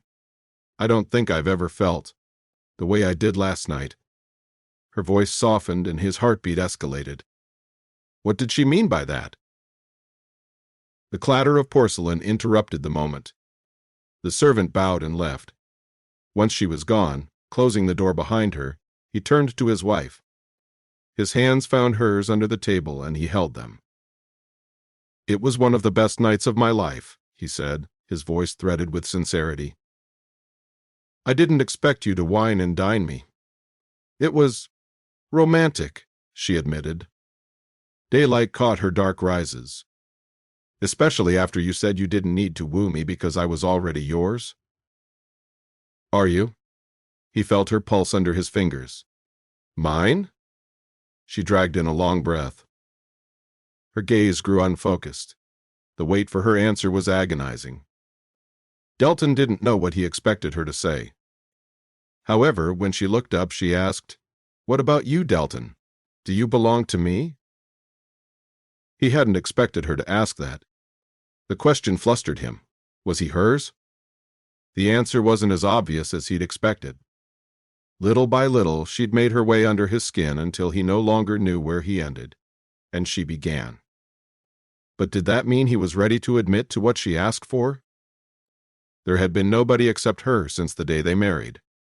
He doubted there would be someone else. Delton wasn't a man who opened his heart easily. "We're married," he said. It wasn't an answer. "Marriage doesn't mean anything," Zara said, inching back. He could see that she was disappointed. Why had he asked her an impossible question like that and put himself in this predicament? Despite the growing affection between them, he knew that something was missing. He could sense that she wasn't being entirely honest with him, holding a part of herself back. Every time he felt it, he urged his mind to be patient, to give her the time to open up to him. His treatment of her hadn't been stellar, and it was understandable if she needed more time to trust him. "I like you a lot, Zara," he said. "You know that?" "Yes." Her eyes were downcast, moving under the table to settle on his palm. His wedding band glinted in the sunlight, and her eyes grew shuttered. "What is it?" he asked. Over time, he'd become more attuned to her emotions, learning to recognize her discomfort. "And nothing." She turned her head away and sighed. "Tell me, have I done something to offend you?" "No?" When she reached for her fork, the words stumbled out of her mouth. "It's just that you still have your wedding ring." Delton's voice was questioning. He knew she didn't wear hers, but he'd never asked her what happened to it. "I lost mine in the river." All pretense of eating breakfast vanished. Her shoulders tensed up. "When I jumped." Though he'd been teaching her to swim, and they'd spoken about the past, it seemed there were things he didn't know. Some part of it still haunted her. Delton pressed his hand over her soft palm. "Do you want me to get you another one?" Her eyes widened. She'd never contemplated the possibility. "We don't have to if you'd rather not." She stared at him for a long moment, conflicted. When she spoke, her voice was low. "I'd like to get a new ring, but I don't know what it means." Her large brown eyes were on him. Something flickered in his heart. "It means whatever you want it to mean." It was the only true thing he could say. She still hadn't made up her mind about reconciling, and he didn't want to pressure her. She contemplated his words. "Do you mean that? You're not angry I lost it?" "Why would I be? It's just a ring." "Our wedding ring." "Zara, it's just an object. It's not more valuable than you." He caught himself as soon as he said the words. Too late. She was as stunned by his admission as he was. When had he begun thinking of her as valuable? As irreplaceable? Her reaction, however, was completely unexpected. She stood up in a flash of movement and came to stand behind him. Only when he felt her arms coming around him did he realize what she was doing. His wife was embracing him. Breath whooshed out of his lungs as her arms looped around his neck. She pressed her cheek to his, relief flooding her body. His, on the other hand, tensed up. He liked this a lot, the way she hugged him spontaneously. Like they were just two people with no past weighing them down. "Thank you." Her voice lit sparks inside him. "That does make me feel better. I thought you secretly held a grudge against me for losing the ring." "I didn't notice until you told me." Delton's heart enlarged at the nearness of her. If she wanted him to get her another wedding ring, she must be considering reconciliation. Though he had promised to give her time to decide, he knew that he wanted her in his life. With every passing moment, he was falling deeper. How would it feel to have another chance at this? Her joy bled into him. When Zara's lips touched his cheek, he melted into her embrace. "You're a lot nicer than I thought," she said, snuggling. Though it wasn't as carnal as what they'd done, that simple gesture seemed more intimate. As if she were showing him her heart, entrusting a part of it to him. Nobody had ever called him nice before. He'd laugh it off if he didn't know how glad she was. He liked making her happy, he decided. Zara's lips moved over his cheek, the shell of his ear, breathing into it. "I'll buy you 1,000,000 rings if it makes you happy," he said. "Careful, Your Majesty. If you keep saying things like that, I might come to like you." Would that be such a bad thing? His heart thudded. Though his tone was light, he was serious. She, however, appeared conflicted by his words. Delton was about to tell her to forget it when she leaned in closer and kissed him. It was a deep, lingering kiss, one that displayed familiarity and passion in equal measure. Even though she was trying to avoid answering his question, he was glad for her nearness. Her soft moans melted in his mouth as he angled his head to plunder her mouth. Her arms dug into his shoulders as she kissed him back with equal fervor. She was like an addictive drug that he just couldn't get enough of. In fact, he wanted to be addicted. Completely, hopelessly addicted. Every time he laid eyes on her, he was more and more sure that they belonged together. He'd been foolish to exile her when they could have had so much more together. He tasted her skin, her tongue, and all the words that she didn't say. She continued to kiss him until thoughts scattered and only sensation remained. Zara moved to sit on his lap, angling his head closer to hers. His arms curved around her waist. He wished every morning could begin like this, with her. When they heard the sound of footsteps, he let her go. Damn these servants! They needed to go somewhere where there was no one. Then, he could proceed to enjoy her as much as wanted. When her arms receded and his face backed off, he stared at her for a little too long. Zara! His rich brown eyes shone, and he knew he'd be counting the hours until he returned from the Secret Service. Felix's plan was coming together, and they needed to put the final touches to the scheme. Once he got Epher, he'd have nothing to do except pleasure her. He just had to be patient for a little longer, give her the time to adjust to this new dynamic. "I'll see you this evening," he said, reluctantly slipping his hands down the back of her chair. She met his words with a smile.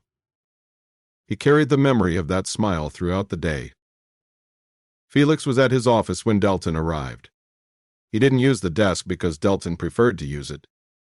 Instead, he sat on a sofa in one corner, dressed in a fresh pair of clothes. He must have spent another sleepless night torturing Walrick. A spark of guilt ignited in Delton's chest at the realization. He'd promised Zara to stop torturing her cousin. "Good morning, Felix." He looked around the empty room. "How is our prisoner?" He sighed.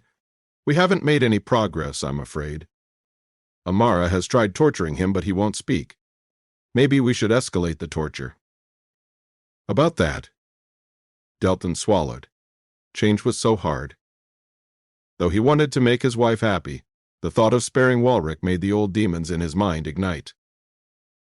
He had never been merciful or kind, but she forced him to become that person. To become better than he was. "I want you to stop torturing him." "Your Majesty?" "The Queen feels uneasy about our treatment of her cousin." Felix blinked, not knowing how to respond to that confession.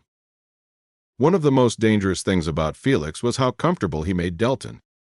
The old man had a patient, listening ear, and if one wasn't too careful, they would find themselves divulging secrets.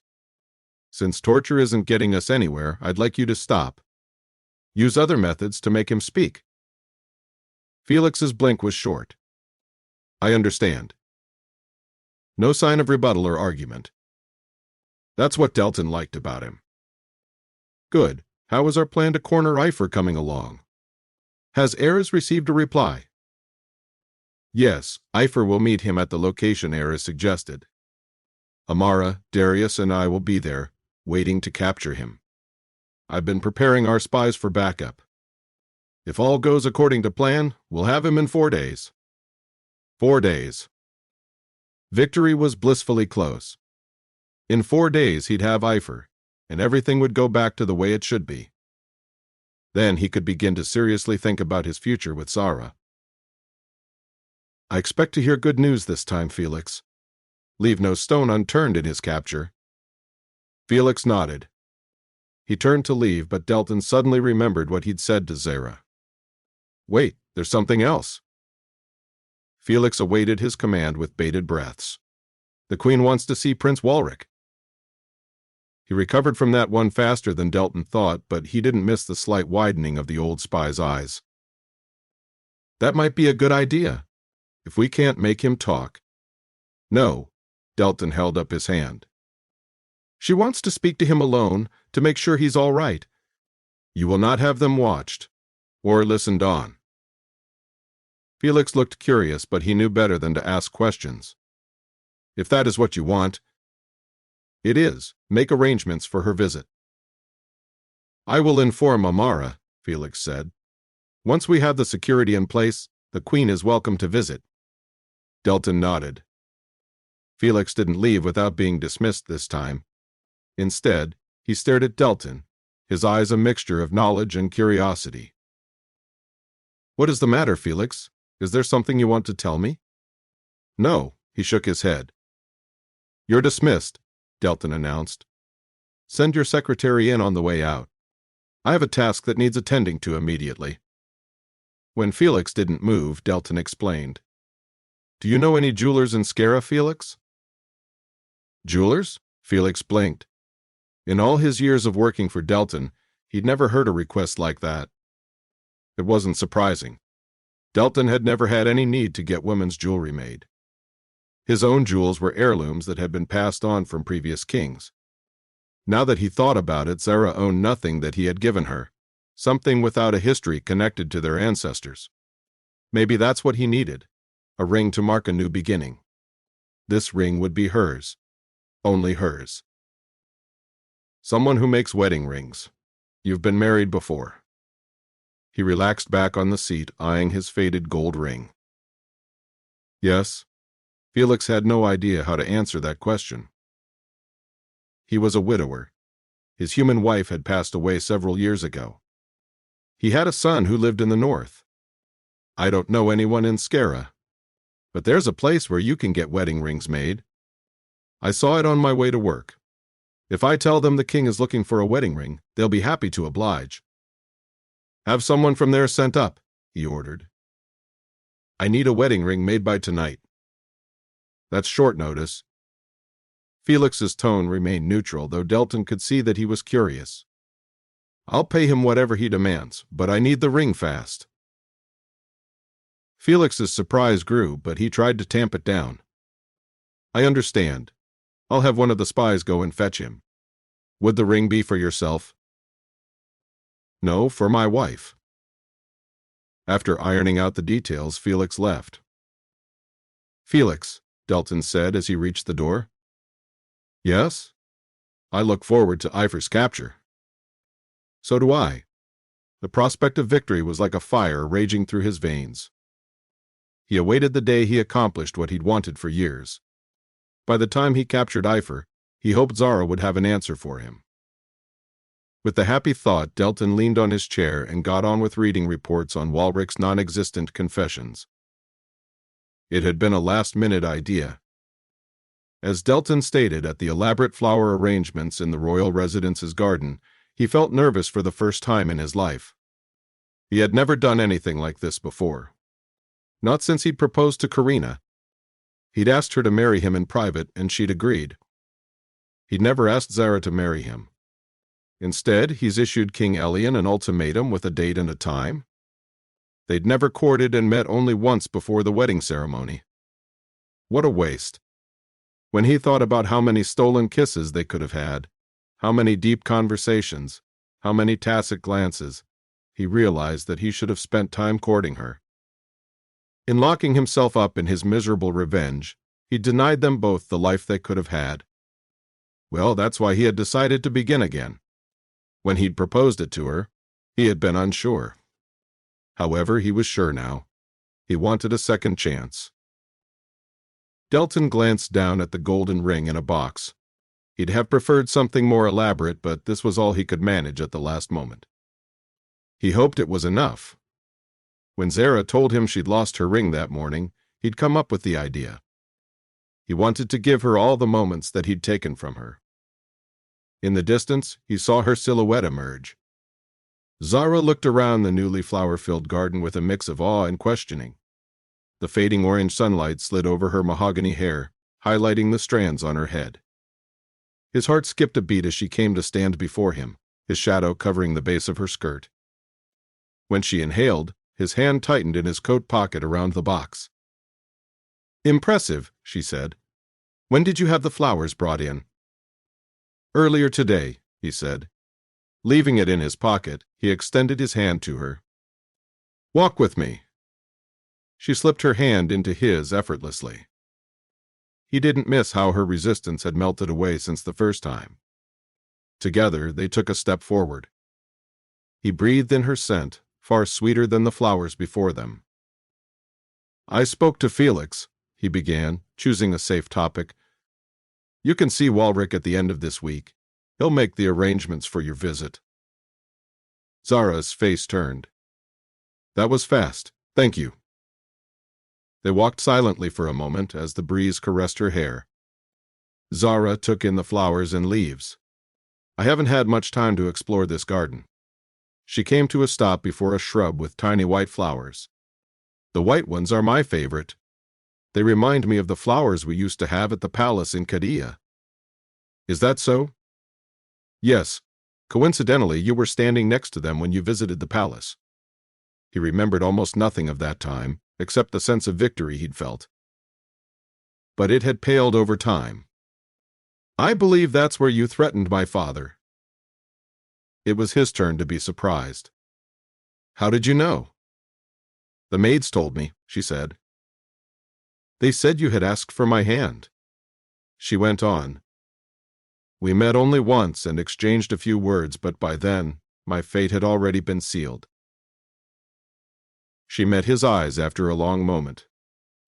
The pain he was used to seeing didn't return to its depths when she said, "For whatever it's worth, you made a strong first impression on me.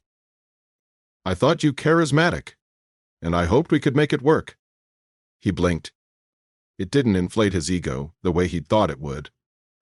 Instead, he felt bad for not remembering their first meeting. Perhaps that was idealistic of me. "I like that you're idealistic." He looked down on her. "I'm sorry I never courted you or asked you how you felt about marrying me. A lot of my memories of that time are tempered by pain. I wish I'd taken the time to know you. I wish the first time we met and do things differently. But I'm beginning to realize the only way to change the past is to stop living in its shadow and create a new future." He reached into his pocket and produced the box. When he opened it, light slid over the golden band. Her lips parted and she stilled. Slowly, her eyes moved to his face. "A ring to replace the one you lost." Words deserted him as he pulled the ring out of the box and held it over her hand. He waited for her to give him his, but the worry and doubt stamped across her face gave him pause. That was fast." She fisted her skirt with her nervous hands. "How did you find one so soon?" "I bribed the local jeweler," he said. This was the best he could do on short notice. "If you don't like it—" "No, it's beautiful." It was a simple gold ring, but he felt his entire heart was in that tiny piece of metal. She still didn't move, frozen with a mixture of anxiety and dread. "Talk to me, Zara." What does this mean, Delton? Are you courting me?" "Do you want to be courted?" "We're already married," she said. A courtship is pointless. I want us to have a new beginning, he said. I enjoy spending time with you, and the more I think about it, the more convinced I am that I don't want to go back to living apart. If you're not ready for it, you don't have to give me an answer today. But I'd like to court you, to give you back the time that you lost. She unclenched her palms.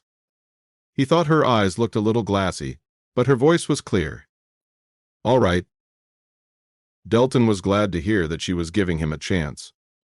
He wanted to do better this time. He stretched out his hand. I bought you this ring to replace the one you lost. It doesn't come with any expectations. If you don't want to wear it, that's all right. I still want to give it to you. She inhaled. Slowly, she raised her hand. The feeling of triumph surged through him. Getting her to open up was oddly fulfilling. She seemed so hesitant whenever they spoke about their relationship. So unlike the woman she was when he made love to her. Nobody except him knew how wild she could be when she came undone in his arms. He hoped that someday she'd show the same courage in their relationship. He slid his palm under hers, holding it steady. Then he slipped the ring onto her finger. It went in smoothly. The fit was perfect. How did you know my size? She asked, pulling her hand away to examine the ring. I guessed, he said. A very accurate guess. So it seems. When her hand fell back to her side, she said, Thank you. They spent a few more hours walking and then ate dinner. His entire body felt lit up when he was around her. Even mundane things like dining and starting outside the window had taken on special meaning, imbued with a warm glow. He was no longer doing it all alone, merely going through the motions. He looked forward to the variation she'd bring to his life, the unexpected ways in which she'd develop and surprise him. When the night fell and it was time to sleep, they stood in the hallway staring at each other. Good night, Zara said, raising her hand, the new wedding band sparkling on her finger. Yet she didn't move. He didn't move either, staring at her with equal longing. He burst out at once. Do you want to sleep with me tonight? What? He had shocked her. I don't mean sex, he broke in. I want us to sleep together in the same room, in the same bed, without needing to have sex. Like people in love do. Though he didn't say that out loud. If you're amenable to it, he added. I like being near you. I just want to hold you and know that you're next to me. She crossed her arms over her chest. A trace of something like sadness flickered over her face. You've given this some thought. More than I'd like to. The silent moments that passed between his words and her answer were agony. I thought you didn't sleep at night. I don't need to sleep, but I can, he said. Especially if I have a reason to. When she spoke, it was with a smile. I'd love to be your reason. She opened her bedroom door. Do you want to come inside? He stepped in without hesitation. They both undressed for bed. It was a novel experience, getting ready for the night with someone else. It had always been only him in his room and his servants. But that night, neither of them summoned the servants. He was almost afraid they'd break the magic of the moment. Delton had been prepared to help Zara undress, but she didn't need his help. Sometimes Zara's resourcefulness surprised him. He'd survived alone on the battlefield, and that had made him independent. But Zara, she'd been born and bred a princess. She had servants attend to her every need. So it didn't make sense for her to know how to take care of herself. Yet the way she'd tended to his wounds, and the way she frequently dressed and undressed herself, spoke of a different kind of life. When a large expanse of skin, her back, appeared before him, she turned away.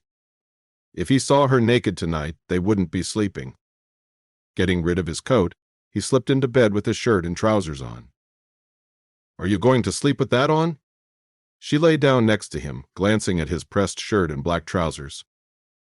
It might be safer that way, he said, reaching to pull up the bed covers. Why? How do you usually sleep? Her face turned in his direction, and she moved closer to him, cocooned by his arms. He cleared his throat. When his deep voice emerged, it echoed. In the nude. Immediately, a blush bloomed on her cheeks. He found it adorable how even after making love so many times, she could be affected by his words. You asked? It is too warm in Inferno to sleep with clothes on. You're right. Well, I wouldn't mind that tonight. You wouldn't, but I would. I don't think I could just sleep if I stripped down. She cuddled next to him, testing his resolve. But he liked it. Are you trying to test me? Maybe. She looked so alluring in the dark, only the gleam of a singular candle illuminating her face. Before he knew it, he kissed her. She kissed him back. It was a heated kiss, but nothing like the ones they'd had before. It felt familiar, almost sweet, like coming home. Before he could think, he reached for her and pulled her into an embrace. She filled his arms, her arms coming around him immediately. When her face rested in the nook of his neck, he heard her contented sigh. She nuzzled closer and he let her. It felt so warm and fulfilling. A sensation that was alien to him. You know, sometimes when I felt lonely, I wished for something like this, she said. I wanted someone to hold me so that I could feel I was alive, feel like someone cared that I existed. Zara. He knew it wasn't easy for her to say that. She was still so guarded, partly scarred from the breakdown of their marriage. His first instinct was to apologize, but he tamped it down. She didn't apologize. She needed him to do better. She quietly breathed into his shirt, her face pressed against his chest. Don't you sometimes feel that we're only valued for the role we play, not the people we are? Yes, he had felt that way. When Karina killed his family, he questioned if she would have loved him if he had been a commoner instead of the prince. Even after he became king and chose power, he'd been unable to relate to anyone. It seemed like everyone wanted him dead, and the minute he stopped fighting, everything he'd built would crumble. On sleepless nights, he wondered if anyone saw the real him, the vulnerable side that was still capable of emotion, of hurt, of truth. Or would it die in the darkness without ever being seen or heard? Yes, I felt that way, too many times to count. He swallowed, speaking his thoughts out loud. I felt dead some days, like if someone touched me, I might break. Like I had only enemies and no allies. Nobody wanted to understand me. Nobody cared. When she looked up, her eyes were glassy. Surprised? I didn't think you felt that way. Because power is all I care about? Partly. She surveyed him. Power had been the only choice left to him after he'd lost all hope of love. But was that still true? He'd rather drink poison than be vulnerable again. But it was too late to hide. She'd already seen so many of his dark, broken parts, and she had a way of drawing out more of them. Suddenly, he realized why he'd wanted to sleep with Zara. Because she made him feel less lonely. More understood, more vulnerable, more like himself, more real, more alive. I'm glad you exist, he said. I'm glad that I get to see you every day. See all the ways in which you're unique. I mean that, Zara. Thank you, she smiled, suppressing a yawn. He didn't press her anymore. With her head resting on his arm, he let her fall asleep. When her breaths grew steadier, he knew she was asleep. Within minutes, his eyes closed. Delton fell asleep after months of sleepless nights. And for the first time in forever, he felt peaceful. Like the future contained hope instead of hurt.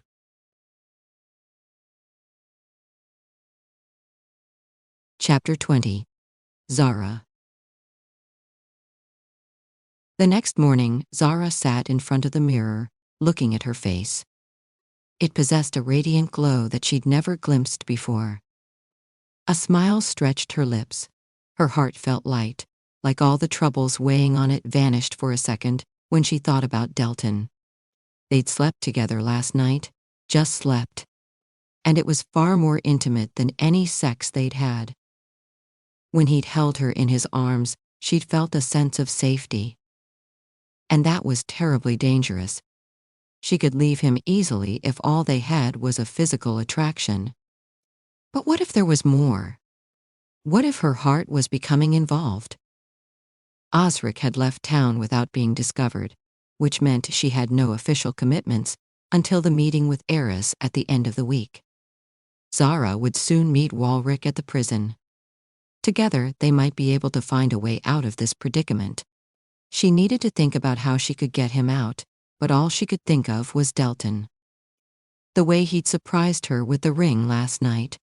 The dark blue hue of his eyes when he'd lingered a little too long in the hallway and asked her to share his bed every night.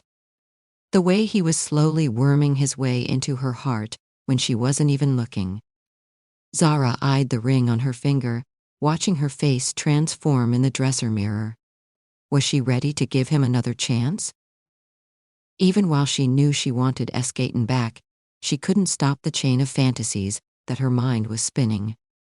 That this could be the beginning of the love story she'd always wanted. She imagined spending more days like this with him at the Palace of Inferno, playing chess, reading books, making love, and giving each other gifts that were loaded with meaning without feeling the pressure. The images formed effortlessly, like a self-perpetuating daydream.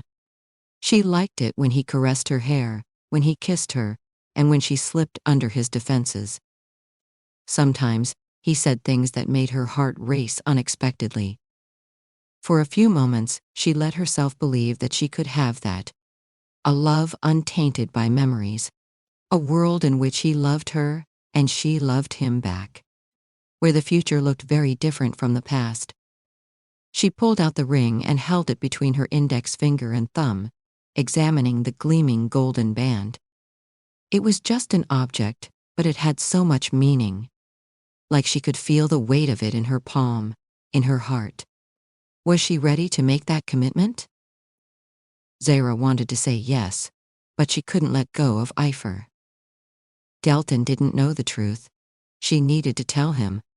Would he understand? Or would he want her to stop? Did she want to stop? Every conflicting thought made her feel as if she were being split in half. She could either be Zara or Epher, but not both. Each side existed without the other. But she loved them both. Zara couldn't be half a person. She needed both parts. A sharp knock broke her trail of thought. Hurriedly, she slipped on the ring and cleared her throat. The door opened, revealing Michael, who stood on the other side. "Good morning." His clear eyes gazed at her face. "Where are we going today?" "Nowhere." Zara stood, the ring still on her finger. "I don't have anything to do until the end of the week. That means you and I are going to spend time in the royal residence." "Fine with me." Michael surveyed the room until his gaze came to rest on her ring. His eyes slightly widened, but he caught himself in time. "Where do you want to go today? The library? Or the garden?" "You're allowed to ask about the ring." The way he tried to deliberately distract his eyes gave him away. Michael cleared his throat. "It's none of my business." "I lost my wedding ring long ago," she said. "Delton bought me a new one." "I see." Michael's silence was more potent than his words.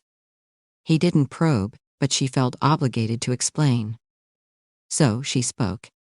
"We're getting along. He apologized to me for what he did and said that likes me. He wants to start again, give our marriage a second chance." Zara didn't have anyone to talk to about the turmoil racking her brain, but Michael was someone who'd fought hard for love. He knew the trials and tribulations of being in a relationship with a person who had betrayed you in the past. Though Darius was nowhere near as bad as Delton had been. Michael, however, still remained silent. "I know it's stupid. It's funny how ridiculous all this is. My life's mission is to destroy him and get Escaton back. All these years, I've lived with that burning ambition. Whether I choose to reconcile or not, that isn't going to change. But, he cut in, he's growing on me. The more I get to know him, the more I like him. She looked down at the ring and smiled weakly. I've even thought about telling him the truth, but I can't bring myself to. Epher is Delton's greatest enemy, and despite everything, he hates to lose. When I began this, I thought it would be a temporary affair. But now, I no longer know. There's no place for him in the life that I've built. Wouldn't choosing to give him a second chance be akin to betraying everything I stand for? What of the people who depend on me? Michael's gaze was gentle and non-judgmental as ever. This isn't about them, it's about you. Only you know how you feel. She certainly felt less lonely when she was with him. She forgot her pain and found herself smiling, living in the present. Though Delton could be overbearing, he was also achingly sweet. But how would he react to her announcement that she was Epher? Every time she tried to answer that question, to move past the lump in her heart, she was flooded with dread. Past trauma pulled her back, making her question the wisdom of her actions. Instead of contemplating a future together, she should put an end to this. When she thought of going all in, she remembered her scarred past. For the sake of justice, she couldn't give in to his seduction. But wasn't she hiding things from him too? Didn't that count as a betrayal? You don't have to figure everything out today, he said. Love is a risk. It is never going to be easy to take that leap of faith.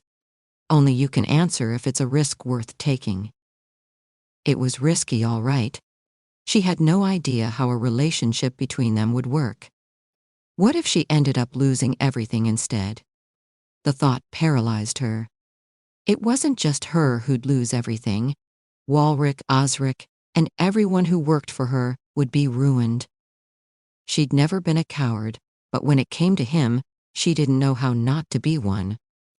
Love had always been elusive to her, just a little out of reach. But what if it was a real possibility? Was she ready to take a chance on Delton? Was she ready to forgive him? Zara was nervous that evening, waiting at an observatory in Zara for her husband to arrive. She had come up with the last-minute idea, but she'd gone ahead with it anyway.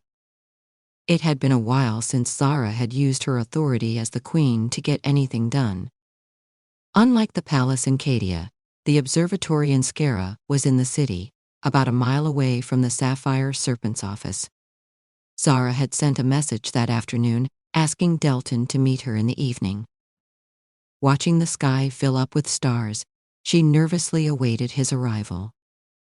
She'd thought about Michael's words all morning before coming up with this plan. The least she could do for Delton was organize something grand. Over the last week, he'd organized so many things, trying to make every moment special. Zara didn't think she could outdo his gestures, but she had to try. Anticipation fluttered in her belly when she heard the creaking door. Delton stepped in like a shadow. He was large, swallowing up most of the space with his imposing stature. But she wasn't afraid of him. Strange how fear was the last thing on her mind, even though he was the more feared man on the continent. She had a feeling that she was the only one who knew the gentle, caring side of him. That made her feel special. I received a message from you asking me to come here.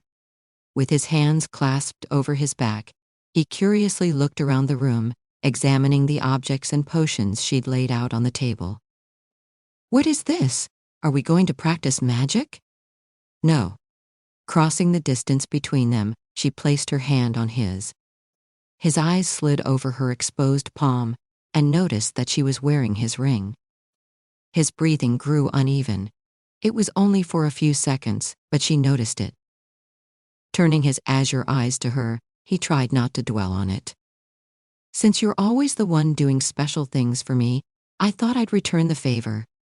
Buzzing with nervous energy, she let go of his hand and stepped in the spotlight that the moon cast on the center of the observatory. Pointing to the telescope that faced the sky, she asked, "Would you like to look through the looking glass?" Delton stepped forth wordlessly, quietly observing her movements. It felt like she was putting on a performance. For him, after last night, she'd wanted to do something special for him. But she had no idea what to do. They were in Zara, far from the palace which was her domain. She had to use the limited resources at her disposal to create something beautiful. Her husband pressed his eye to the looking glass and glanced at the night sky. Stars filled it, but it wasn't the stars she wanted to show him. Taking in a deep breath, Zara summoned magic. It flowed through her veins, connecting her with the power of nature. Magic had always come easy to her. When she was in the embrace of that power, she felt relaxed, like a free-flowing river. Zara manipulated the energy of the stars and the wind to create an illusion.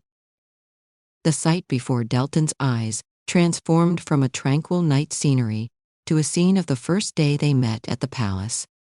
She recreated the garden, her father, and him, rearranging stardust into shapes and colors. In the past, she'd considered creating illusions one of her more useless abilities, but Zara was beginning to discover that it had its uses. When Delton's breath hitched, she smiled. Riveted, he watched the scene play out. He said he didn't remember anything from that day, so she recreated it for him. While contemplating her future, she'd come up with the storyline of her illusory drama. A human princess who was married to a demon king. The images grew more vivid, the stars thinking as she changed the images to show their first meeting. Though there were no words to her play, the expressions did a good job of conveying the characters' feelings. Zara experienced the hope, the trepidation, and the sense of anticipation she'd felt that day in the garden secondhand. Delton focused on the movement of the characters. In the illusion, the king extended his hand to the princess, and they walked around the garden together. They laughed, their expressions transforming from reservation to joy. If these events had really taken place, she'd have fallen in love with him at first sight. But her story was just a fantasy. Through her wordless play, she conveyed her feelings to him, the desire to begin again. She wanted the courtship that he'd promised. It was time to take that risk, to see where this would lead if she stopped resisting it. As Zara reached the final scene, the characters kissed. Delton pulled his head back, giving her a side glance. Locked in the kiss, the demon king and the human princess faded together. In their place, fireworks broke out in the sky. She'd prepared those too, wanting to make this moment special somehow. Turning away from the telescope, Delton looked at her. He was stunned. Wow! It took him a moment to gather his breath. His heart beat in rhythm with the fireworks around them. I should be looking at the fireworks, shouldn't I? But you'd rather look at me? She tried to keep her tone light and teasing, hiding the trepidation that she felt. Yes. The impact of his voice was felt low in her belly. I don't know what to say. Nobody has done anything like this for me.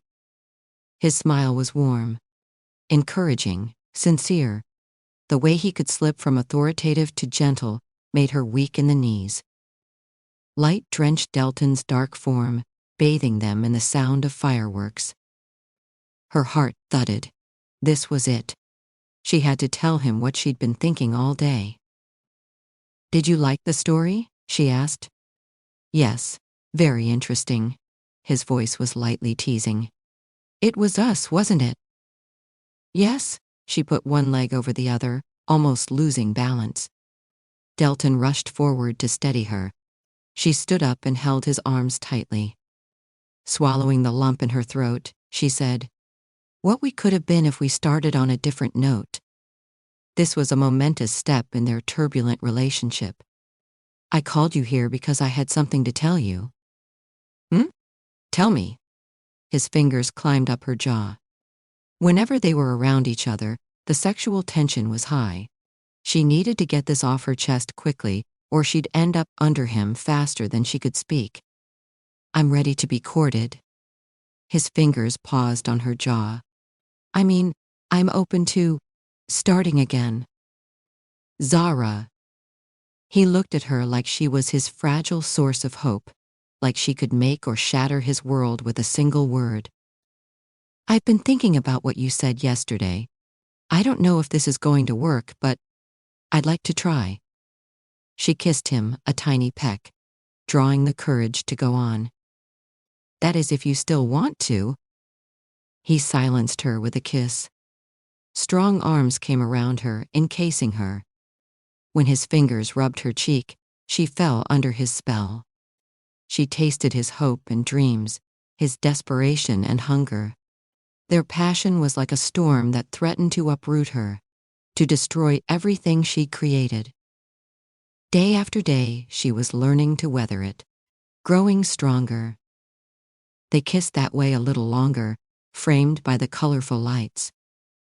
"Thank you," he said, his lips parting, "for giving me another chance." Their foreheads pressed together, and she looked at him. "I don't think I can stay on the fence any longer.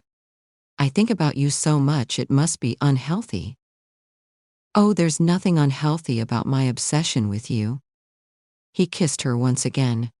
She let go of her body, succumbing to the passionate rhythm that they'd gotten used to. Every kiss seemed special, even though they'd had so many of them. This one, for instance, was to seal her promise, the herald of a new beginning. All at once, Zara's thoughts flowed to the uncertain future. She hadn't told him the truth about who she was. She wasn't ready to tell him yet. All this was too new, entirely unknown.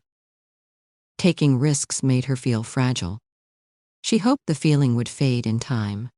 But they only temporarily receded to the background, cropping back up when his lips left hers. "What is the matter?" he asked, noticing her discomfort. Nothing," she said, slipping her arm into his. "Should we return to the royal residence? Making love on this floor would be very uncomfortable." His smirk shot straight to her stomach. "I like the way you think, Your Highness."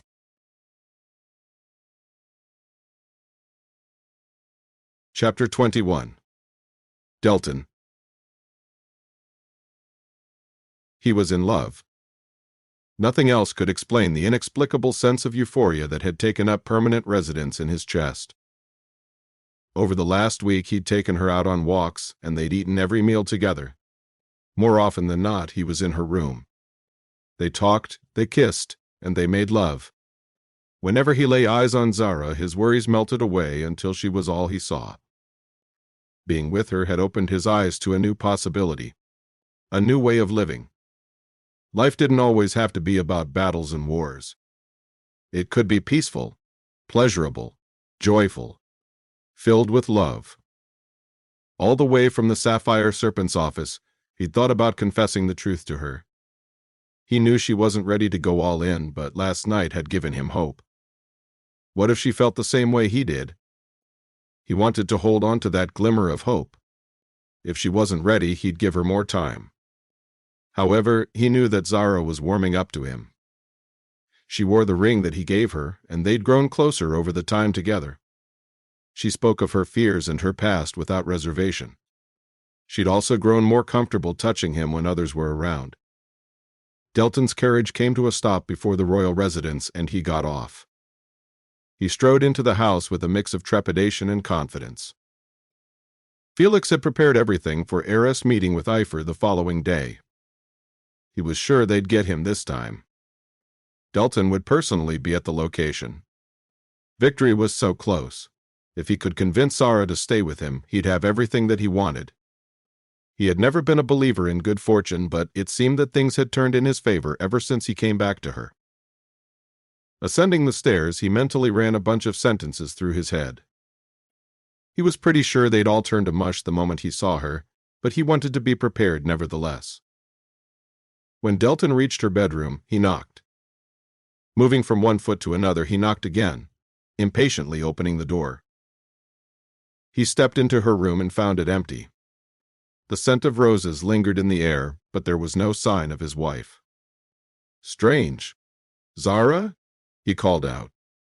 His voice echoed in the room. Her bed was made, and the windows were closed. Delton took a step forward and another, looking around. Had she gone out? He hadn't seen Michael on his way in. He moved closer to the bed, almost tripping over something that jutted out. Catching himself, he took a step back to survey the object that he had tripped on. A trunk stuck out from under the bed. It was open from one side, a piece of clothing sticking out. Getting on his knee, he surveyed it. He wanted to push it back, but not with the clothing sticking out. Gently, Delton opened the trunk a little, just enough to push the garment back in. The movement seemed to dislodge the other side, causing the trunk to open completely. Zara's pressed gowns sat in a neat row inside. He wasn't supposed to be here, looking at her clothes, but he couldn't help the situation that he was in. Hurriedly, Delton pushed the sleeve that fell over the edge of the suitcase back in. However, before he could shut it, he felt something move inside the top of the trunk. Delton lifted it up, wondering where the moving sound was coming from. The lid was heavier than he'd expected, as if there was something under it. He pressed on the lid and felt a thin plank wobble. A false bottom. Surprised, he dislodged the plank. Why did Zara's trunk have a false bottom? Was she afraid of her jewels being stolen? What Delton found when he pulled away the rectangular piece of wood wasn't jewels. It was something far more unexpected, far more disturbing. Nestled among white shirts, trousers, brown waistcoats, and bandages lay a black mask. An intricate pattern of rubies and pearls winked at him. He forgot to breathe for a moment.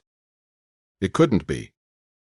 He picked up the mask, the reality of the ugly situation condensing almost instantly. It was Epher's mask. He remembered seeing a sketch long ago. The pattern, the design, the stones. It was all like Darius had described. He searched the mask for the details that nobody could reproduce. A dull ache began in his chest, spreading all the way to his head. His fingers ruffled through the clothes on which the mask rested. Men's clothes. A disturbing picture formed in his head at once. Facts slammed into his brain, each detail twisted to fit the narrative that was emerging. Darius' insinuations that Epher might be a woman, Epher's proximity to Delton, his use of Ilian's seal, his friendship with Osric and Walric, and his relentless ambition to conquer Escaton. God, what a fool he'd been. The answer had been staring at him all along. Zara was Epher. It was the most obvious conclusion. And now that he thought about it, the most logical one. How had he missed something so obvious? No wonder she'd look surprised when he asked her about Ilian's bastard children. He laughed. It wasn't his bastard who had used the seal. It was his only legal heir. Zara's presence in Escaton coincided with Epher's origins.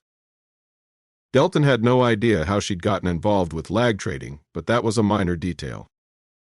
She thought Escaton belonged to her and deemed him unfit to rule. Before he'd arrived at Cadia, she'd hated him. He suspected her of colluding with her cousin, but that's where he'd gone wrong. She wasn't colluding with Walric. She was leading him. Osric was her faithful servant. He'd do anything she asked of him without question. Wasn't that why they were both keeping their mouths shut? The way Walric had looked at Delton, with undiluted hatred, pointed to his loyalty to his cousin. Zara was certainly smart enough to pull off something like this without being detected. Though she appeared shy, he knew she hid a devious mind behind her compassionate exterior. She'd been the only person to ever defeat him at chess. It stood to reason that she was also the only person who'd avoided being captured by him. When it came to her, he was blind. Ever since the Millennium War, he'd considered Epher his greatest enemy, his nemesis. Strange that it should turn out to be his wife. What hurt even more was that she'd never considered telling him the truth. Even after he'd given her that ring, apologized to her, and decided to start over. Was she planning to use him? To cut him out once she had what she needed? He didn't know what to think. A familiar sense of treachery twisted his heart. He tried to deny it. There was no proof of her culpability. How could Zara carry off something of this scale alone? His perfect princess wouldn't associate with criminals who sold drugs. There must be a loophole, a reason he was wrong. But he couldn't find it. The pulsing pain inside his heart grew as he sat back on the floor, breathless. All this time she'd been hiding this from him. Such a huge secret. How many times had she sneaked out of the palace without him noticing? Did Michael know her secret identity? Had she been signing deals and trading lag while he had been running around looking for Epher? Had she been plotting his destruction while he'd been falling in love with her?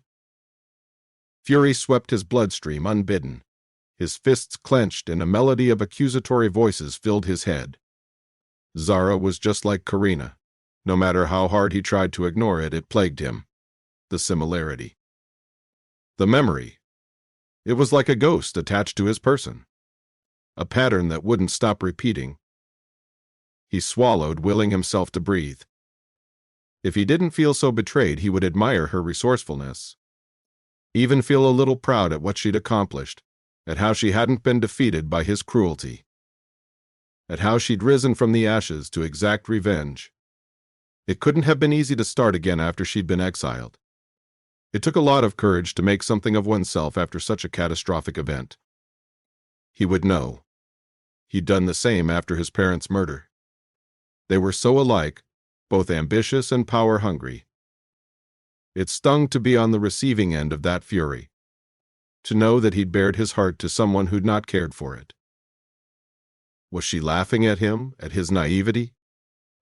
Delton heard footsteps in the distance and sat up. He wasn't ready to face her yet. He needed time to sort things out. Hurriedly, he arranged the clothes and the mask on the trunk lid and slid the false bottom on. Shoving her sleeve into the trunk, he shut it and pushed it under the bed. The door opened just as he stood up. "Delton!" The wind carried Zara's husky voice. The minute she materialized before him, he forgot the pain. All he could do was stare into her brown eyes that seemed so deceptively innocent. Looking down at her eyelashes fanning her cheeks, he couldn't believe there had been a time when he'd thought her plain. She was like a match that ignited the flame of his passions. Her gaze moved down his body, around his shoes. She didn't notice the trunk, however. "Arya said you'd returned early today. I was taking a walk in the garden." "Is that so?" He could no longer remember the reason he'd wanted to see her. Every glance reminded him of what she'd done. Delton closed his eyes and massaged his temples. "I'm tired. I think I'll lie down for a bit." It was an excuse, if he'd heard one. He never got tired or needed to rest. Not unless he'd been stabbed. She knew that too. "Are you sick?" She stepped forward and placed her palm on his forehead. Part of him wanted to lash out at her for deceiving him, for doing the same thing Karina did, only in a way that cut deeper. To demand explanations from her. But he had no strength to fight. "I don't think there's anything wrong with you," she said, moving her hand away. "Maybe I should ask the cooks to prepare something warm." "You do that!" He took a step away from her, worried he might not be able to control his reactions. The consequences of his discovery thrummed through his veins. He didn't want soup. He didn't want her caring or her lies. He longed to feel the hit of intense hatred. But it never came. That was even more depressing than the anger. Because if he couldn't hate her despite what she'd done, he was hopeless. Completely at her mercy. "Are you okay?" Zara asked as he walked to the door, his steps slow and wobbly. She held his hand, but he pulled it away. When he gazed down at her, still holding him with steely resolve, he wanted to laugh. It perfectly exemplified the bunch of contradictions that she was, feminine yet powerful, aggressive yet calming, beautiful yet passionate. Like a rose with thorns. Too bad he'd ignored the thorns. "I will be fine," he said. The demon inside him was rising, but he didn't want her to see. He left before he could say something else.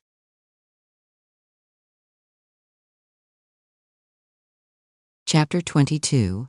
Zara. Zara found herself at the local prison the next morning. She still didn't know how she was going to get Walrick out. Though she'd brainstormed a couple of ideas last night, none of them seemed viable. She would be meeting Eris tonight. Perhaps that would help her come up with a solution. The reason she'd pleaded to see Walrick was because she wanted to make sure he was all right. The prison gates opened, and Felix stood there. Dressed in a fresh shirt and coat, his gray hair pulled back in a ponytail, he smiled. Zara had never seen a demon with white hair. He must be ancient. "Good afternoon, Your Highness." He bowed. "The king says that you asked to see Walrick. Everything is ready for your visit." He accompanied her down the hallway to Walrick's cell. Unlike the others, it had a solid door with a tiny window for food. Felix used his keys to open the prison. She stepped ahead of him, entering the stifling, warm environs.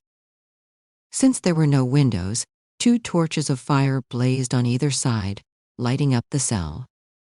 Walrick sat in one corner, his hands chained. Zara had expected to find him full of bruises and bloodied wounds, but he looked surprisingly fine. Walrick had been dressed in a new pair of clothes, presumably on Delton's command. Though he looked thinner than before, he wasn't bruised or hurt. Her heart skipped a beat at the realization. Felix came up behind her, catching her surprise.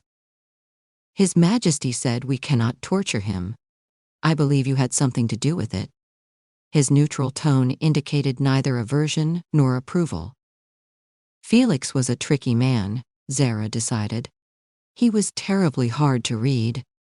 Yes, she didn't give excuses or explanations. Instead, she focused on her cousin who was staring at them. "Zara, is that really you?" Walrick's eyes were immediately filled with dread. "Why are you here?" "The Queen wants to have a word with you," Felix informed Walrick. "I will leave you 2 alone. Let me know when you want to leave." He pressed a bell into Zara's hand. "Ring that." With that, he left, closing the cell door behind him. As soon as he was gone, Zara moved to Walrick's side.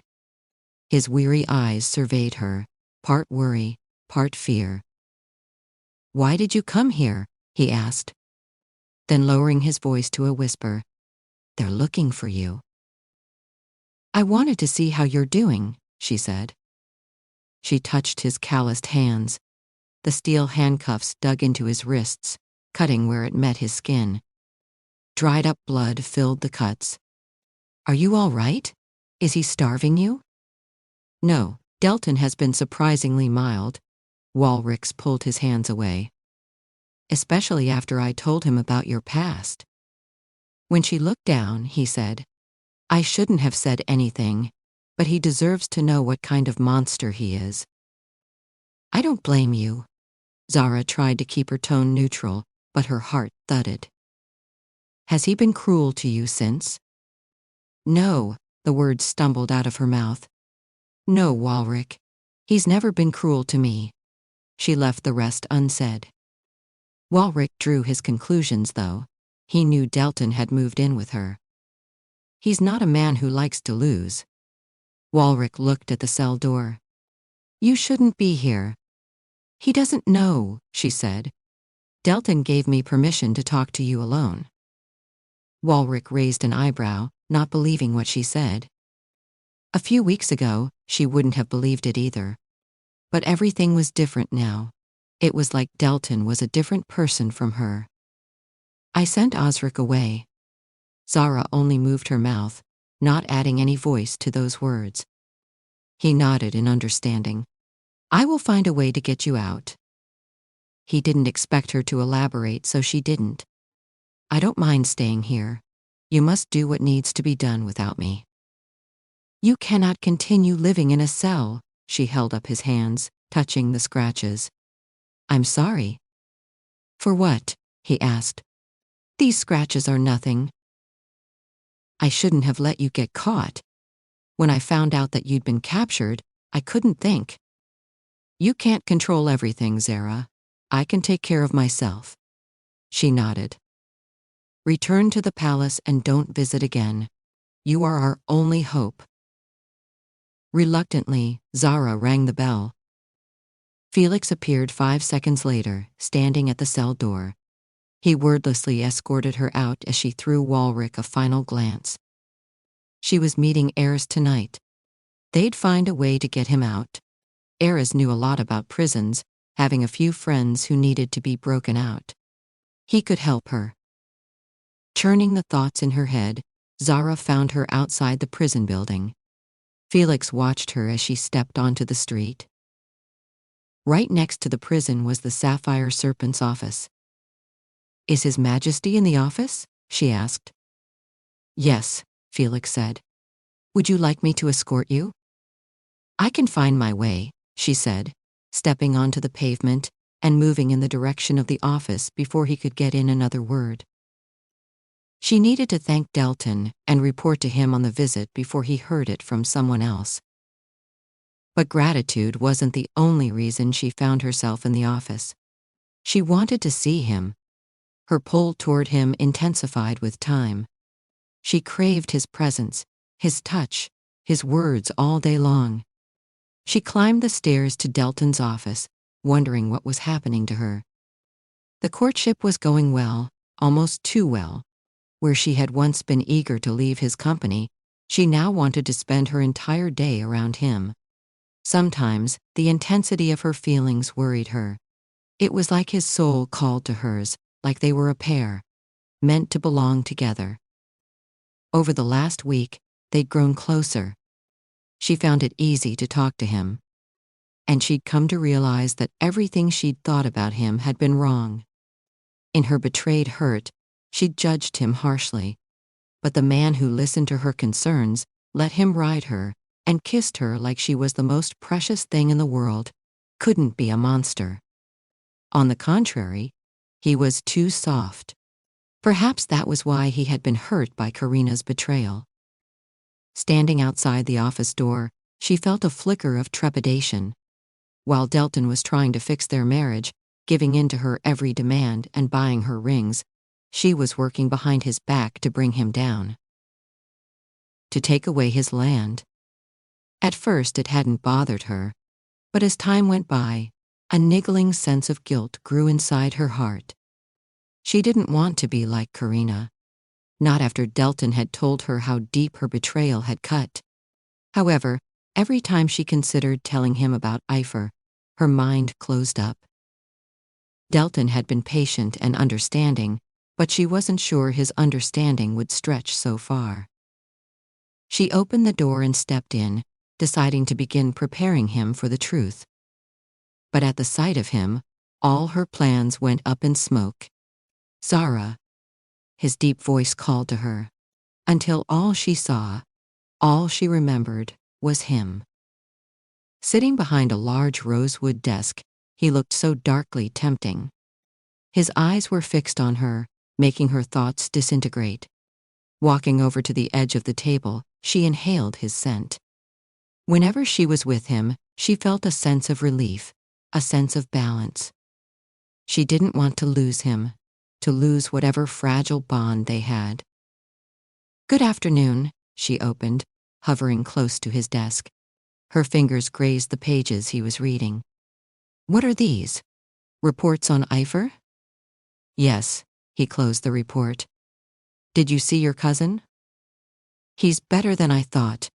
I can't believe you listened to me and stopped torturing him. Thank you. A flicker of emotion passed between them, but Delton's eyes grew instantly shuttered. Torture didn't work. He set the report down on the desk. Nothing works. Are you worried about Epher? Among other things. Her fingers traced the lines on his forehead, and his gaze snapped up. She was finding it harder to keep her hands off him when they were near. Those other things being. You. His gaze settled on her. I'm worried about you. Michael isn't with you today. He pressed his lips in a thin line.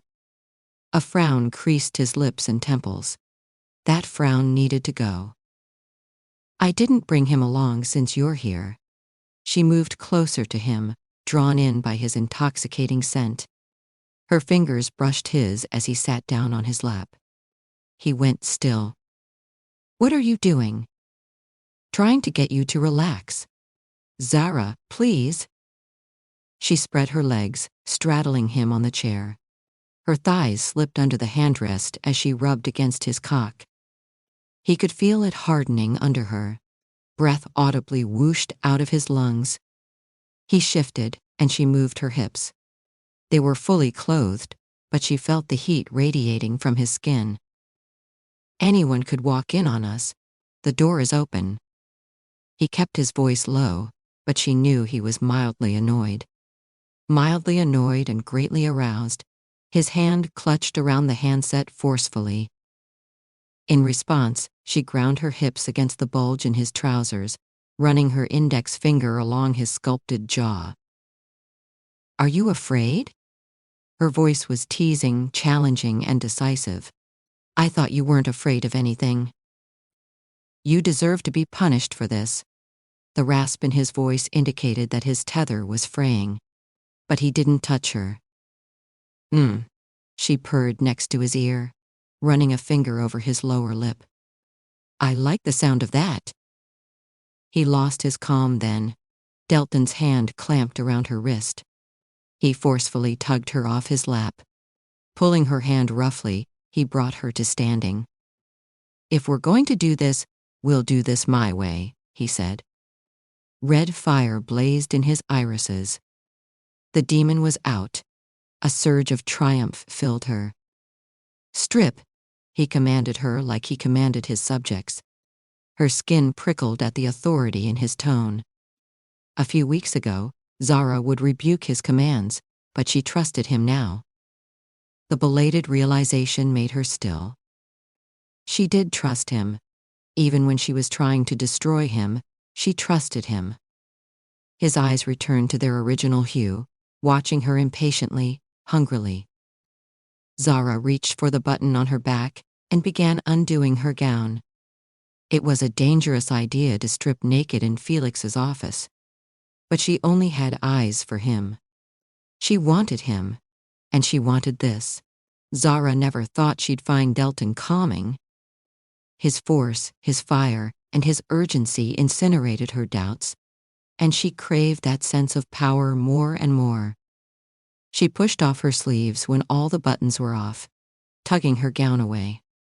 It landed in a heap at her feet, leaving her nude. No undergarments, Delton noted, voice eerily calm. The warm air enveloped her naked body. His eyes had latched onto her, but they were devoid of their characteristic concern. Instead, she saw a hardness in them, a pain as deep as pleasure. You knew this would happen. Maybe. Her voice was smoky. She stepped out of the circle of her gown, standing less than 4 inches from him. He towered over her, but she wasn't scared of him. She'd never been scared of him, not even the first time. Are you angry? Yes. What are you going to do about it? Goosebumps broke out on her skin as he circled her, like a bird circling his prey. His fingers reached for her hairpins and pulled them out one by one with surgical precision. Then he opened the drawer and dropped them in along with his numerous rings.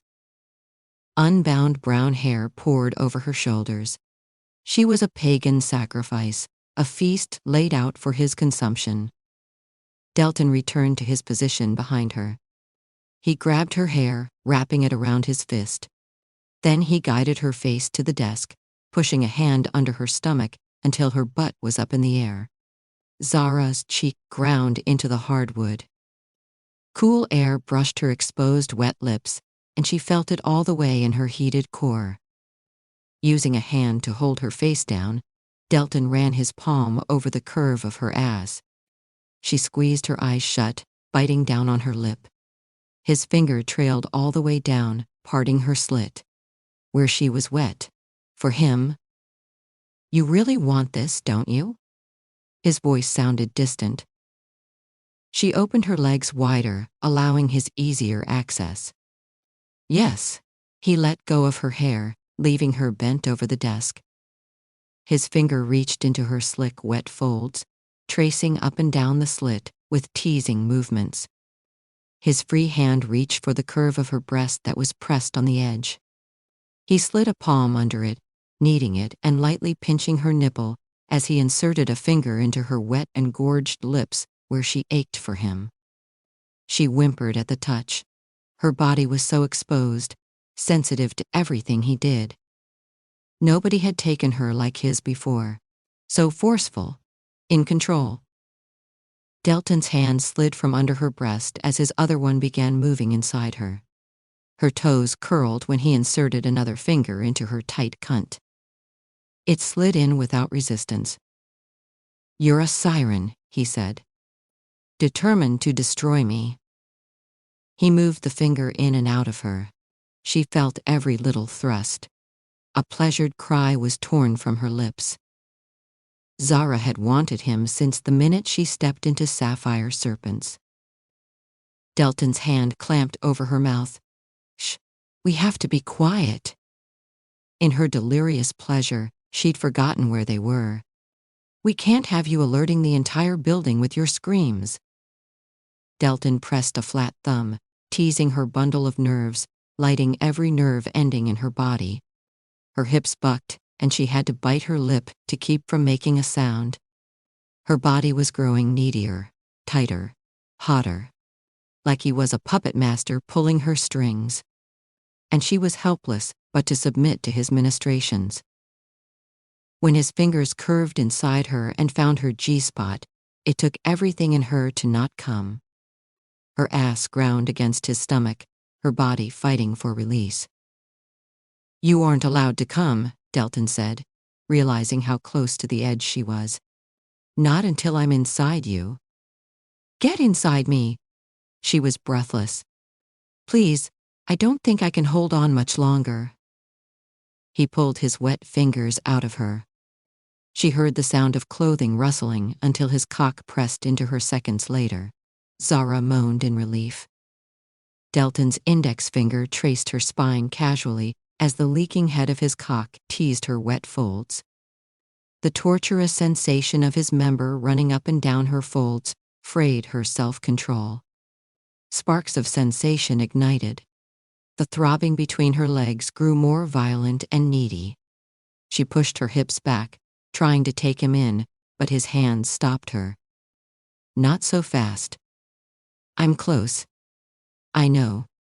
He slid his leaking tip up and down her slit, tormenting her with every slide. "Is there something you want to tell me?" "Like what?" She couldn't focus, seeing stars behind her eyes. She was so close. Just a little more and she'd come. "Any secrets?" "Delton, really, this isn't the time." He entered her from behind in one smooth, fluid motion. His large, hard cock filled her, stretching her open and hitting her sweet spot. It was all that she needed to come. White-hot fire seized her body. Her muscles spasmed, releasing all the pressure that had built up in her core. Waves of ecstasy crashed on her as everything went blank. "Oh my God!"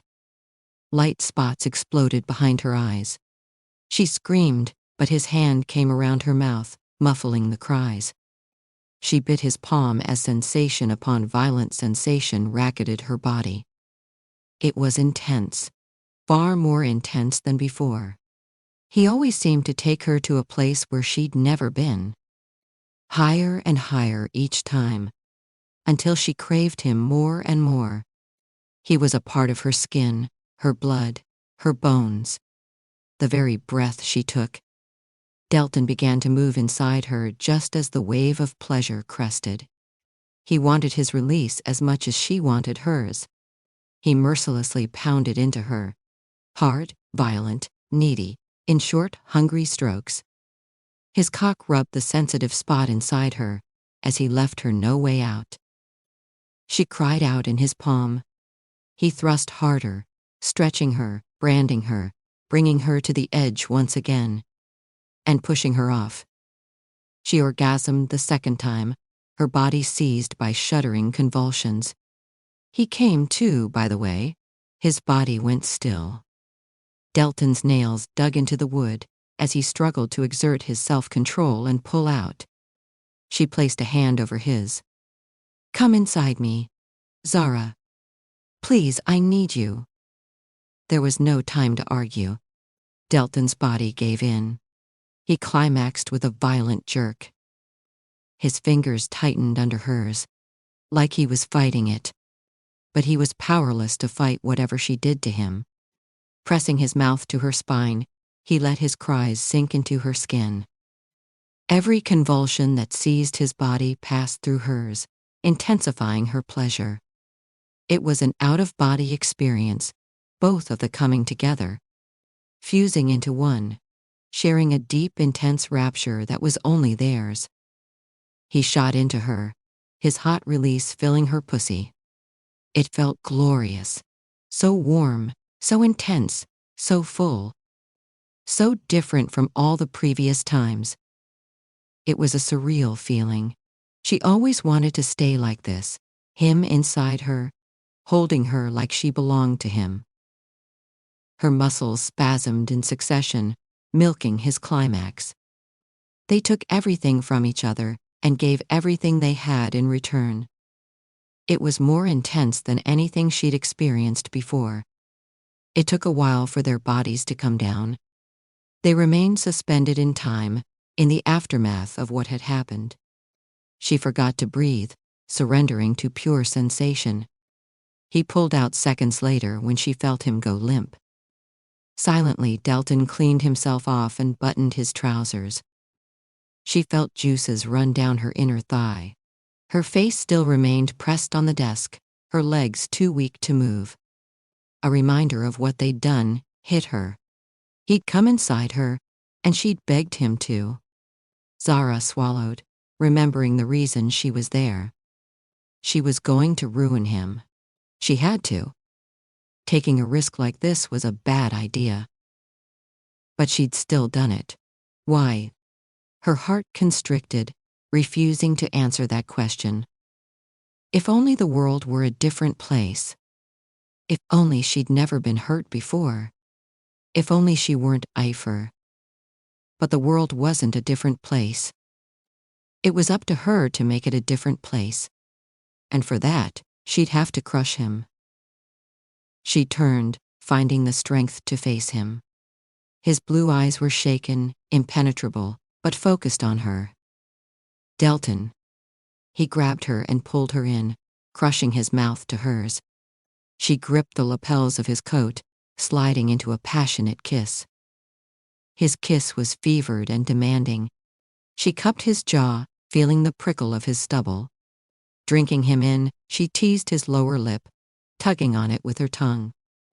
When she reached into his hair and pulled, he groaned. His tongue pushed into her mouth, claiming her taste. His arm slid around her waist, a palm cupping her ass to pull her closer. They kissed like that, naked in the middle of his office. It was so excitingly filthy, yet so intimate. Like they were two reactive substances that merged to cause an explosion, and nothing could keep them from coming together. He abruptly broke the kiss. Delton ran his large hand over his jaw, his unfocused blue eyes looking away. "I can't do this." His voice was painful and broken. "Delton?" His unexpected reaction surprised her. "What is the matter?" "I shouldn't have taken you so forcefully. I'm angry, Zara." "I liked it," she said. "And I told you to do it. There's no need for you to take the blame." His pained eyes swept over her. "I low like you, far too much for my own good." An animalistic cry emerged from his mouth. Though his eyes were clear, she could sense that he was stressed. His eyes took in her still naked form, and she heard him exhale roughly. "Why did it have to be you, of all people? You're not making sense." Delton opened his mouth to answer, but they both straightened at the sound of footsteps. Her jaw dropped as they heard the door handle turn.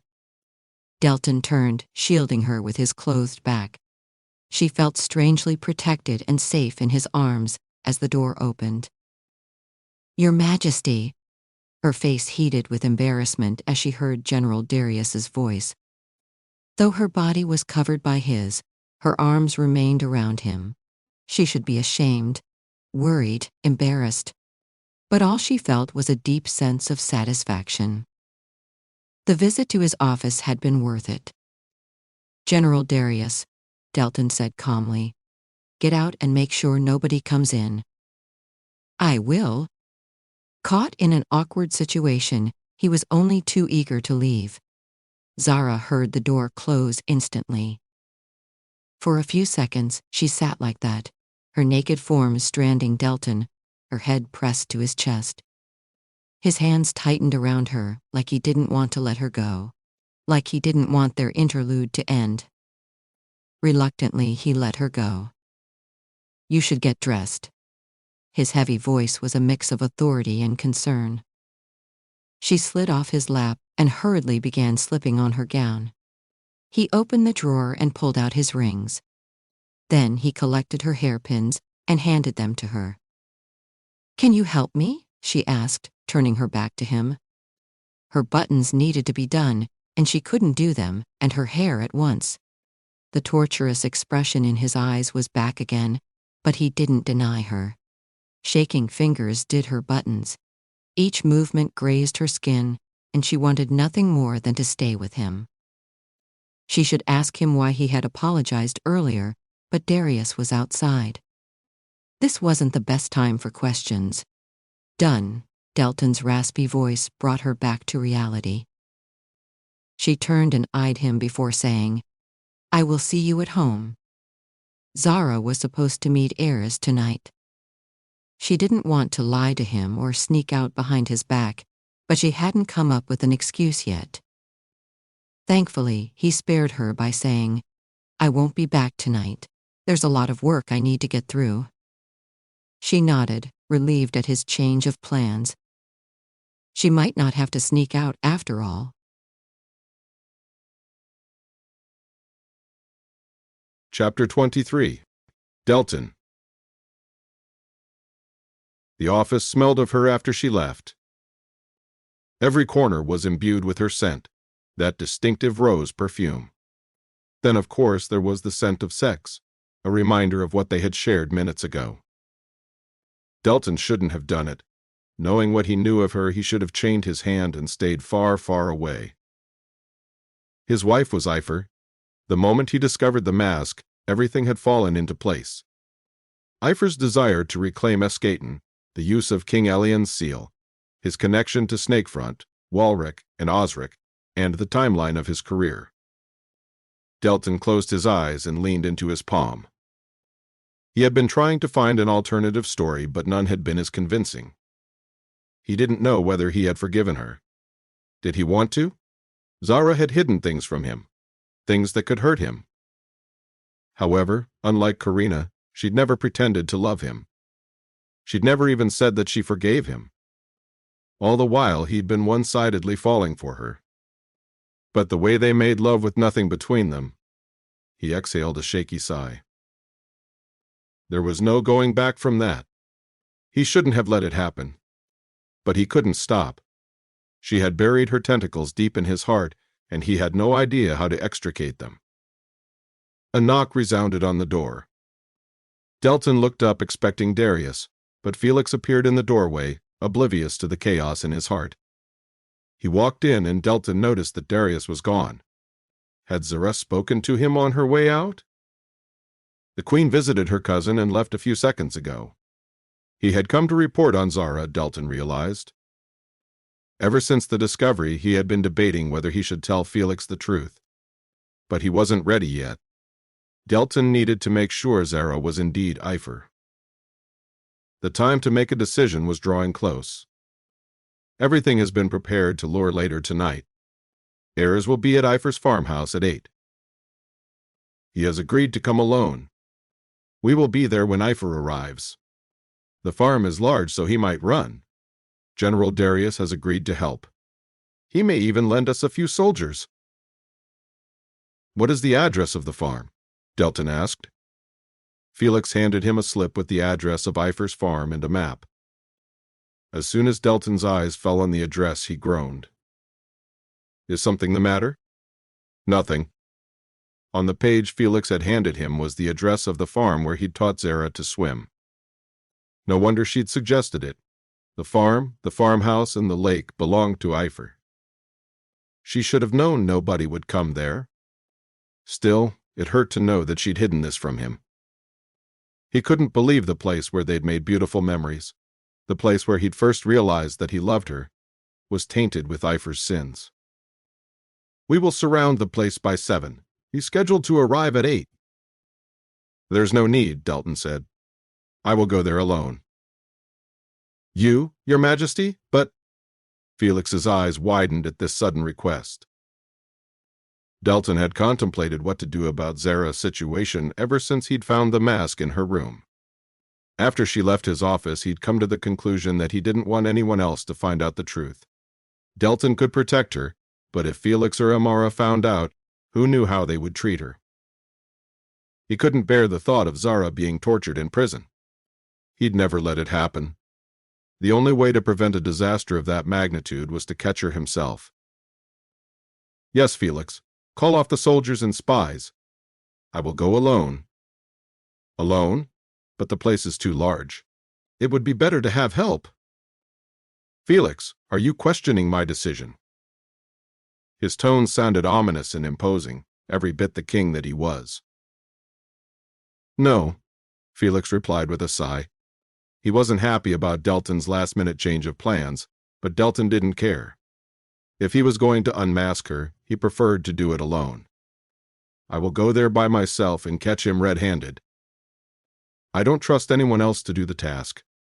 Epher has gotten away too many times already." Felix nodded. "Understood. Prepare everything for my departure." Delton glanced at the clock and realized it was already 1 in the afternoon. 7 more hours until he found out the truth. Until he had to confront his greatest fear. The wind brushed his face as he stared up at the wide expanse of land where they'd been just a few days ago, making love on the grass. The sky was dark, much like it had been that day. The twinkling stars only expounded his sense of dread. Deep in his heart, he knew that he'd have to make drastic decisions once tonight was over. Epher's shadow lingered in the distance, hovering close to the front door of the farmhouse. Lamps were lit outside the stone house, and acres of grass-covered land stretched out. The lake sat at a comfortable distance from them, reflecting the pale full moon. Epher would meet Eris alone outside the house. Delton was hiding behind the house, tucked between a tree and the wall, watching Eris' movements. Felix had warned him against running away, but there was nobody to monitor his actions that evening except Delton. Not that he knew it. His deal was to make sure they got Epher in exchange for his freedom and a great deal of money. Felix, realizing how addicted Eris was to money, offered him the deal. He had taken it. Delton had no experience in espionage. If push came to shove, he'd just kill everyone and get his way. The impatience in his bloodstream was only countered by the dread. He needed to make sure Eris didn't get away, no matter how things went down that night. The criminal looked left and right nervously, anticipating Epher's approach. Delton wondered if they'd met here before. There was nothing but trees to the right of the farm. Perhaps that's why Epher used it. With silent inhales and exhales, Delton waited for his archenemy's arrival. He didn't have to wait long. A solitary figure became visible a few minutes later. Eris' head turned to the shadow who appeared from the west. She moved closer to Eris, her face catching the light spilling from the lamps. Eris had lit them upon his arrival. Felix had brought him here and only left minutes ago when Delton told him to leave. Epher's mask came into view, making him take a deep breath in. It was the same mask he'd found in her room. Pearls, rubies, and black silk shimmered in the moonlight. He closed his eyes momentarily, letting disappointment crash over him. It was like standing before an executioner, waiting for the noose to tighten around your neck. He reminded himself that she hadn't betrayed him. She had been Epher long before he returned. But she had lied to him. And that's what hurt him the most. Delton didn't know if he would have been understanding if she'd confessed the truth to him. Probably not. Yet, he hoped that she'd be honest because she loved him as he loved her. Her voice was deep, quite unlike anything he'd heard before. But he recognized the smokiness of it. Epher, I didn't think you'd come. Eris' eyes shifted left and right. He inched closer. What did you want to talk to me about? Zara's voice remained calm, but he could see her shoulders stiffen as Eris approached her. With one startling movement, he grabbed her arm. Then he shouted, "He's here!" It was meant to be a signal for Felix's spies. Except Delton was the only one in the vicinity. He didn't move, watching the scene between Eris and Epher play out. Zara reached for the hilt of the sword buried in her hip, but Eris caught her other arm. Nevertheless, she tackled him, pushing him away. Finally unsheathing her sword, she pointed its glinting tip to his neck. "I should have known you'd betray me." She began inching back, but Eris pursued her. "Who is here?" "The Sapphire Serpents," Eris confessed. "They captured me weeks ago and said they'd let me go if I led them to you." "You traitor!" Zara's sword reached forward, but Eris had pulled out his weapon. "It's too late to run, Epher. They have us surrounded. You don't know what I'm capable of." Eris attacked her sword and she swung back. "Oh, you don't know what I'm capable of," he said, reaching for her other hand instead of her sword. Zara brought her sword forward in time, but not before he scratched her palm. She turned to her bleeding hand, and he lunged forward and flicked the sword away from her. It fell away in a flash. Delton moved out of the shadows. Epher spied him through the corner of his eye. Realizing it was futile to fight, she turned and began to run. Eris lunged at her, pummeling her to the ground. Zara fell on the grass, her back hitting the soil with a cry. He trapped her body between his thighs, pushing her down. When her hands rose to fight him, he gripped them tight and pushed them over her head. That got Delton moving faster than an arrow. He didn't like anyone touching his wife. "I'm finally going to find out who you are." One hand closed over the corner of her mask. Zara writhed under him, but he was much heavier than her. "I don't understand how a puny creature like you has managed to avoid discovery for so many years." "Stop." She tried to thrash and kick, but he had her pinned down. "No point struggling, Epher. The chase is up." "No." It was her voice. He heard it clearly. The feminine voice must have startled Eris, for he paused. She raised her leg in an attempt to kick him off, but Delton got there first. Without a second thought, he plunged his sword into Eris' back. A startled cry erupted from Zara's mouth. Blood splattered on his clothes the minute his sword made contact with his skin. The sound of skin being cut, of bones breaking, was like a symphony to his ears. He had gone too long without killing. "What?" His motion stilled as he turned back to see Delton's shadowed face. "You, the king?" His blood drenched Epher, who was trapped beneath him. It was only now that Epher noticed his presence. The writhing body went still. Delton's hand grabbed his neck. His magic was triggered immediately, draining the life from Eris' body. "Next time, don't touch what's mine." Eris' muscles spasmed as he went still in Delton's grasp. Within seconds, the body crumpled and fell over Epher's. Zara began moving under him, trying to push him off her body. With a swing of his leg, Delton pushed the corpse to one side. As soon as it was gone, Zara sat up, ready to break into a run. His arm gripped her tight, pushing her back onto the ground. "I wouldn't do that if I were you." He climbed over her to where Eris had been moments ago and glared. When his fingers reached for the corner of her mask, she went still under him. Up close, Delton saw her small frame. Her body was unrecognizable in the men's clothes and layers of padding, but he could make out her shapely legs and large butt. But what gave her away was the smell of roses. It wafted from the skin like they were in a garden. He'd gotten so used to smelling it that it filled him with a sense of calm. He needed to be calm about what he was about to do. Before he could remove the mask, her gloved fingers came to his, closing around his wrist. Her final plea, "Don't do it." It was her voice. It took all that he had to refuse the escape route. The truth was a painful thing. Delton had always known that, but when his finger dug under her mask, the pain that lanced through his heart was unlike anything he'd felt before. Her grip loosed as he peeled her mask away, inch by inch. Nothing could have prepared him for what lay on the other side. Her brown eyes hit him, a mixture of defiance and fear, and the fire he'd come to love so much. Her body was padded and unrecognizable, but he'd know the scent of her anywhere. She was under him, but not in the ways he'd had her before. This time they were clearly on opposite sides of the fence, enemies with no prospect of reconciliation. His face shattered along with whatever was left of his heart. It was her.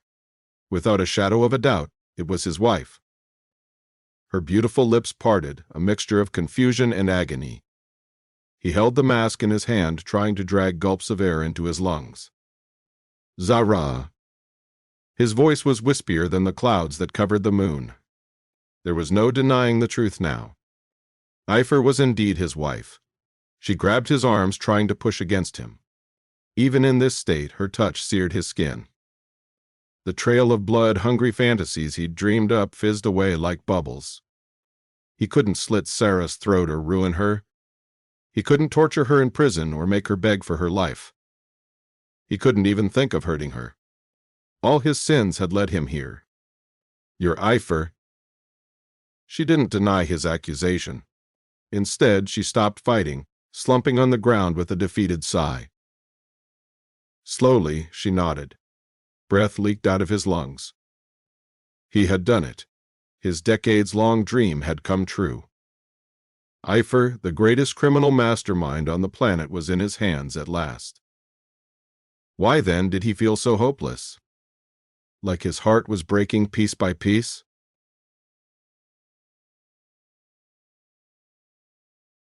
Chapter 24. Zara.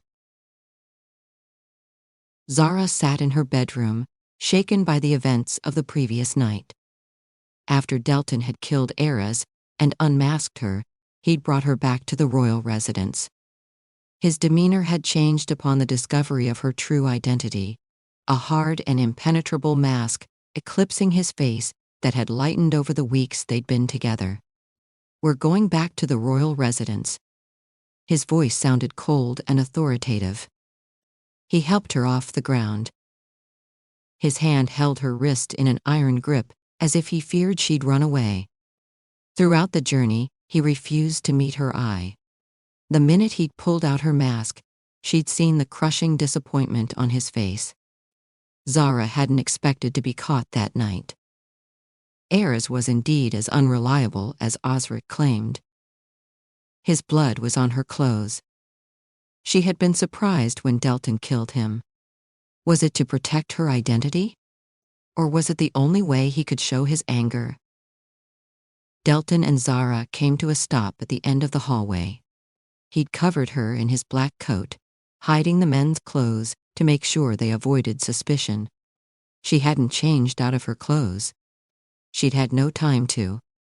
Now that Delton knew who she was, it was only a matter of time before the rest of the world did. Coming to a stop in front of his bedroom, he looked up at her, meeting her eyes for the first time since the discovery. "Delton."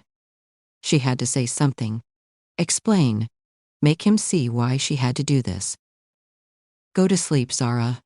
We will speak about this tomorrow." His eyes were red when they met hers. He was angry and trying hard to keep it from boiling over. "Don't even think about leaving this place until I'm done with you. Felix has his spies guarding the residence." It was a warning. Though he was angry, he didn't seem surprised. Somehow he'd known. He'd guessed that she was Epher. When had he found out? She wanted to ask him, but he opened his bedroom door and walked in before she could. When she heard the lock click into place, her heart sank. He didn't want to see her. Not tonight. Feeling a mixture of anger and hurt, she moved to her bedroom. It was too late to summon her maid, so she undressed by herself and changed into a nightgown. She looked at her scared face in the mirror. For the first time, she didn't have any answers. She didn't know what would happen tomorrow and how she'd deal with it. She knew she wanted her country back. Despite everything that had happened, her convictions hadn't changed. Laying her head on the pillow, she stared at the ceiling. Her mind was at work, trying to get her out of this situation. Apologizing was out of the question. Running away had been ruled out, too. She needed time to regroup, but how would she buy time? Now that her cover was blown, she had to make sure her mission came to fruition. Too many people depended on her. From the beginning, she'd known that she'd have to deal with Delton someday. Only she hadn't expected to come to like him so much. To have given him a part of herself that she'd never shown anybody. That made it so much harder to break his heart. Zara clutched the pillow, thoughts in chaos.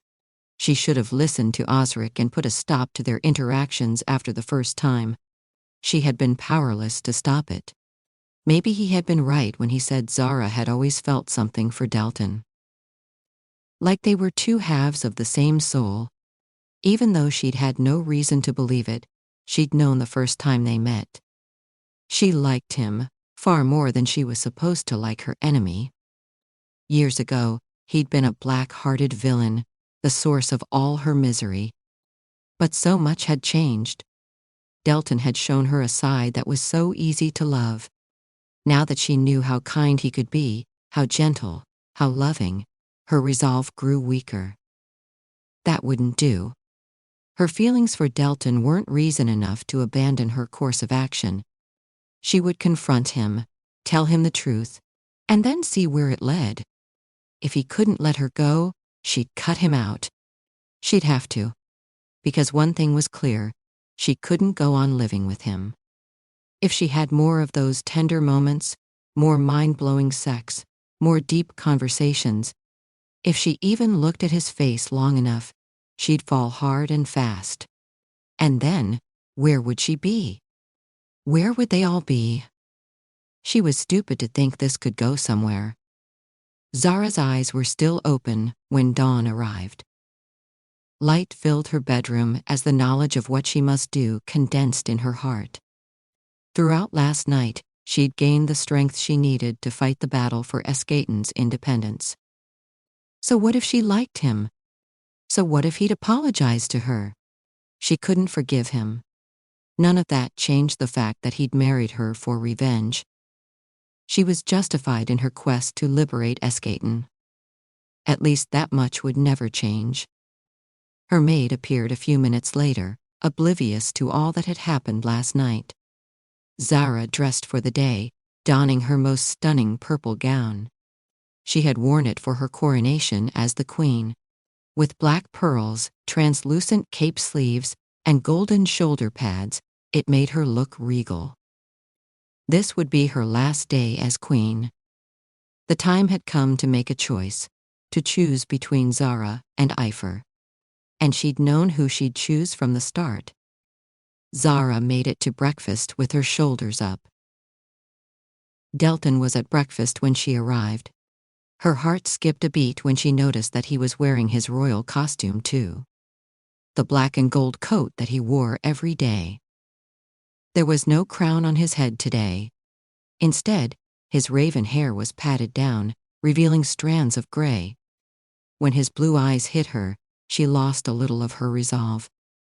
Butterflies danced in her stomach, but she ignored them and took her place on the opposite side of the dinner table. His eyes remained on her, taking in her costume, the resolve on her face, and her decision not to sit next to him. It seemed distant when she ate her breakfast without making conversation with him. He didn't slip his fingers into hers like he usually did. She'd gotten used to being treasured. There were no smiles, no teasing risque remarks, no secret touches, no anticipation of the pleasure that would follow. When the harrowing breakfast ended, they rose together. He extended his hand, but she didn't take it. Instead, she walked ahead, saying, "I presume you want to talk about last night." He caught up with her in 2 strides, following her to her bedroom. The minute she opened it, she knew it was a bad idea. This is where they'd first made love, where he'd apologized to her, where she'd tasted pleasure for the first time. Delton stepped in and closed the door. But he didn't lock it. She turned, meeting his eyes with confidence. "How did you find out?" she asked. Delton inhaled deeply. His back lingered close to the door, and he didn't make any attempts to move closer. "I found the mask in your room a few days ago." When his gaze trailed to under her bed, she understood. "It was by accident. When I saw it, everything fell into place. The royal seal, the places Epher had been. His relentless quest for vengeance. I always thought he had a personal agenda against me." He paused. "I was right." "So that day at the Sapphire Serpents?" Her mind returned to the day he'd taken her to his desk. "You asked me if I was hiding anything. Is that what you meant?" "Yes." His eyes were downcast, his fists clenched. A nerve twitched in his temple. "Why did you do it, Zara?" The pain in his voice undid her. Zara kept her breathing steady, knowing she couldn't break down. Last night had left her composure in tatters, but she wasn't a quitter. No matter how hard this was, she'd battle it out. And she'd win, even if she had to break Delton's heart to do it. "Don't you know?" Her voice was bitter. "Everything about our marriage is wrong. So what if we're explosive in bed? You want to try again? You want to fix us?" "I refuse. We cannot be fixed. I don't love you. How can I when you used me? You married me and drove me away, no matter how hard I tried to mend things between us. Did you think everything would go away with one apology?" Bitterness boiled over, the flames of hatred in her heart fanned by fear. "I know. He didn't even put up a fight." The hurt in his eyes didn't make this any easier. "There is nothing I can say to justify my actions. No excuse that can lessen your pain. I'm trying desperately to make you happy. Welcome to my world, Your Majesty. How does it feel to be helpless?" An agonized groan escaped his lips. She didn't want him to make it better. She wanted him, her greatest problem, to go away. "This is how I've felt every day of my life since you exiled me. Every moment was spent in quiet misery. I questioned my worth for years. I never thought I'd be happy again." Her voice broke. "When I tried to kill myself, Osric rescued me and brought me to a lag warehouse. The owner allowed me to stay on the condition that I'd buy his supplies. That's how I started trading lag. By then, I was determined to turn over a new leaf. I wanted to hurt you like you'd hurt me, to take back the things that you took from me. I went back to Snakefront with the supplies I'd inherited and started trading. I was determined to change my life. I would get Escaton back and leave you." He didn't move. Couldn't move. "You want to know why I became Epher? That's why. Epher gave me a choice. When I was him, I felt free, powerful, and worthy. All the things I never was as Queen Zara. I no longer existed in your shadow. I had a purpose, my own voice, my own calling, and my own resources. The world was full of possibilities, and the fact that I had failed at marriage no longer mattered." Delton breathed raggedly, his body still. His eyes turned a tad glassy, and she wondered if he wanted to cry. Yet he didn't move. "You cannot mean to go on like this." "I do." Don't you see? This is what the people want. Epher is the voice of hope. They want a free country. But Epher doesn't exist. He's a shadow. What happens when you finally achieve your objective? You cannot remain Epher forever. Someday, your identity will become known. I know that. But my father was the king, and I'm the rightful queen of Escaton. People respond to me. In time, they will learn to respect my authority. Do you think that day will ever come? Epher is a criminal. You know that. If I don't capture you, Terra or Elysium will. I don't want to hurt you any more than I already have. Please give this up. We will find a way to keep you out of their hands. Nobody needs to know. Epher can disappear. I will tell them I killed you last night. No! Her voice was a violent shriek.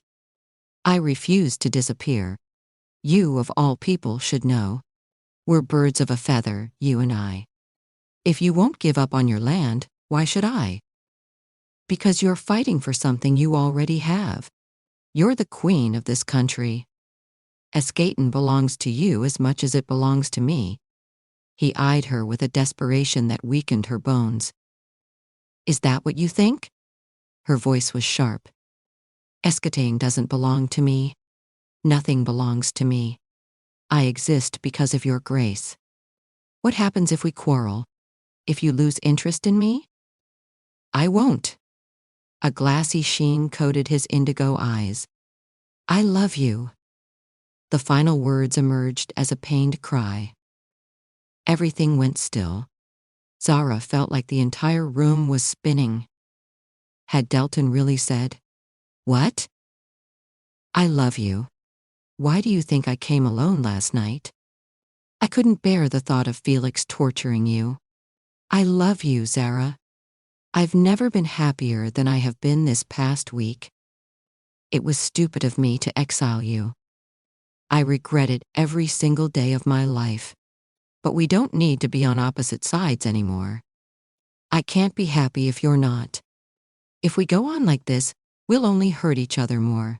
Please, let's end this war." Zara's heart constricted. All these years, she'd wanted to be loved by him. And now she had it, the thing that she'd most desired. He was offering her a way out, an easy way out. But if she took it, who would she be? "No," she said, "I cannot. You're the king and I'm nothing but your wife. You hold all the power and I'm... What? What is my role in your life, Delton? I didn't come so far to go back to who I used to be." "There's nothing wrong with who you used to be. If I made you feel like you're unworthy, it is my fault, not yours. Nevertheless, you cannot erase the past. You can't undo the things that you did to me. Escaton should have been mine. I should have never married you. I should have never been hurt, never failed, never been rejected. No matter how much you claim to love me, I can't forgive you for the things you did, for the person you turned me into." It was an impossible argument. She wasn't giving him any way out, any way to earn her forgiveness. Perhaps it was because she was incapable of it. Their life together had been difficult.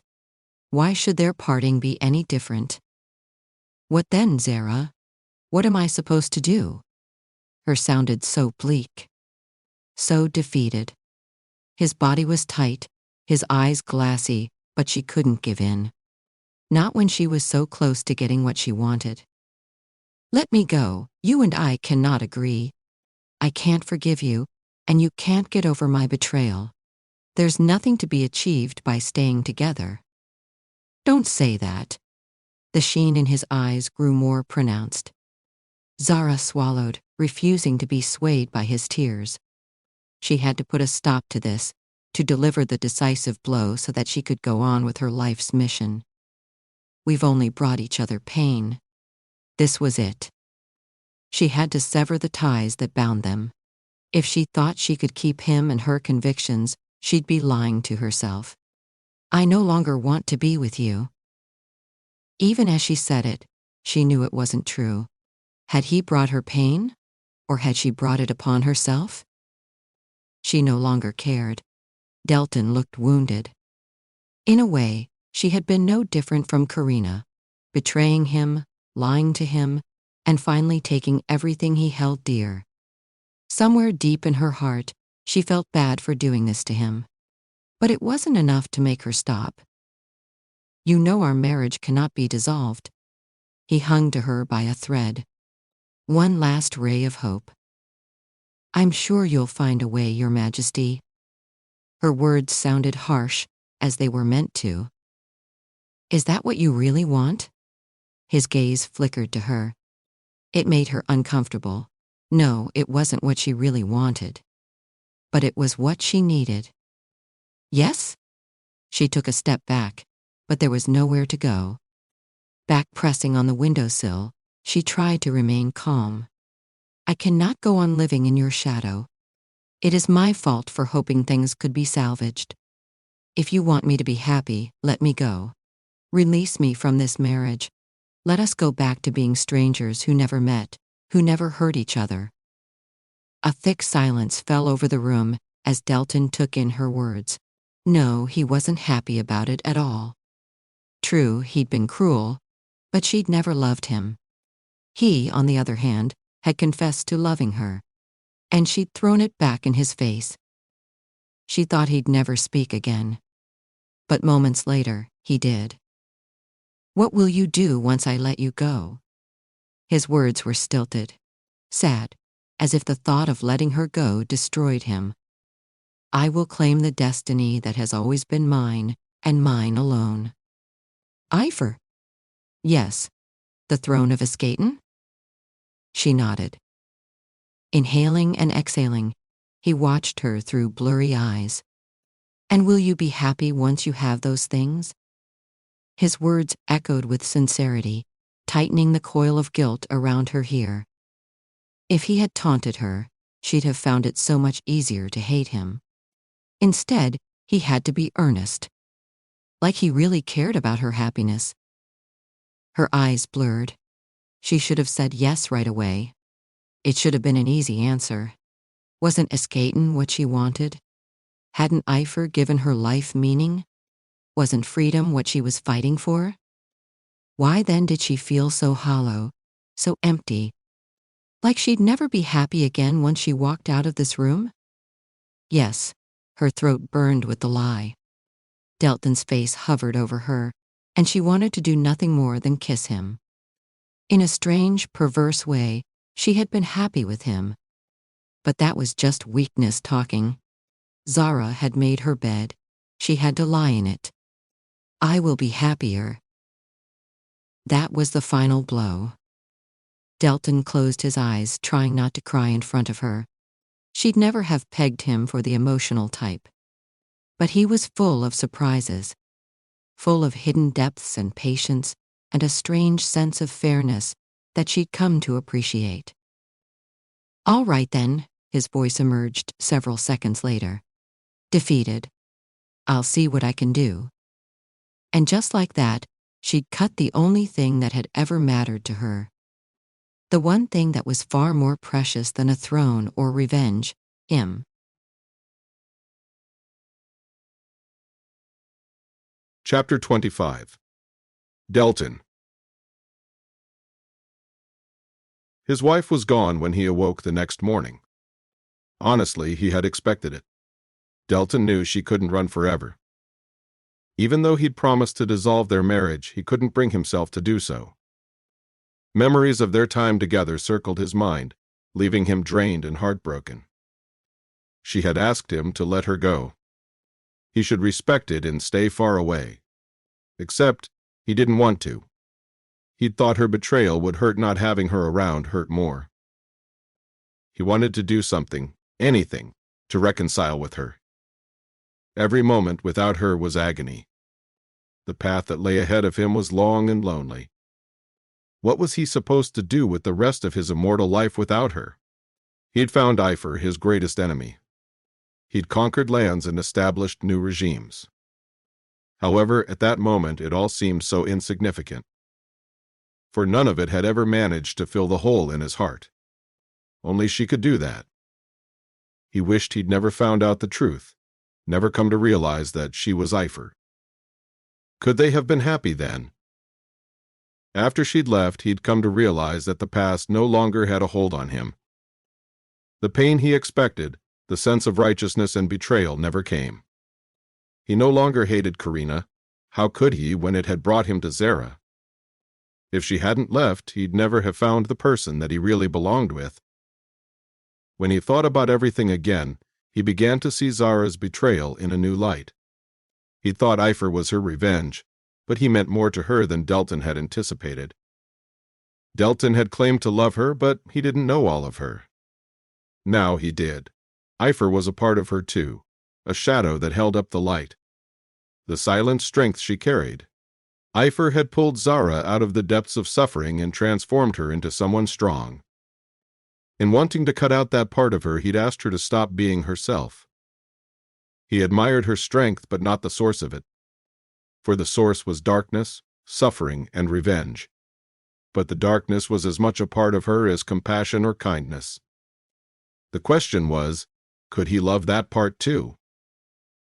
A knock resounded on the door just as he turned his face in that direction. Darius strode in, wearing his military uniform. With his combed brown hair and cheerful disposition, he greeted Delton. "General, just the person he wanted to speak to this morning." "Your Majesty, are you all right?" "You don't look so well," Darius noted. White wings trailing behind him, he took in Delton's generally disheveled state. "Michael reported to duty, but he says that he cannot find the Queen." "Michael doesn't need to report to work anymore. She has left." The words were like the final blow, an official pronouncement of their separation. His wife had left him, and he had no idea how to bring her back. "Left?" Darius' eyes widened. "Has she returned to Cadia?" "I assume she has," Delton said. When he didn't supply any more information, Darius prodded, "And what of Epher?" "Felix says you went to the farm alone." "Interesting you should mention Epher in the same breath as the Queen." Delton's sharp eyes turned on him. "As you can see, Epher isn't here." Darius gave nothing away.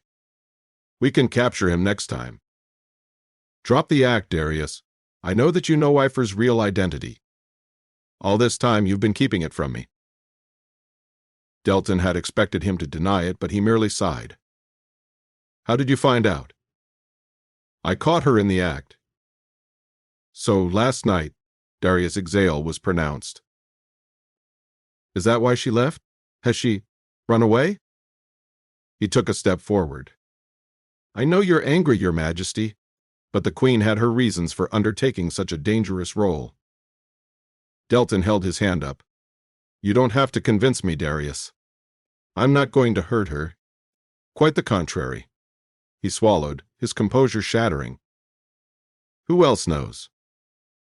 "Michael," Darius said truthfully. "Osric and Walric know too. I don't think any of us is likely to speak." Delton nodded. Good. Her secret would remain safe for now.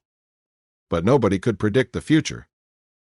"When were you planning to tell me the truth?" he asked. "Looking back, it all makes sense. That's why you told me you thought Epher was a woman. You knew it was Zara. If you'd told me earlier, none of this would have happened. I'm the king of this country, damn it. You owe me your loyalty." "I do." But he didn't budge. "Why then did you protect a criminal? Was it because she healed you?" "She's the queen of this country. It is my duty to protect her." "Is that what you were doing? Protecting her?" "Yes, it's why Michael decided to become her bodyguard. We were both worried about what would happen when you found out the truth." He scoffed. "You were protecting her from me?" It was a ridiculous notion.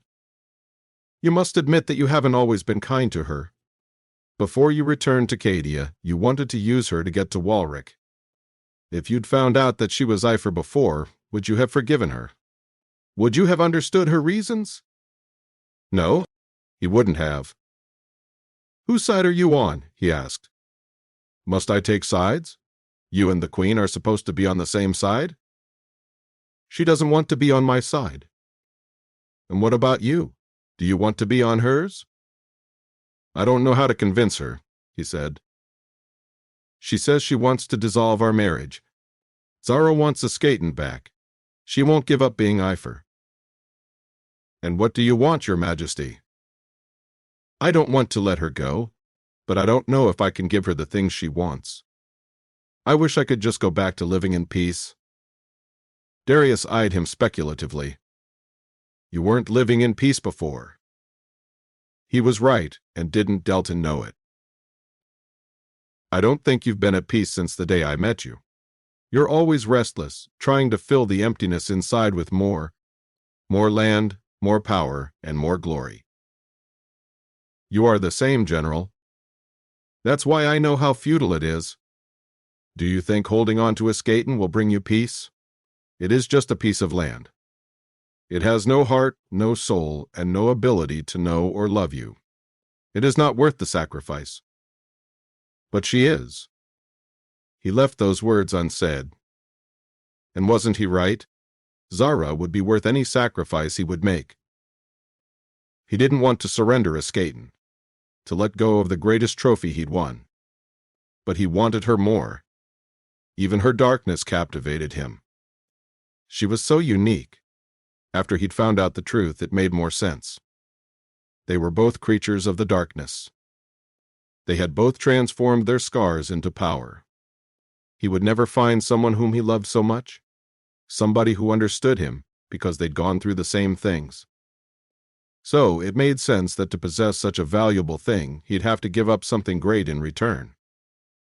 Delton turned to Darius, his mind made up. He had never been one to sit around and wait for circumstances to fix themselves. This time, too, he'd take the lead. He'd make her see how much he loved her. You know, when you returned from Cadia after giving away the orb to Michael, I thought you foolish. But now, Darius prompted, now I know exactly how you felt. Like he was rapidly crumbling and there was nothing he could do to hold on to who he used to be. Summon Felix. We're calling off the search for Epher.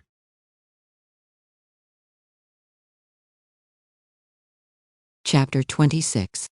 Zara. It had been a week since Zara returned to Cadia. Since Delton had said he loved her. With Eras dead and her future thrown into chaos, she didn't know how to go on.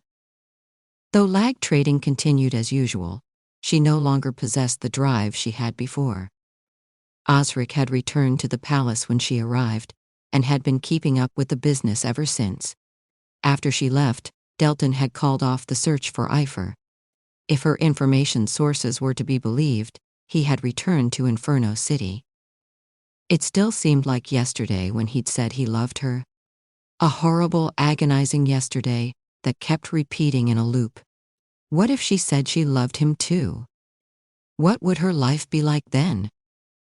The heartbreaking request she'd made remained in her mind. She didn't really want to dissolve their marriage, but couldn't imagine another way forward. Though her heart had become an aching lump of flesh ever since she knew she'd done the right thing in turning him away. Any life they had together wouldn't look like the peaceful, domestic love she'd expected.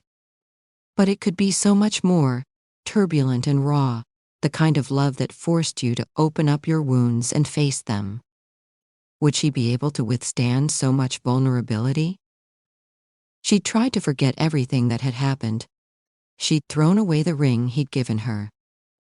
But nothing could stop the train of her thoughts. Osric appeared by her side, sighing at her discontented form. Dressed in brown clothing, his frowning face hovered over hers. You haven't been yourself since you returned from Zara. She merely nodded her head, too exhausted to come up with an excuse. Osric tiptoed around her, knowing that she was heartbroken.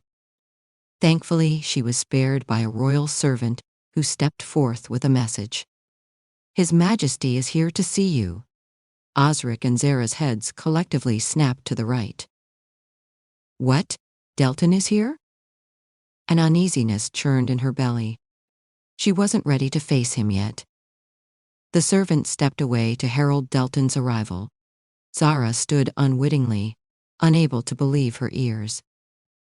A shadow appeared beyond the marble pillars, making her heartbeat escalate.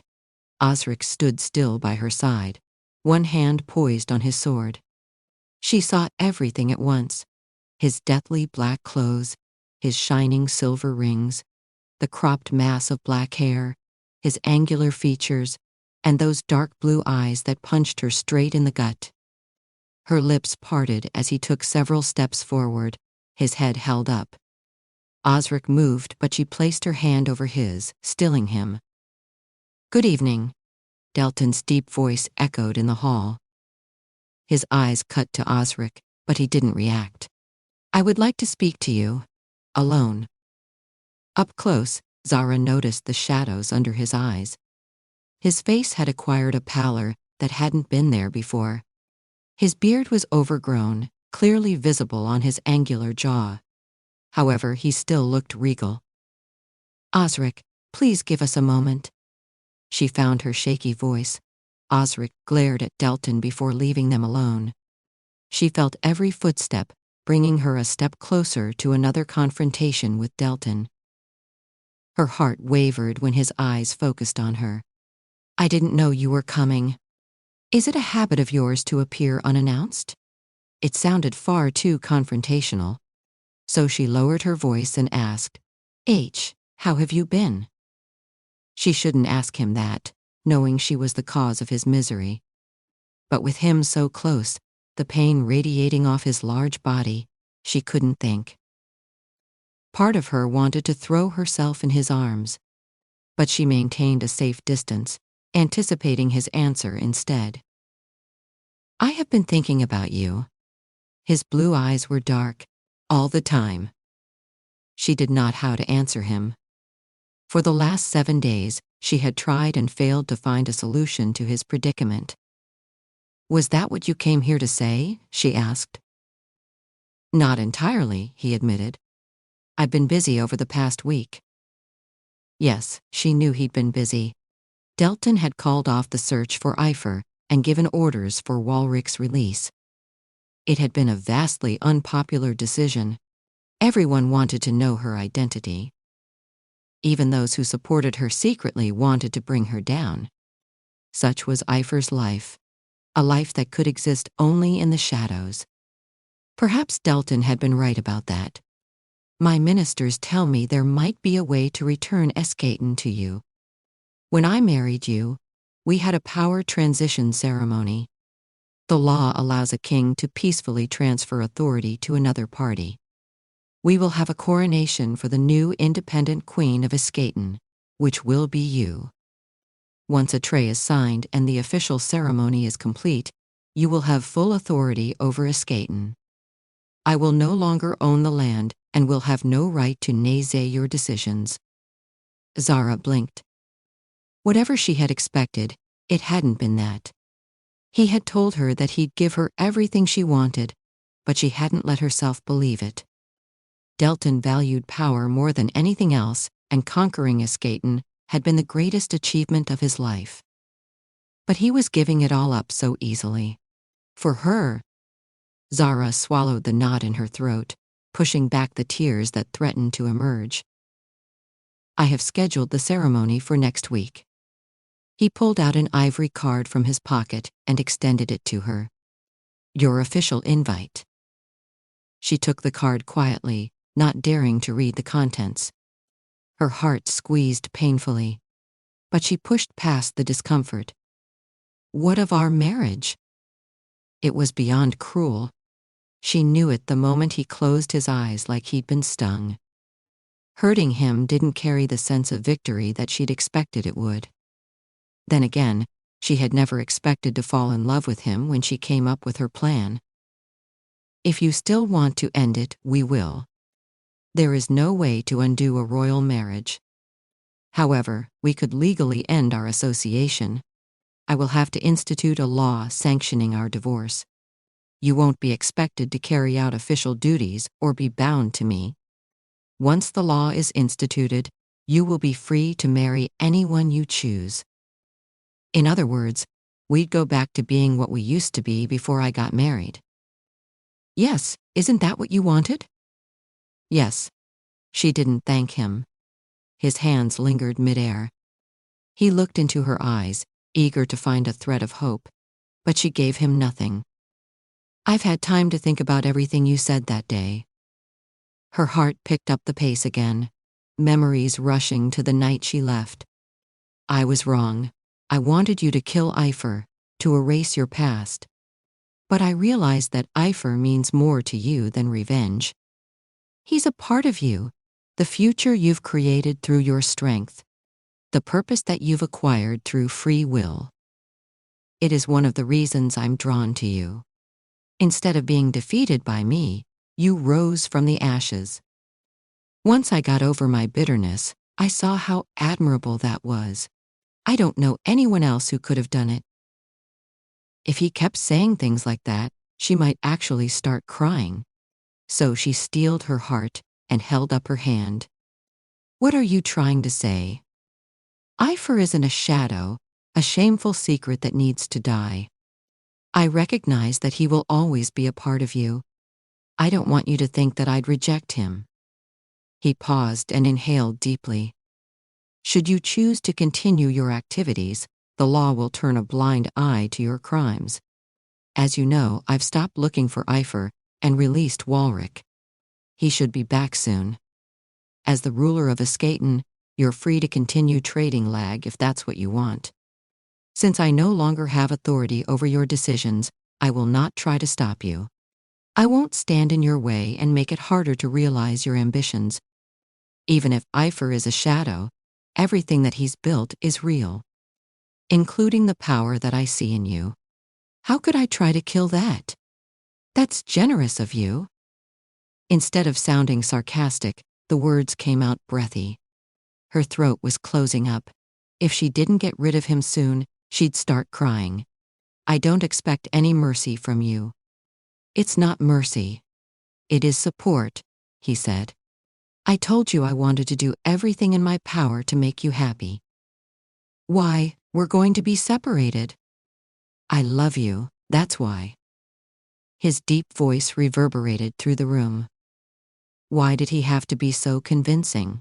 Why couldn't he be fickle and get over her after she'd hurt him? What happened to his vindictive edge? What are you saying? Her hands trembled, but the hardness in her eyes remained. I betrayed you, didn't I? You did, but I still want to be with you. Even if we're not married, even if we're only related by a history of pain and bloodshed, I want you. You won without even trying. Your courage, your generosity, your kindness. You could have anyone's heart. But I am a selfish bastard. I want you to choose me, with or without a ring. Because I've already chosen you. There's nobody else for me. Her voice was stuck in her throat. There was nothing she could say to that. Despite everything she'd done, he'd forgiven her. Even while he was trying to take his land away, he wanted to be with her. It was an awfully doomed match. Her heart fluttered even as she recounted all the reasons this wouldn't work. She wanted to say yes. She wanted to be with him with no history between them. But could she do that? Could she let her past go? Could she forgive him like he'd forgiven her, accept him without conditions? She no longer knew. The conflict racking her heart wouldn't abate, despite his confessions. I will see you at the ceremony, she said. In the end, she couldn't make up her mind. She couldn't move past the hurts that kept replaying in her head. She clutched her card tightly as she delivered her parting words. His face fell, the disappointment showing all too clearly. She could feel his heart breaking, his resolve wavering. His eyes were a mix of pain and restraint. But, I look forward to it, was all he said. When he turned to leave, she remembered something. Wait, I took your carriage when I left. I will return it to you. There's no need, he said. I have already lost my heart to you. What's one more thing? After he left, Zara deposited herself in the observatory. She didn't know what else to do. The invitation sat on the table, along with the objects she used to perform magic. But she'd been sitting there idly for 2 hours, unable to get anything done. All she could think about was his heartbroken face, and how she didn't want to let him go. Yet, guilt held her back. The door opened with a creak, and Osric emerged. He walked to her side while she hurriedly brushed away her tears. King Delton has left, he began, striding to her chair. I heard something interesting from our allies. The search for Epher was suddenly called off, and the king sanctioned Walrick's release from prison. Without any charges. Do you know why Delton would do that? His eyes narrowed suspiciously. He found out that I was Epher. Her voice lacked energy. He can't have the queen thrown in prison now, can he? Ending the search was the most prudent solution. Delton is not a reasonable man. He's wanted Epher for ages. Not anymore. We have decided to part ways. Osric was surprised at her sudden pronouncement. But marriages in Inferno cannot be dissolved. Isn't that why you had to remain married all these years? He has found a way. Delton says he'll pass a law to make it possible. Why, he stands to gain nothing from the dissolution of your marriage. Osric's eyes moved to the ivory card on the table. What is this? Zara grabbed the card before Osric could touch it. She couldn't bear the thought of him looking at it before she did. Delton will return Escaton to me. It was one of the terms of our parting. We'll have a power transition ceremony next week. Escaton would become an independent country soon. I'll be the queen and my authority will surpass his. Finally, what I set out to do has been accomplished. Don't you think we should celebrate? The last thing she wanted to do was celebrate. It was a disaster, and they both knew it. Osric didn't budge. Clearly, he didn't buy her lies. Why would he do that, princess? His eyes were sharp, demanding an answer. Zara felt her heart constrict, the tears she'd exhausted last night burning up her eye sockets. Because he loves me. Don't ask me. I don't know. She wasn't supposed to like Delton so much. Damn him for making her heart flutter with his actions. With each passing day, she regretted her decision. Right now, she was only hanging to it by a thin thread of righteousness. I think you do. Osric didn't let her sink into solitude. Zara didn't see the point in keeping the truth from him. It was too late to change anything. So she said in a low voice, He said he loves me. His eyes widened. I guess something went down in Zara, but I had no idea, he exhaled. Zara looked at him, waiting for his harsh retorts. She wanted him to state reasons why Delton was a blackguard who didn't deserve her forgiveness. But Osric surprised her by asking, Do you love him? It was the same thing Michael had asked her. What difference did the answer make? She was a coward. She couldn't take risks. With her lies, she'd burned all the bridges and had no idea how to rebuild them. Maybe he'd forgive her if she'd turned him away once, but twice was too much. I can't, she replied, a familiar conflict igniting in her mind. Good and evil, the past and the future, wrong and right, the polarities pulled her mind in the opposite direction until she was tired of thinking. You know that. There's too much at stake. I've finally accomplished my dream of freedom. Escaton will be mine and Delton and I will be separated at last. I will have my independence and all our hard work would have paid off. That isn't what I asked. What I am asking is if you would love him, if so much wasn't at stake. If you could turn back time and he said that he loved you, could you say it back? Yes. It was an easy answer, if meaningless. And she didn't even need to turn back time for that. I'm not where I was a century ago, Zara argued. We're both different people. I have changed. Love is no longer the only thing I want. If I go back to him now, if I give up skatin', what kind of person does that make me? Zara, do you remember why we started this? It was the first time he'd used her given name. It was because Delton exiled you. You wanted to make him apologize for abandoning you, to regain everything he'd taken from you. He's given it all back to you. He's shown you how sorry he is, through actions and words. What are you implying, Osric? Do you think I can just abandon everything I've built and be his wife?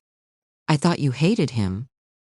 I hated him because of the way he treated you, Osric said.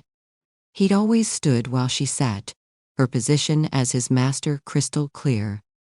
However, when he moved closer to her, she wondered if he thought of her as a friend, as his daughter. I've been watching over you since you were a child, Princess Zara. Your father was a good ruler, but a terrible father. You grew up without ever knowing a mother's love, or anybody else's. I know you hoped that you'd marry someone who would love you as you were. But you married Delton, who showed you no warmth. That is the reason I helped you. I thought you might find your calling in life, and in doing so, you might come to love yourself. But it seems that the quest for revenge has made you blind. She'd never thought of it that way before. Osric deposited a box in front of her. She immediately recognized the red velvet casing. It was the wedding ring that she'd tried to throw away. How did you? Arya found this in your room. I think you should take a look. Zara opened the lid and pulled out the golden ring. Even looking at it made her heart break.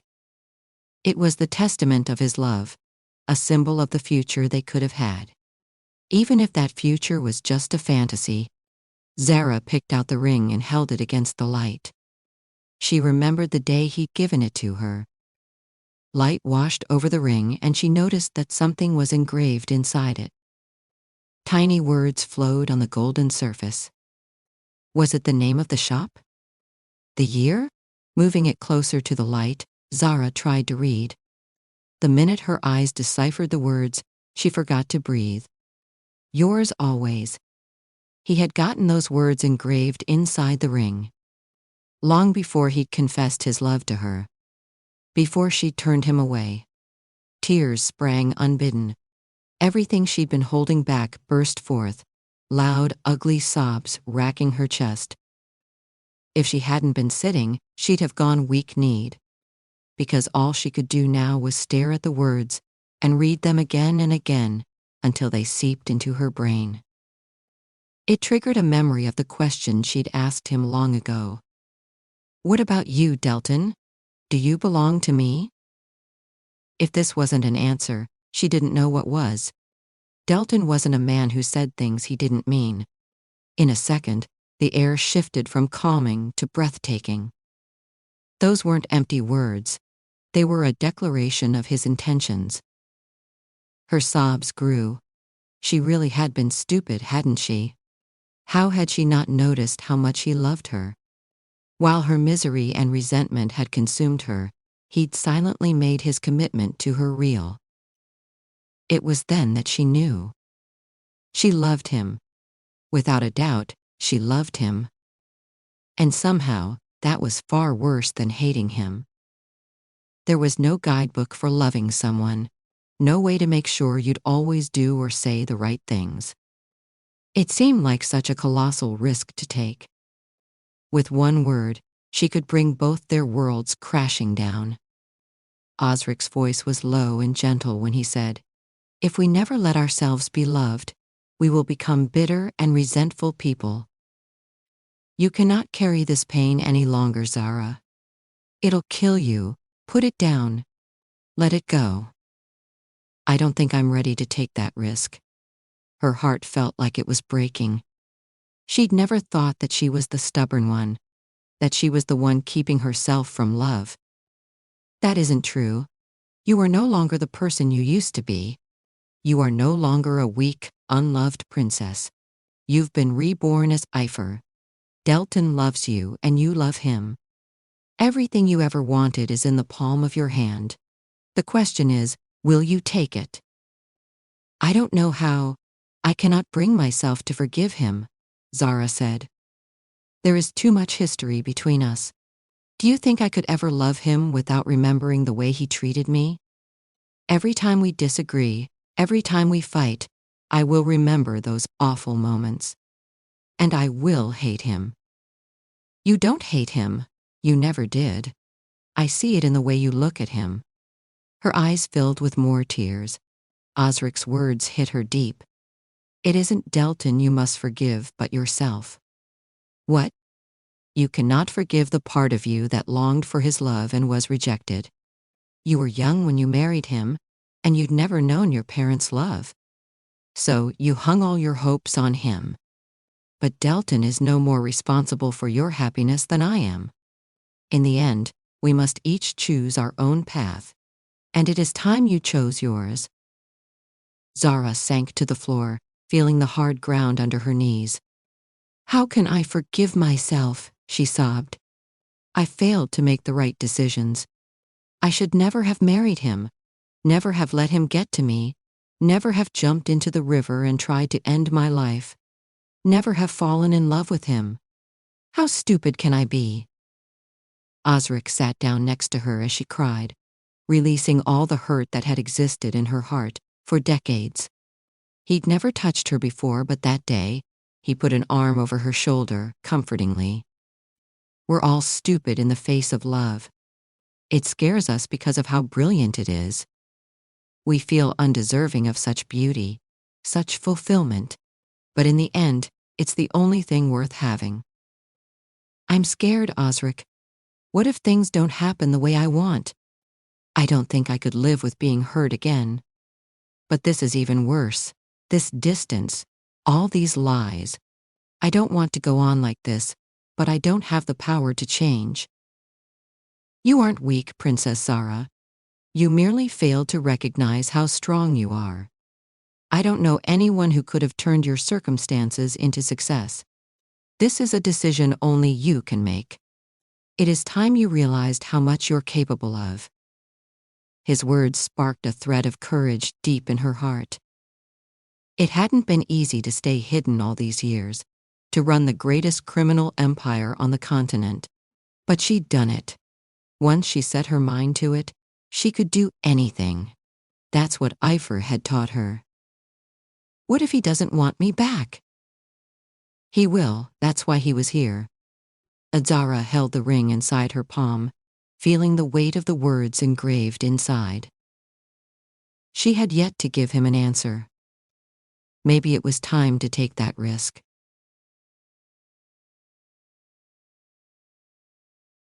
Chapter 27. Delton. Twin flags decorated the palace walls, one red and one light blue. It had been almost a century since Delton had seen the light blue flag imprinted with King Elian's red coat of arms, the flag of Escaton. It seemed historic to be standing here, gazing down at the ministers, dignitaries, and kings gathered for the ceremony. The president of Escaton and king of Terra had put in a rare appearance for the occasion. No doubt they were excited about Escaton passing back to Zara. Before he'd taken control of the country, it had been a neutral territory, a gateway kingdom connecting the other three. The court was painted in bright hues, celebrating the coronation of a new queen. However, his heart felt gray and bleak. He'd gone back to Escaton to beg her for another chance. But she'd refused. He'd been so sure that he'd be able to convince her. Defeat tasted like ash in his mouth. After his return, he'd waited for her letters, but none had arrived. Unlike him, she'd moved on. What did he expect? That she'd forget everything he'd done and fall into his arms? Yes, that's what he'd expected. As much as it hurt to admit the truth, Zara wasn't going to forgive him.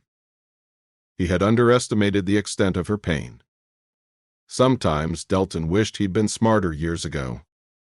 He wished he'd never done those things to her. But there was no point in thinking about the past. He wanted her now. Even if it took years to make her change her mind, he'd do everything in his power to show her how much he loved her. Steadying his breath, Delton sat back on the throne. Adorned in his official royal costume, black and gold, he'd shown up early to the power transition ceremony. 2 pieces of parchment coupled with feathers, ink bottles, and seals sat before him on a long table. Once the ceremony was complete, they'd sign the papers. Then they'd part. He had yet to draft a law on royal divorces. He'd been putting it off, hoping she'd change her mind. But he knew now that his hopes were futile. Once she left tonight, he'd have to get on with his life. Delton's polished boot reflected his clean-shaven face, his bleak blue eyes, and his grim set of lips. Darius stood in the second row with Michael by his side, watching him with interest. Did he understand how Delton felt? Like he'd lost everything? The throng of people gathered at the entrance to the court moved. The Queen. The messenger announced her official address. Her old title. She'd walk out a queen tonight, but not his queen. The crowd parted to reveal a lone silhouette. Delton held his breath, preparing his heart to come face to face with Zara again. He'd anticipated and dreaded the meeting in equal measure, not trusting himself to remain calm with her around. She stepped into the light, and all eyes focused on her. Her brown eyes met his. He couldn't breathe.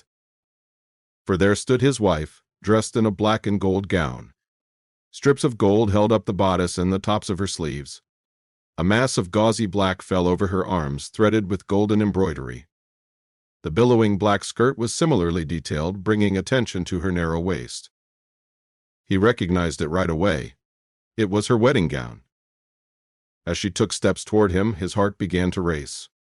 When she raised her hand, her golden wedding band glimmered in the light.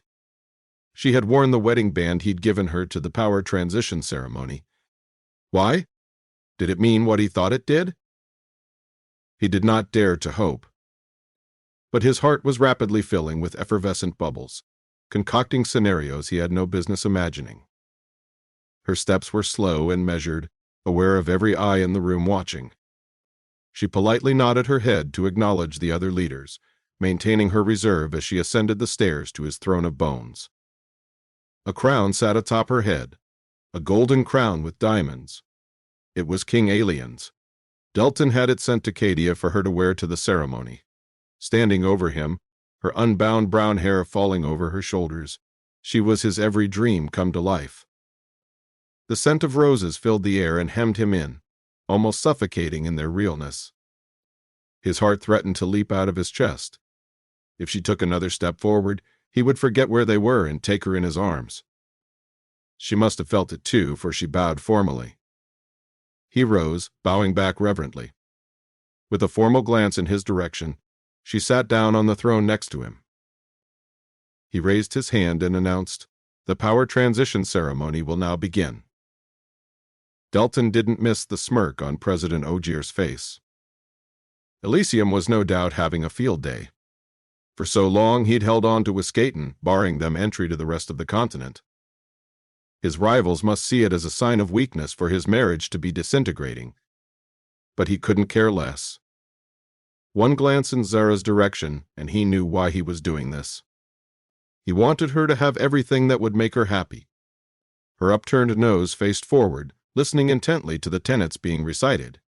He'd gone over the contents of the treaty with the minister last night, so he didn't bother to listen. Instead, he took her in, fearing this might be the last time he got to see her. Aware of his gaze, she turned in his direction. When their eyes met, they lingered. She looked ravishing in the black gown. Zara rarely wore black because it was his color. But she'd done it that day. The corner of her lips curved up. His thoughts scattered. He wanted to keep staring at her, but the reader soon announced, "The King of Inferno and the new Queen of Wiskaten will now sign a peace treaty affirming the transition of power." Delton stood up immediately. He extended his hand to her when she endeavored to stand. It was a habit. All too late he realized they weren't alone. He moved to retract his hand, but she held on before he could. The touch of her gloved hand on his sleeve was like a spark of lightning. There was a moment of buzzing. It quietened when he moved. She placed her hand in the crook of his elbow and walked with him to the table. Every second was agony, but the most agonizing was letting her hand go when they reached the table in 2 steps. They sat side by side, a feather in hand.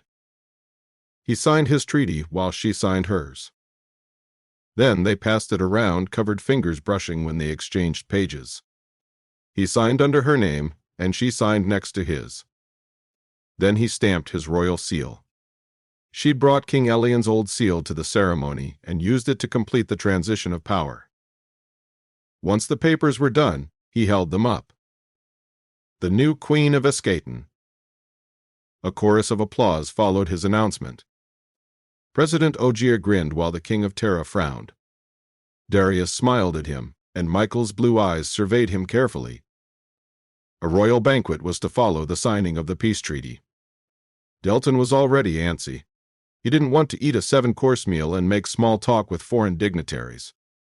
He wanted to hear Zara's voice, telling him why she'd worn their wedding gown to the power transition ceremony. The guests filed out one by one until only the 2 of them remained in the court. When the court was empty, he turned to her. Zara, however, didn't budge. He didn't want to go to the banquet. He wanted to remain next to her and take in as much of her as she could. "You look well." He didn't know what else to say. "I'm not." The sound of her voice wrapped around his starved senses, making him groan involuntarily. "Are you ill?" He cleared his throat.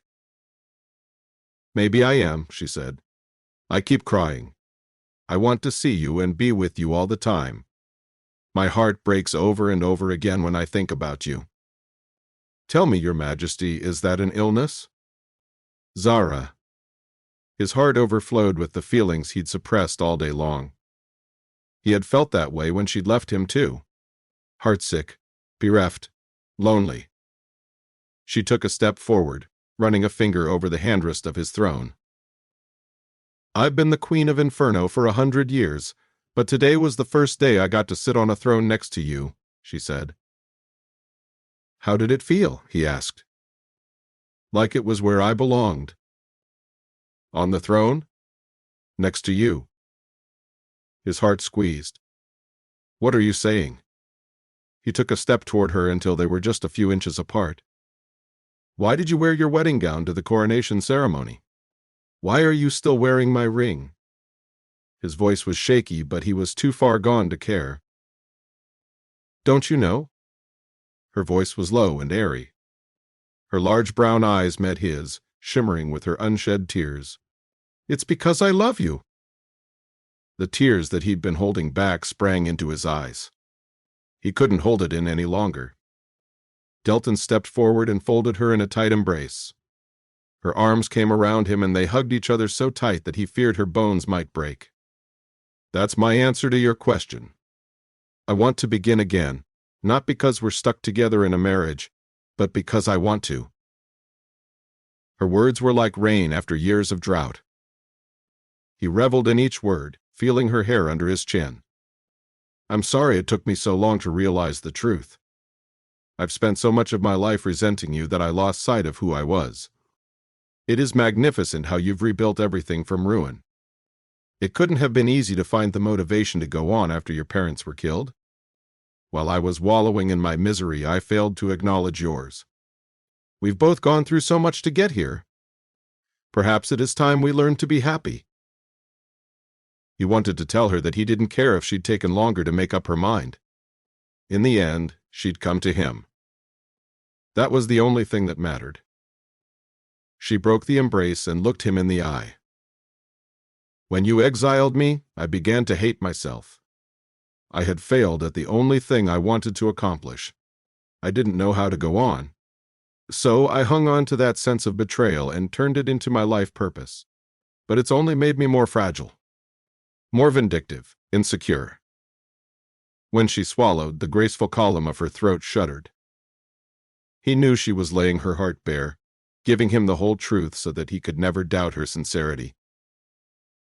"It wasn't your love I couldn't win. It was my own. Deep down, I had hoped to love myself even when you didn't. But I let myself down and made you pay the price for it. I thought that if I got a skatin' back, I might be able to love myself again. But, she positioned her face on the crook of his neck.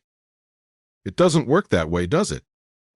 Getting a skatin' is back no longer the only thing that'll make me happy. No? No, power is a poor substitute for love. I want you. I want a future with you, even if it isn't perfect. I'm ready to take that risk. It has taken me so many years to find the strength to say these words. I love you. I hope that you still love me back because I choose you too. Zara. Zara extended her hand, her fists clenched. When she opened her palm, he glimpsed a golden band. I don't think I got the size right, but I hope you appreciate the gesture.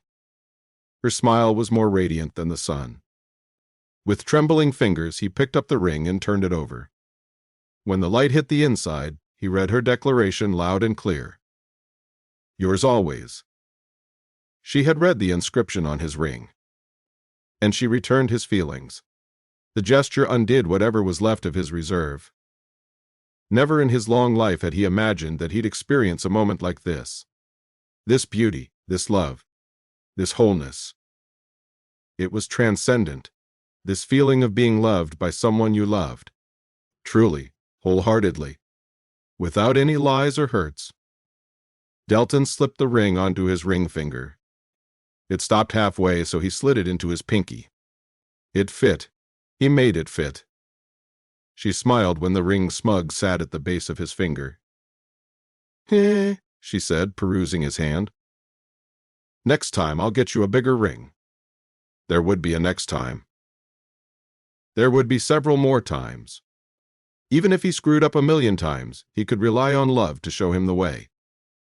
Because, despite everything that had happened to him, he'd chosen love. He'd chosen her. And it was the best choice he'd ever made. I love you, Zara, more than I ever thought I could love someone. I will take whatever you give me. I'll love you even when you hate yourself. I'm so glad you came back. I, for one, don't plan to waste any more time. He reached for her hand. Do you have anything else to say? Because it's been too long and I want to kiss you senseless. No, I'm done, she said, standing up on her tiptoes and turning her face to him.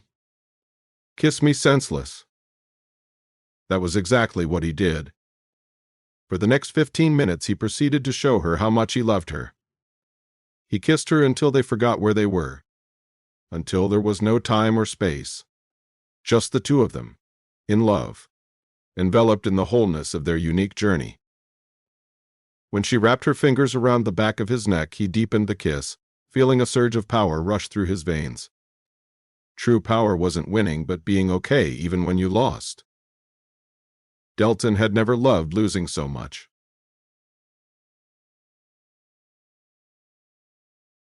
Epilogue. Zara. 1 year later. She hadn't seen her husband in 2 months. Ever since she'd taken up the position of the Queen of Escaton, Zara had been splitting her time between Inferno City and Cadia. Delton spent a few months every year in Cadia, so that they could have more time together. So far, it had worked out well. However, she wanted to live closer to him. Zara glanced down at her belly nervously. It appeared flat, thanks to the loose pink gown that she wore. This was the reason she had decided to pay him a sudden visit. The news of her enthronement was met with initial resistance. However, the rulers of other kingdoms welcomed the transition, believing her to be a more neutral party than her husband. Over the past year, she'd had to work extra hard to prove to the people that she was deserving of the queen's mantle. After the coronation ceremony, she had handed over the reins of the lag business to Walrick. Epher's retirement had come as a disappointment to the people. Some wondered if King Delton had killed him. Others thought he might have grown too old and died. But those with a sense of adventure hoped he was still alive. His transition to the new leader had been easier than she thought. Their business partners recognized him and welcomed the change. Walrick was softer than she'd been, less driven. But he knew how to do business. Now that their enterprise was out of the shadows, his skills came in handy. Osric still maintained his position as her guard. She'd officially given him the title of an army general, but he'd refused to take it. "It's my job to protect you, not this country," he'd said. "I know nothing about being an army general." So he stayed by her side as her bodyguard. Zara was fortunate to have him. He always looked out for her well-being. Looking out of her carriage window at Inferno City, she remembered the last time she'd been here, 3 months ago. Fresh memories had wiped away old ones. When she glimpsed River Wolfberg, she felt no trepidation or sorrow. Instead, she acknowledged it as part of the rich history that she and Delton shared. Every event that had occurred in these 100 years had brought her one step closer to herself. And to him. Soon, the Palace of Inferno came into view, its mist-encrusted dark spires rising tall above the ground. It was dark as always in Inferno, the warmth a contrast to the cool weather she'd gotten used to over the past few months. The carriage came to a halt a few minutes later, and the door opened. A powerful pair of arms clad in a navy shirt extended in her direction. She met a pair of clear blue eyes that fanned out into a mop of golden curls. "Michael." A flash of the angel's white wings completed the picture. She took his hand and stepped out of the carriage. "I had some matters to report to you," Michael said. "I sent Darius to distract King Delton. He has been eagerly awaiting your visit. I hope you don't mind." "Not at all." She smiled at her friend. She'd appointed Michael as the Minister of Peace. Owing to his diplomatic nature, it was a role that suited him well. Though he was part of her court, his official residence was Inferno City, since that's where Darius lived. Michael often came to visit, though, to inform her of recent developments. Initially, she'd been afraid to give him the job, worried it might compromise his relationship with Darius. However, Michael said, "I have been looking forward to finding something that fills me with a sense of purpose. Though I love Darius very much, there's nothing for me to do in Inferno City. I think this role will give me the sense of purpose that I'm looking for." That day, too, he'd arrived to inform her of recent developments in their trade treaty with Elysium. Michael walked inside the palace with Zara, recounting the developments she had missed. When they reached the second floor, Darius was standing there, outside Delton's bedroom door. "Thank goodness you're here." He looked to Michael. "I was at my wit's end." Michael's hand reached for his, and he pulled him close, whispering, "Thank you," in his ear. Aware of her presence, Darius bowed to her. "Your Majesty." "General Darius." She smiled back. "It is so nice to see you again." "It is always wonderful to see you," he said, pulling Michael away. "Now, if you'll excuse us, I think we should leave before King Delton grows impatient. He has been awaiting your return eagerly." Michael promised to give her a written report the following day. Darius and Michael muttered their goodbyes and left together. Zara stared at Delton's closed bedroom door. With a knock, she entered. Delton stood almost instantly when she appeared. His lips curved into a bright smile, and the creases lining his forehead disappeared. The sight of his face stirred a deep longing in her heart. She moved one step closer to him. "Michael tells me you've worn out the carpet with your pacing." "I've been waiting for you." His voice brushed over her senses. "Did you miss me?" she asked. A rhetorical question. He was next to her in a heartbeat, pulling her in for an embrace. She found herself squeezed by his large arms. Throwing her hands around him, she hugged him tighter. This is why she'd come back, to feel his solid weight. They'd written several letters over the past few months, but nothing compared to being here with him, breathing the same air, hearing his voice, feeling his love bleed into the air like it was a tangible thing. Every minute. His smoldering blue eyes always got to her. In them, she sensed his hunger and desperation, his love. You should have come to visit. She wondered why he'd stayed away for so long. Was there something he wasn't telling her? I thought you forgot about me. There's no way I could forget you. He loosened his grip. Her legs touched the floor. I've been trying to find a way to move the capital closer to Cadia. Maybe we should build a palace between the two kingdoms so that we don't have to be apart so often. What do you think? All this traveling back and forth is killing me. You know what, maybe we should. Zara stood up on her tiptoes and kissed his cheek. He looped his arms around her and held her up. These 2 months were hard. Next time I want to see you, I hope I don't have to travel 300 miles. A woman after my own heart, he said. She glanced over his shoulder, catching sight of the chessboard on the table. You were playing chess, my favorite game. I'm trying to figure out how to win against you, he said, a palm flat on her back. It's been the sole purpose of my life since your last visit. If I remember correctly, you won last time. A victory that had resulted in the most amazing sex of her life, which brought her to what she had to tell him. I believe I did. He smirked, his thumb caressing her cheek. Though I prefer losing since it gets me heated kisses from my favorite person. She wanted to kiss him again, but she needed to get her news out of the way first. I have something to tell you. This was it. Time for the truth. Zara's fist was in his shirt.